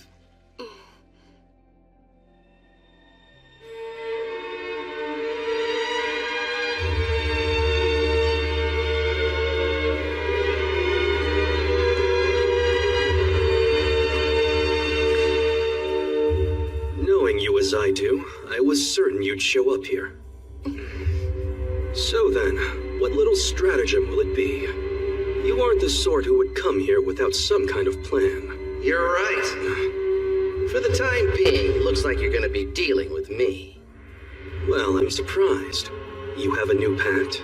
So soon after you and I had to part ways so tragically? While I'm not one to talk, I think your fickleness is astonishing. I guess it was a good idea to have broken from you when I did. Huh. There was always something about you that was really irritating. But this, you're rotten to the core, aren't you? Oh, really? Does this betrayal leave a bad taste in your mouth? Considering it has nothing to do with you. I don't care for the idea that servants like you exist. In fact, it really pisses me off! Lancer. You two go on inside. I'll join you when I've taken care of this bastard. If you say so. But Archer... I know. I'll be sure to pull my punches. He still has to be able to get down on his hands and knees and beg you to forgive him. Thanks, Lancer. I'm really glad that it was you who chose to help us.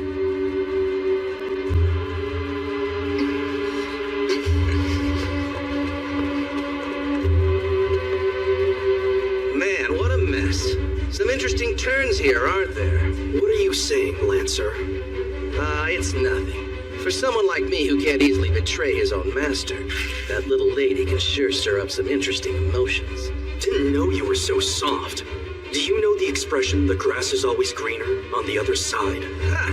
Who do you think you're talking to? Like I would ever go walking on someone else's grass. What's the matter? I need to tell you something, okay?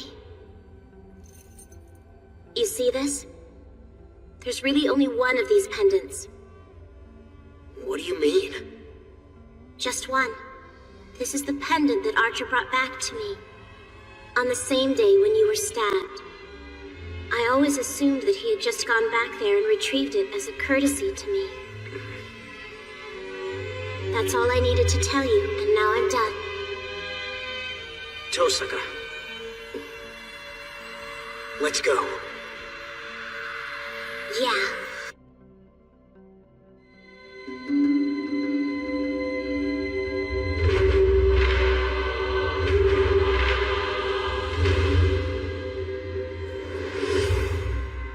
Why is Lancer helping them? Something wrong, Castor? There's no problem here, is there? Oh no, nothing important, that is. Don't give it a second thought. Nothing to worry about, I assure you. Is that so? Master, there's a question that I've been wanting to ask you. Well, what is it? It's something you said in the chapel earlier. I will be unable to fulfill my objective. You see, to the best of my knowledge, you have no desires to speak of. Desire to obtain, desire to destroy, desire to forgive. All humans have these to some degree or another, but you have never spoken of any of them. You are without desires, and yet you have an objective? Maybe I do. In my youth, I was treated as less than human. I had no reason to doubt that I was. This belief eventually led me to take a life. The life of someone with whom I had no quarrel. I stood to gain nothing from his death. It didn't affect me whatsoever. I killed at the behest of another, like a machine designed for the purpose. It was then that I abandoned all hope of living as a human. But I don't blame my actions on my upbringing. The choice was mine alone. As you mentioned before, I have no desires for myself. Only I am responsible for the life I choose to live. However, there is one thing I feel compelled to return to its rightful place. After all this time, it's odd to have a goal beyond survival. It's a self-centered desire that benefits no one but myself. That's what a desire is, I suppose. We need to defeat Castor before Lancer and Archer are done with their fight. I know, but I feel weird about leaving Castor to you. You sure? Yes, but no matter how badly she's beating me, I want you to stay out of it. You just focus on keeping Mr. Kuzuki as far away as possible. Understood. Now that Berserker is out of the picture, I expect that our biggest problem is going to be Goldie. But still, we can beat him as long as we take Archer and Saber back from Castor. If we do, the Holy Grail War will be over.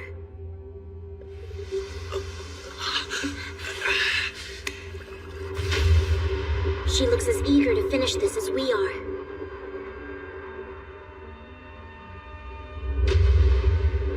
You do realize I spared your life, little girl. Have you come here only to throw it away again? What a pity. I came to take something back, not throw it away. Beating you in the process will just be icing on the cake. There she is. My compliments on taming Lancer. Although you are still outnumbered. If simple arithmetic escapes you, you may be as short-sighted as a child. You know, I've been wondering, what's the deal with that ridiculous outfit? You know, purple robes are way out of fashion. It makes you look like some kind of bumpkin. And is this really your idea of a magic workshop? It's so beyond retro, it's almost funny. Oh dear. Are all mages of this era foolhardy, or are you the exception? Regardless, I see why Archer deserted you. Kuzuki can see what we're doing. He knows we're gonna try to divide and conquer. And he knows you're planning something. But he's not interfering. He's letting Castor call the shots. Well, what do you say we get started? Let's see if the third time really is the charm. I'm getting tired of looking at your ugly face, so I'll finish you off for good this time. How arrogant. You don't honestly think you can beat me, do you, little girl?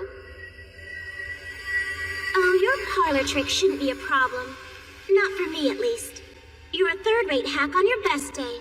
You don't stand a chance against a first-rate mage like me. My, what insolence. I can see that you're in need of some serious discipline. Trace on!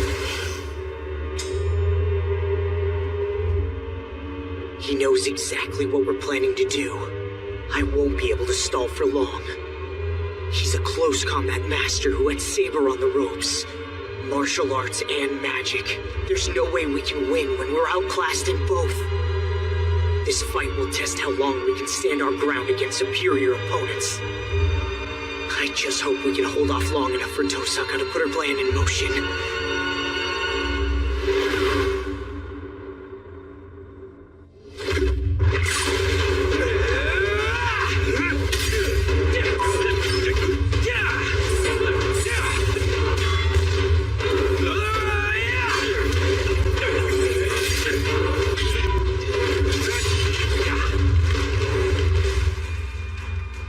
I'm nothing like I was the other night, am I? Sorry I had to go easy on you that time. My stupid master put a command seal on me. I was ordered to return safely without knowing the pleasure of killing you. No such order this time, though. So I won't hold back.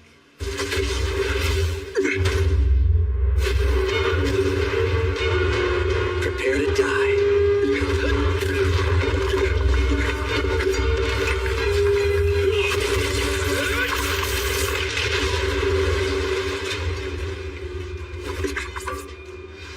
I don't get it. It doesn't take a genius to see your skill, so why side with Castor? If you had stayed with the little lady, you know you might have actually been able to take her on. You're still going on about that? Not quite the lecture I was expecting. I chose the path with the greater chance of success, however slight. That's why? Now I feel stupid for even asking. No argument here. However, that's not the path you should have chosen. You lack pride in your sword, and that could prove fatal as a knight. Indeed. It's true that I'm not a prideful man. But what does that matter? Does it lessen the honor of heroes? I admit you're amusing, Lancer, but success washes away dishonor. Keep your useless pride to yourself, or you can feed it to the dogs for all I care. The only dog I see here is you. It's true, Ku Hulon. You would be wise to cast off your hero's pride while you still can. That may be so. You go first and I'll follow suit. You've heard of my spear's special ability, haven't you? Of course. A cheap trick to reverse cause and effect. It's formidable, but unless you can hit me with it, it's nothing but a sharp point. You're right. But even so, there's more than one way to wield a spear, Archer. Now accept this blow as a gift to commemorate your impending death.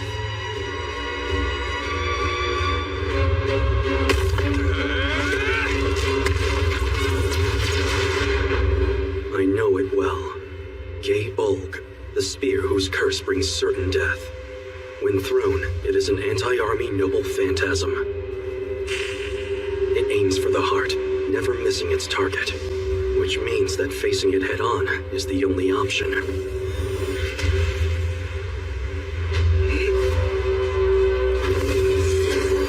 Gay Bulg!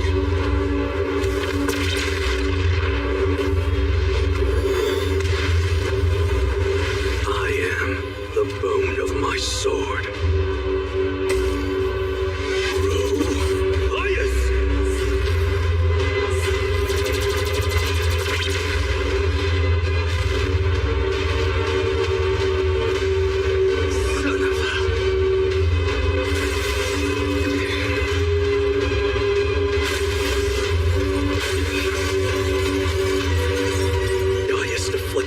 heroes of the hero of the Trojan War.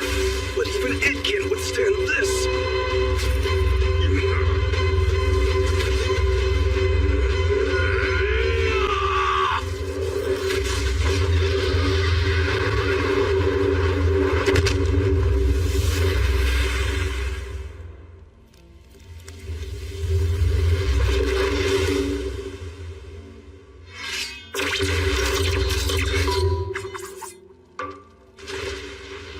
That was unexpected.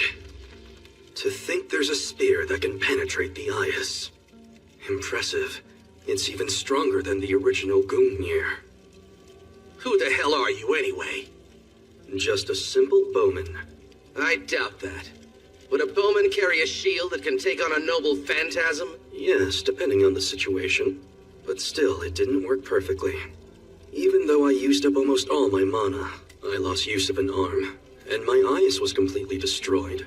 Sad to say, that was the most powerful defense that I had in my arsenal. More importantly, have you noticed? Castor must really have her hands full. She's no longer watching us. Oh, is that so? I had a feeling that's what you were up to. Well played. Was that your intent all along? Yes, of course. Thought I told you.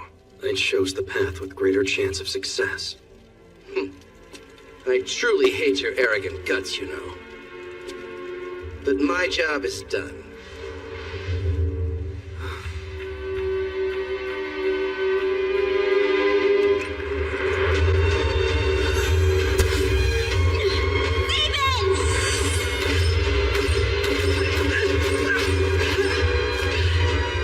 That tremor. What was it? I see what he's doing. He's going after my swords. And I don't think rush projections and hastily made swords are going to get me very far. I've got 2 more in me, tops.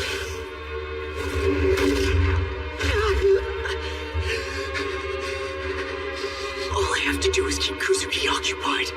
That's exactly what I'm gonna do, no matter what it takes.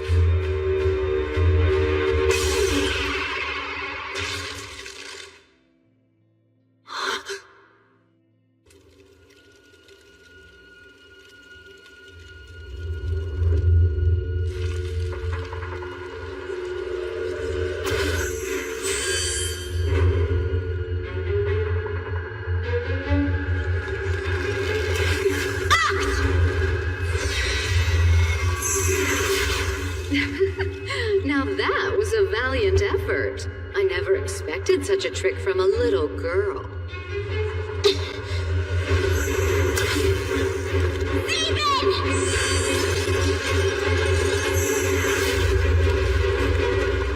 Well done. You really are quite impressive, and so very cute. If you're only protecting yourself, you needn't use up the entire stone. She's right. I'm being much more wasteful than usual. Caster spells cover too broad of an area. She's probably protecting Kuzuki.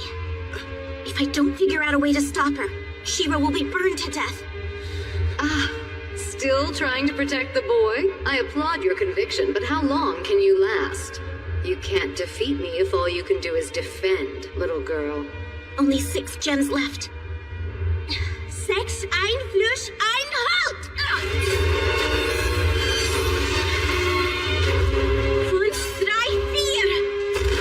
Der Riese unbefreit das sein Ende!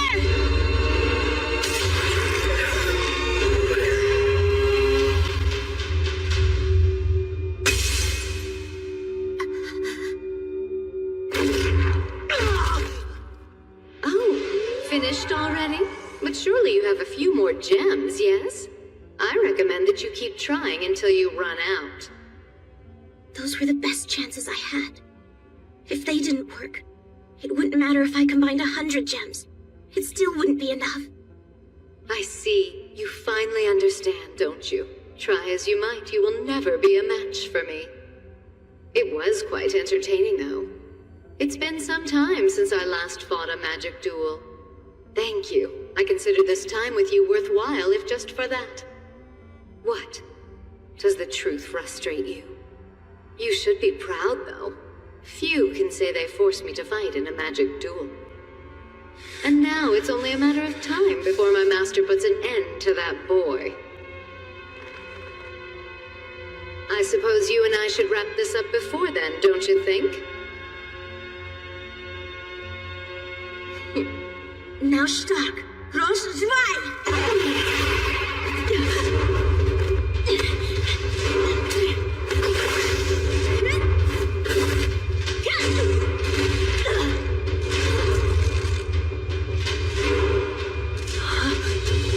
You're a mage, yet you deign to use your fists. Yeah, sorry about that, but the art of self-defense is required training for mages these days.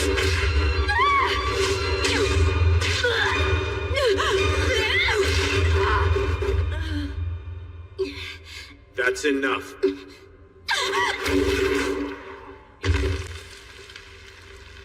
No way. Tosaka!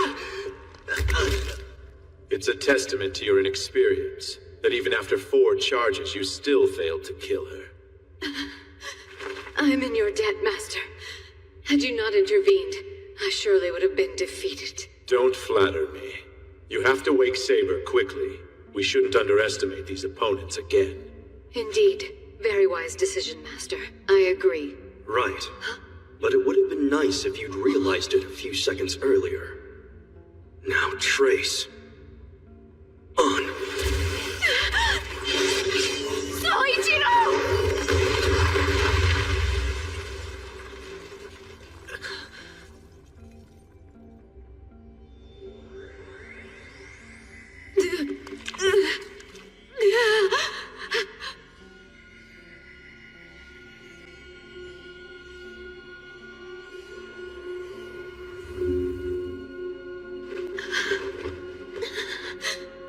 Are you hurt, Master? No. I'm so relieved. I don't know what I would do if you died. It's a shame, though. Just when I had finally found my wish. Do not grieve. I will fulfill your wish in your absence. I promise.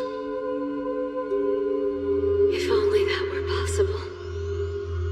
After all, the wish that I speak of has been granted. This moment is what I wished for.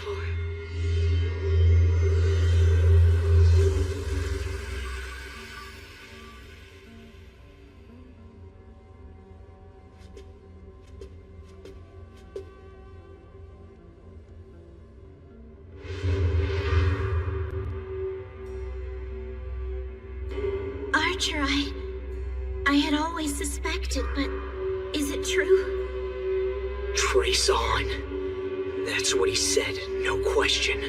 He used the exact same words that I do. I see we had a traitor among us. This was your plan all along, wasn't it, Archer? That's right. My own personal take on the legend of the Trojan horse. It seemed appropriate for the demise of a Grecian heroine. I see. Castor made a critical error allowing a man like you into her ranks. I won't stand in your way if you choose to continue. Wait! What are you doing? You don't have to go! Castor's gone, isn't she? There's no reason to fight anymore! It's true. I don't have a reason to fight. I never had any interest in the Holy Grail. You and I are alike in that way. Then why? Because I have to finish what I started. I joined this fight without concern for good or evil, but I can't walk away until I've seen it through.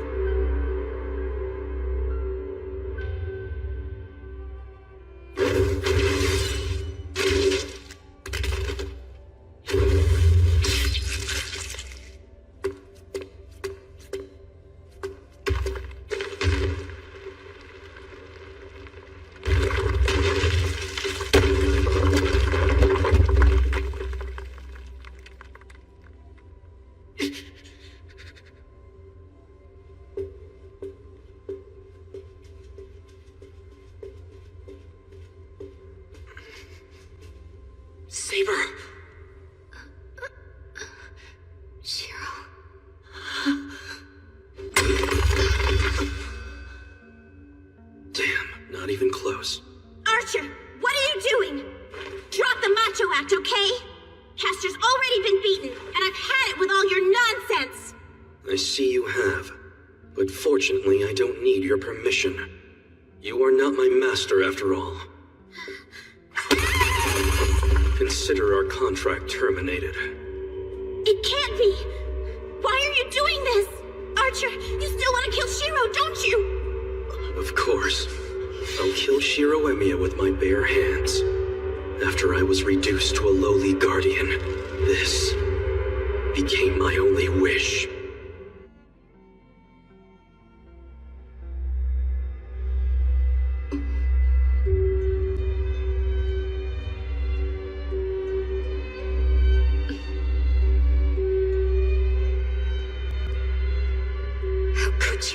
Why would you do such a thing? Do you remember what you asked me once? Well, I do. You asked if I had any pride as a hero.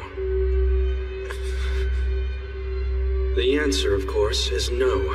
In fact, all I have left are foolish regrets. The thing is, Saber, it was a mistake to follow in the hero's path.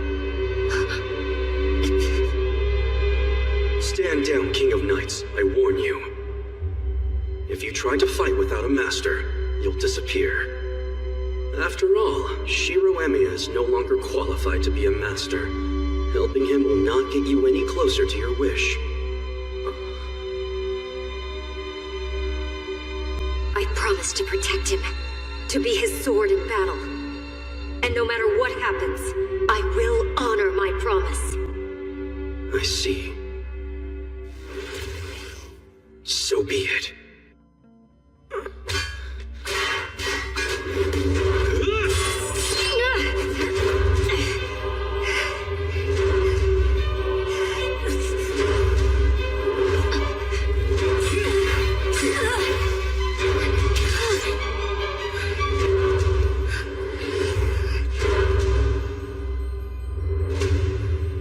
Now go, you and your false master.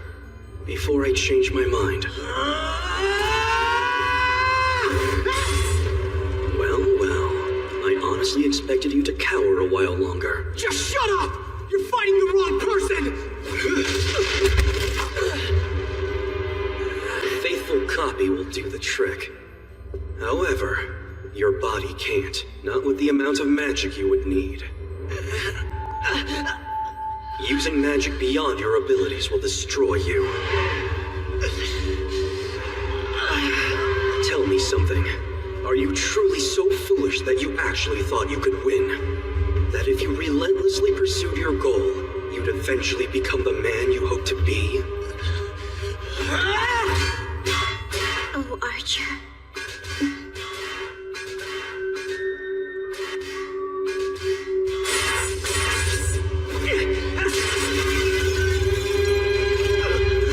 You see, this is Shiro Emiya's limit. What a fitting end for someone so stubbornly blind to the impossible. Hear me. My will creates your body, and your sword carves my destiny. If you heed the Grail's call, and submit yourself to my will and reason.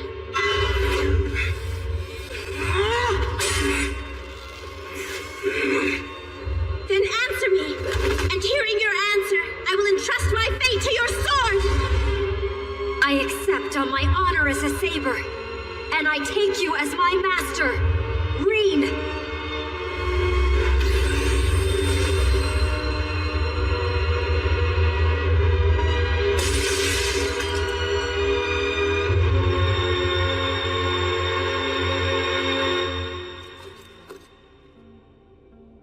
What now, Saber? Aligning yourself with Reen renders your pact with Shiro Emiya officially null and void. Weren't you listening, Archer? My pledge to Shiro is unbroken.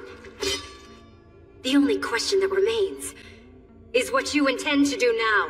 You cannot defeat me as I am. I liked you better when your mana was depleted. Its restoration has made you cocky.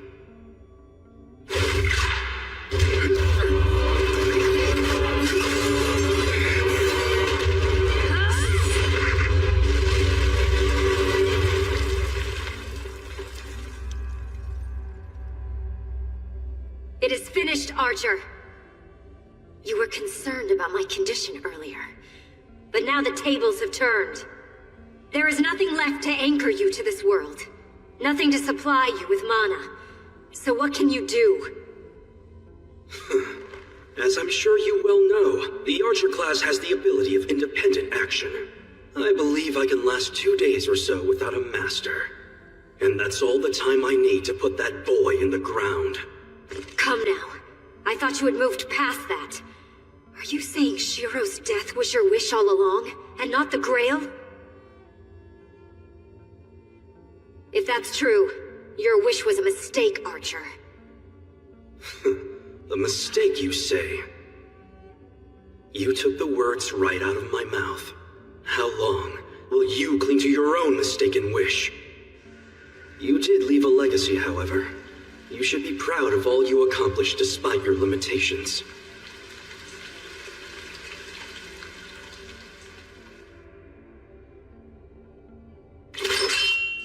I am an archer. I was never meant to fight using swords. But I'll admit that my own bow is just as much of a forgery. I will show you my true nature. It's the least I can do to repay you for what you've done.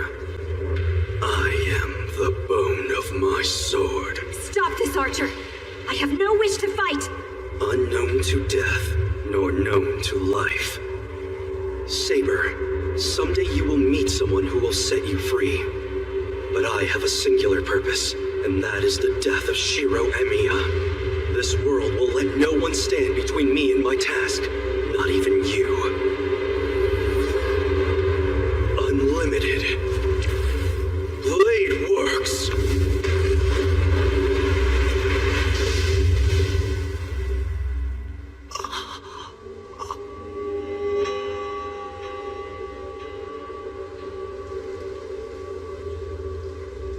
A reality marble? A forbidden spell that manifests the caster's inner world to encroach on the real one. Which means you aren't a swordsman or a bowman, are you? No. In life, before I became a heroic spirit, I was a mage myself. Your noble phantasm. What is it, Archer? I possess no sword, neither holy nor demonic. The world that you see is all that I have. If a noble phantasm is the symbol of one's heroic spirit, this reality marble is mine. One look at a weapon and a reproduction is instantly created here. That is my ability, my power as a heroic spirit. I see.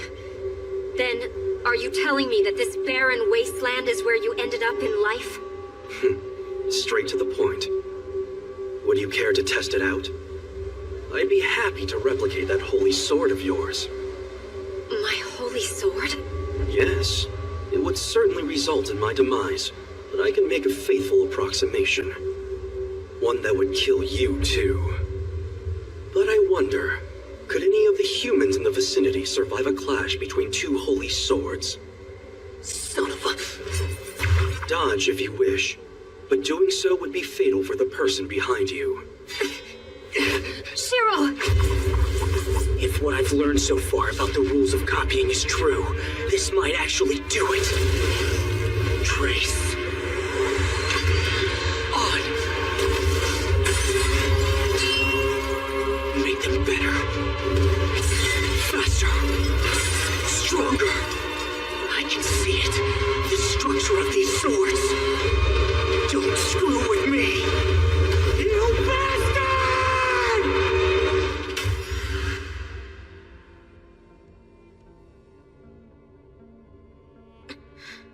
The reality marble is gone.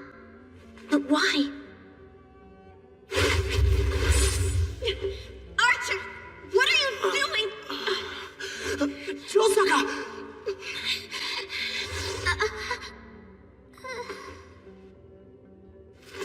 Archer, where are you taking her? It seems I'm back to square one. This little skirmish wiped out my mana, and I'm no match for you now that you're at your best. Taking her is my insurance policy. If you value your master's life, I suggest you stay out of this. Don't come between me and that boy's... Meet me out in the forest. What's that? There's a castle where nobody lives anymore. Shiro!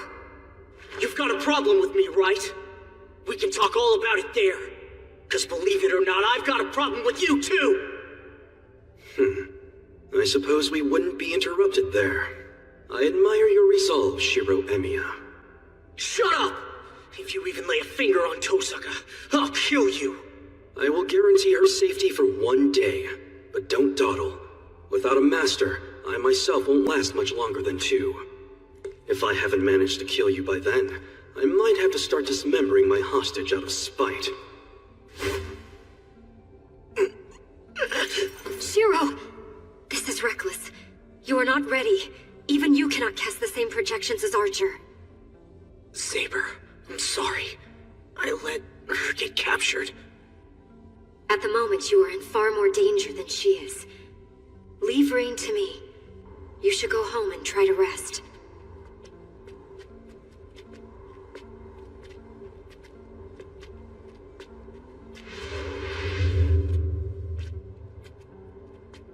I take it everything is over, kid?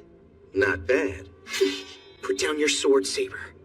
It's fine. Lancer helped us. He's on our side. What? Are you telling me that Lancer actually assisted you?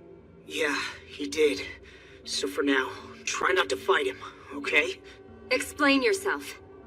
Why would you give aid to Shiro and Rin? Do you have some ulterior motive? Huh? Of course I have an ulterior motive. I wouldn't have helped if I didn't expect something in return. I see. Then you must have what you were after. So begone. I have no reason to fight with you now. Hey kid, you don't look like everything went as planned. What happened in there? It's not good. Archer took Tosaka hostage. This hill is his whole world. His eternal reward for a lifetime of helping people. The end of the line.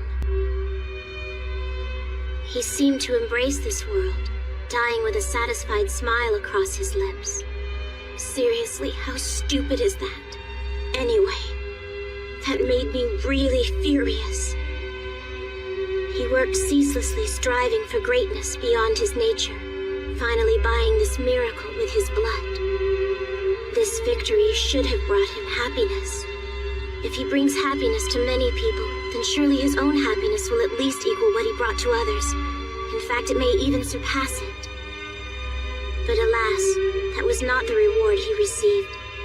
Instead, he was given a cruel fate, one in which he was exploited as a guardian long after his death.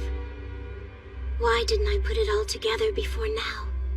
Servants can be summoned from any age without exception. Heroic spirits can be called upon from the past, the present, or even from some far-off unrealized future. There is no law, no rule that states a servant cannot be summoned to the time and place in which he once lived. Just thinking about it is frustrating. I mean, neither one can be saved. Not the one looking back on his past, nor the one looking to his future. All he can do is grieve for what will inevitably happen to him. I already know what becomes of the fool who tries to live his life in service to others. He sacrificed everything, even his own afterlife. Death could not prevent him from helping others. It was more than he had ever dreamed of. He was helpless in life because he was weak, but so convinced was he that he could avert any tragedy as a heroic spirit, that he sold away the peace death would have granted him. He believed he could save thousands of lives, tens of thousands. But soon, even that hope was betrayed. Only one thing can be said of him. His life, such as it was, brought him constant betrayal. And in the end, he was betrayed even by the one ideal he had believed in.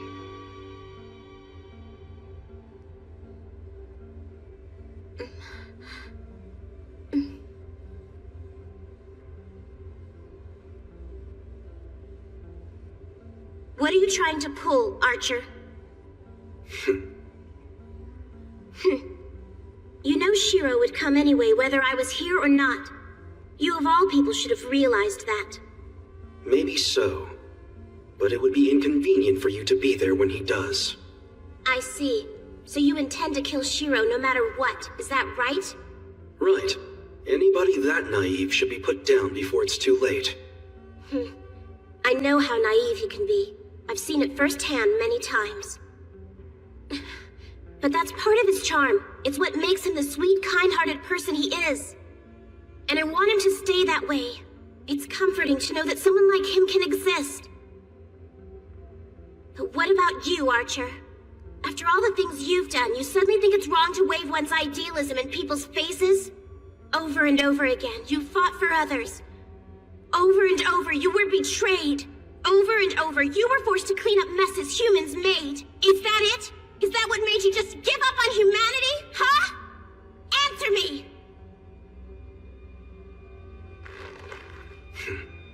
I am the bone of my sword. The incantation you were given, the day that you became a heroic spirit.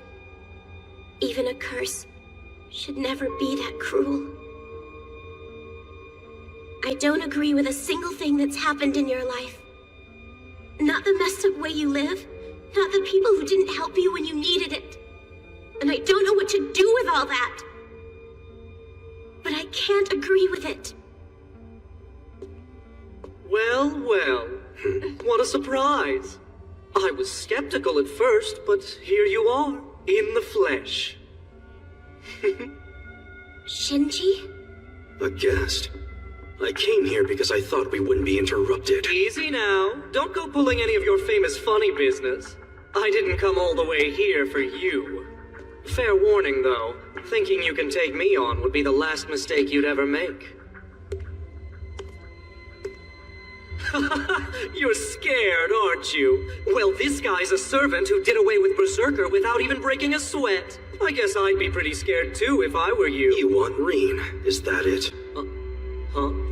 Yeah, of course I do. Then you'll wait until my business is done. You can have her once I finish with Shiro Emiya. If you refuse, I'll be forced to eliminate both you and your servant. Will you? Now hold on, Gilgamesh. It's all right. Let's take Archer here at his word. You and I will stay here and keep Tosaka safe until he's taken care of Emiya.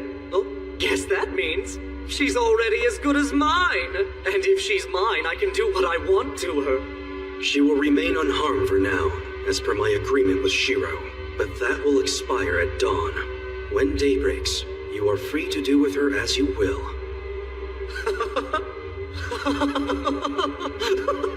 Did you hear that, Tosaka? Your devoted servant just sold his own master down the river!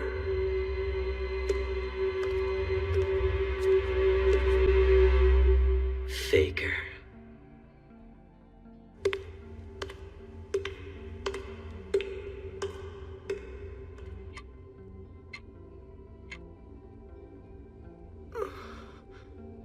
Are you awake? Good morning. Hey, my headache's finally gone, and so's the fatigue. My mana's still pretty low, but I don't think my magic circuits are burned out, so that's good. Shiro, Reen is my master now, and rescuing her is my sacred duty. I will stop Archer myself. As for you... You've got it backwards. Just leave Archer to me. You cannot do that, Shiro. After all, Archer is... Yeah, I know. I've probably known since we met. So you don't have to explain it to me.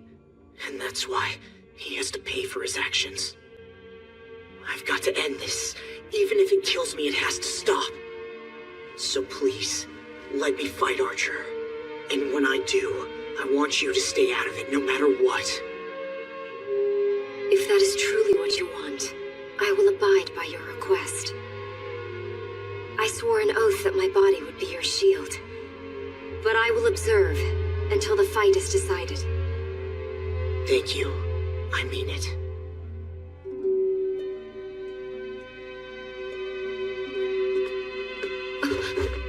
You do have better things to do, don't you?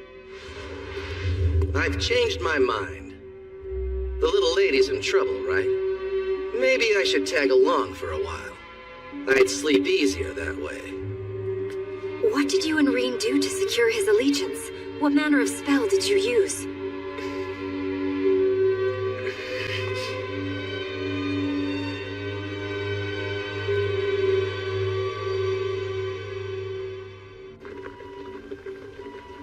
53 out cold. Ryudo Temple in Miyama. All of them are male. Low blood pressure, difficulty breathing, same symptoms as those coma cases. Send 31 to New City's General Hospital and 15 to Central. The rest will have to go to the community hospital.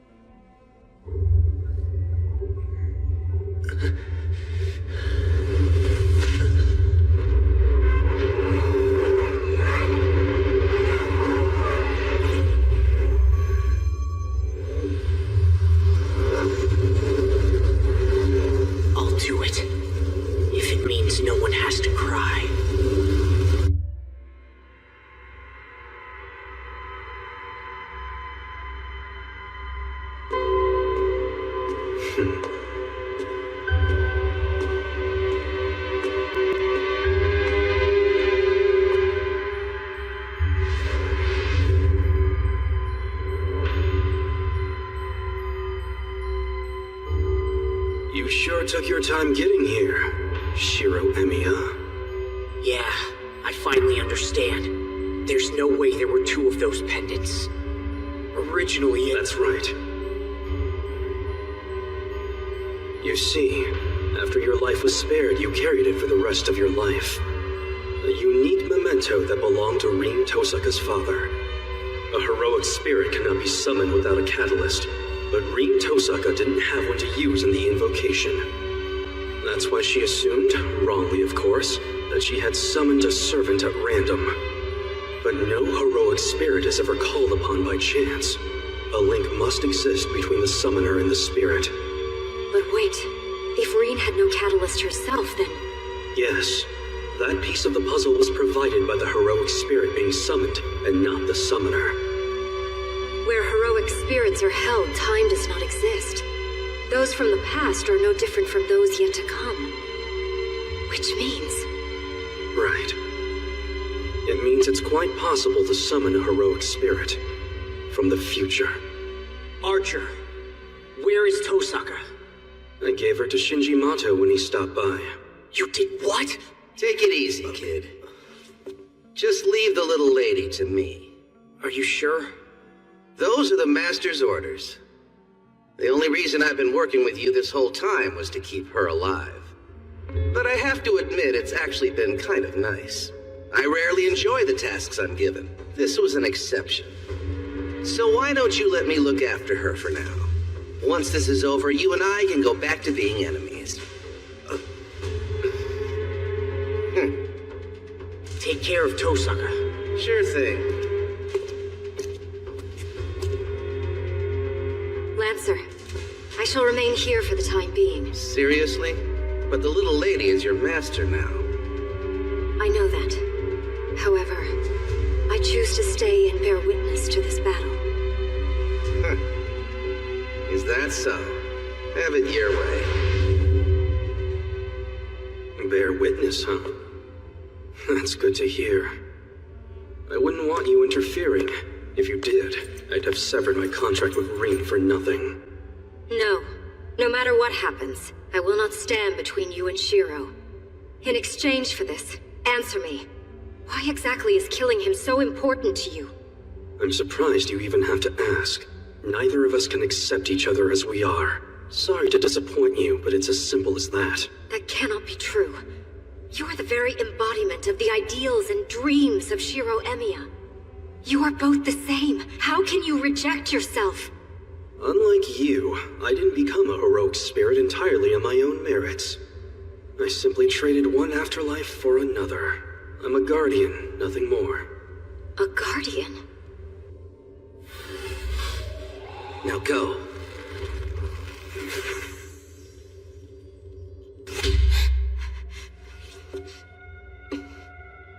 Ooh, you look so scary. You may want to be nice to me for a change, know what I mean? Or have you not yet realized the position you're in? Yeah, well, look who's talking. It's you who's in for a rude awakening. Oh, drop the tough act, would you? It's pathetic. You're hopeless. I should have known you had a thick skull. Ah, there. You're giving up, aren't you? So does that mean that you finally come around? You've accepted that you're mine? Damn, nothing hotter than a pair of perfectly toned legs. That'll make torturing you all the sweeter. Ow.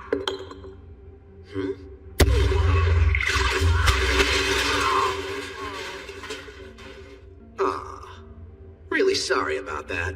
I meant to say stop, but I punched you instead. Lancer? Hey. What are you doing here? Save your breath. Let's focus on getting you free. Then you can do what you want. Stop those idiots from fighting or just sneak out and go home. All the same to me. Lancer, look out! Who's there? That's quite enough, Lancer.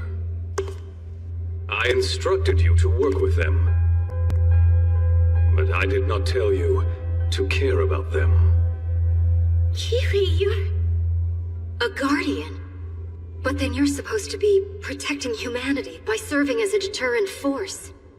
And if that is the case, you are a heroic spirit.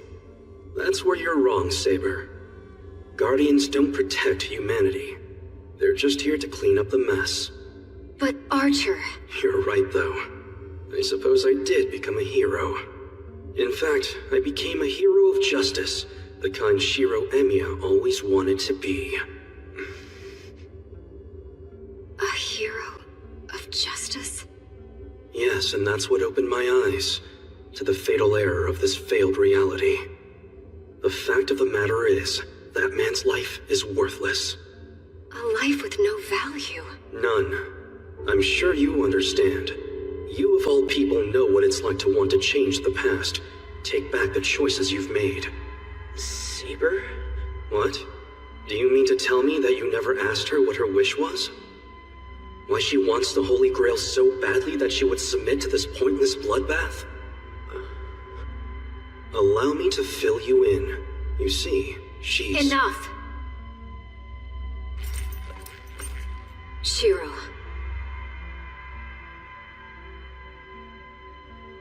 I did want the Grail. It alone could grant me my wish. The chance to undo a decision I made.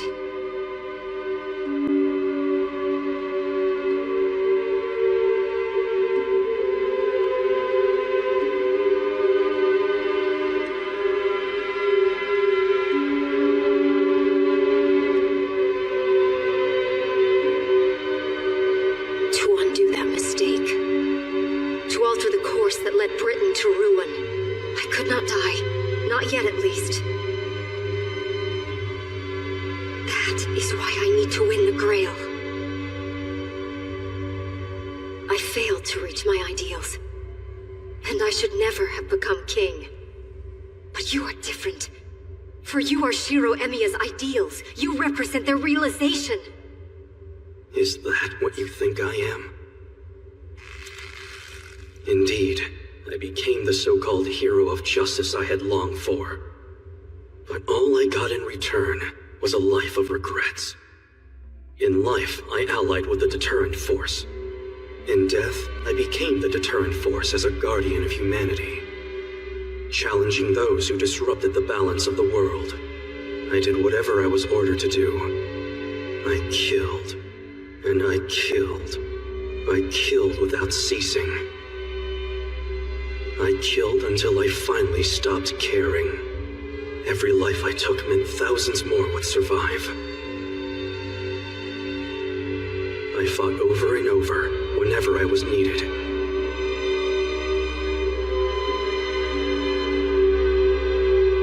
Again. And again. And again. Before long, I learned that no matter how many lives I took, there would always be more. I was not so naive as to try and achieve a world without any fighting. What I truly wanted was a world without tears. The kind of world in which no one I knew ever had cause to cry. And that's when it hit me. The dream that Shiro Emiya had for this world was nothing more than shallow idealism. How can you say that? Because it's impossible to save everyone. You might save many, but you leave the few to die, There's no way around it. But I don't have to tell you that, do I, Saber? I found those whose happiness was destined to die, and bestowed that honor on them instead. That's what a hero does. The ideal he holds true is mercy incarnate. Isn't that the point, after all? To save as many people as possible? So there you have it. I'd kill one to save many, just like any hero of justice would do. But even though I said I wanted to forge a world without tears, I brought more than my share of despair and suffering. That is who I am. The heroic spirit Emiya. Do you see it now? Why the world would be so much better off without him in it?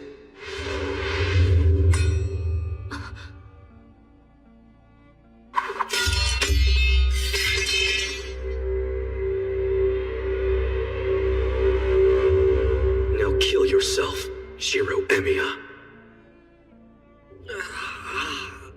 I thought my master was bound to the shadows, never to show his face. I have no such policy. But I am a bit worried. You're disobeying orders, Lancer. I seem to recall telling you to terminate Archer. Yeah, well, Archer can do away with himself. What I want to know is, did you put the kid up to this? My motives aren't so sinister. It's only a simple business arrangement. Only one will win the Holy Grail. We came to a mutual understanding. Yeah. Something told me I wasn't gonna be rid of you that easily. And now you team up with someone like Shinji? I mean, what's the point? You actually believe he's perfectly harmless. You never change, do you? Not even in a situation like this. That you were such a promising student makes this all the more regrettable. Hold on, Kotomine. That talk about how you wanted to rescue your pupil? You're saying that was a lie? It certainly was not. I've invested a great amount of time nurturing this little pawn, an undertaking that has required a decade of deceit, so I'm not about to let her be stripped from me so easily. That is why I entrusted her to you. For insurance, you see. Counterfeit priest. You can play or you can referee, but you can't do both. That is so against the rules. And yet you don't seem to be at all surprised, Reen. Perhaps you were already suspicious of me. Of course I was. That said, it never occurred to me that I'd been tricked from the beginning. From the beginning, you say? Yeah, so? Well, when you use a phrase like from the beginning, I have to wonder if you realize when that was. Wait, what are you? It's possible you're referring to the beginning of the current Grail War. Or maybe you mean the beginning of the previous war. You'll have to forgive me. I don't suppose it really matters.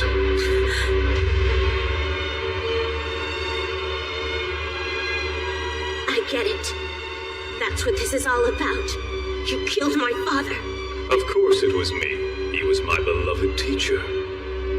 Ambushing him was child's play. What's wrong? Now that you know what you are, why hesitate? Archer, I do not think you betrayed your ideals. Could it be that you have been betrayed by the very ideals you meant to protect? If that were not so, you'd never consider atoning for your sins by ending your life.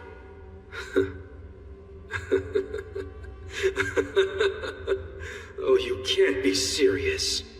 Atone for my sins? Really? Don't be foolish, Saber. You're right. I have been betrayed before, countless times. I was always willing to lay down my life for others. No one understands a man like that. In the end, I was framed as the mastermind of the conflict and executed. But that can't be. That is how you died. So if I had any sins to speak of, I fully atoned for them in that moment. I never asked them for their gratitude. I didn't want any. Nor did I wish to be lionized as a hero. After all, what I really wanted was for everyone to be happy. But even that simple desire was denied me, in life, as well as death. I knew that Guardians were essentially automatic defense mechanisms. And that those who become Guardians after life are removed from the cycle of life and death. They become mere tools to protect humanity. Still, I thought that if, as a guardian, I could save someone who needed help, it would be worth it. But I couldn't have been more wrong. Bastard!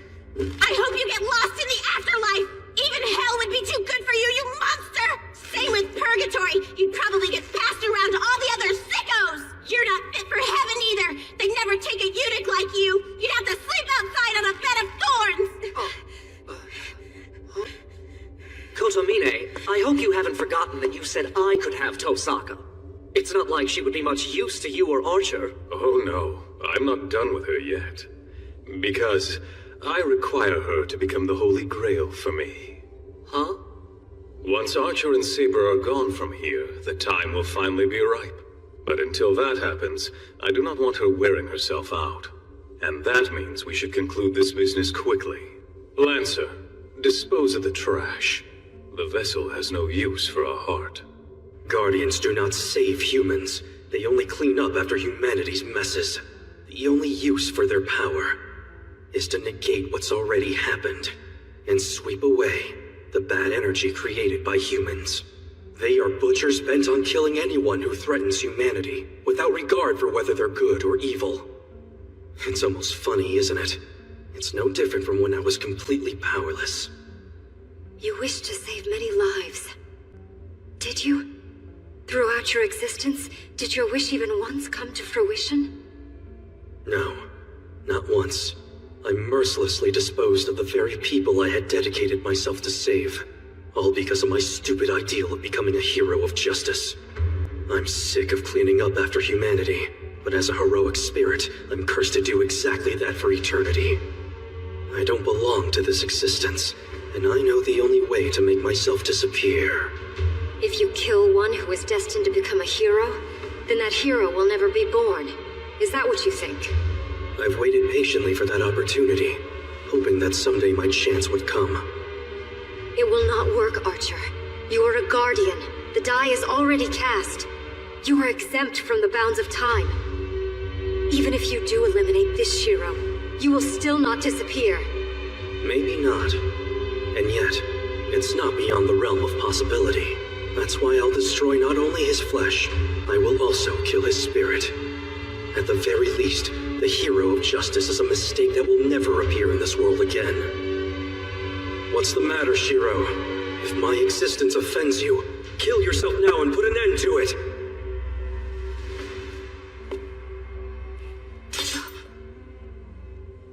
Shiro! Something wrong, Lancer? Your target is just a child. Killing her should be quite easy. I won't do it. I cannot obey this time. You won't? The only way I'll kill that girl is if you use a command seal on me. Very well. You leave me no choice.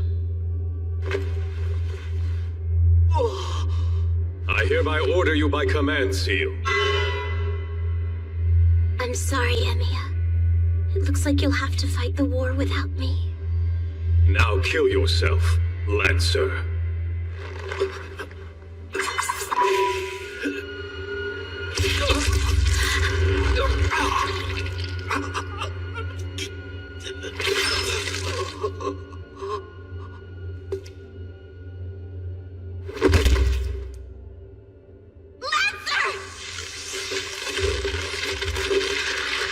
Archer, do you have any regrets?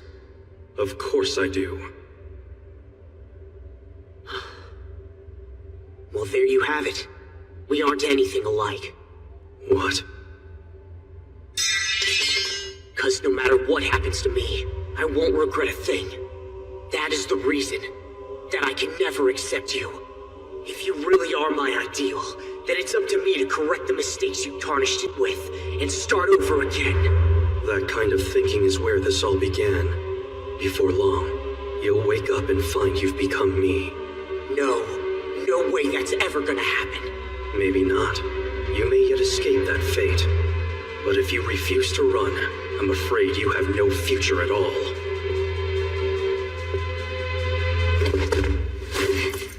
Archer!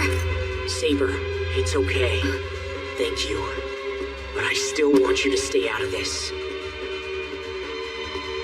The This is my fight, and I have to finish it. Trace on.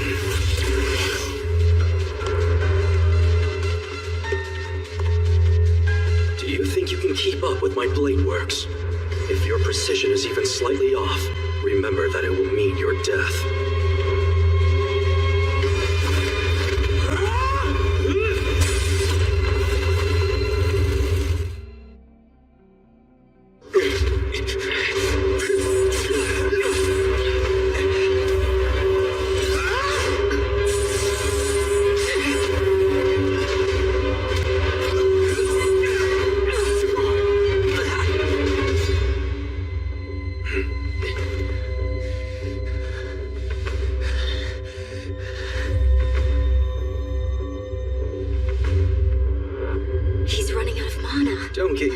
Up.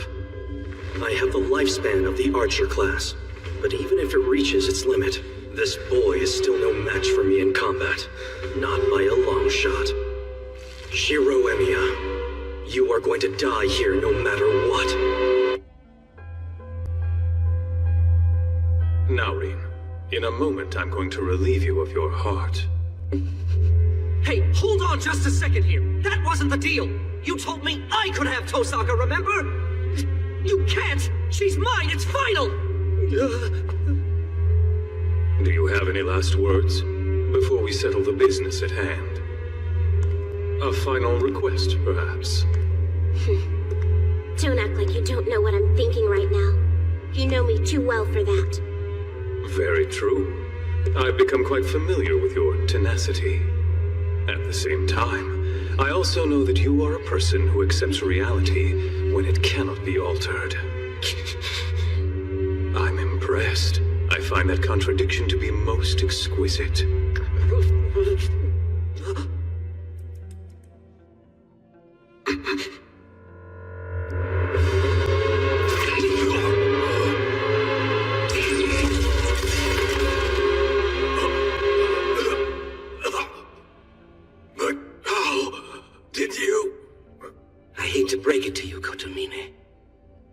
Scratch like that did me in, I wouldn't be much of a hero now, would I?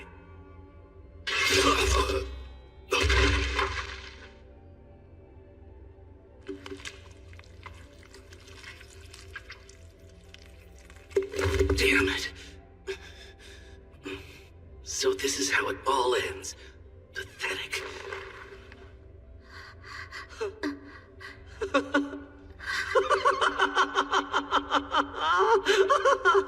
What's with the Holy Grail will be mine bullshit? You always were pretty useless, weren't you? Right, holy man? But I'm okay with it. I'm not complaining. I'm not the kind of person who holds a grudge. Besides, I suppose it's kind of lame to complain to a dead man, right? But it's worse to keep a lady waiting. No more distractions. We finally got a little privacy. I worked so hard to make this happen. Can't have you dying that easily. I mean, it wouldn't be fair. Not after I've been so patient. I'm so close to having a Holy Grail I can taste it. It isn't too late, you know. You can still agree to be mine forever. Just say yes and you can have your share. What an idiot. Huh? You still haven't learned anything, have you? Don't you get it? It's not too late. Not for you. Get out of here, you idiot. You'll die if you stay, so go!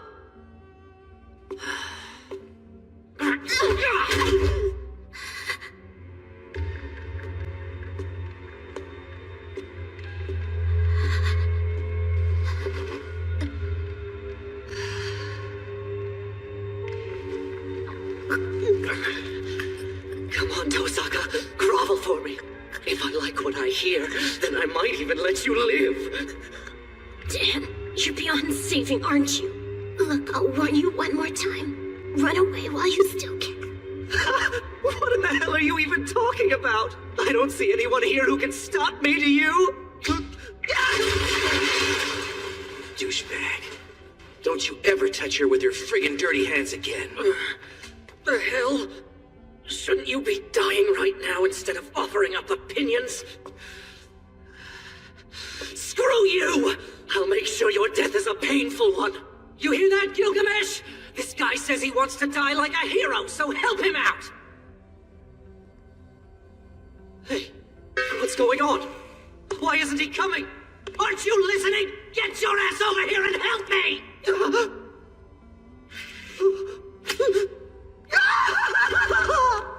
Damn it.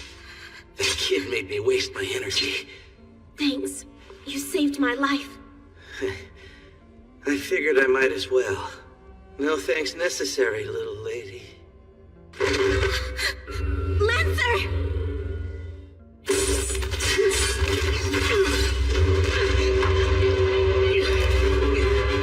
Damn it.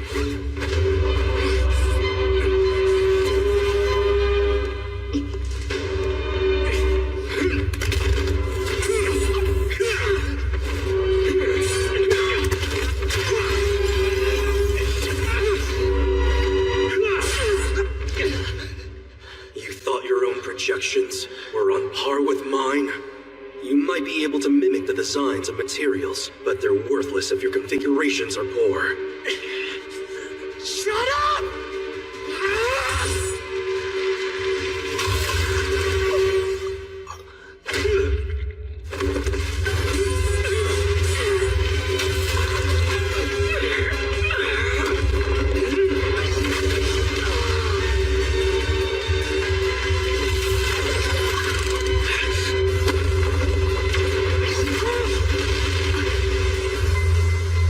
I see why you're so persistent. I've heard of magecraft that allows mastery of old skills by evoking them from a previous life and letting them possess you. Your skill keeps improving every time you and I cross swords and fight. Is that what you think? Guess that makes both of us copycats. You keep acting cool. It'll give me more time to catch up to you. Catch up to me? You're an optimistic fool. You have no idea how wrong you are. Explain it to me. No matter how strong you get or what skills you draw on, you have no chance of winning.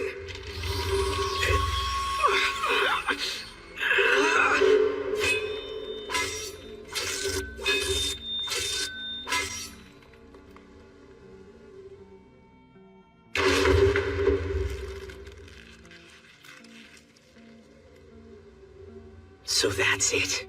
That's how his life ended. I don't pity him. I don't pity him. I don't pity him. Still, if this is really the path I'm heading down, my heart's gonna shatter. Everything you believed in, what you still believe in, I see for myself now how all of these are nothing but a dream covered with lies.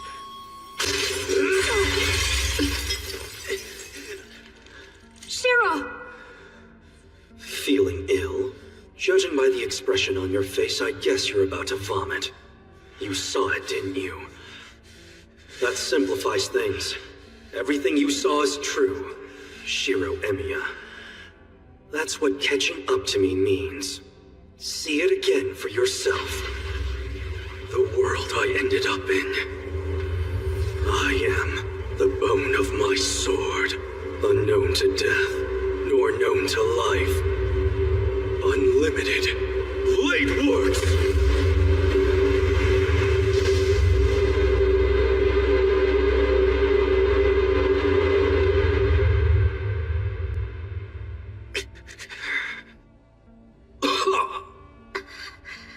Don't worry. I've gotten rather used to this. It's the fate of being a hero. Sacrificing your life to follow some stupid order. Ah, well. I guess we both ended up with crappy partners, huh? You're right.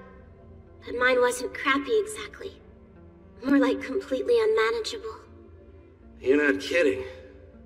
Most humans are a pain in the ass on the best of days.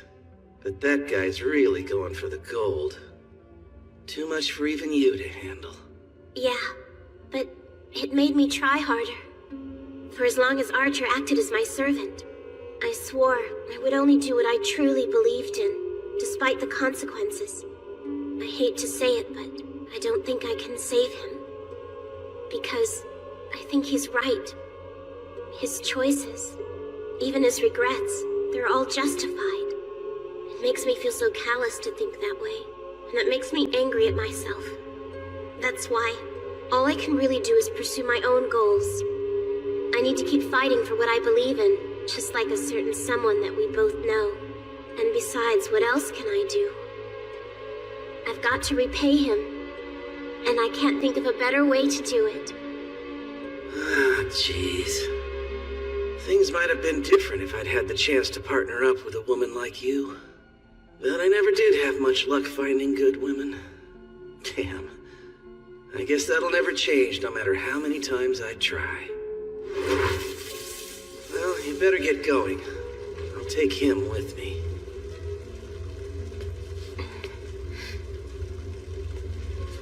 Goodbye, Lancer.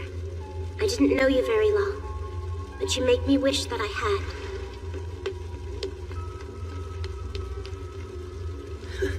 Silly girl. Come find me again when you're older.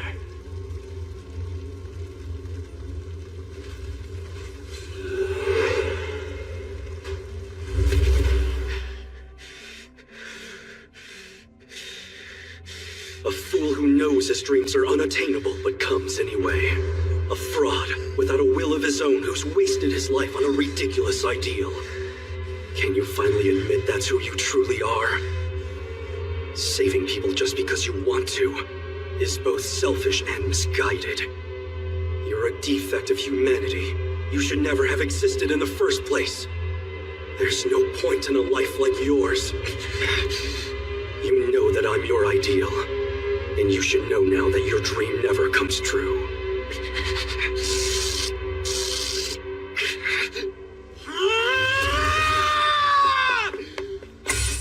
I see.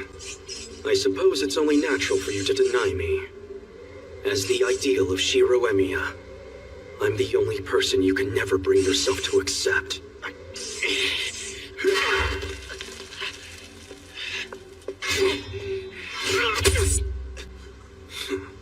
Now tell me, knowing what you know, do you honestly want to be a hero of justice? I've already told you that. It isn't that I want to become one. It's that I will become one no matter what! You're right. You must become one no matter what. You are Shiro Emiya, and it's the only thing you've ever been passionate about. Even though you know that the heart of a hero of justice simply isn't in you. There, you see, your reaction tells me that you've always suspected it yourself. Memories of my past faded long ago, but there's still one sight that stayed with me all this time. The flames, and the pervasive stench of death, wishing for help when there was none, what I felt when the wish was granted. But most of all, I remember the look of relief on Kiritsugu Emiya's face when he saved me. That is where your dream began. It was some time before you finally felt gratitude for being saved. You adored Kiritsugu Emiya, that's all. And because of him, because you saw how happy he was when he saved you, you began to think you could have the same thing. He's right. It wasn't me who was saved that day. A massive blaze that left no survivors. A child who should have been beyond saving, and the man who stumbled across him.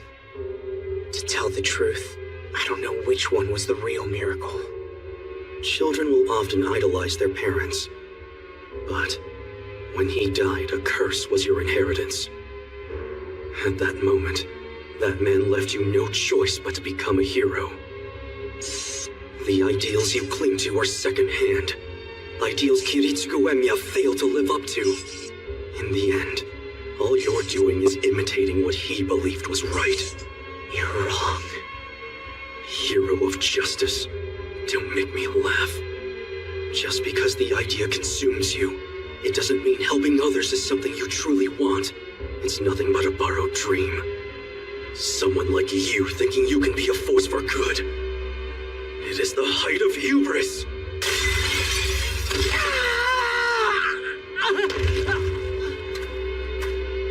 That's right. You could couldn't help but admire the beauty in your father's dream of helping others. That's why you never developed any real passions of your own. If that isn't hypocrisy, then what is? You're driven by this ridiculous obsession with sacrificing yourself for the sake of others. Blind to your own arrogance. No! But in the end, you're a fraud. And your hypocrisy can't save anyone. How could you when you never knew who you should save to begin with? And look, this is the result. You could never be a savior. You never had anything to save. You became the embodiment of justice. And justice can be cruel. Your ideals are falling apart. Maybe other people aren't more important than you are. It's dawning on you that a world where everyone is happy is just a fairy tale. And if you can't live without that dream, let it drag you down and drown you.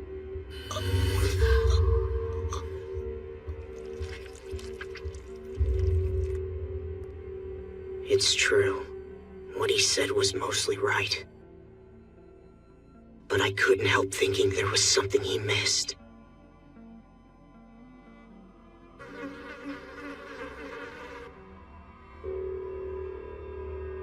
I saw hell. I saw hell. I saw hell. I saw the hell that would someday be mine. You were right. At least, I think you were. But I didn't live wisely. It seems to me like you've lost a lot of things. You've got it all wrong. I'm here because I tried not to lose anything. And I didn't. Not one thing. No. Come to think of it, there is one thing. Something I forgot. I saw the hell that led to all the others.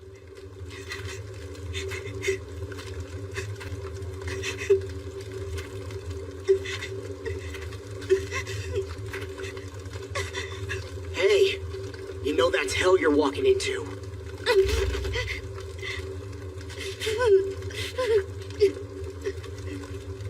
What was the point of you?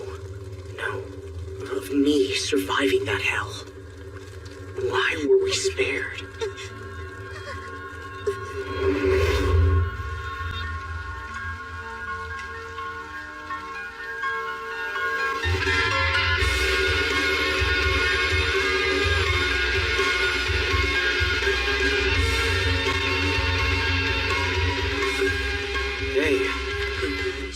That's hell you're walking into. This is the one thing you'd forgotten. At first, it was just admiration. But it was admiration built on a dream. The dream that this hell could be undone. The unfulfilled dream of a man who wasn't capable of helping anyone, no matter how hard he tried. And it cost him everything.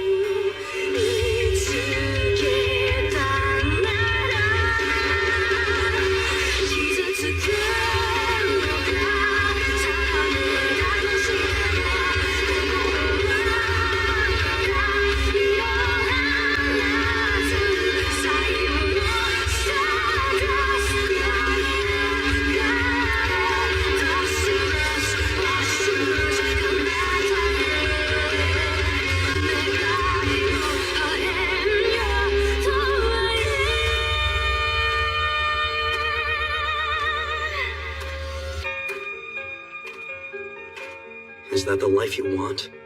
The hollow life of a machine?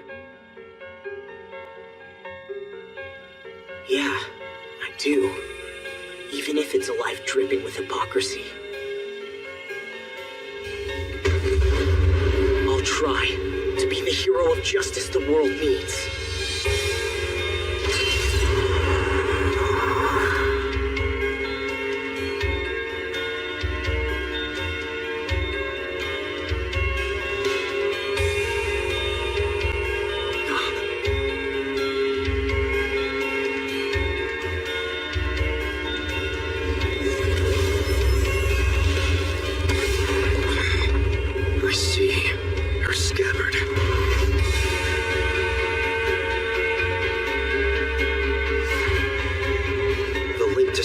that Kiritsugu implanted in us. To save our life. Not an ancient relic, or something that had to be summoned. Though the pact is severed, its protection still remains. I am. You wouldn't.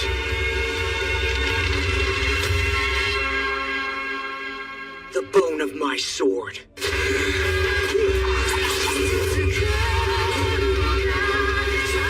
I can't lose.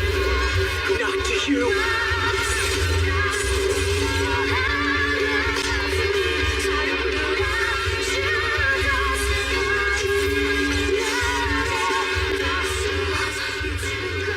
I'm not afraid of losing.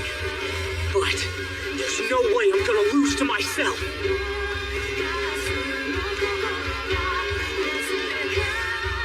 You're finally standing on the threshold.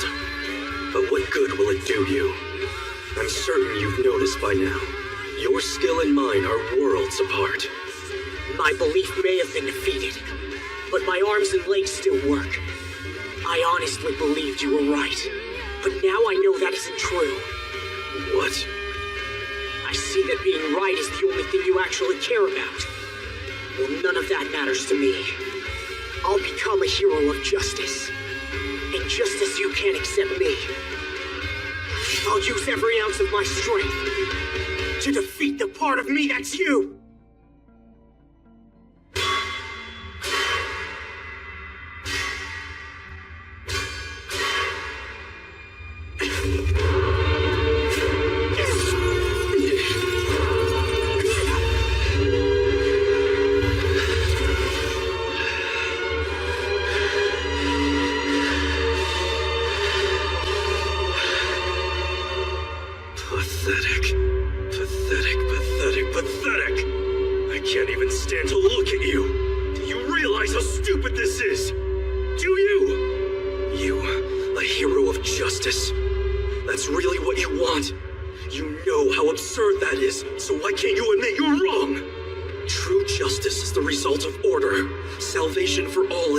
Different from your own salvation. Not only that, they're completely incompatible. The more you strive for the total salvation of all, the more you'll be consumed by your own contradiction. You'll end up a mere murderer. If you can't see that, then die. Be crushed alongside your precious ideals, burnt out without ever achieving them. If you die, a mistake such as myself will vanish into the mist. I will wipe out every trace of your life with my own two hands. This I swear! They are beginning to mesh. If this keeps up, Shiro is certain to catch up to him. However...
He never lost his dream of saving everyone and insisted on carrying the burden alone.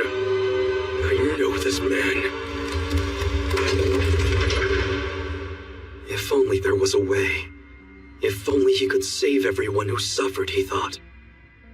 He might find a purpose for his miserable existence.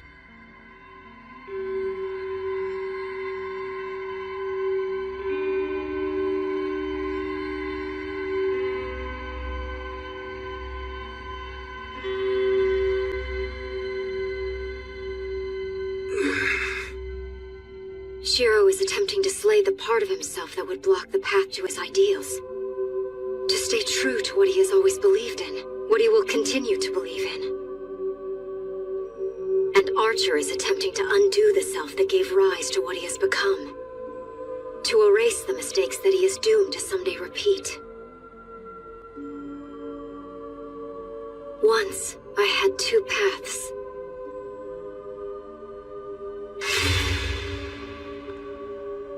Both were correct. Both of them had merit. But the outcome of the one I chose was not what I had hoped for. If I was left filled with regret, even then, as long as I could achieve my ideals.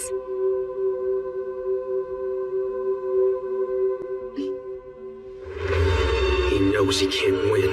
He knows this fight is meaningless, yet he remains defiant. The very mistake I once made myself. Still he fights. Why? In the end, it doesn't matter. Your hope will someday betray you, as mine did.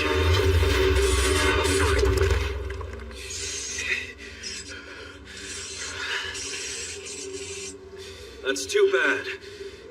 Your spirit outlasted your mana. Now it's the only weapon you have. In any event, the battle of Shiro Emiya is about to end. Yeah, I get it, you're right.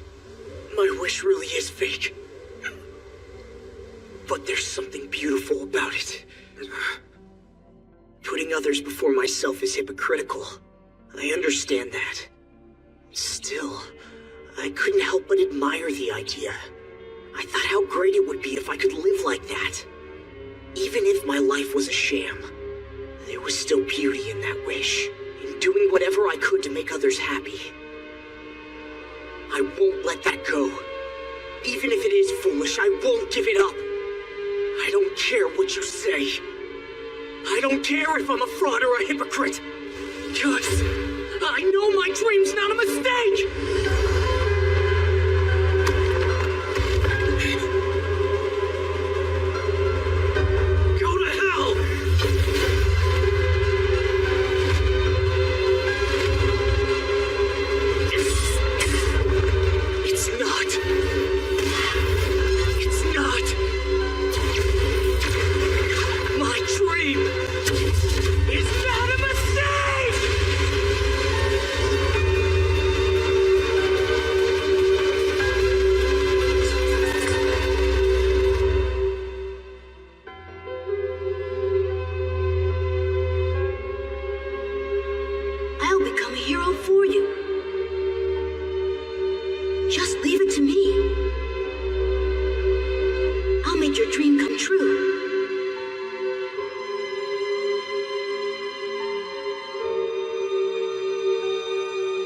This is cruel. Forcing me to look into an old mirror. There really was such a man once.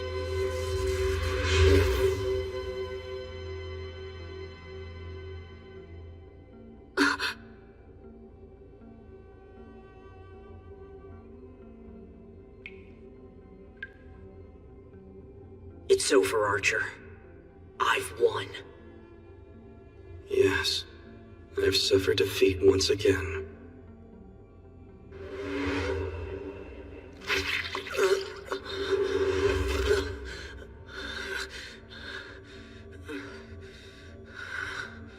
Shiro!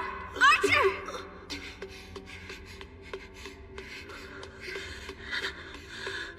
Are you okay?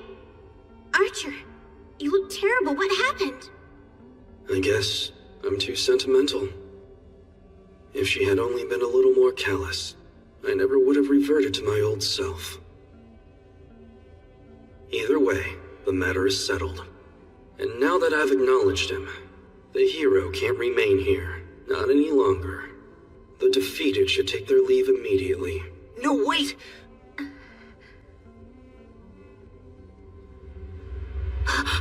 Archer!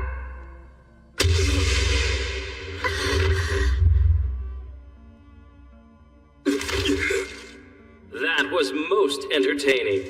A pointless fight between two utterly fake people. But how? It can't be! How long has it been, Saber? 10 years? Well then, do you finally understand? That is the weight of the genuine article. Imitate the shape and power all you like, but they're still just imitations. It makes me sick to see careless forgeries crafted by fakes. Scum. Frauds who are only poor imitations of others should be destroyed, incinerated like the trash they are.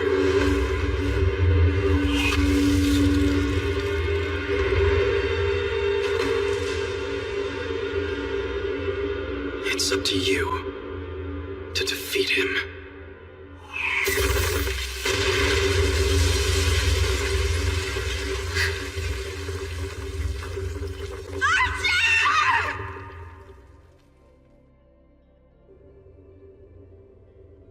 Who knew he had it in him to save someone else?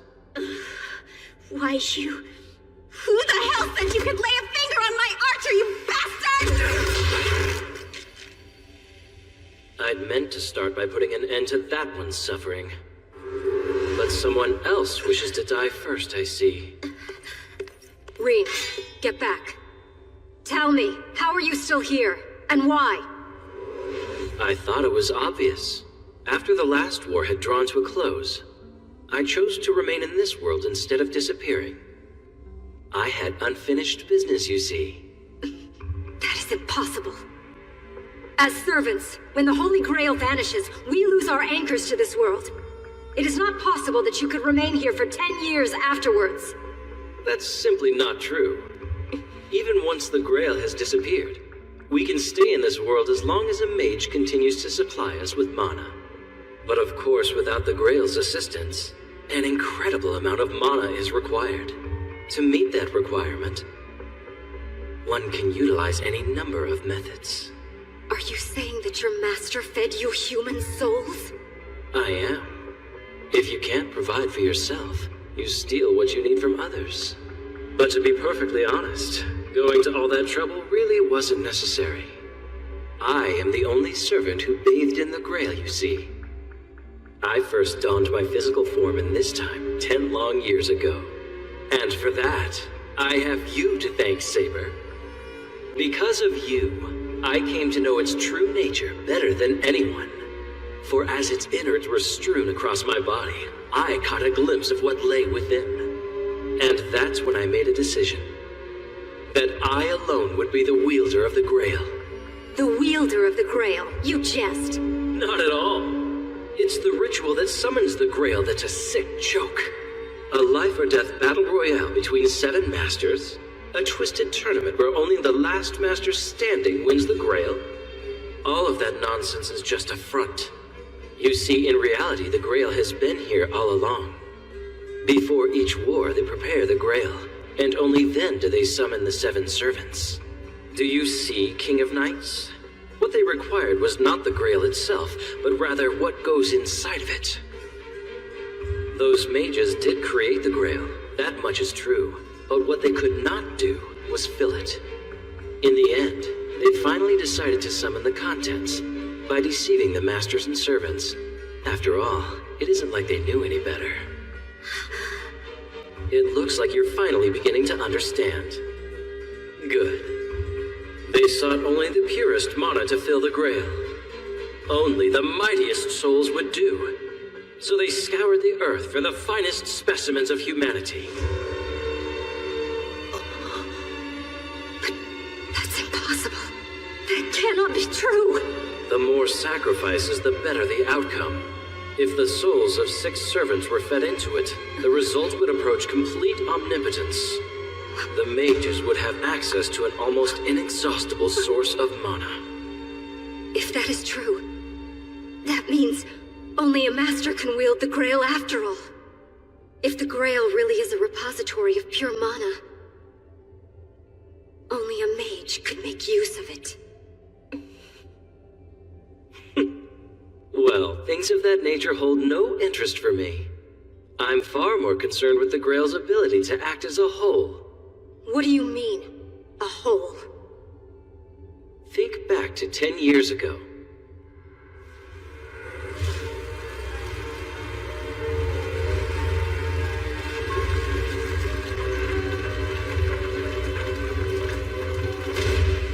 When I was only a step away from finally claiming the Grail, you intervened and stopped me, cleaving the Grail in half with your holy sword. Really? Saber, you destroyed the Grail? What flowed from the pieces became a massive flame that engulfed the entire city.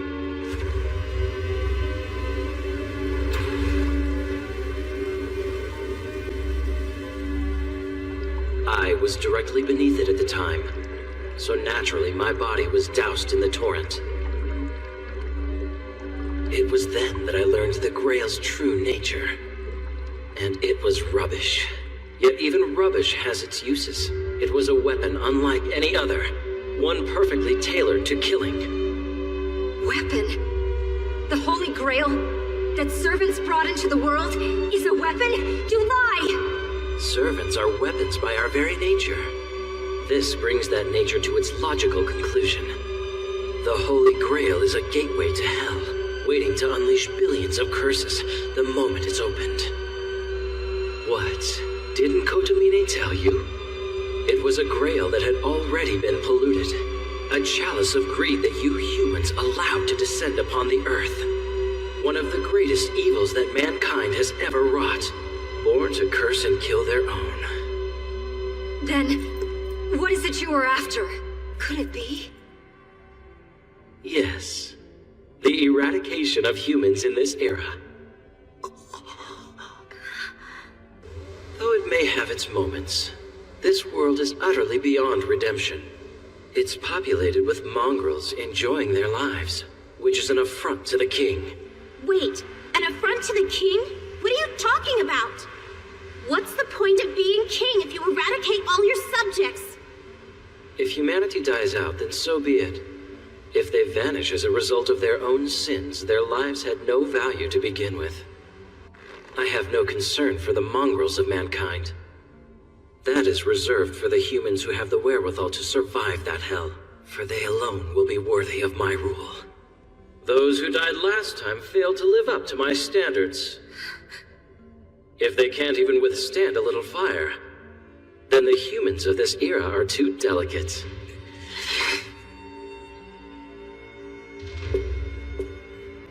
I really don't care what those who created the Grail intended. But it certainly is useful. A death sentence that falls on all humans without prejudice. A darkness created by man and designed for his own destruction. A faithful hound entirely capable of performing a task I should really take on myself.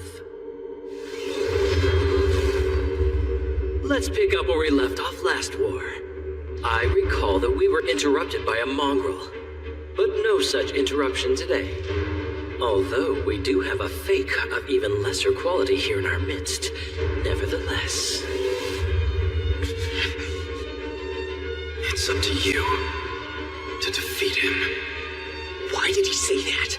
What did he mean?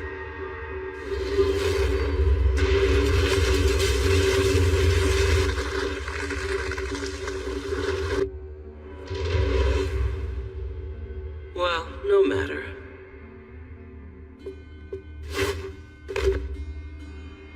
I've slain my real target, so I suppose we can call it a day.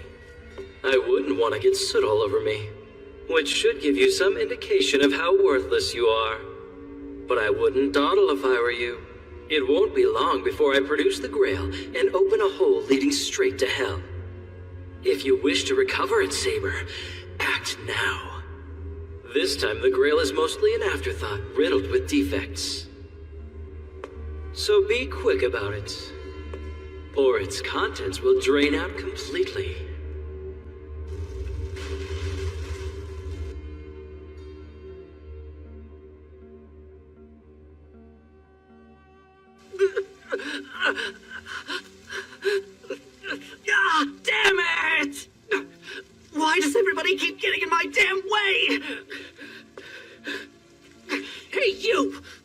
Well, it looks like you're injured.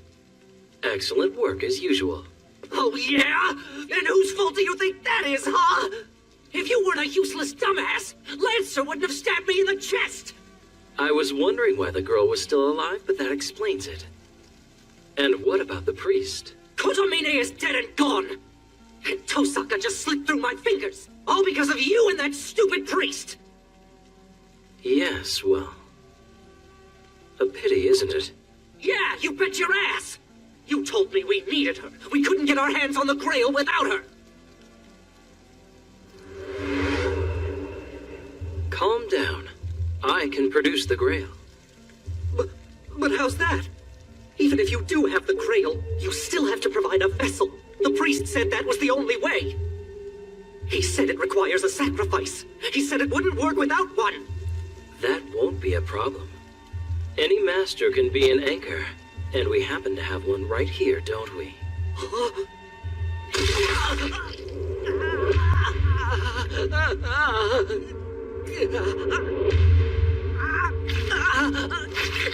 You wanted to possess the Grail? Happy to give it to you. When something's important, you should keep it close to you always.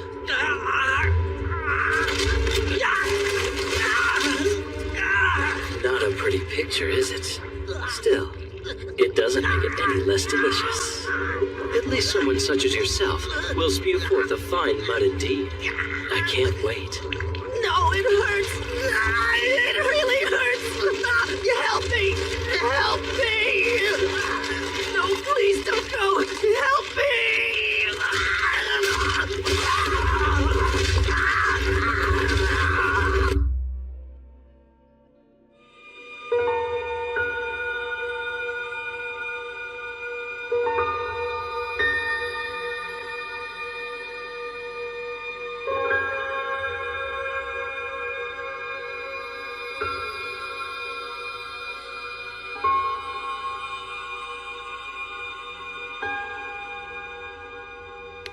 I've decided. I'm going to avenge Archer's death. In spite of everything. He was my partner and my ally. I agree. I've decided that I'm going to fight. I've got to see this through to the end. If not, he'll probably come back and shoo me out. Plus, we can't leave the Grail like that. We have to go destroy it. Yes, I understand. A thing that gathers the wishes of all, but in truth will grant only a single one of those wishes, should not exist in the first place. Yeah, you're right. What about you, Rin? Are you sure? Isn't the Grail the Tosaka family dream? That is true, but I don't want some monkey's paw of a weapon. It's not like I had a wish I wanted granted anyway. Actually, I'd really enjoy smashing it. I didn't get into the Holy Grail War for the rewards. I just wanted to win it so that I could hold my head high for all of the Tosakas. I see. Sounds just like you. What do you mean it sounds just like me? Anyway, we're counting our chickens before they're even hatched. All right then. Shiro? What? Well, I thought I'd get us all something to eat. By now you must be feeling hungry. An army moves on its stomach, right? While we're putting food in ours, let's talk about how we're gonna go at this. Yes, you have a point. Let's have dinner just as we always do. I'd say that sounds like the best strategy. Guess you're right. So, maybe I can help out a little.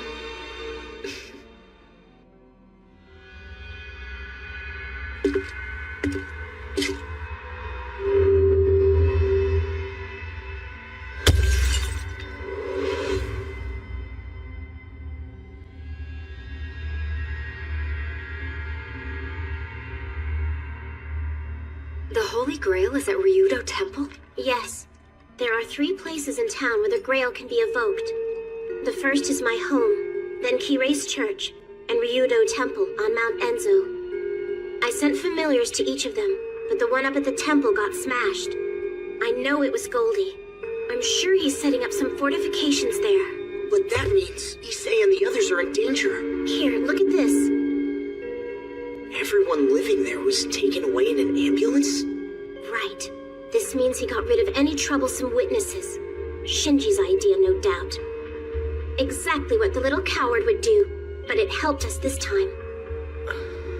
Possibly, but Ryudo Temple is problematic. There's an anti-spirit barrier. Servants can only get into the temple through the main gate. But that's good for us, because we know exactly where he'll be. And our first priority is to stop the summoning of the Grail. Saber takes the main gate, and while she keeps him busy out in the front of the temple, we'll be climbing the mountain from the other side, sneaking in and destroying the Grail. Hang on. The only one who can destroy the Grail is Saber, so how's that gonna work? You're right. Okay, maybe we won't be able to destroy the Grail once it's been summoned. But I know we can completely destroy its vessel before that happens. Basically, what we're going to do is shut down the Grail before it's activated. What do you mean? Look, from what we've learned so far, the Holy Grail is probably Eliasveel's heart. I think that the Holy Grail is the combination of her magic circuits and her heart. There's no way Goldie was going to stand for Eliasveel becoming the Grail, so he ripped out her heart to make the core. But that means, to make it function as the Grail, he's got to put it inside the body of another mage. Since the two of us are safe here, he's only got one possible choice. You mean Shinji? But he's not able to... The Mato bloodline is gone, but he still has latent magic circuits. Eliasveel's heart is strong, enough to force open even atrophied circuits. And that means we have to track Shinji down and get to him first. So then, I'll need to keep Gilgamesh distracted, until you two manage to stop the Grail. Right. And just as soon as we stop the Grail, we'll come back and join you. No, come on, that's crazy. Saber doesn't stand a chance against him. On what do you base that assessment? Shiro? Well, there's no way he could possibly hold a candle to you with a sword. But even the strongest warrior can't fight against war itself. He's that kind of heroic spirit. You will fall, unless you also become war too. So what you were telling me is that he and I cannot have a fair fight? And that's the reason. We can't have Saber fight him without a solid strategy. She needs an advantage on her side. Since his noble phantasm is the very embodiment of war itself, and he's a servant who specialized in killing heroic spirits, if you're going to beat him, your armory has to be just as stocked as his.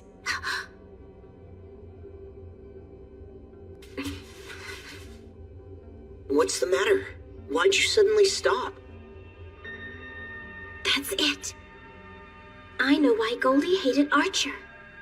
Right, a heroic spirit without a noble phantasm of his own. So there's no original weapon he's based on. It'll work. Yes, this could work. No, wait. If that's the case, then that means... You're working out a big idea, aren't you? If you have something to say, spit it out. No, I do not. And if I did, I couldn't tell you about it here, idiot. All right. Anyhow, the existing plan's going to be just fine. We do it before dawn, all right? What you should do now is go to your room and get plenty of rest, Shiro. You're gonna need it. Also, I need to discuss something with you, Saber.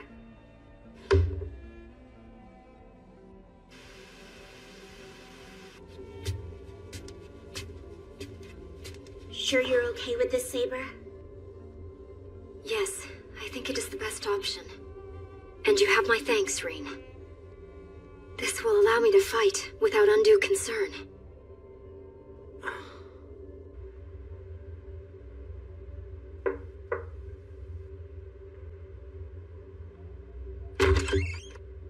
Yeah, what do you want? What do I want? Tosaka, am I catching you in a really bad mood or something? Not at all. It's really not like that, okay? Then what's your problem? You have a really bad headache or a fever? Of course I don't! Jeez. Might as well come in. Let me guess. You've got another stupid idea?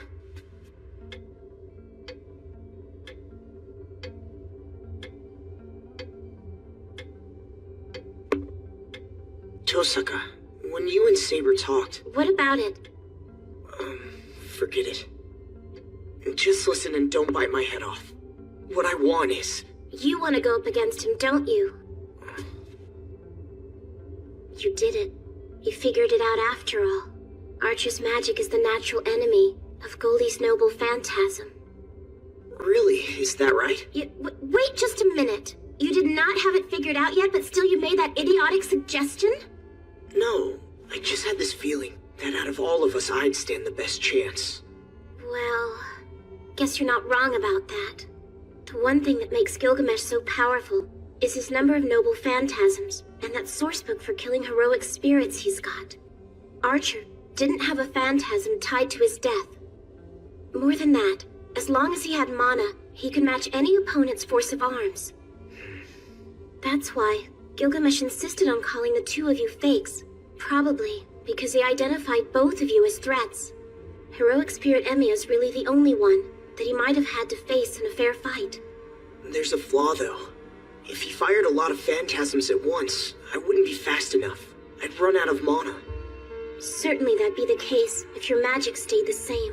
But you remember Archer's noble phantasm, don't you?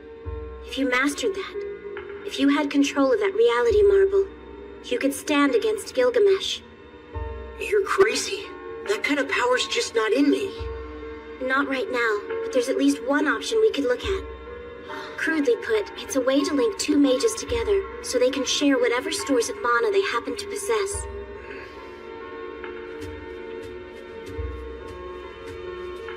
You mean we'd create a path between you and me and then share our mana over it? Right. It doesn't matter whether or not you have enough mana to use a reality marble, because I do. As a result, you'll have all the power you need to take down Gilgamesh. But now, as to how we'll create the link. Hey, what's wrong?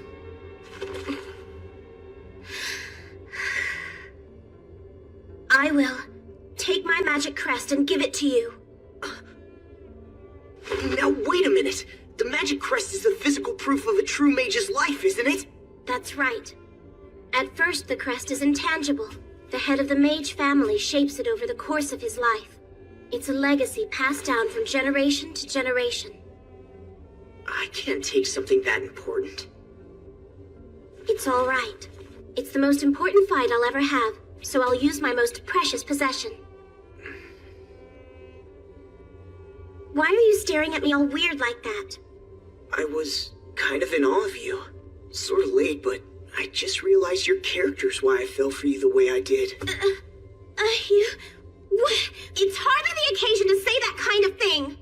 Though I don't mind listening if you need to unburden yourself. Yeah, I know. There's not much time. Okay, let's get this transplant going. Just tell me what you need for me to do. Say the word.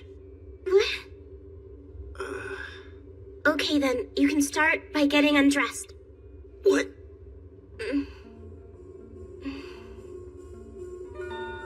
Something wrong? Don't you dare get any funny ideas! All I told you to do was take your clothes off! It's only fair because I'll be taking mine off too.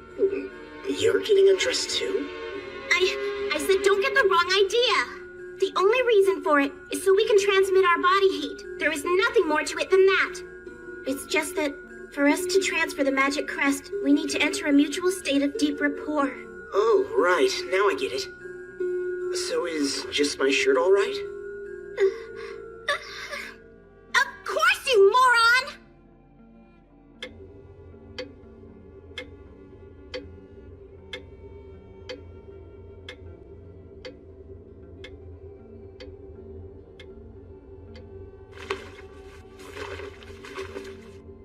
Let's begin now.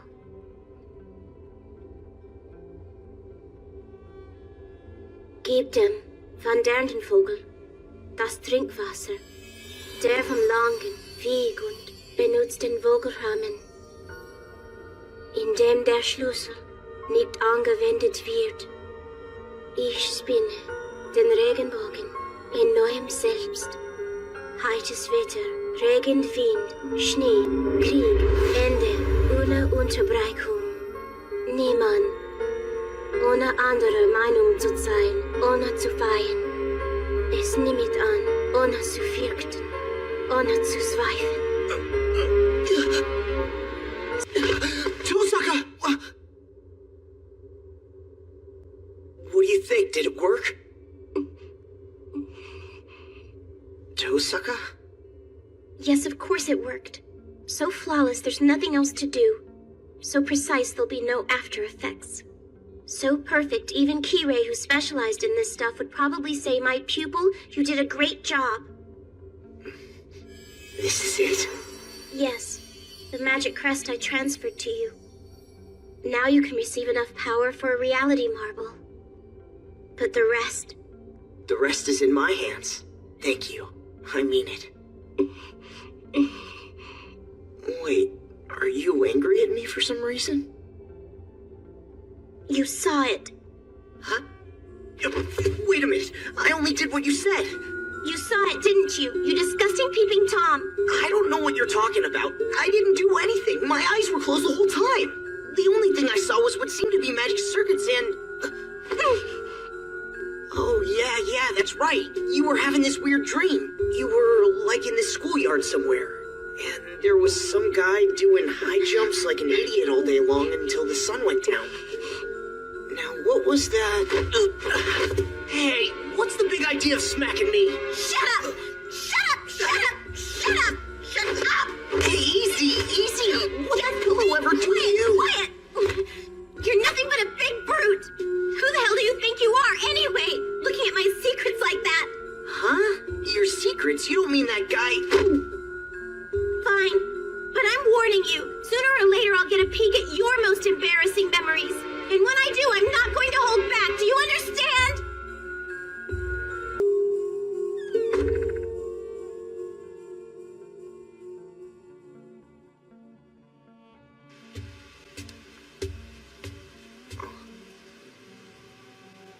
What are you doing out there, Saber? A great many things have happened. I wish to etch them into my mind, so that I will never forget them. I understand. So, for your sake, I hope you can do that.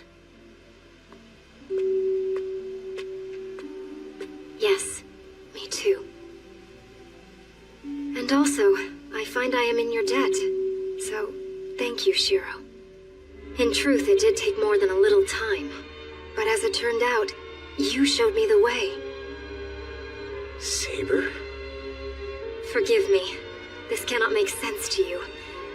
But I do want to try and put it in words. One dream must come to an end. And even though I am not able to leave anything for you, you have given me an answer that is far more than sufficient. And this dream, is it a dream that's yours? Perhaps it is. But if that is the case, then it is the story of a little girl I would no longer recognize. I did have a dream. Once.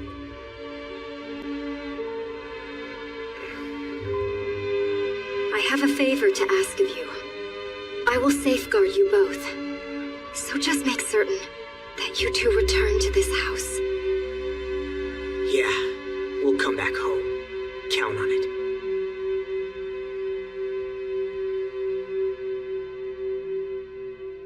Let's go settle all this, shall we?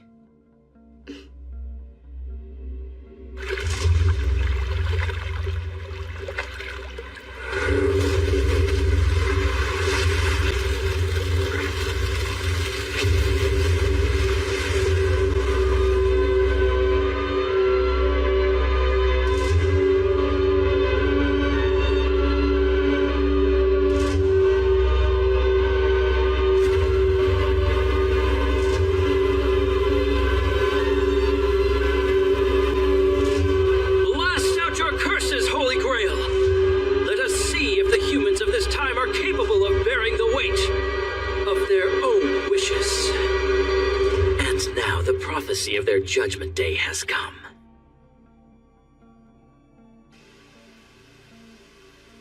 It's a little late to chat, but how are you? Huh? I'm fine. Honestly, better than I would have thought. I think I could pull off 10 or even 20 projections. I'm just glad it actually worked. Okay then. Now's our chance. Let's go over the plan. Shiro and I will sneak into Ryudo Temple from the rear and then give the signal. Then, Saber, that's when you storm the temple through the front entrance.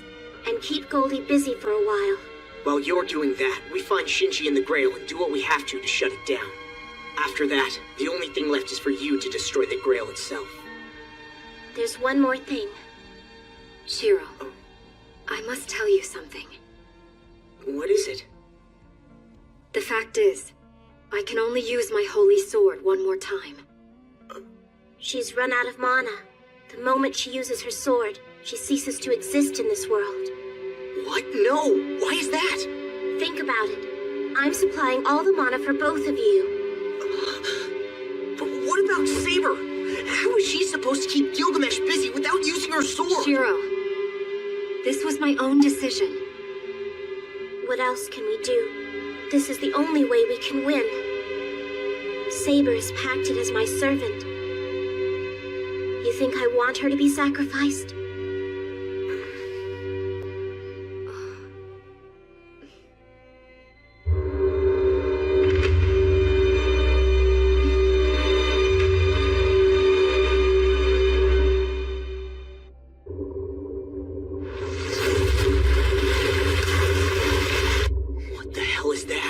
Mana's assuming physical form. It feels like 10 years ago. Which proves what we're looking at is the Holy Grail. The vessel must have been too small for it. What's inside it is starting to crack the vessel open and leak out. What do you mean by that? I mean, Shinji is cracking. He must be in there somewhere, linked to all this as its core. Could that be him? Up at the top, is that a person? Yeah, it looks like the Holy Grail is using a human body this time. Listen, if we do nothing, the vessel will be destroyed. It's not compatible. And then there won't be a Holy Grail anymore. Just that muck oozing out of the weird hole in space opened up by the Grail. So then, we've got to pull Shinji out of there fast. Wait! You think you can just walk up to it? That slime is curses that have taken physical form. We won't know until we try, will we? We have to hurry. By now, Saber's already fighting at the front gate. We don't have time for indecision. Well, what a surprise. To think I should gaze upon your misshapen faces again. Mongrels. Gilgamesh? If he's here, then who's Saber fighting?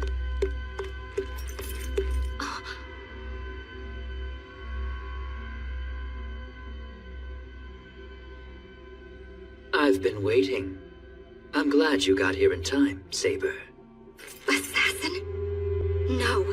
With Castor gone, it should be impossible for you to still be here. I am a unique case, you see. I am a false servant, summoned with this location functioning as my anchor. A guard dog, permitted to appear only at this gate and no other place. But of course, with that vixen Castor gone, I shall not live through the night. Only by merest chance have I managed to last this long. Along with Saber, you seem to have been forsaken by fate. I would venture to say that you were not aware that a servant who has yet to vanish is still at the main gate. Assassin! No. How can he still be here? Now then, simply killing you would be very dull. So I've decided to grant you both a brief reprieve. What the hell are you talking about? Shinji might feel lonely if I were the only one with him at the end. Bearing witness to how this great work concludes will lend meaning to your worthless lives. Is it true? Are you actually planning to commit genocide on the entire human race? You must truly wish to embrace death, that you would dare to question me. This world's major fault is that it is so tolerant of humans. And therein lies your answer, little girl. This era in which the common rabble have bred to excess is far crueler than necessary. You bastard! In the past, in my world, there were none who were extraneous. Even a slave knew he had purpose. Everyone's life had significance. But what of the world in this era? There are more people than there is significance. Some of you know the truth and think the same. Who was it who observed, it seems that the population has grown too great? It is my personal intention to cull the human herd of worthless mongrels. The culling 10 years ago took fewer than 500, but this time disaster will bathe the entire world. One can only guess how many will remain once their numbers have been thinned out. Is that not exciting? Only a sick perv like you would get his kicks from something like that. Why did I expect a straight answer from you? I'm shutting down your holy grail right now. No, wait. I'll just go up and pull Shinji out. He's a jerk, but he's still Sakura's brother. And besides, aren't you the one who wanted to save everyone in the world if you could? You intend to stroll through those curses? You really think a mere human like you could walk through that? Well, I might surprise you. I can handle curses like this. You just watch me. You're willing to risk your life? How utterly charming. However, I did not give you authorization to walk away from me. Tosaka, go and get Shinji. I'm on it. You keep your hands off her. I'm the one you're gonna fight. This was to have been a bit of sport before welcoming Saber, but it's proving to be most tedious. You horrible, filthy sham. Now I shall teach you the power of the genuine article.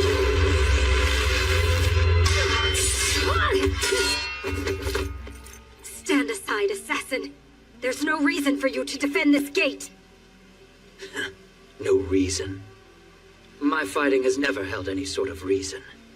Really, I've no pride as a heroic spirit, nor have I a wish to be granted. The fact of the matter is, I am not even Kojiro Sasaki. You needn't be surprised.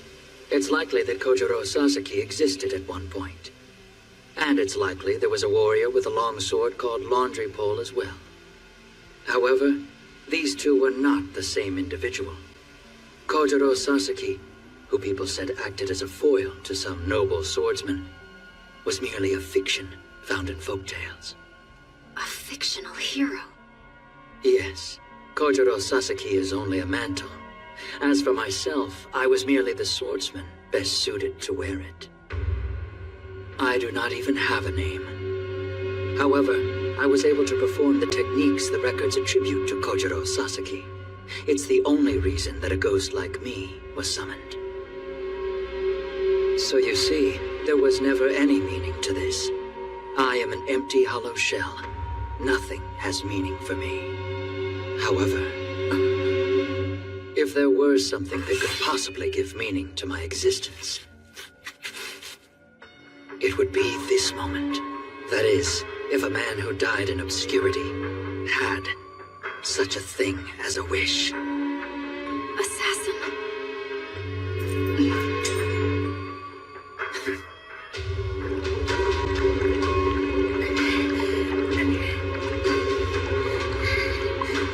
Give me a break. Ugh, this is the grossest thing I've ever done.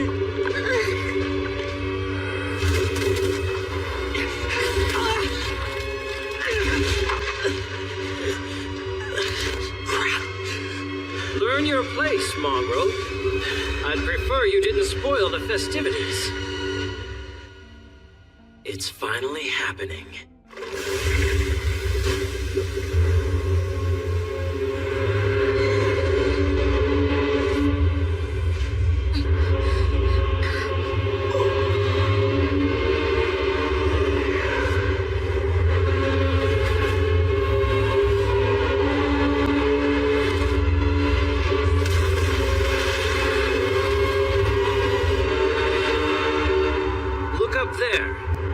To know what that is?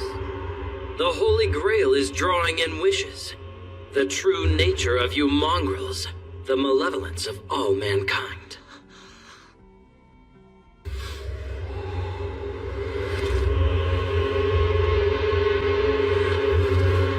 It will grant any and all wishes, transcending the limitations of life, bringing forth an amazing transformation. Why do wishes fail to be granted? Because humans are inherently limited. Fairness, peace, happiness can never be obtained. Because you sad prisoners of flesh can never be satisfied.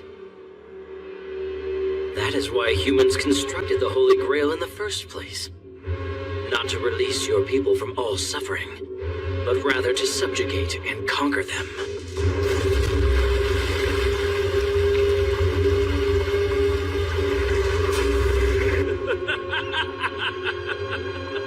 This is the end result of that ideal.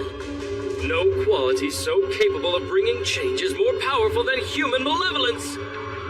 That is its fuel, and its tool is self-annihilation. That is the true nature of humanity, so this wish granter fits this age perfectly.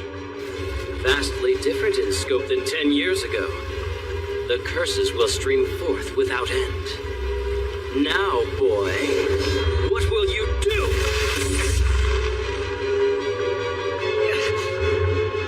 Good. You may provide me with sport after all.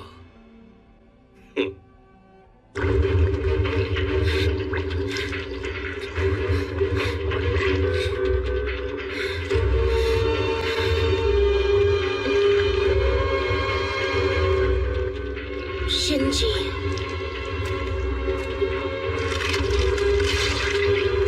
Come on. We've got to get you out of here right now. What the hell? You don't even want to let go of a half-baked core like this one?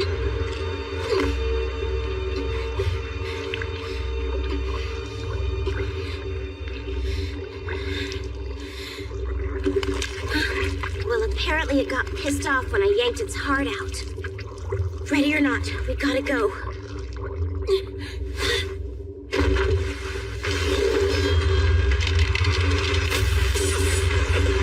Even kings have their constraints. It would smack of defeat to take a mongrel like you seriously.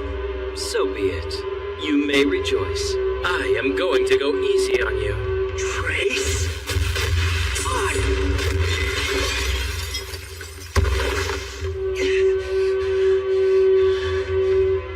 Trace on! What now? Your quality is slipping a little. Is your tongue the only real thing about you, Faker? It's up to you to defeat him. Shut up, Archer. How the hell am I supposed to do that? My sword skills aren't enough to get past his noble phantasm. There's no choice. Only one thing to do. I have to cancel out his noble phantasms by smashing them with exact duplicates. All right. Trace?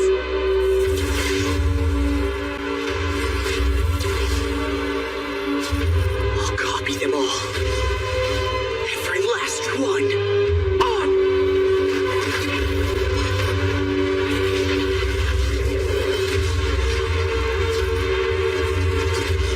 Possession experience assimilation complete. Processing complete. Projection standby.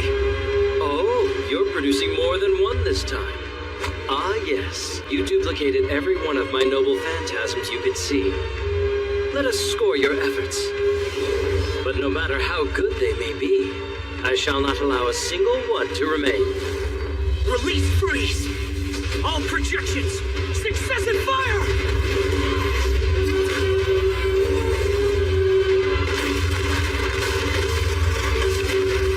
For glasswork, they are remarkably durable. However, you'll have to copy a lot faster than that. Trace? This stalemate is an utterly foolish notion. If you know you cannot defeat me, then destroying the Holy Grail is the correct decision. But if that's your thinking, stop wasting your time and go kill Shinji instead. If stopping the Grail is your goal, you can achieve that most directly by eliminating him. And yet you still try to save him. What hypocrisy. A quality that all you mongrels share.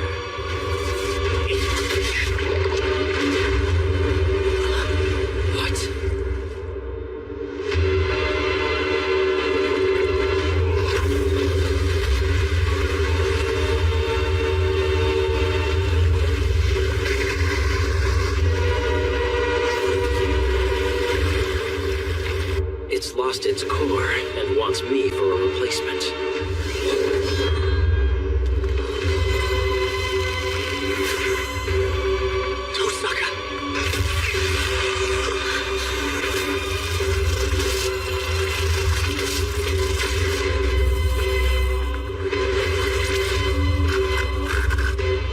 What the hell is that? I can't read it. I can't get any information on that weapon's construction at all.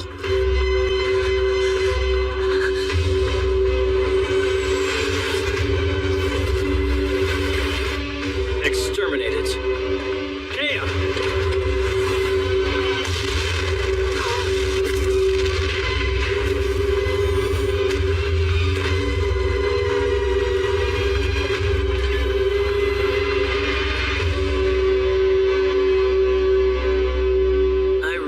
I'd been taking it easy on you. But apparently sparing Archer would have afforded me more amusement. Boy.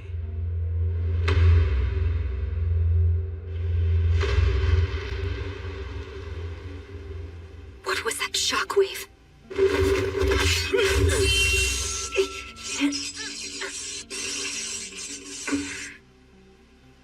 I remember this. Assassin, how dare you? He will use it if I disengage. That long blade technique.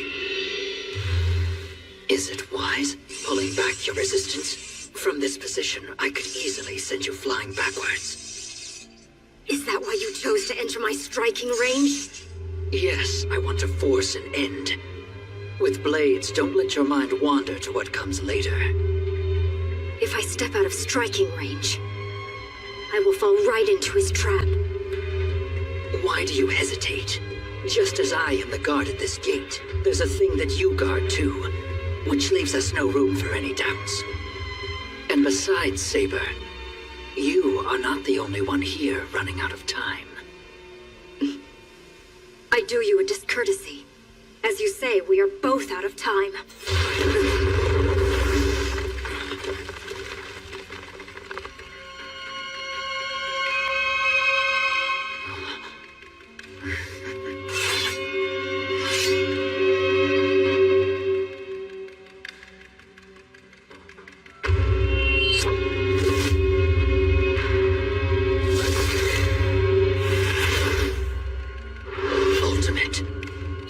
Reversal.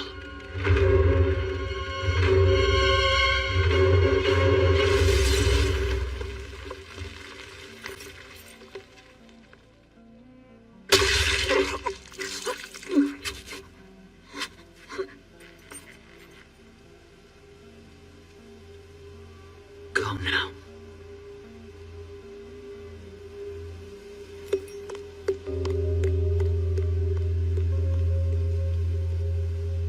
Looked on her as just a lovely little bird, when in fact, she was really a lion.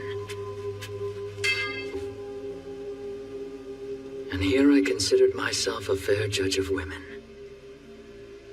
Now I suppose my training in that form is equally lacking.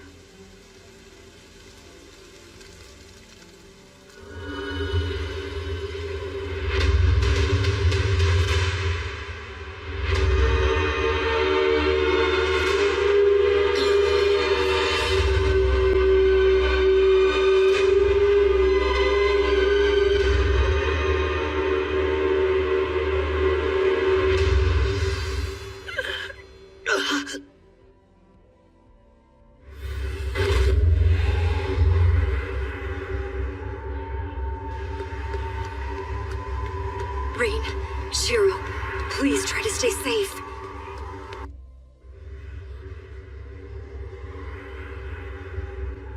Is that all you've got? You're just a fake after all. You're incapable of saving anything. It's so painfully obvious even Archer could tell. Your ideals are clearly not your own. What makes you think you can accomplish something when you aren't even capable of original thought? Your arrogance is breathtaking. Hero of justice, a world where no one cries. Don't be ridiculous. Humanity is a beast incapable of enjoying life without sacrifice. Equality is nonsense. A lie spouted by those too weak to look upon the darkness. An excuse to cover up the ugliness they can't accept. Yeah, he's right. My feelings aren't my own. They're a mask I wear that I borrowed from someone I watched be a hero. Back then, I was totally empty inside. Everyone was dying, and there was nothing I could do to save them. I tried to convince myself that people can't live. That's why I had so much admiration for his ideal. Is that so wrong? Or are my feelings fake because I got them from someone else?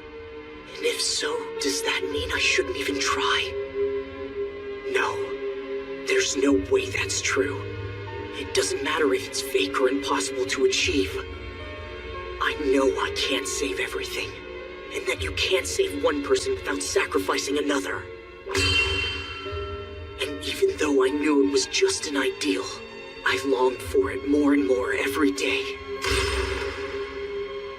Even if I had to hurt some to save many, I'd keep reaching for a world where no one ever had to get hurt again.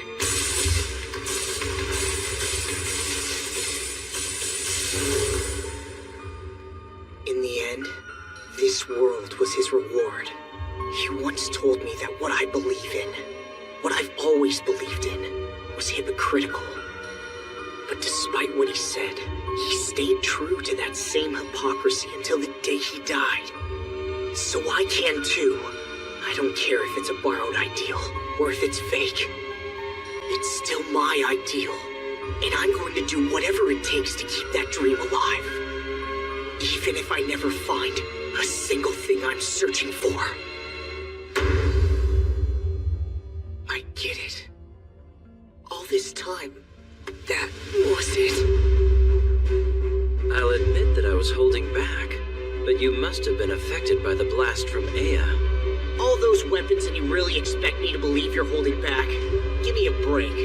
Ea was forged only for Supreme Kings, and someone like you isn't even worthy of gazing upon it.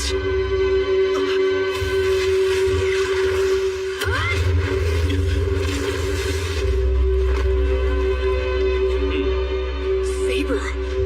Are you okay, Shiro? I will take over from here. No. You go help Tosaka. Make sure that she's okay.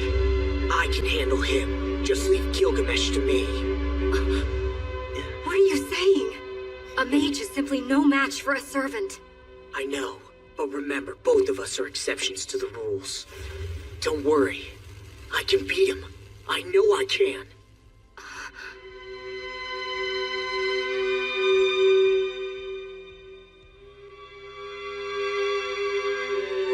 Then good luck. I promise, I will save Reen. Saber.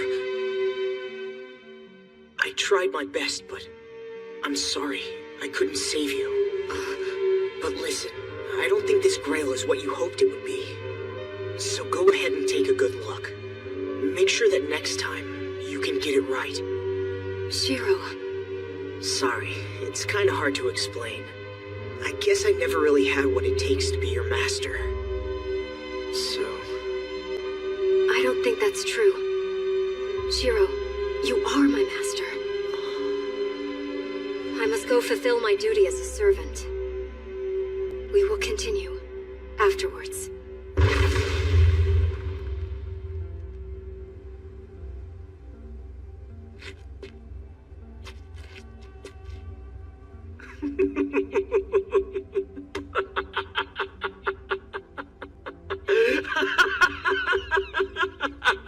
Are you out of your mind? You're seriously going to sacrifice yourself instead of using Saber? You fool. Giving up your own life so that someone else can keep theirs is a lie. Even now you still can't see that, making you an inveterate hypocrite. A hypocrite and a fraud. It's like you said, I'm a fake, remember? But I had it all wrong. My skill has nothing to do with making swords.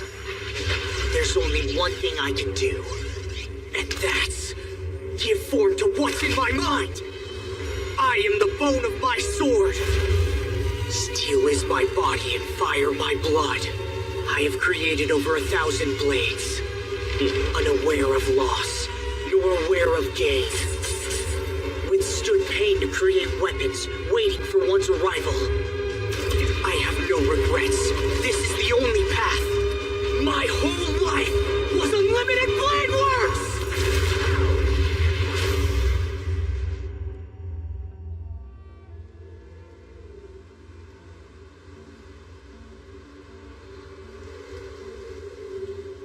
You see, it's not swords I make. I create a world that holds swords without number. That's the only magic allowed to Shiro Emiya. A reality marble? And what of it? What can you achieve with a wretched mental landscape? There's nothing to be surprised about. Everything here is fake. But it doesn't matter. There's no law that says a fake can't surpass the original. If you claim to be the genuine article, I'll just have to surpass you in every way and take you down. Let's go, King of Heroes. I hope you've stored up enough weapons. Don't get cocky, mongrel. What in the world is that? If summoned improperly, a servant can be twisted that badly? Reen! Where are you? Reen! Saber.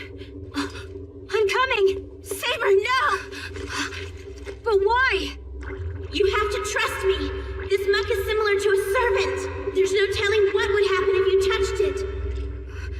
I understand. Then hurry. Join me on this side. I will take care of this myself. Just get clear. Right. Whatever you say.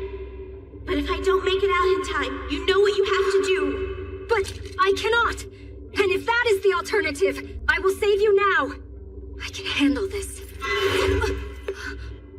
You used a command seal? Of course I did.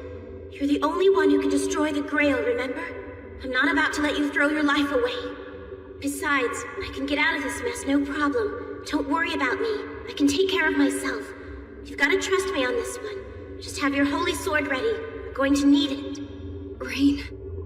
Good speech, but it's one of those things that's easier said than done. If I gave Shinji back, I wonder if this thing would let me go.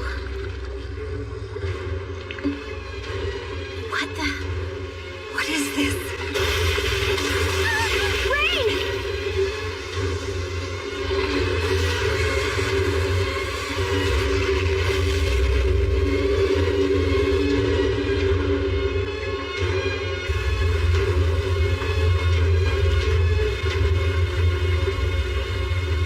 Oh no!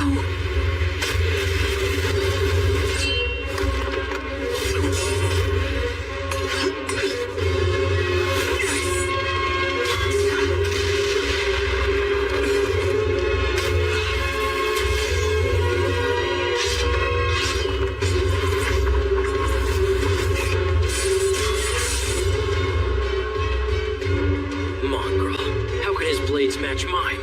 Don't you get it? Because of your 1,000 noble phantasms, you're probably ranked as the top heroic spirit, aren't you? But you're a king, not a warrior like the other servants. You may have lots of weapons, but you didn't choose to master any of them. You're just like me. We're both incomplete. When I'm done with you, there won't be anything left! Not one shard of your counterfeiting skull!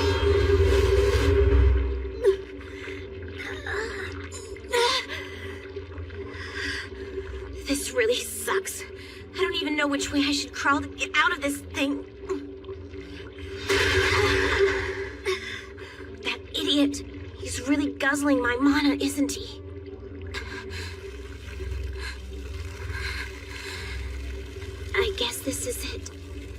But no, I'm not going to die like this. By command seal, I order you, Saber, destroy the Holy Grail now! No, Reen. I beg you, please, get out of there right now! I'm sorry, Saber.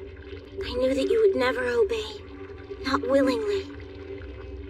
And you, I'm really sorry, Shinji. Sorry I couldn't save you.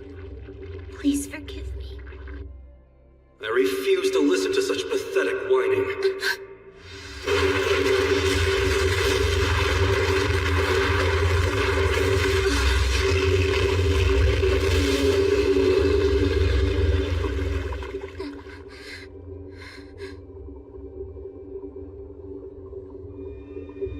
Now go, Rin.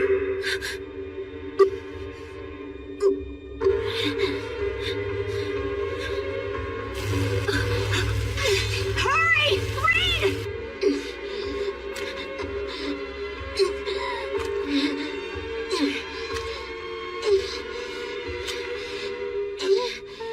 Saber! I'm entrusting you with the very last of my mana!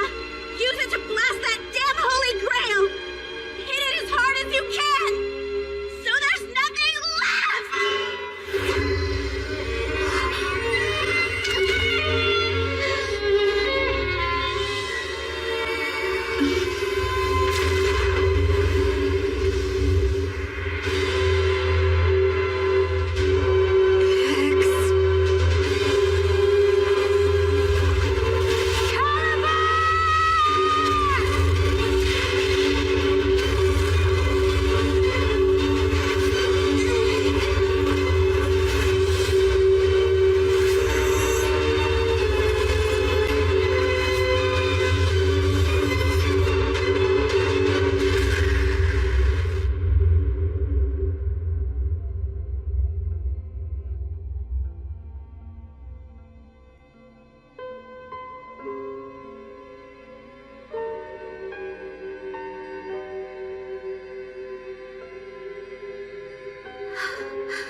Our pact is concluded, and victory is yours, Reen. Were it allowed, I would have liked to remain to see what is to become of you and Shiro. But unfortunately, that is not my place. I feel good knowing that Shiro has you.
Running out of mana is such a pathetic end.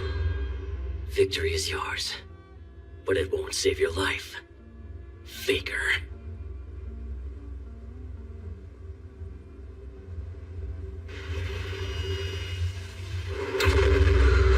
What? What are you doing? How dare you drag me in, you wretch! Wait! The whole of the Grail! That sick abomination! Doesn't it realize that a fellow serpent can't be made its core? Crap! You're trying to pull me in with you! You fool! I will not die like this today! Stay where you are, mongrel! At least until I can get back over to you! Fat chance! It ends now! Even if it costs me my arm! Go ahead and cut your arm, but first take a step to the right. Archer! Damn you.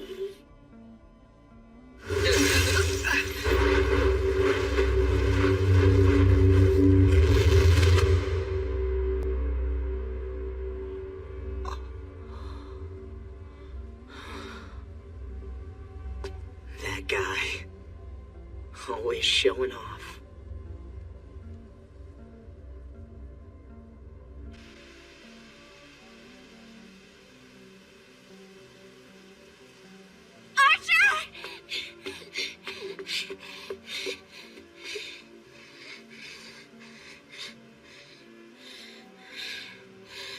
Archer! It's a shame, really, but it is what it is. Give up on the Grail Ring, at least for now.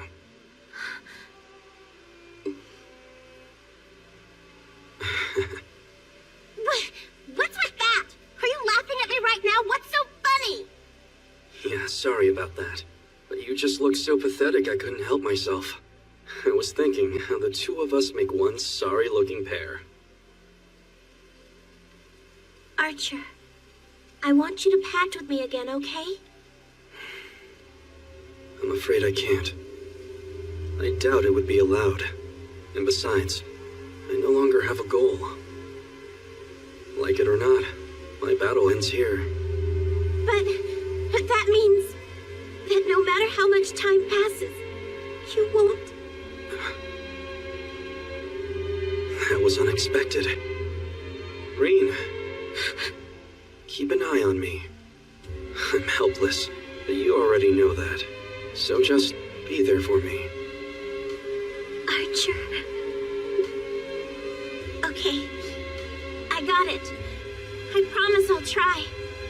I'll do my best to make sure he doesn't turn into a jerk like you. And I promise I'll do all I can to get him to learn to like himself. You do the same, okay? That's good enough for me. Don't worry, Tozaka. I'll be fine. I swear, I'll try my hardest from now on.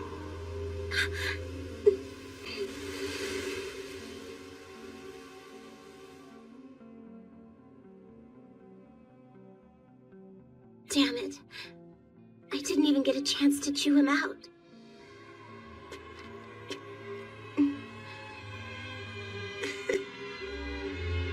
Come on. Let's go.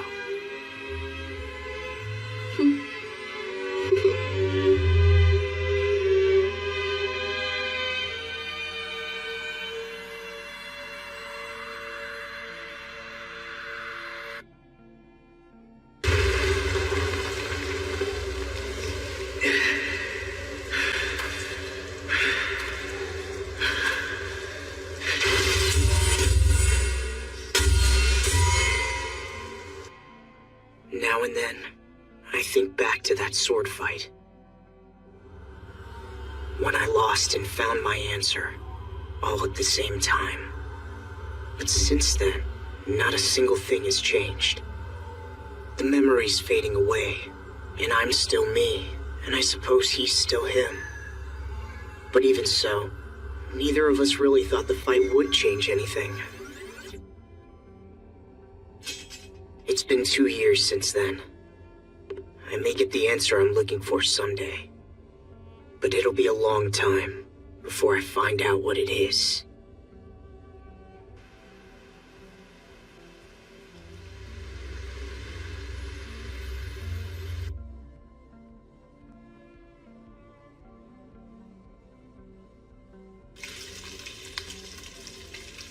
You're such a big help in the mornings, and I appreciate it, really. But I already told you don't have to make me breakfast. You've got to eat sometime, and you're letting me live here. Chipping in a little is the least I can do. So, you're still not much of a morning person, huh? Thought you might get over that. A lady is allowed to have a quirk or two, isn't she? Keeps things interesting.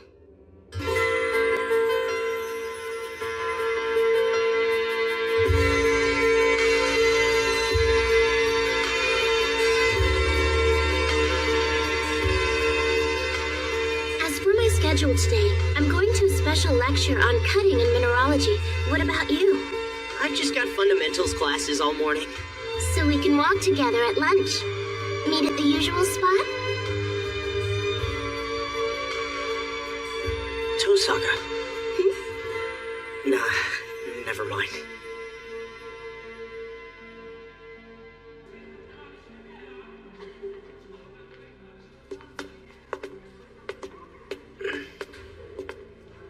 What's up? See someone you know? No, I've just passed him in the hall a few times. But that's not it. It's finally hitting me how strange this all is. Why is an outsider like me studying magic at a place like this? Knock it off, you're not an outsider. Don't you remember the rules of the clock tower? When you're the heir to a respected mage, there's always a risk that someone might try to kill you. And because of that, a mage has the right to be accompanied by a follower or an apprentice at all times. It's for their own protection. That's why you're enrolled here. You're with me, so hold your head up high, okay? I know. And thanks a lot, I owe you one. Yeah, you do. Getting you in here wasn't easy.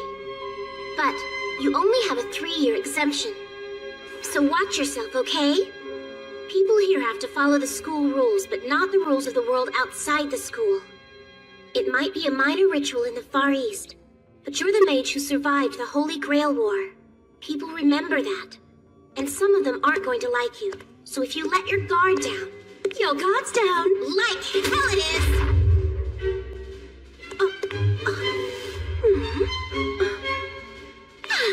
Cheryl! Lady Ludia!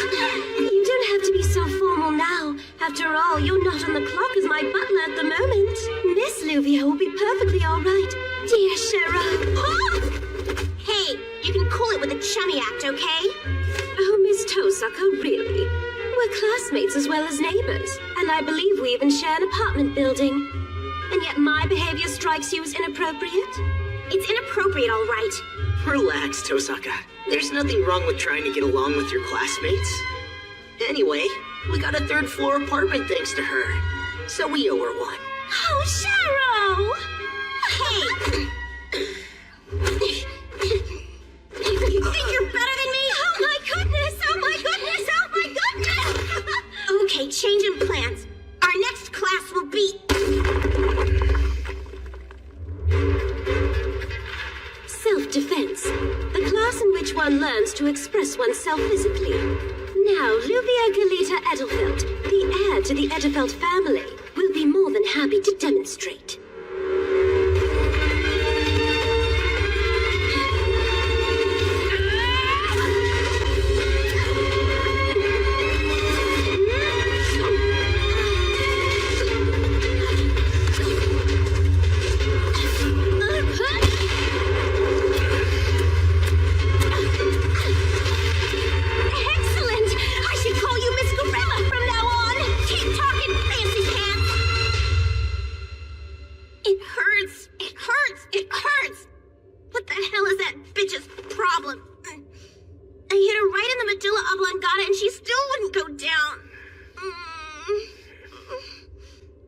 Luvia's not such a bad person if you think about it. Where did you meet that nightmare anyway? Well, when we first got here, she and I both got lost on the same road.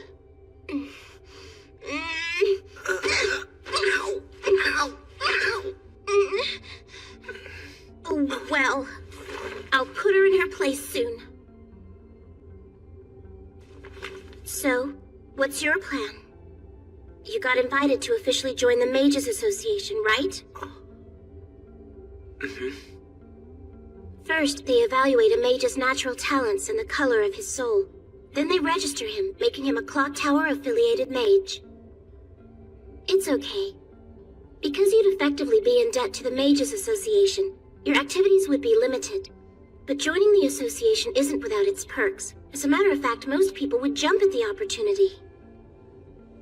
Yeah, I guess you're right.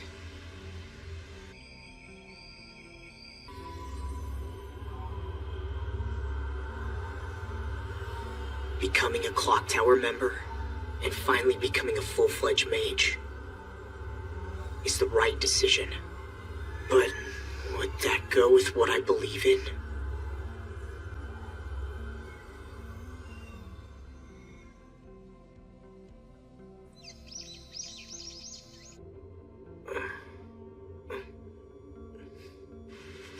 Oh, hey. Sorry, guess I overslept. I'll get breakfast going. Emiya. So, wanna go somewhere with me?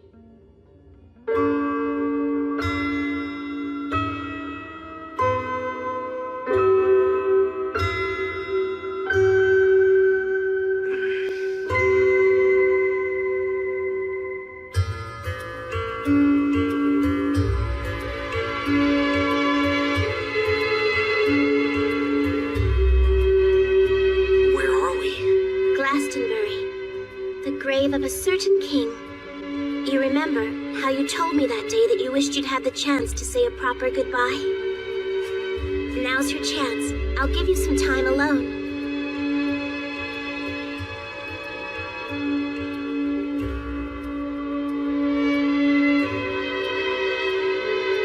Hey, Saber. Wish I'd known you were a king. Thank you. For starters, I'm here. I came to this country.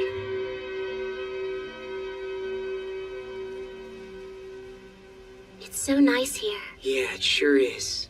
But it's weird, you know? I keep thinking about how a long time ago people used to live in a place like this, leading such different lives. Like they say, it's a big old world. It's been 6 months since we got to England, and every day is still full of surprises, one after another. Don't you think? Yeah, you're right. And it's really shown me how insignificant I am. I was so proud that I'd become a master, and fought with Saber and survived the Holy Grail War. I started thinking I could do anything I put my mind to. But then the very next day, I just didn't feel like that anymore. Yeah, I could tell. Because you didn't change at all after the Grail War. I think I get it now. The Holy Grail War was definitely a major event for me.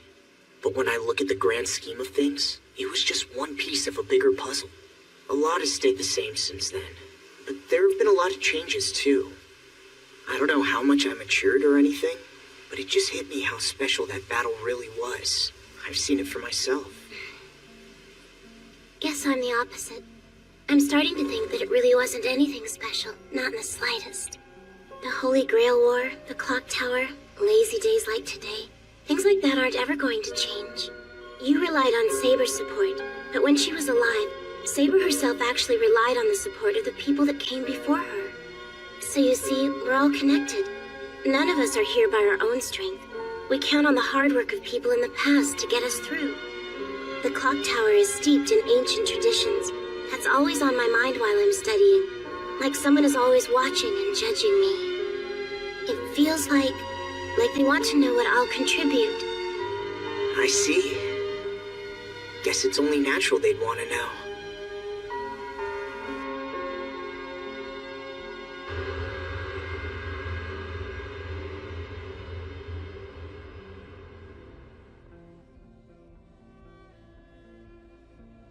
Hey, numbskull. Wake up, will you?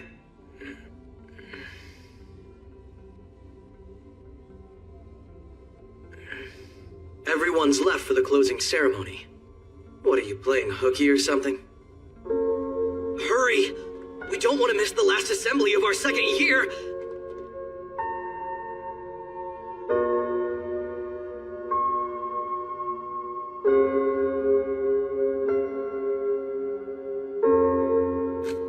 Hey, Issei. How are things going with the temple? It's coming along. In fact, the rebuilding of the main temple hall is already underway. Everyone is working hard on it. It's times like these that can be quite trying for a head priest. I'm barely even a novice myself, but what they're doing makes me realize how grateful we should be to our parishioners. Great. I'll try to come by and help soon. That reminds me, how is Shinji doing? He's been in the hospital for quite a while now. Oh, he's alright. He'll be discharged in a couple of days. Sakura goes to visit him all the time. Is that so? Good for her, keeping an eye on her big brother. Yeah, she wouldn't let up till he gave in. Sakura's pretty tenacious. He didn't have much to say about it, really. Huh. I'm glad to hear that.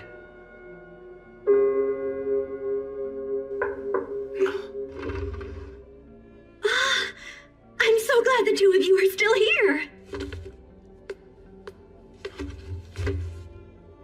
It's hard to believe it's been a month since anyone's heard from him. A new teacher will be coming to replace him at the start of the new semester. We'll look after Mr. Kuzuki's things. They'll be safe at the temple. Besides, that's where he first turned up out of the blue. It seems fitting that he left us the same way.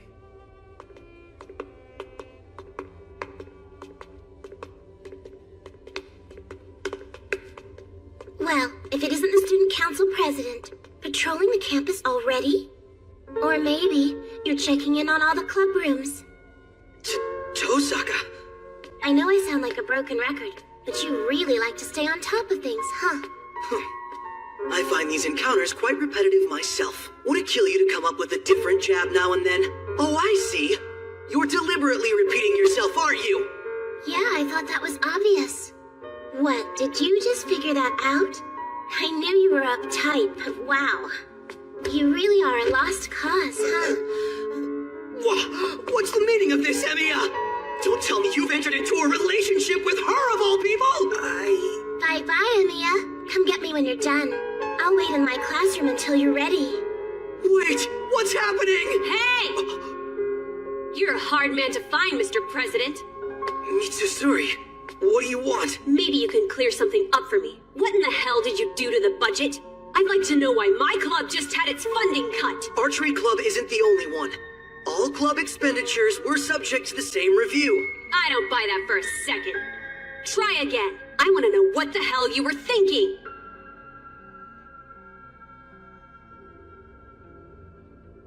So, Emiya, were you ever in the track club?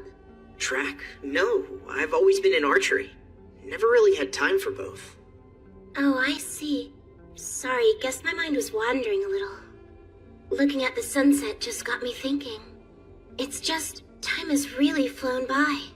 The Holy Grail War's over now, you've signed on as my apprentice, and it's only been a month. At this rate, a year will be over before you know it. And when that happens, we'll leave this school for the last time. So, do you have any plans for after graduation? You gonna follow in your father's footsteps? Yeah, probably. Why do you ask?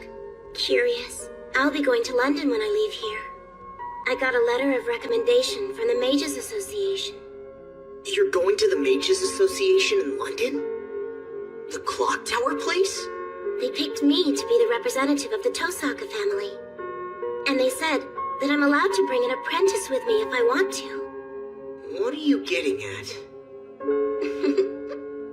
Well, do you want to go with me, Shiro? Damn it. Should have known you're taking advantage of me again. What's that? Nothing. This is a big deal, so give it to me straight, okay? Look me right in the eye and say you'll come. Knock it off. You already know I will. Great.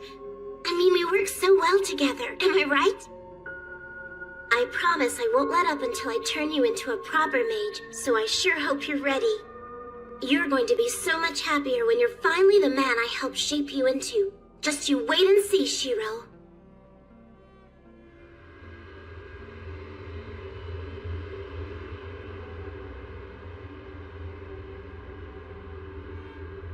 Thanks for taking me there. It means a lot.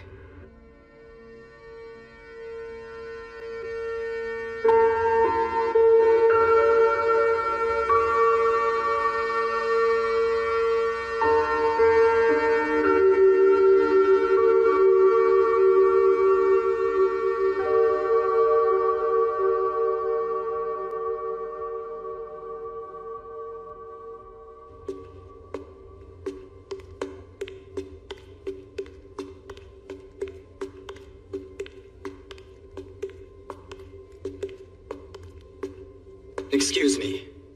You are the one who came from Japan to study, correct? No, that'd be Tosaka. Tosaka, I know. You are the student I was inquiring after.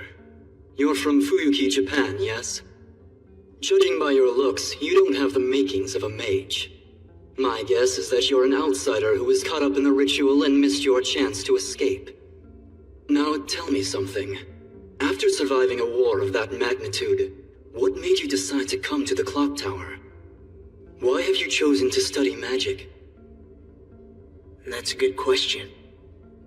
I've learned a lot here, but in a lot of ways, I feel like I'm in over my head.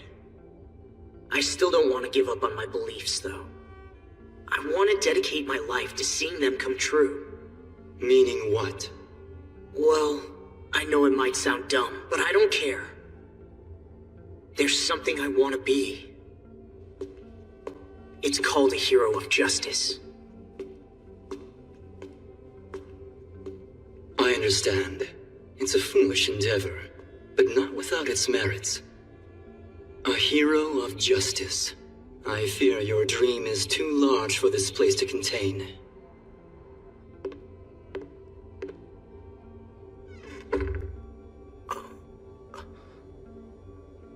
Tosaka, did we have dinner plans I forgot about? I was just waiting for you. Huh? So then, have you made a decision about joining? I said no. Oh. Wait a minute, you're not angry? Well, I can't say I'm too surprised. I guess, if you're not going to join the Mages Association, I've only got 3 more years before they throw me out on the street. But there's no law that says you have to... Are you okay with this? It's all I've been thinking about lately. I just don't think I'll ever be able to live any other way. Even if I know it's not the right path for me, I can't change now. It's just like he said. He and I might share the same fate. Can't argue with him there. With as many mistakes as you make, I think he's got a point. You're walking in the same direction, down the path he left for you. But still, how far you can go may be a lot different from him. All that matters is where you land in the end, and how far you can go from there. Even if you find yourself at the same destination someday, it doesn't have to be the end. Just keep moving forward, and before you know it, I know you'll find what you're looking for. Maybe so. I hope that's the way it turns out. But it's up to me to make it happen. Don't worry. Think about it. You've had the answer all along, haven't you? Wait, are you sure? I mean, I know how important the clock tower is to you. Oh, I'll be fine. I'll probably settle down there one of these days. For now, I've got some things to work out of my system. There's a lot of world left to experience. I see. My turn to drag you around for a change. Yep, but all that's still a long way off. Either way, having a good time and traveling, even suffering, it all leads to our happily ever after. That's what our future holds. I know it.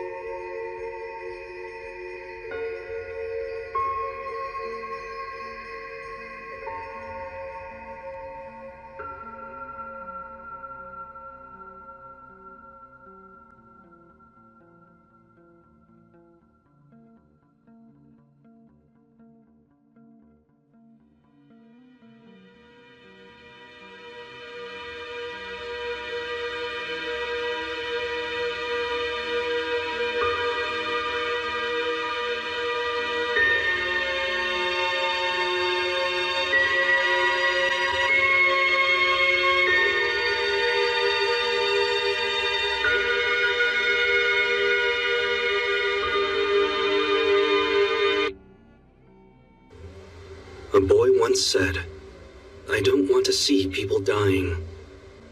Could it be possible, he wondered, to save everyone in the entire world from suffering? But what he was really trying to eliminate was himself. And he took up his sword for what he believed. When the battle ended, he learned his path was no longer laid out for him. However, he found his answer. He lost count of how many times he wished he could go back and do it all over. Emiya will likely go on cursing this outcome until the end of his days. But in spite of it all, one thing is certain: I was never wrong.